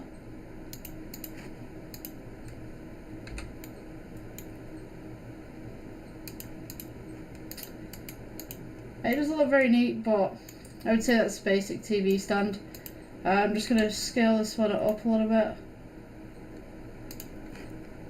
And then we're going to go to the colours, the materials, and I'm probably going to go TV black, just so that it's all matching. And yeah, that's your basic TV and stand. I'll just move that one. Yeah, there you go. Basic TV and stand. If you were wanting to, or you were inclined to, put scratches on there, Veroni textures, really good for that. But yeah, if you guys enjoyed the tutorial, please like, subscribe, and I'll see you in the next one. Hi guys, welcome back to a new Blender tutorial. So today we're doing mirrors, lighting, and textures. So we're going to keep the default cube actually, but I'm going to go ahead and maybe add another. Let's see, we're going to add a cube. Just going to scale it out. I'm going to make it like a corridor, so I'm going to show you guys some stuff. So I'll put it roughly about there. I'm just going to get the camera angle in. Let me not get my words out today. Get the camera angle in on this, so I can show you a little better. So let's see. You want to go view, align camera to view. Just back that up. Oh, actually, I can't back that up, but okay. So I'm just gonna make this a little bit longer as well. Okay, so the camera can only see so far, so I'm just gonna extend that reach a little bit. Alright, so mirrors, textures, and lighting. So at the moment, whilst we've got the render the way that it is, just zoom that in for you a little bit. Notice that we got a very dark corridor, but we've only got one light. So what we want to do, especially with the mirrors and your reflections and stuff like that, I'm just going to scale this default cube up. We can get rid of that light, so it's completely dark in there. Also, I'm going to do one thing with the background here, so it's gonna work out better for you guys. Okay, so we're going to go with emissions first with the default cube, and all you want to do with emissions is make sure that you've got the cube selected, and you want to go to principal BSDF, and we're going to go with emission, and this will make everything glow in here. Now you're going to want to turn this up a little bit so that the rest of the scenery glows alongside it. I mean, you could go to 100,000 if you wanted, or a little bit higher. So this box needs texture as well, so we're going to go with metallic, maybe just a little metallic all the way. Okay, so we take it off Eevee, put it in cycles, and boom, you've kind of got all this stuff going on here. This is because I've just changed it into a mirror. So if I just get rid of this, it's just a white room now with a block in the middle of it, and hopefully it should show me. There we go. So if I put this down to 100, we notice that the block illuminates the room. Let's see.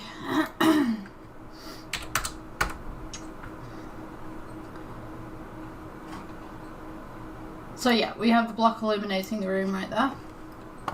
So if I add another object to here, let's go with cylinder, scale it up a little bit.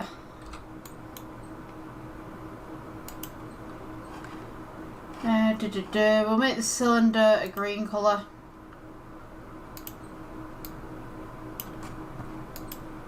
And then, yeah, we're going to make the outside a mirror. So just make it metallic. Turn the roughness down. You notice that it puts a mirror at the top, the sides and the bottom. And that will continue all the way through.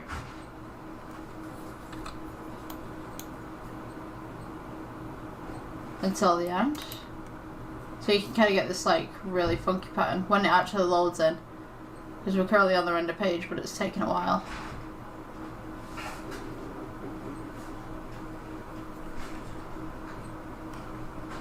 Okay, so I'm going to duplicate this and just make it a little bit smaller.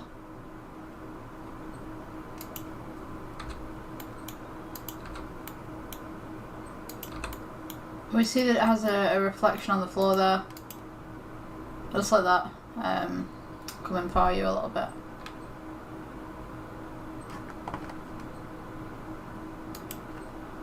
Because if we can make another one of these, you can see that it reflects up against that wall right there. You can also make one there. We can make a reflection just coming in there. Just behind that cube.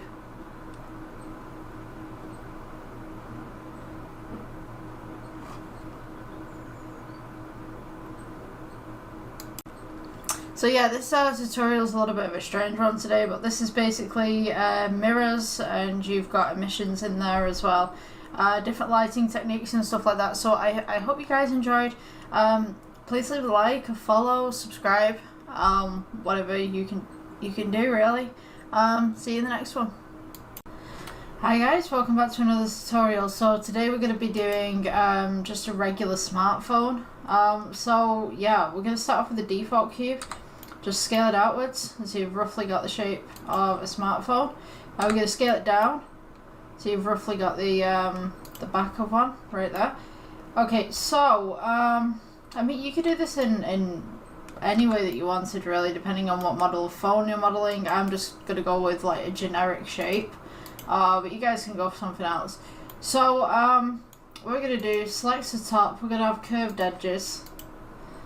So E for extrude, just go up slightly and then just bring it in, scale inwards, and then we're going to do the same on the back as well. E, and then just scale inwards so it's curved. And then for the screen, we're just going to go ahead and select the top face, E for extrude, but don't move it, and then we're going to just scale in just ever so slightly. I mean, you can include buttons on the bottom if you wanted to, but to be honest with you, like most smartphones have the little buttons integrated within the touch screens now, so that's going to be different. Okay, so what you want to do on this part is you want two different colours. So you've got the original material, which we're going to rename the phone back. And then you're going to want to make a secondary material with this. So press the plus button, go to new. And this is going to be screen.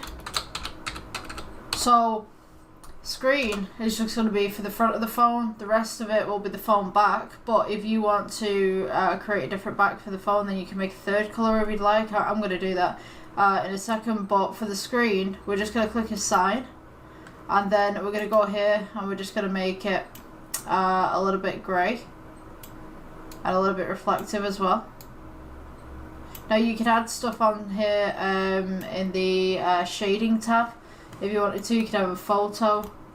Just make sure that you size it up. Okay, so we've got that now. I'm just going to go ahead and change my engine here, which is cycles. Should be cycles. I'm going to shade it smooth. Now usually, like, especially if you've got like a few phone brands, I don't think I can mention brands on here, but a few phone brands have the drop-off edges at the side, but we're just going to go with generic phones for today. So if we go for the underside right here, the first thing that we can add is a cylinder, and we're just going to scale that down a little bit, bring it up, and just sit it right at the back here. Now this is the part where it gets a little bit tricky. You don't want it to poke through the top, but you want to just make it just thin enough that it pokes through the back. So we're going to go with a texture on this one. We're going to change this one to black. And then what we can do with this is we're going to right click and shade smooth. Oh, sorry, go into your object mode, right click, shade smooth. Then what you want to do, go to edit mode again. Select the face on top, press E for extrude, but don't move it. Scale inwards, ever so slightly, and then E for extrude, and we're going to go down.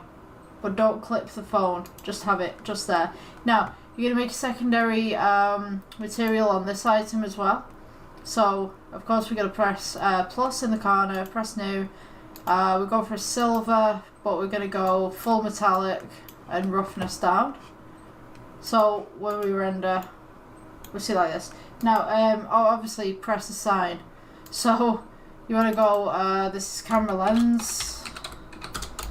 Sorry, my mistake. Camera lens.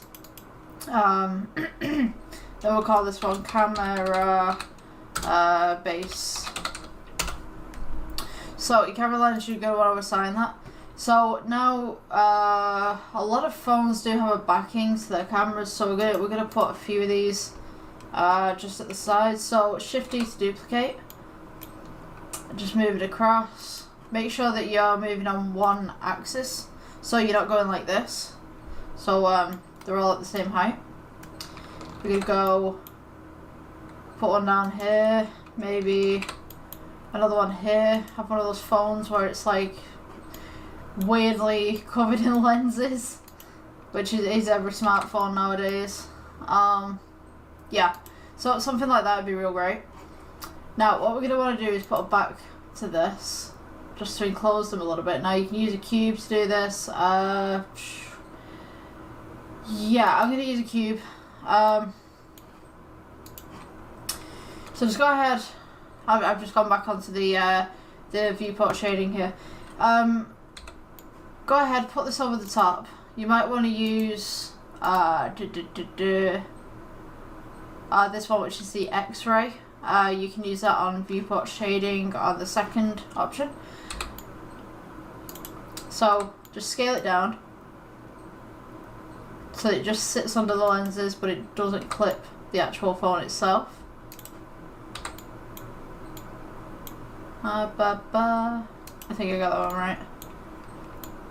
So you're going to want to just gently come up. Now, here's the thing, right? So you come up there and you notice that the lenses are now being obscured. So what you want to do with that one, bring your lenses up. So we're just going to finish off this part just here, just to smooth it out a little bit. So I want, come on, I want that face. Right, yeah.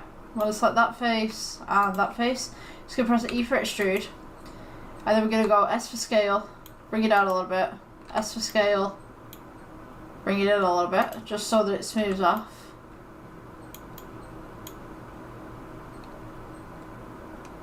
Oh. Oh, wait a minute.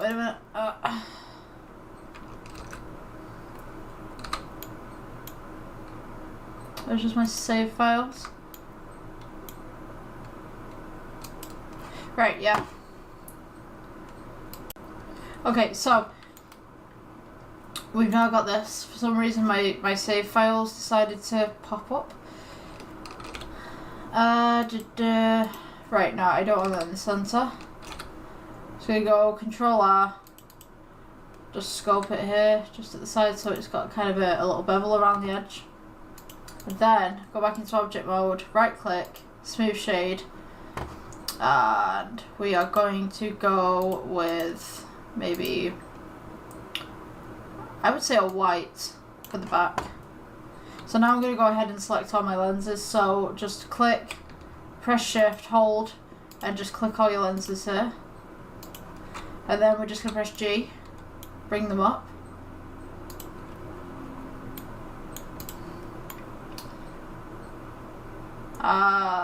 Let me see. Do I want a sixth one on there? Actually, does look like it deserves a sixth one. So you got that space.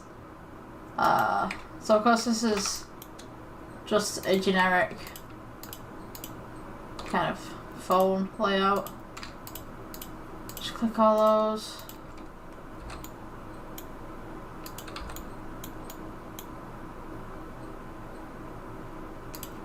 There we go.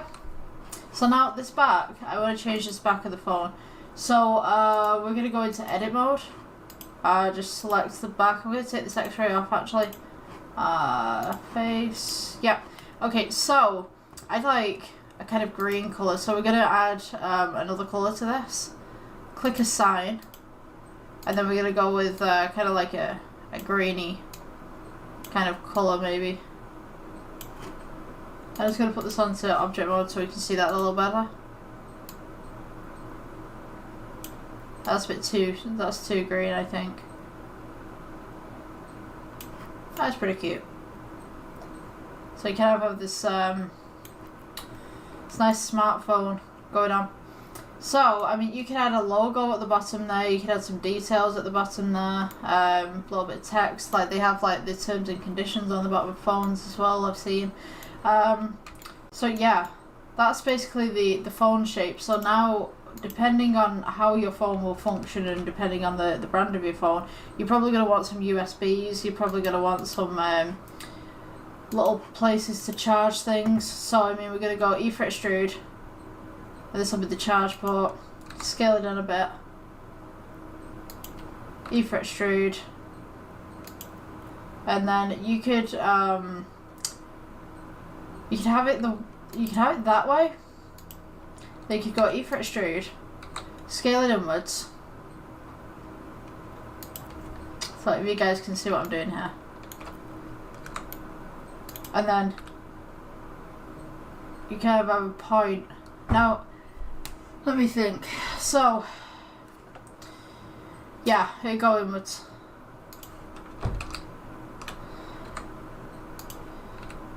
You just go into the phone right there, and that's charge port. So yeah, that's the basic premise of a smartphone. You guys can add to that, but yeah, that's just basic generic kind of looking smartphone with curved corners. Please don't sue me. You know what company I'm talking about. But yeah. If you guys are interested in any more tutorials, there's plenty on my page. I'm trying to get a tutorial done every single day for this month. So, yeah, if you guys liked, please subscribe, please follow if you're on Facebook. Yeah, I'll see you in the next one. Bye bye. Okay, welcome to the next tutorial, guys. So, we're doing hidden lighting today. Just to let you know, like, this is going to be behind objects. So you've got your general lighting, which will look something like this. I'm just going to make sure that I'm in the cycles engine.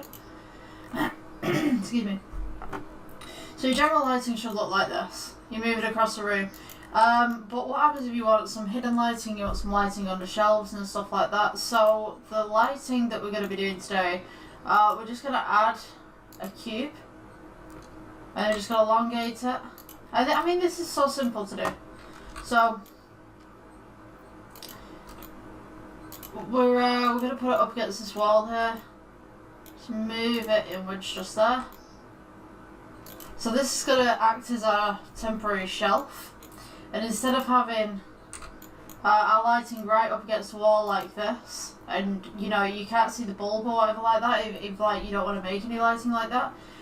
So basically what you want to do is take your default cube that you've just put there, go into edit mode, make sure it's flush up against the wall. What we're going to do is just go Control R,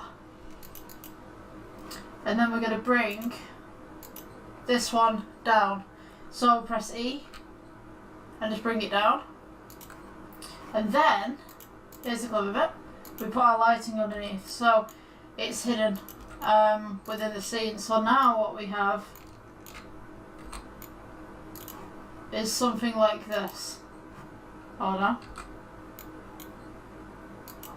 Oh, it's behind. Hang on. My mistake. Alright, so it should be there. And on the inside. Okay. So So now we should have lighting like this, where it's covered by a shelf, it's hidden. So we can actually put more lighting in here as well, so I can go Shift D, move that across. So let me just show you an example here. So this is your general lighting that doesn't have a bulb in there. There's nothing special about it. We delete that. This would now be your posh hidden lighting that'll look great on bookshelves and stuff. Obviously you've got all the fuzziness because it's rendering in and it's not a full-on render, but yeah, so this is your hidden lighting. Thanks for watching this tutorial, guys. That's it for today. I'll see you in the next one.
Okay guys, welcome to the next tutorial. So today we're going to be making a bar stool.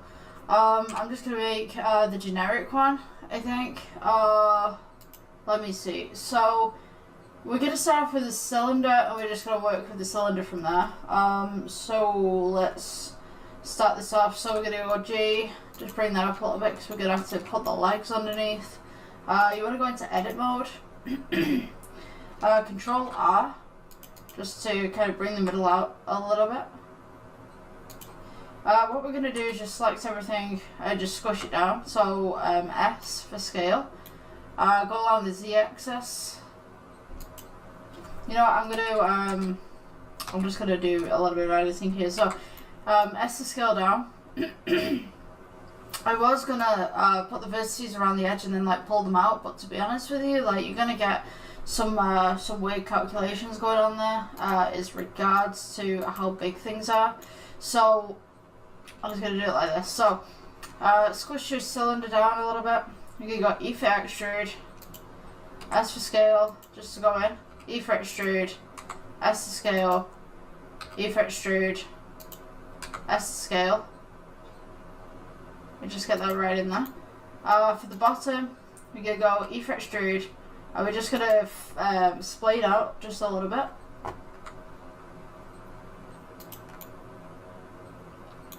Then we're going to go E for extrude again. And that will be our cushion for the stool. So you're going to go back to object mode, add another cylinder. We're going to do the cylinders separately because it just makes sense to do it that way. So this is going to be the wooden part for your stool.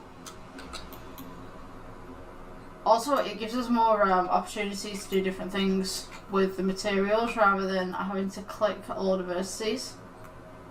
So I'm just going to do it as a little bit of a lip over the top.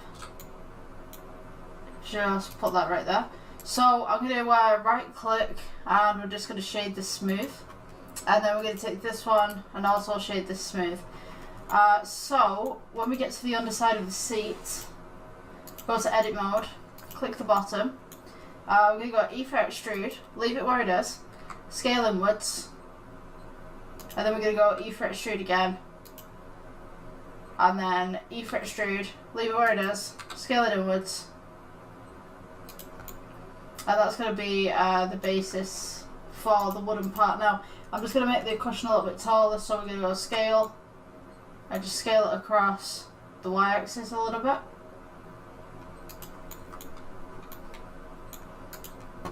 And then, once we've got that, we're just going to add a little bit of texture to this one. I mean, you can add any texture that you want, but we're just going to go for a basic texture during this tutorial. So I'm going to make it maybe just like an orangey red. Pull the roughness up a little bit. And then the wood underneath, we'll go with brown for that one. And then we're going to do the legs, which is the easy part really. So cylinder again, just stretch it out, and then what we're going to do is scale it in, and then stretch it out again so it's roughly the same size as a chair like now. When you're doing stools, you can have them straight down, but generally they splay out a little bit. So we're just going to pull this in, and it's dead center at the moment. So you know what, I can split this screen so I can show you guys. Press 1 on your number pad, I think it is. So right, what you want to do is get this to the side as much as you can. So we're just going to go there. We're going to make the first leg first, and then we'll do the rest of them. So I believe, hold on, yes, so press 7 on your number pad to look straight down. I'm just going to do the x-ray right here. Just change this to cycles so I can see a bit better. Right, so you're going to want to press G. Just bring this down a little bit. So you want to spray it out. Splay it out. So press 1 on your number pad. Rotate just slightly. Just a slight rotation. So now it's going that way. So now we need to go the opposite side and just do a slight rotation on to that side as much as we can. And then we're going to try and put this back in its original position by coming to this one. So now we've got a leg that splays outwards. So now we want to do this on all sides. So we're going to do Shift D. I'm just going to duplicate. You want to right click, mirror.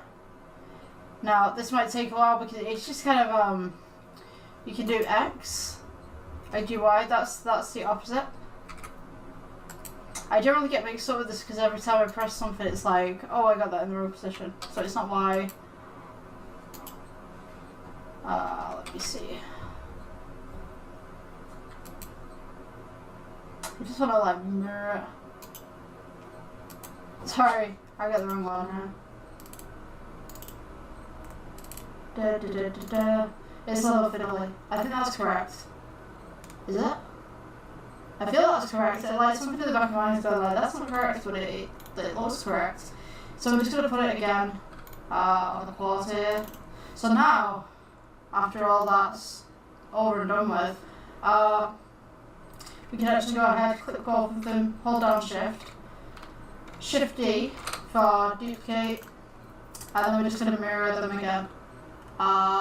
Using the Z-axis, I think. Yes, that looks right. And then just put them back. That's where they need to be. Although I could be wrong. I could be wrong. Right, we'll do it in another way. We'll do Shift D. Then we'll do a rotate and just put 180. And then just bring that to the edge there as much as you can. So now we've kind of got this bar stool kind of stuff. I always get confused with the mirror modifiers, like, you know, it's like I go by Z and then it goes weird. So yeah, forgive me for that one. Right, so the colour on these ones, we're going to go to material, and we want a brown kind of colour, but to be honest with you, instead of doing that and trying to match the colours, we can just go to this material, we can just go bar, stool, lower, wood, yeah, so we can do that. and then we can do this to every single one. So all we need to look for now is bar stool lower. Yeah, add that to all of them. So now we've kind of got the basic bar stool shape. I'm just going to move these two out a little bit because they're not quite in the right position that I want them.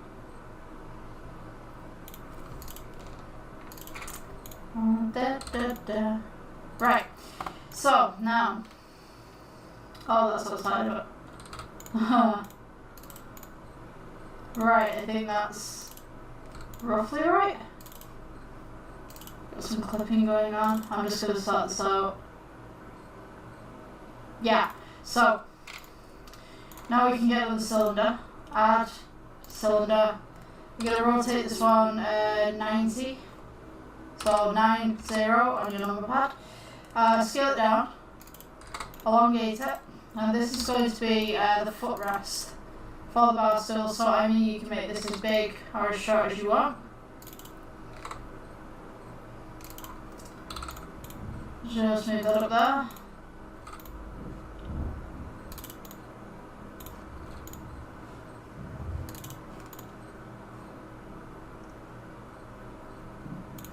Yeah, I think that should be right. My dog is messing around in the hallway, I don't know what he's doing, but sounds very ominous.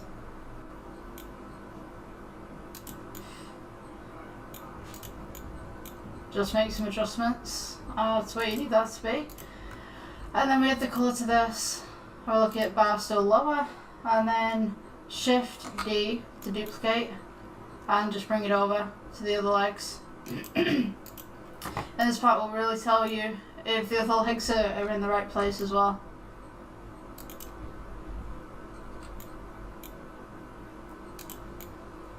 Just going to shift that back.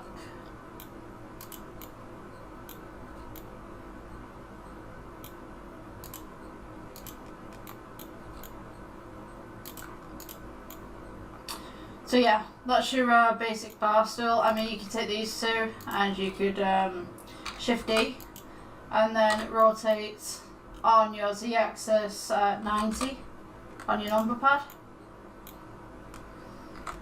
Scale those in a little bit. And there you have it, there's your basic bar stool. Actually kind of reminds me of one of those school pencils that we had in school, you know, the ones with the red rubbers at the end. Red erasers, whatever you want to call them, depending on where you come from, because that means something else in the States. But yeah, thank you for coming to this tutorial. I'll see you in the next one. Yeah, have a good day. Okay, welcome guys to another Blender tutorial. Today we are going to be making a computer screen. So we did a TV screen a while back, but I guess like it's slightly different, but it's kind of the same. So they're just going to be smaller with bigger stands, I guess. So we're going to take the default cube G to just bring it up a little bit so it's away from the grid. I just find my work is a little bit better when I can just see what I'm doing on the other side as well without having the lines there. I get you can turn them off. But we're going to go S to scale, and we're just going to flatten this out to begin with. And it's probably roughly the size that I need. So we're going to go object mode. We are going to select the front face here, E for extrude, S to scale. Now computer screens tend to have a very big kind of lip, a seam around them. So we're just going to go ahead and make one of those. E for extrude. It tends to have a little bit of a lip going in. And then E for extrude again, and then that should be your screen kind of thing. So when we get to the back of these, we're just going to select this, and they tend to be curved around the back, so we're just going to go E, scale inwards, E, and then scale inwards again, E, and then scale inwards. Many computer screens are pretty flat on the back, so we just go scale inwards, and then once we get to this part, we've obviously got the part where there's all of the stuff that goes into it, all the wires. So from this point we could go E for extrude, keep it where it is, scale it in slightly, E for extrude, let it go back, but don't clip the screen. And then I think, you know what, I'm gonna maybe, no, I don't want to do the split. Okay, so we're gonna use another cube. I'm just gonna shade smooth, right click shade smooth, and I'm just gonna do some editing on the color here. So we're gonna have two materials. The first material is, we're gonna name this the back of PC screen, and then we're going to plus another material in here, new, and then we want to click the front one here that's going to be the screen, press assign and say PC screen, and then this is going to be black with slight reflection. So when we go to the render here, hopefully we're in cycles. Oh, yeah. Let's put that back into cycles right there.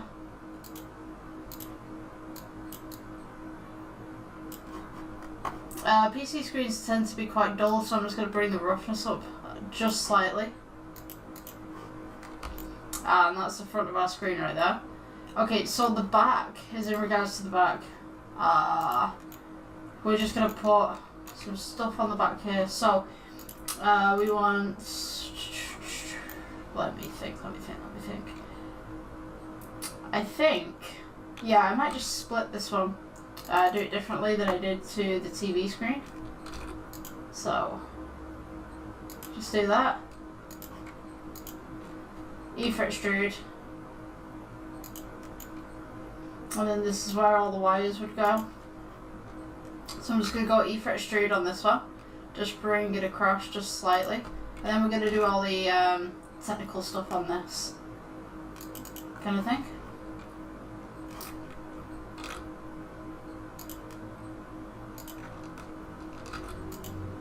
I think the TV method was a lot better, but I just want to try this with the computer screen just to see what we can do.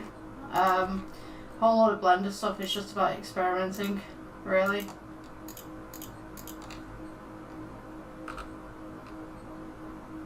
We could put the wires in that in the back there. So we have a little screen there, and now we need the stands. So the stands, we're just going to use a cube. Just put this down a little bit. Put it in the back. Scale that down. Scale it across a little bit just to give it a little bit of a stand.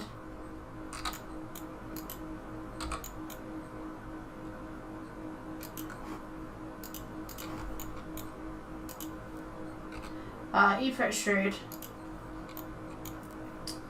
Go E again. And then just scale it out a little bit. E again. Scale it out a little bit. Just going to bring that in.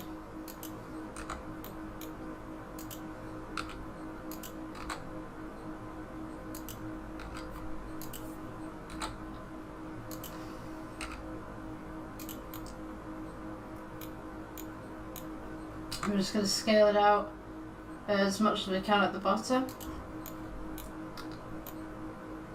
and then E for extrude again. And that's kind of the basic, really, of a computer screen and stand.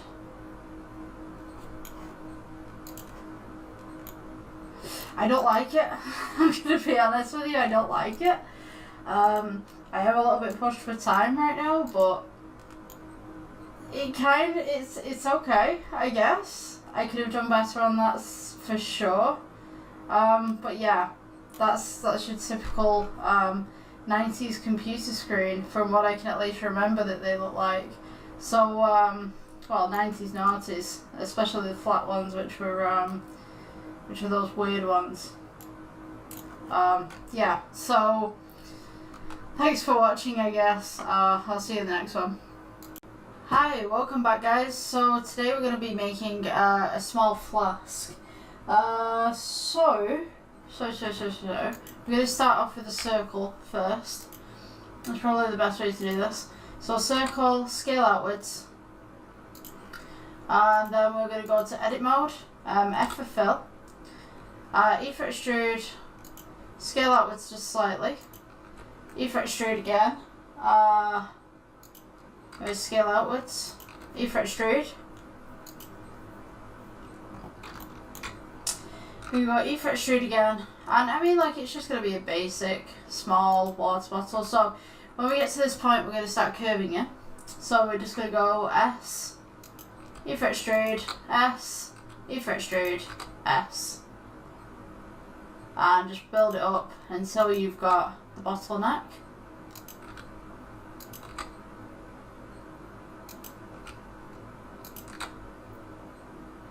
Which should roughly be there. So now what we're going to do is we're just going to have, it's just going to be a small kind of thing. What I'm going to do is just put it on side view, mirror. I just want to make that a little bit taller. I think it's too flat. So I'm just going to go S and just move this up just slightly. G, and then I'm just going to take this row here and just pull them out just slightly so it's a little bit smoother. So now we're going with the top row right now. It's on X-ray so you guys can see what's going on. Right, so E for extrude, scale outwards slightly, E for extrude, scale outwards slightly, E for extrude, scale outwards, and we're just going to make the lip of the bottle just right now. Scale inwards, and then once we've got to this part, we go inside of the bottle. So we have, let me see, so we have like the kind of curve going around there, if you guys can see that. Let me see, so E for extrude, keep it where it is, scale it inwards. We got E for extrude and we're just going to go down. Now I'm going to put this on side view again so you guys can see what's going on. So E for extrude just at the bottle neck. Come down this way, E for extrude. And then we're just going to go E for extrude all the way down until we get to the bottom, and then just curve it off just slightly. So now we have our bottle. Let me get rid of X-ray. Yeah. So then we're going to shade it smooth. And we've got like our little flask going on. Now we need to make the lid. So the lid, I'm trying to think. So maybe I'll go with a plane to begin with, and then we can build it from there. So just bring your plane up, scale it up, and then we will do rotate 90 degrees. So rotate 90. And we're just going to sit it so that it sits in the mouth of the bottle just there. Scale it downwards just a little bit. And because we've got a curve on this, and a little hole at the top, I want to try and recreate that hole. So it's going to go down, E for extrude, and I think it just sits just above. So G, go down, E for extrude, just bring it out just slightly. Scale outwards, E for extrude, scale outwards, E for extrude, and then we're just going to kind of come round and curve it.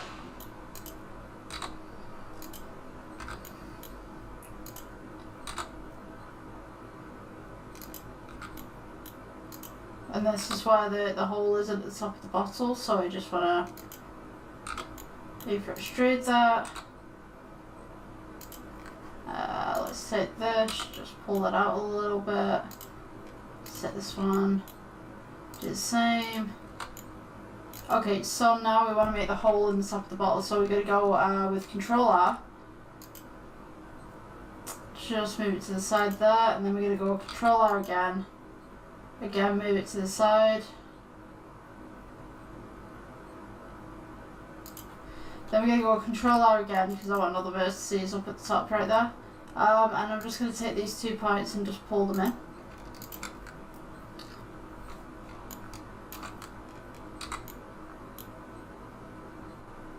They're kind of flush. So now we're just going to get rid of this section, this section, this section, and I think this section. So that we've got the hole in the top. So delete faces. Now we're going to select everything. And it's right over the edge of the bottle, and we want this circular, so E for extrude. And we're going to have that side. So what I want to do is I'm going to use a normal pad for this actually. So E for extrude, and press 1, it's going to go backwards. If we press -1, it's going to go forwards. So we're going to do that. Select all these vertices again. E for extrude, and we're just going to press, for some reason it's doing that. I'm gone. Just going to select all these.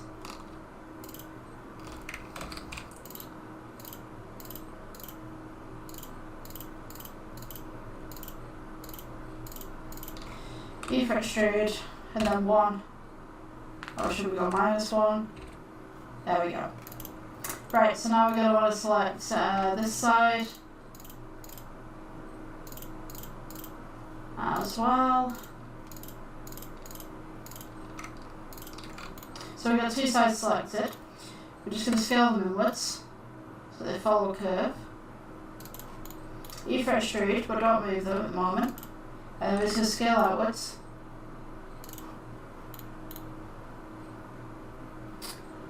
Then we're going to scale inwards.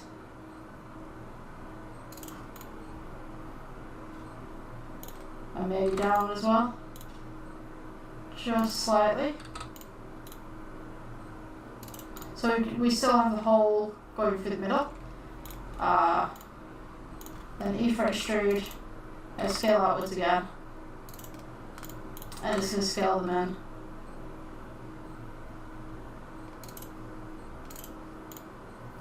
So yeah, you've got a little flask with a little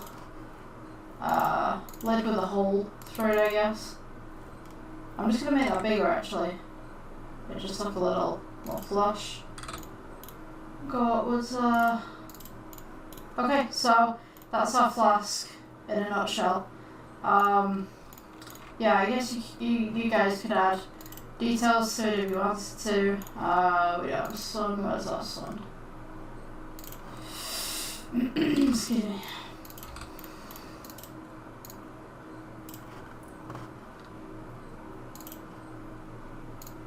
Just make that a bit brighter.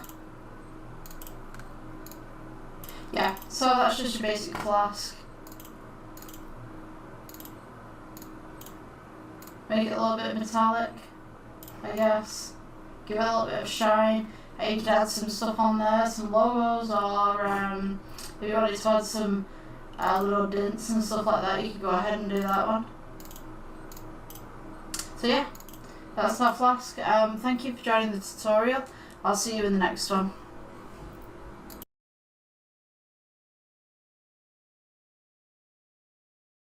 Hi, welcome back guys. So today we're going to be making a small flask. So we're going to start off with a circle first. That's probably the best way to do this. So circle, scale outwards, and then we're going to go to edit mode, F for fill, E for extrude, scale outwards just slightly, E for extrude again, we scale outwards, E for extrude, we go E for extrude again, and I mean like it's just going to be a basic small water bottle. So when we get to this point we're going to start curving it. So we're just going to go S, E for extrude, S, E for extrude, S, and just build it up until you've got the bottleneck.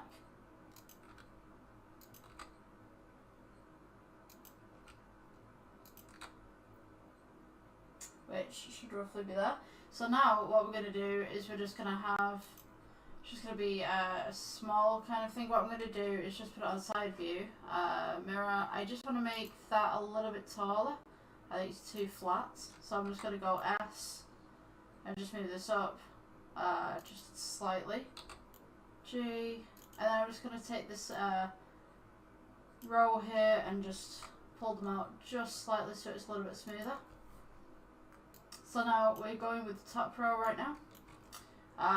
It's on X-ray so you guys can see what's going on. Right, so E for extrude, scale outwards slightly, E for extrude, scale outwards slightly, E for extrude, scale outwards, and we're just going to make the lip of the bottle just right now. Scale inwards, and then once we've got to this part, we go inside of the bottle. So we have, let me see,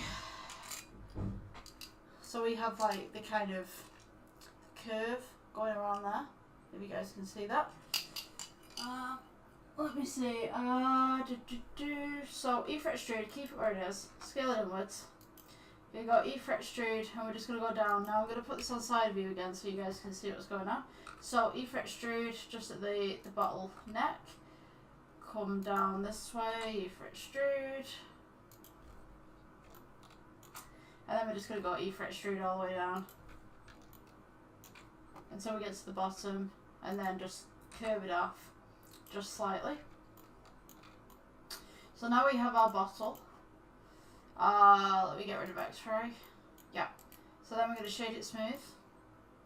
And we've got like our little flask going on. Now we need to make the lid. So the lid, I'm trying to think. So maybe I'll go with a plane to begin with, and then we can build it from there. So just bring your plane up, scale it up, and then we will do rotate 90 degrees. So rotate 90.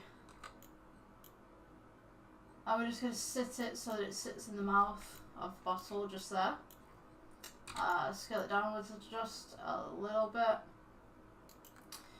And because we've got a curve on this, and a little hole at the top, I want to try and recreate that hole. So it's going to go down, E for extrude, and I think it just sits just above. So G, go down, E for extrude, just bring it out just slightly. Scale outwards, E for extrude,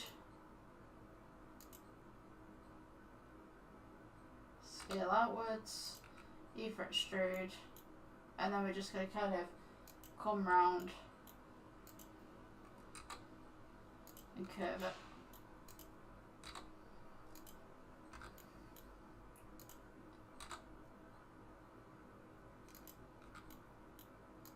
And this is why the hole is at the top of the bottle, so I just want to E for extrude that.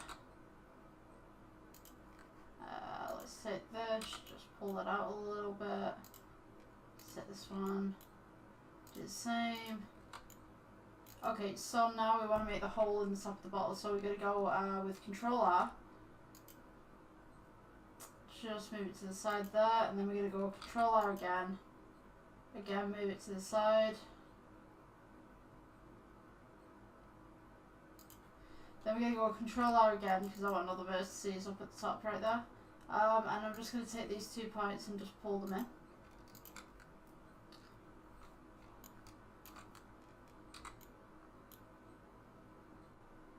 And kind of flush. So now we're just going to get rid of this section, this section, this section, and I think this section. So that we've got the hole in the top. So delete faces. Now we're going to select everything. And it's right over the edge of the bottle, and we want this circular, so E for extrude. And we're going to have that side. So what I want to do is I'm going to use another pad for this actually. So E for extrude, and press 1, it's going to go backwards. If we press -1, it's going to go forwards. So we're going to do that. Select all these vertices again. E for extrude, and we're just going to press, for some reason it's doing that. I'm gone. Just going to select all these.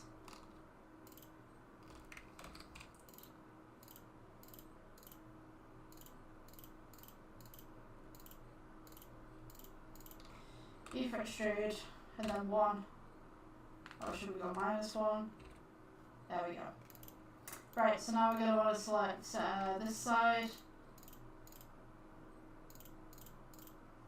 as well.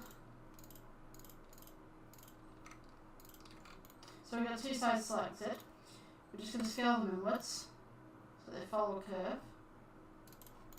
E for extrude, but don't move them at the moment. And then we're just going to scale outwards.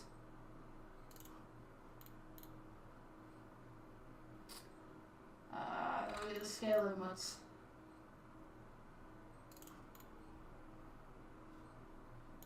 And maybe down as well. Just slightly. So we still have the hole going through the middle. Then E for extrude, and scale outwards again. And just going to scale them in.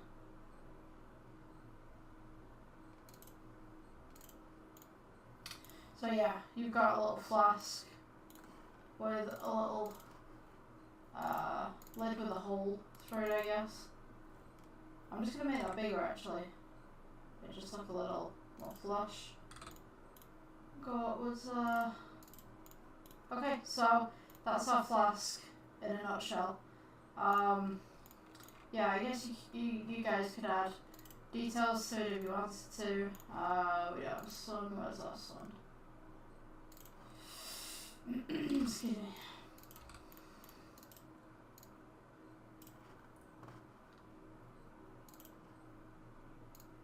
Let's make that a bit brighter. Yeah, so that's just a basic flask. Make it a little bit metallic, I guess. Give it a little bit of shine. You could add some stuff on there, some logos, or if you wanted to add some little dents and stuff like that, you could go ahead and do that one. So yeah, that's our flask. Thank you for joining the tutorial. I'll see you in the next one. Okay, welcome guys to the next Blender tutorial. So it is the 1st of October and you know what that means. It's Halloween, or it's at least going to be Halloween very soon. So during this October we're going to have a lot of Halloween videos coming out. A lot of people are starting early this year and I thought I'd do the same. So what we're going to do is make a little phone screen kind of design.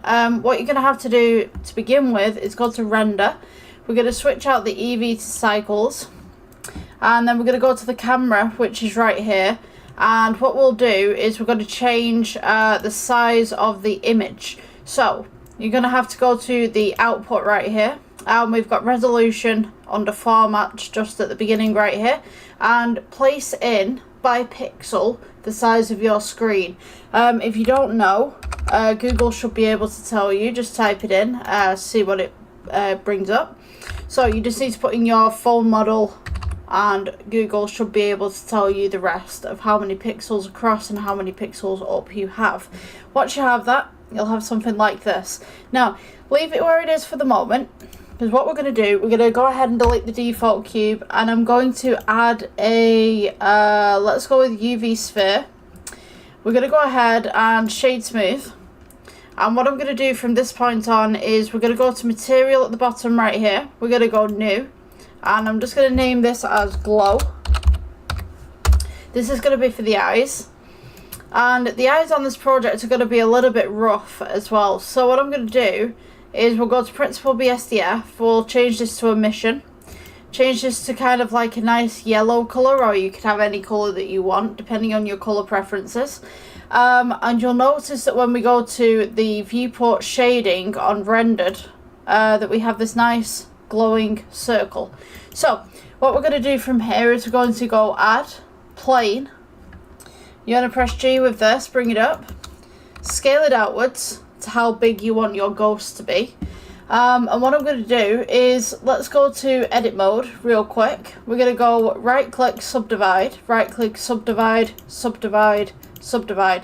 Do it a few times. Do be aware that when you subdivide, it gives the computer a lot more work to, it gives it basically more vertices to work with.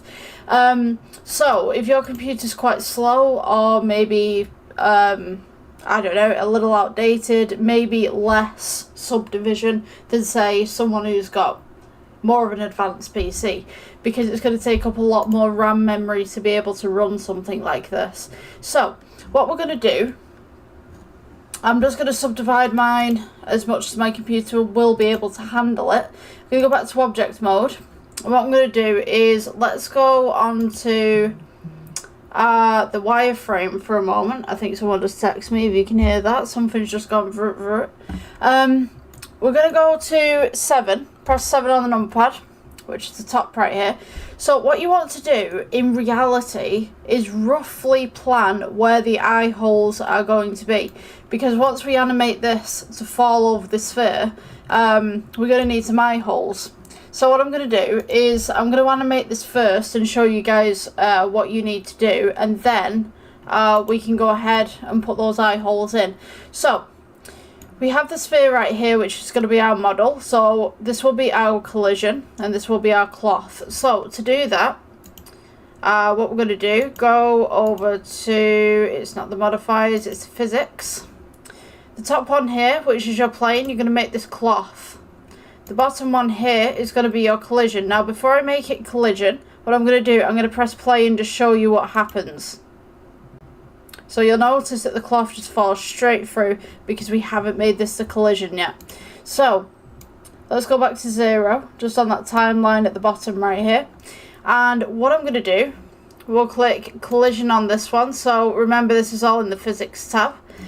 And when we press play now, that this is a collision, you'll notice that this happens. So you'll also notice that there's something else that's happening right here, which is all this kind of bumpiness, this pixelization kind of thing going on.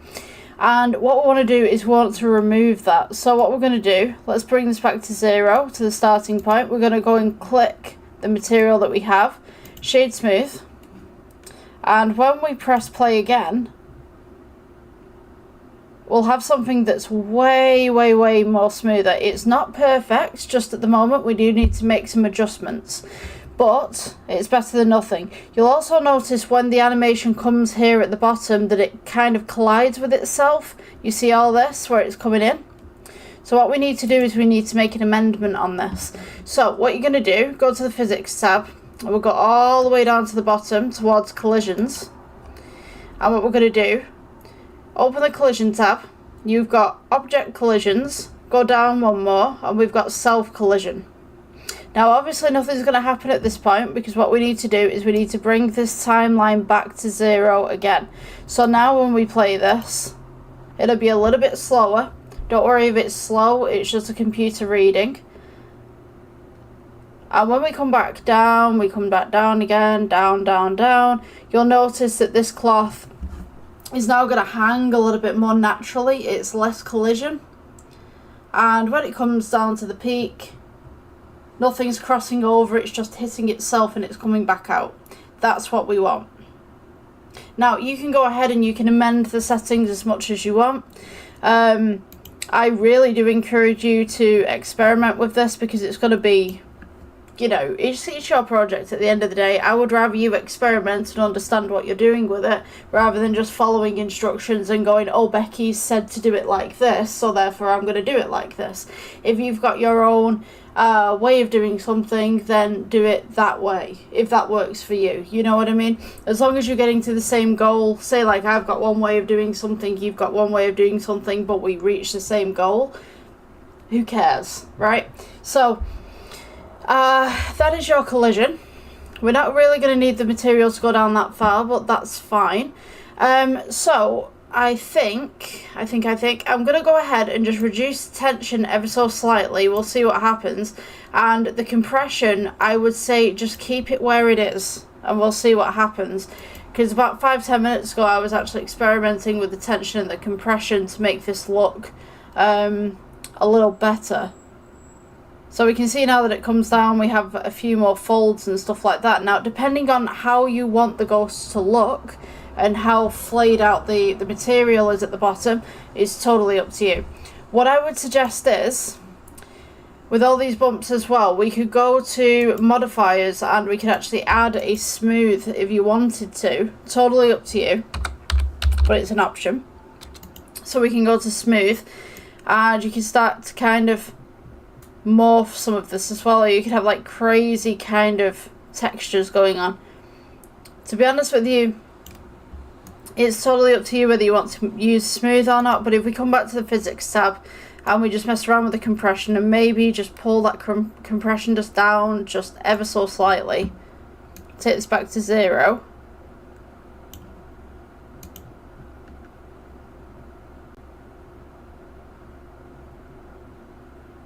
We now have a nicer flow to that material in particular.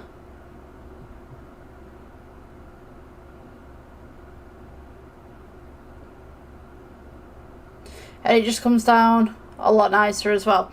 What you could do, you could also, if we put this back to 0, mess around with your quality steps.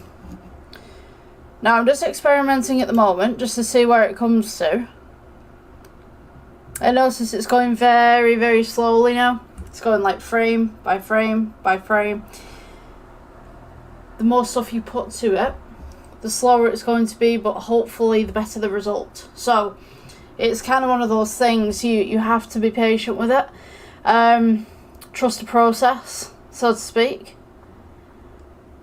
I see that it's very smooth when it's coming in right now. And hopefully my Blender doesn't crash again, because it did last time. But yeah, as you can see, and it's coming down, it's a lot more smoother. There's a lot more steps to this, a lot more quality steps. Totally up to you again, what you want to do with this. I would definitely experiment with dampening tension as well, with shear, bending. You could put internal springs if you wanted to, if that's something that you'd want to do. Totally up to you. You've also got air pressure. So this is just coming down now. I kind of like the way that it's going. And we want to add the eye holes. So when I was actually experimenting with this, how to add the eye holes and stuff like that, I just kind of took 2 pieces of the mesh and I just put a hole in it. And then the eyes kind of fell over the top of the model. And I kind of liked the way that it didn't quite sit straight. It was almost like the sheet was kind of squiffy. And I kind of want to put that back in with this as well. For those of you who've got PCs that might be a little bit slower, this process may take some time for you, or even like, you know, I used to have a small laptop where I started Blender, and my gosh, it sounded like a jet engine. It sounded like a jet engine. I remember being in the art classroom doing art and making stuff, and all you could hear in the corner was my laptop going, you know, just like crazy. Nowadays I have gaming PCs that can do this. So it's an upgrade. It really is.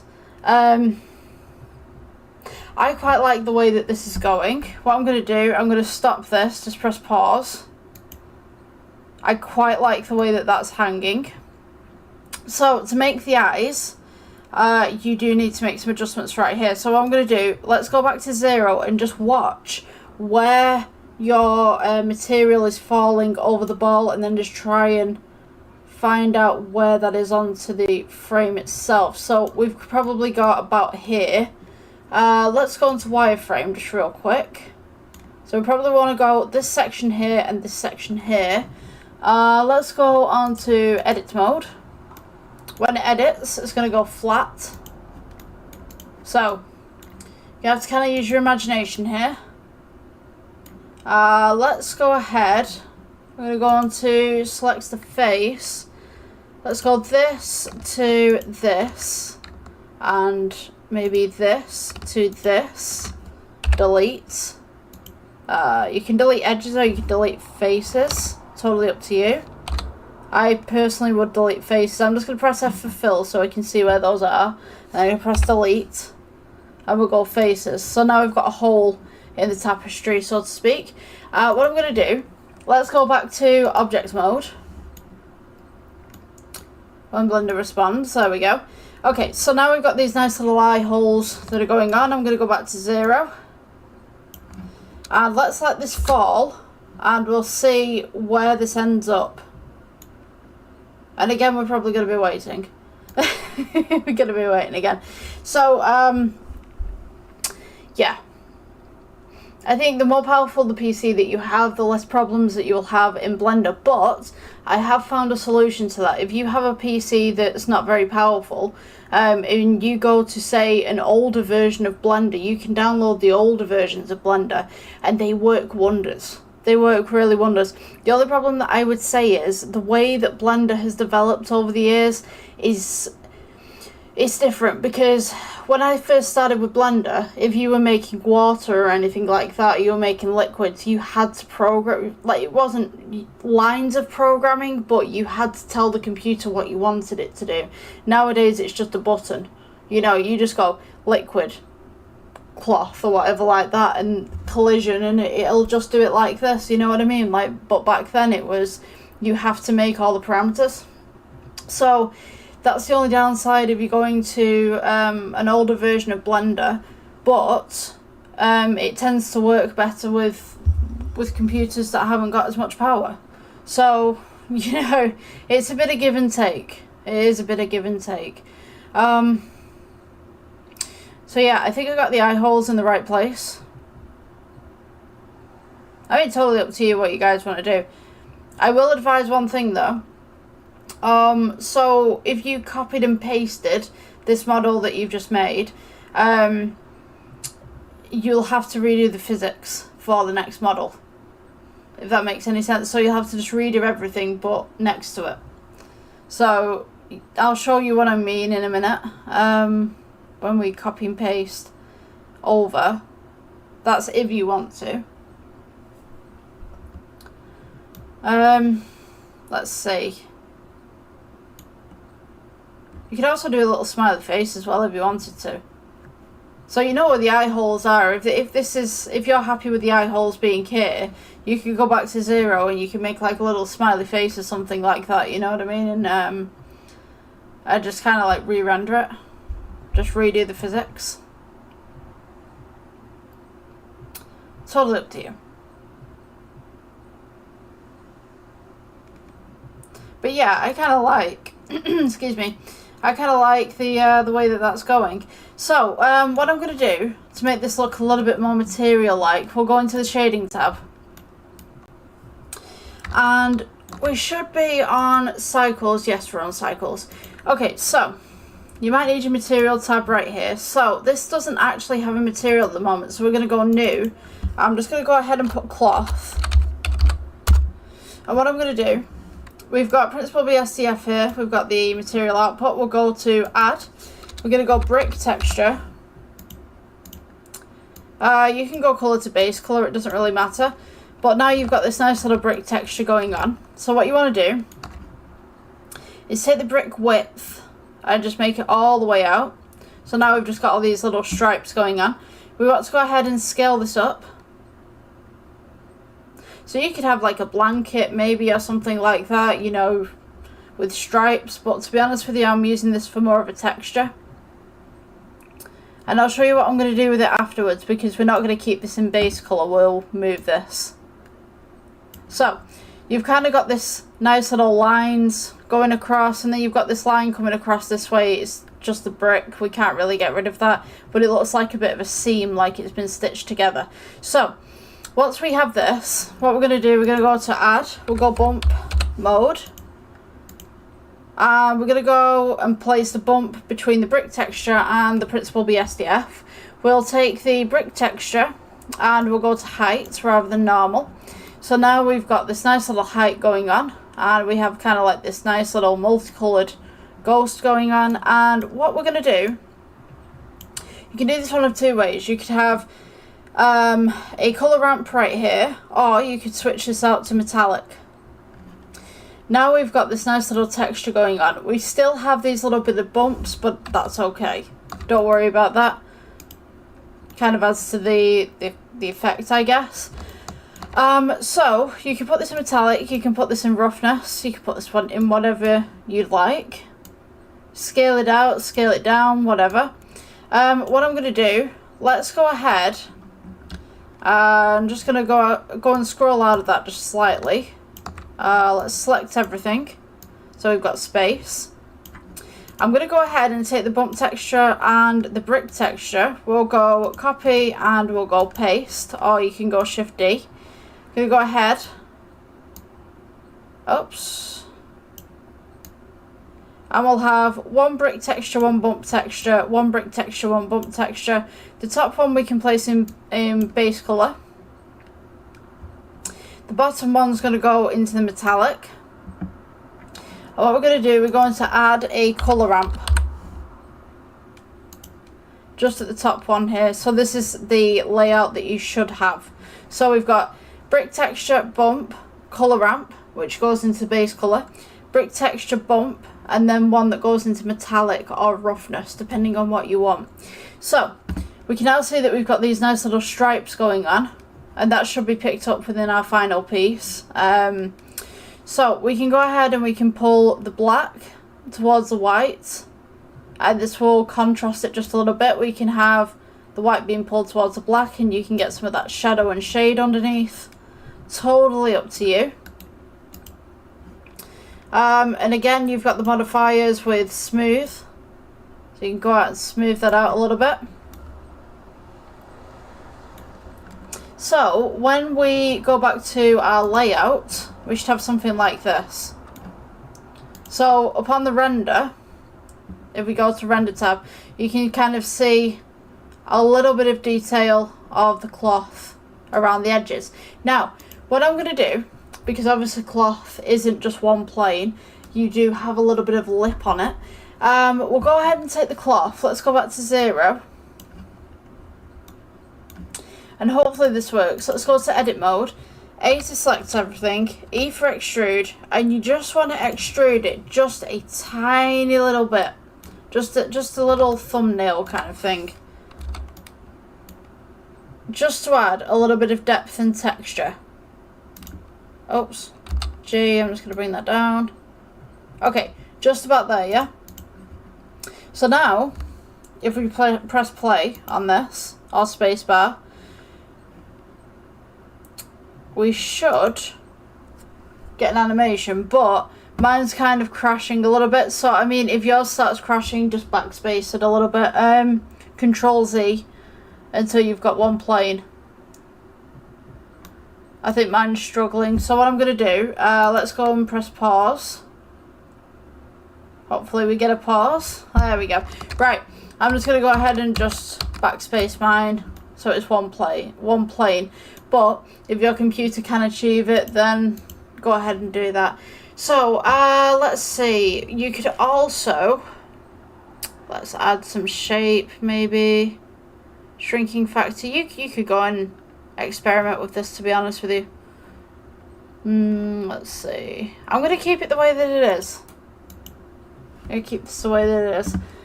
Oh, we've crashed. Oh, there we go, we're back. Okay, so. Why are you not working? Okay, so I'm just going to go ahead and do the animation again. Just to make sure that this is okay. So we're going. And whilst I'm actually doing this, if you wanted to make a friend for your animation right here, you could go ahead and make another one. Let's go ahead and pause this.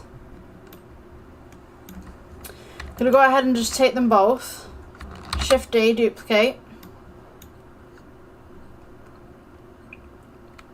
Just move them across. As so. So, in theory, if you had two ghosts, let's go ahead and just rotate this one just ever so slightly. Come on. I think my computer's having a little think. Let's see if that works. Yeah, there we go. Okay, so we can start from 0 again. Go ahead, press play. And hopefully both of these should be able to fall. It's going to take some time because now we've got two of them. And obviously the animation is going to take a little bit longer. And hopefully they should interact with each other as well, because if you think about it, there's two spheres, which are the collisions, and then there's two materials, which are coming over the top. So in theory, they should kind of hit each other and kind of interact, so it kind of look like, I don't know, hopefully arms kind of looking at the end, but we'll see. So slowly coming down here. The materials aren't interacting with each other as far as I know, because they're not collisions, so they should just bypass each other in theory. We'll see what happens here. So I'm just going to go ahead and just take this off the X-ray mode, so we can see the surface rather than the underneath. So yeah, we can see that the eyes are coming in just here. See that the eyes are coming in just here, and then both materials are kind of over each other. So maybe I could move that. Let's see. So I think this material from this one is slowly falling down. So hopefully by the time that they are dangling, the eye holes should be uncovered. Should be. And I'm looking at this now going, yeah, they will be. Come on.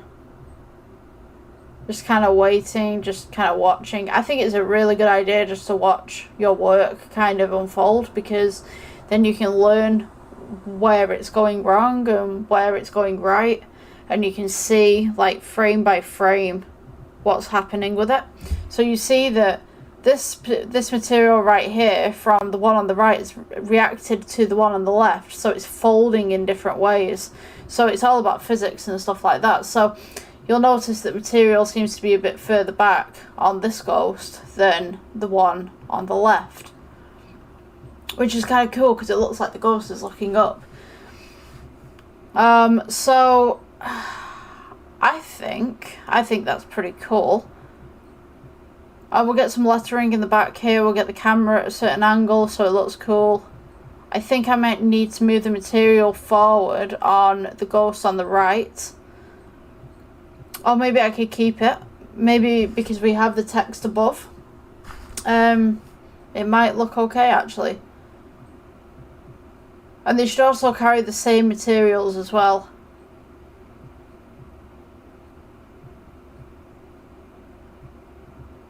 So, I am actually looking at this one that's on the right, thinking maybe we could change this. We'll see what happens. I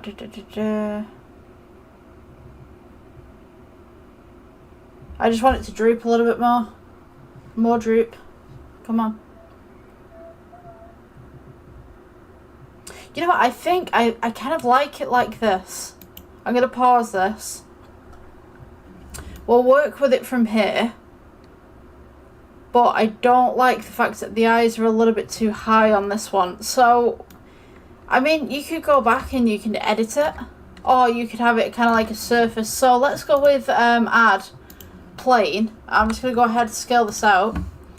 And then press G, bring this down. Don't move the ghosts up, otherwise you'll have to reanimate them. Or redo the physics even. So, maybe just keep them here. Let's go ahead and scale this out. Press G, bring it across. Scale out again. What I'm going to do, let's have this as a reflective surface. So we'll go to materials, new. Let's go with reflective floor.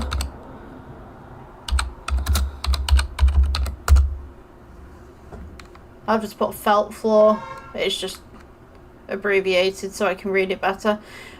So let's go with metallic. Let's turn down the roughness just a little bit. We'll go to the render right here. We can see that we've got these two ghosts. This nice little floor that's going on. Let's press G, bring this down. So it looks like they're floating. We could have the angle just here for Happy Halloween. I'm going to go ahead and just make this floor black. And the materials here, I think that the black is a little bit too much. Let's go with shading. We'll go to this material again and we'll just reduce the black ever so slightly just here.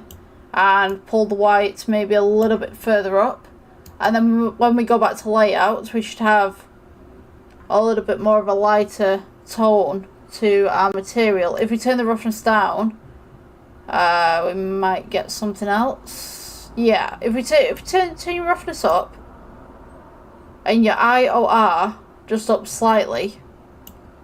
You could also turn the alpha down as well if you wanted to, kind of make him a little bit more translucent. So then you can see like little bits of yellow coming through and stuff like that. So it's obviously like a spirit kind of thing. Totally up to you if you want to do it like that. Let's go with the floor again. Why are you not working? There we go, felt floor. Okay, let's turn down this roughness just ever so slightly so we've got some of that reflection going on. And then what I'm going to do, let's go to view, align view, and you want to align active camera to view. So this now is your phone screen. So let's go G, just bring this across, and G, bring this back.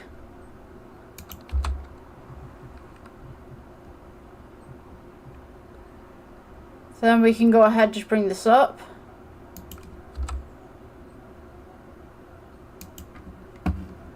Right, what you'll notice is this base right here is going straight across like that. It's because the camera can't see past this. So click your camera and we'll go with the end right here. So you've got lens and then it says clip start, clip end. So you want to go for the end. Go ahead and just pull this back.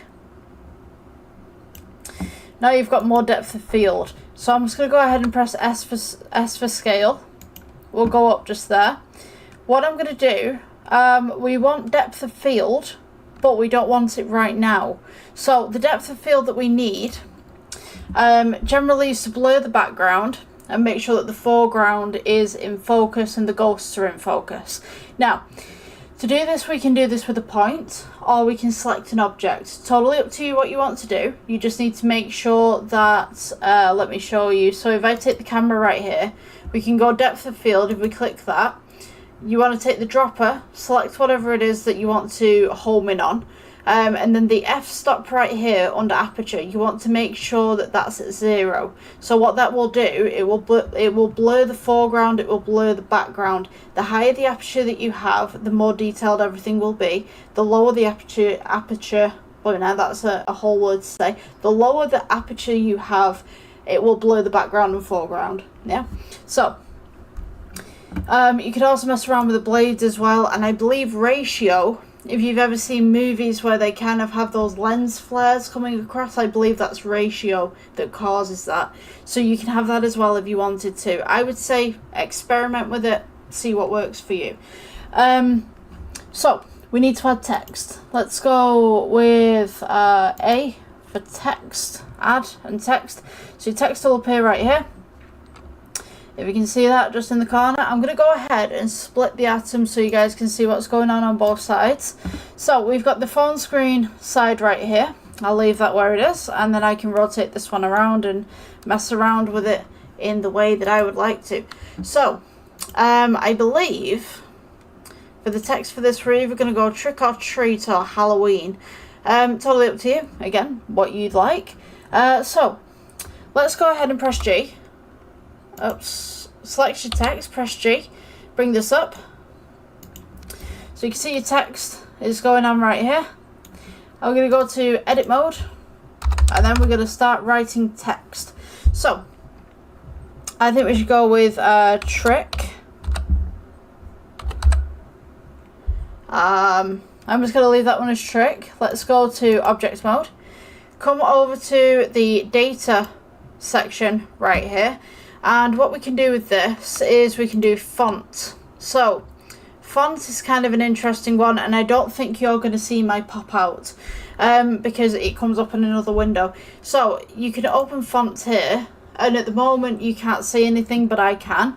So I could go ahead and select a font right here. Let's open this one. We've got Trick.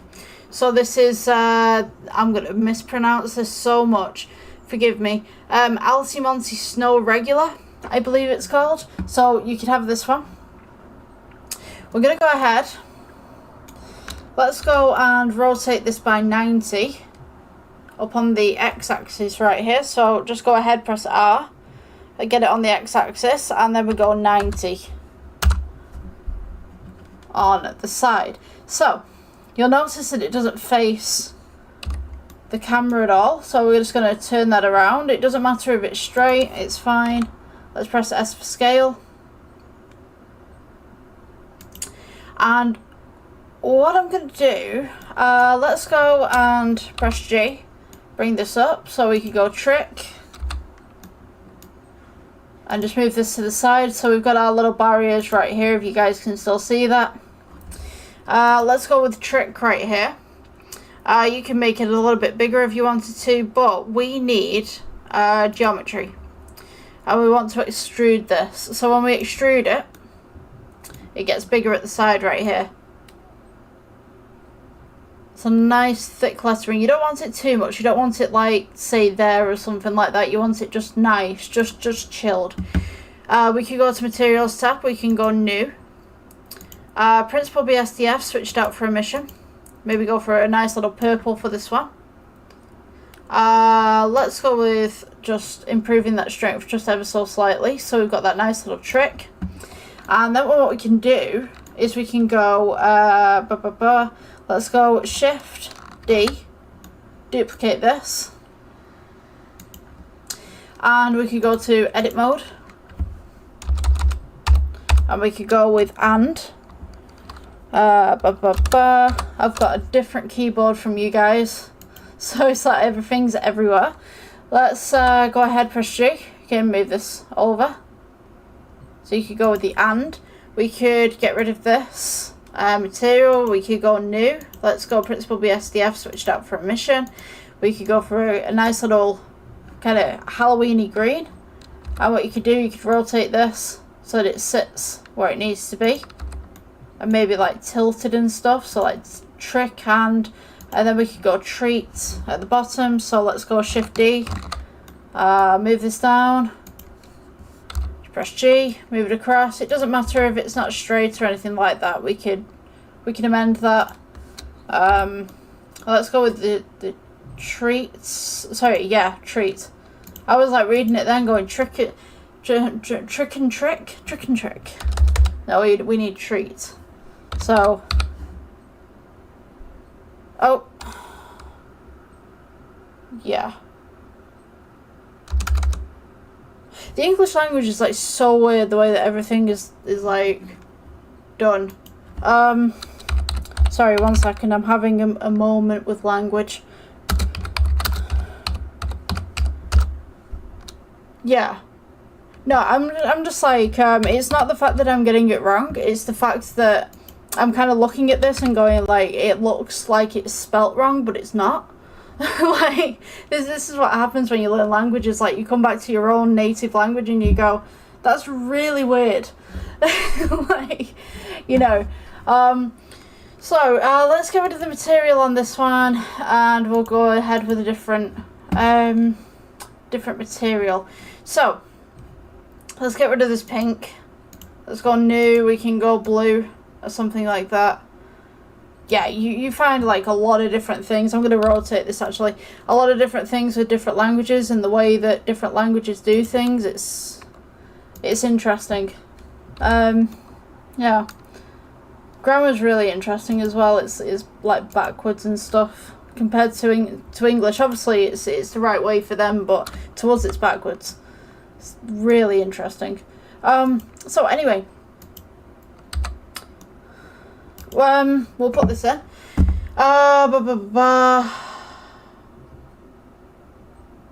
Yeah, okay.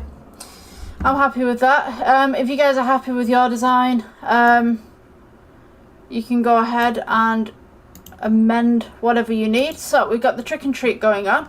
I'm going to do the background if I didn't mention this already. We'll change the grey to a black. Just to kind of give it that little bit of a shine. And also this background right here where we've got the floor, maybe we can make that a little bit more shiny, I think. Just take down the roughness. I think it's because there's not a lot of light.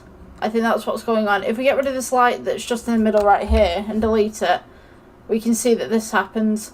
So I think this treat as well, I've not amended it to an emission. I knew there was something up with this because I was looking at it going, there's something wrong. That's me getting distracted. Let's go ahead and pull this up. So you got that nice little lighting going on. And maybe the trick as well, we could pull that up just a little bit too. You don't want it so much that the colouring goes, but at the same time you want it nice. So you've got that nice little reflection on the ghosts at the bottom. So what I could do as well, we could go ahead and just add some more lighting at the bottom. Let's go and add,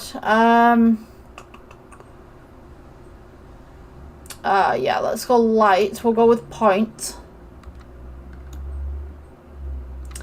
What I'm going to do, let's go G, bring this down, maybe just underneath. We'll go ahead and put the exposure up a little bit. Let's go with G above actually, and then we'll have this going across this side as well. So now we've got the nice little reflection going on, we've got the trick and treat going on. You want that reflection to kind of come out a little bit. But I'm just going to lower the exposure and then I'm going to add another lamp. So we've got that nice little lamp there. Nice little reflection just underneath. We can go ahead, Shift D it. Move this across. G. Move this across. And then we're going to Shift D and just move this across. So you want to avoid the reflection of the light just here, but you want to be able to see the ghosts to a point in the floor.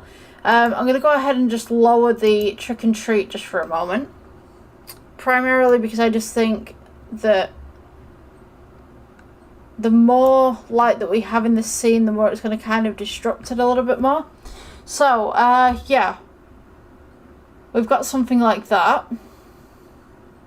Trying to think. So, yes. We need a bit of depth of field. So what I'm going to do, let's go with shading. And to help the depth of field, I'm going to add some texture onto this floor. So let's go with add. And we'll go noise. You can go colour to base colour if you wanted to. Or you could go to noise with metallic.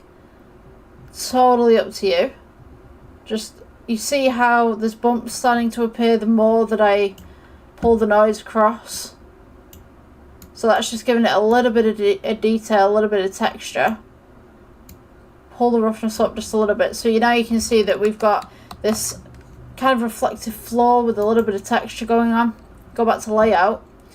And you can kind of see what's going on just in the background. So what I'm going to do, let's go with the camera just for the moment. Going to go to aperture. Let's go to the eyedrop tool. We'll select one of these ghosts. And then I'm just going to lower the f-stop. So we should have a nice little blurred background as well. And you'll notice the treat has just lost some stuff on there as well. So what I'm going to do is just become blurred. So you notice if I pull this up, the trick is in focus. And if I pull this back down, the trick is now out of focus. You see how that works? So if we take the trick and move it closer to the camera, hopefully it should be better. So let's go with G. Or we move it closer to the ghost, it'll be more in focus. So let's go G. Just go ahead and move it. to where you need it to be. So you see now it's in focus. So now we've just got to move this across. And maybe just make it a bit bigger. And then G, just bring that down. So now you've got trick and treat. Or you could do trick or treat. It's up to you. Trick and trick or. Totally up to you. We'll go with or. Looks better. Trick or treat. Let's press G, just bring this down, give it a bit of space. Oops. Yeah. Come on. I think it'll only go on to 2 different ones, so I'm just going to move the treat down. Come on. Okay, so we've got the trick or treat. Let's see. I wanna amend that background just a little bit more. Maybe we could bring up the roughness.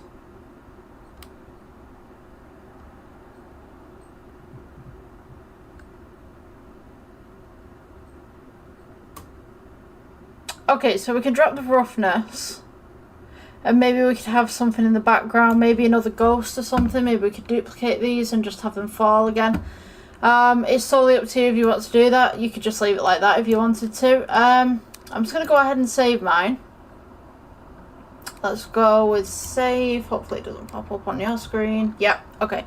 So, I'm just going to go with, I'm just going to name this ghost 2. Because I've already experimented with a ghost. Maybe put some more ghosts in the background. Now it's going to take up a lot of memory, so if you can't do this part, maybe just end the tutorial now. But for me, I'm going to go ahead and just duplicate these. Let's go Shift D, and I'm going to place these in the background, just chilling. So if I move this to there.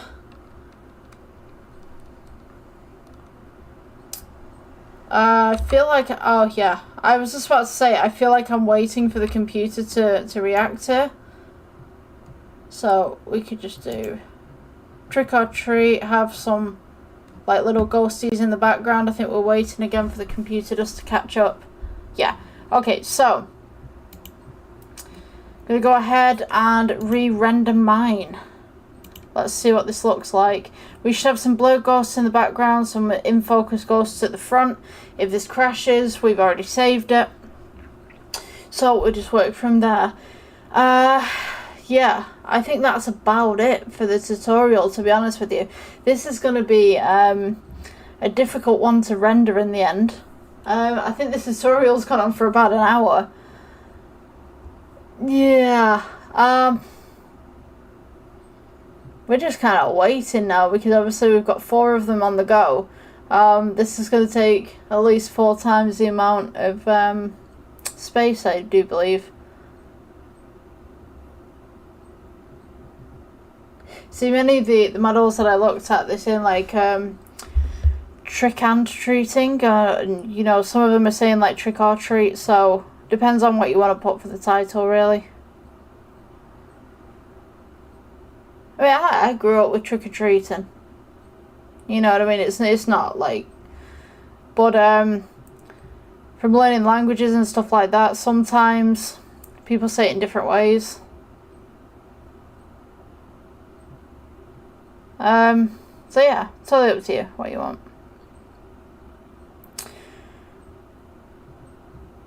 I feel like I'm trying to fill the space right now because obviously, like, I don't have any editing software just at the moment. Like, I have screen recorders and stuff like that I can do stuff with, but editing software, not so much. I know there's editing software on Blender, but I've not got used to it at the moment. Like, it's a very new concept to me. So, for me personally, I'm just kind of like, you know, what do I do with that? But yeah, hopefully one day I should learn it. I'm kind of just waiting now. Oh yeah. So how are you guys? You know, how you guys getting on with stuff. I know there's one person who's asked me for gaming tutorials, and to be honest with you, like, I've done a few gaming models and stuff like that. I went around and I did a lot of different stuff, but not like full-blown game maps. I've actually been looking at doing gaming maps, but it's the concepts. Like, oh my gosh, like, I've been on Pinterest and I've looked at, like, I wouldn't call them schematics, but like maps of different games, and I'm kind of like, right, okay, if I put this in this place and if I put that in that place, then this is going to look good, blah, blah, blah. But I don't like to look at things from like top down. I like to look at things as I'm building them. And yeah, it's a little confusing, but I think like once I get used to doing something like that, like, I should be able to make stuff, you know what I mean? If I can make objects and I can make rooms, then why can't I make a gaming map? You know what I mean? It's new concepts to me, but I'm going to try it. I'm going to try out a few experiments and see where I can go with it, and then I'll get back to you guys, you know what I mean? So, yeah, this is nearly done. Come on, faster. I don't know whether actually, like, it would go faster if I put this on CPU compute. Maybe it would. But I think we're halfway through the drop animation anyway, so we might as well just wait. Well,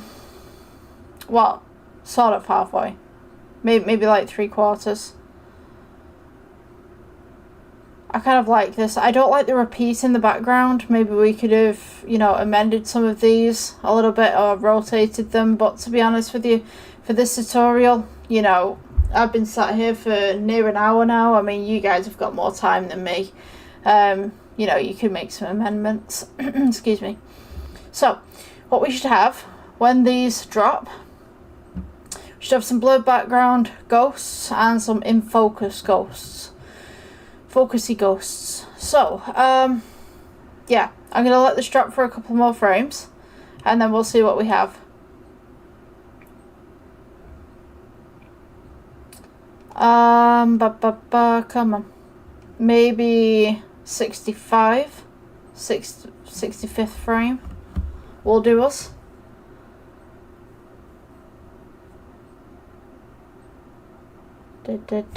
Yeah, there we go. Okay. There we go. Right, so now we have this nice little background going on. I'm going to go ahead and press the render, and there we have it. We have two nice little front ghosts, two nice little background ghosts, and we got that nice little depth of field going on. If you guys are interested in any specific tutorials, send me a message down in the comments section, and I'll see what I can do. Because, you know, I'd love to absolutely help out you guys, you know, especially people that are just starting out with the software and stuff like that. I know things change. I know there's different ways of doing things. So yeah, send a message in the comments section, like, subscribe, all that jazz, and I will see you guys in the next one. Bye.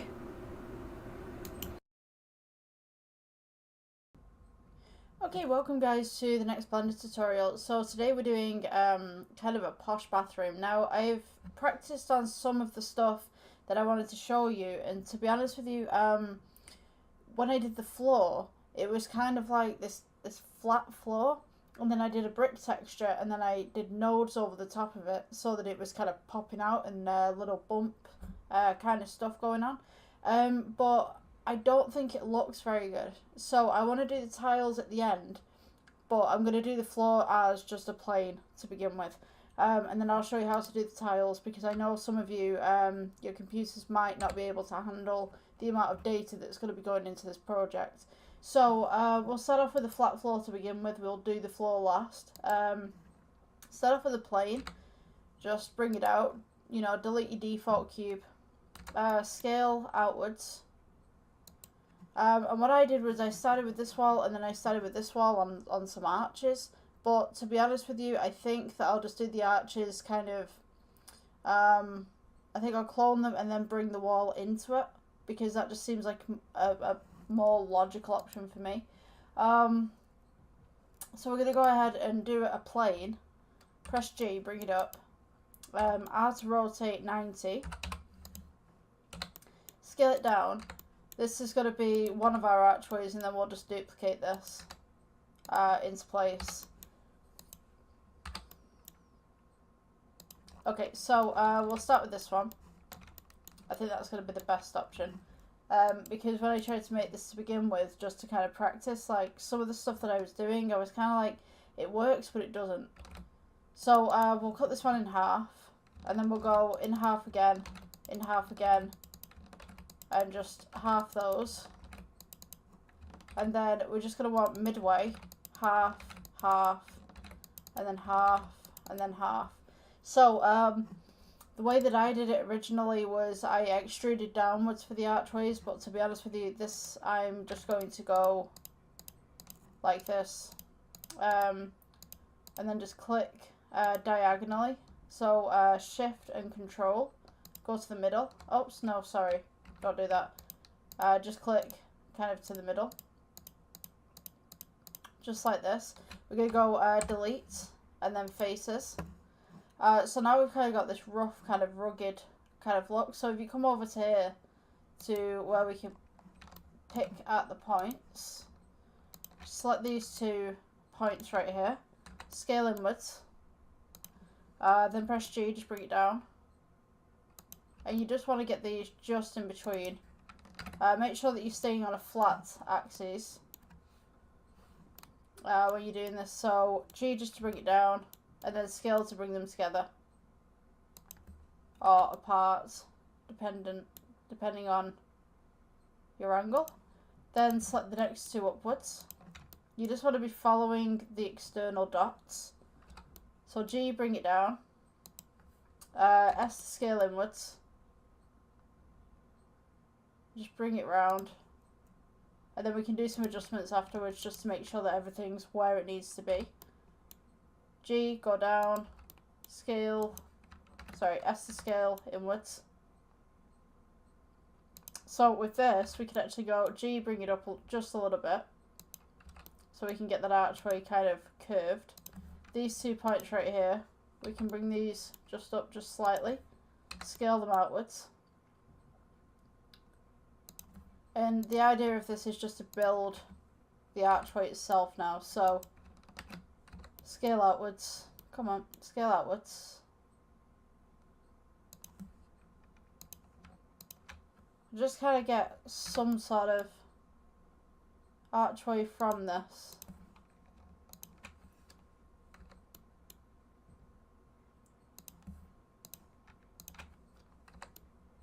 So it should be nice and smooth when you've finished. It might take you a little bit of fiddling around with it, but eventually you should get to where you need to be. Bring this one down, scale it outwards. I think doing it this way you've got a lot more control as well. If we loop cut, we can also do the same to the outside, but to be honest with you, if you go to the edit mode on this and just select all the faces on the outside, so go from this face to this face, whoops.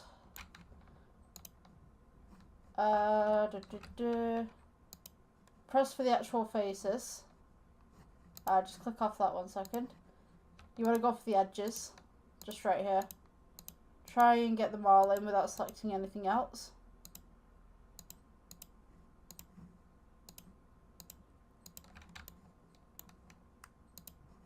And then we can go E for extrude, scale it inwards.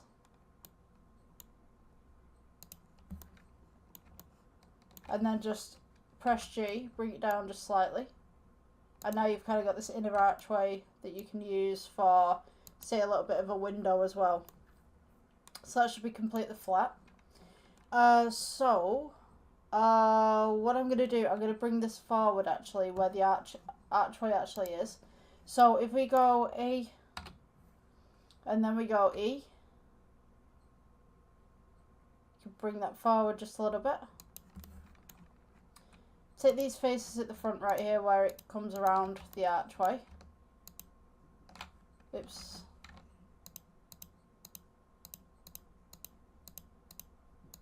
Just on this side. Then we can go E for extrude. Bring these outwards just slightly.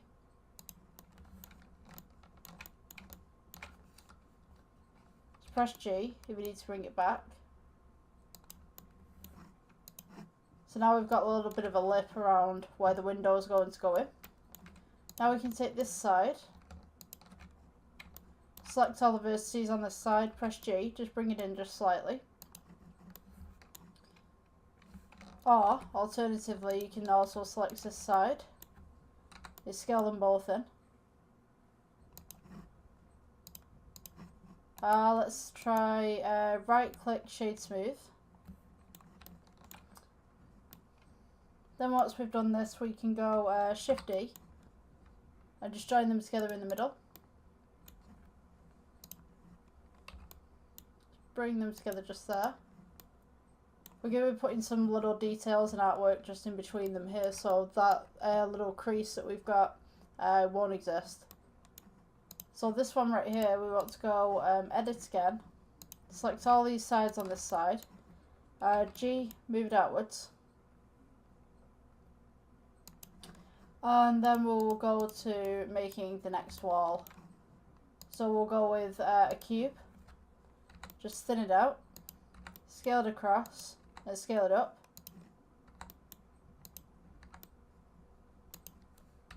You just want to make it the same height as these two walls. Just press G, just bring it in.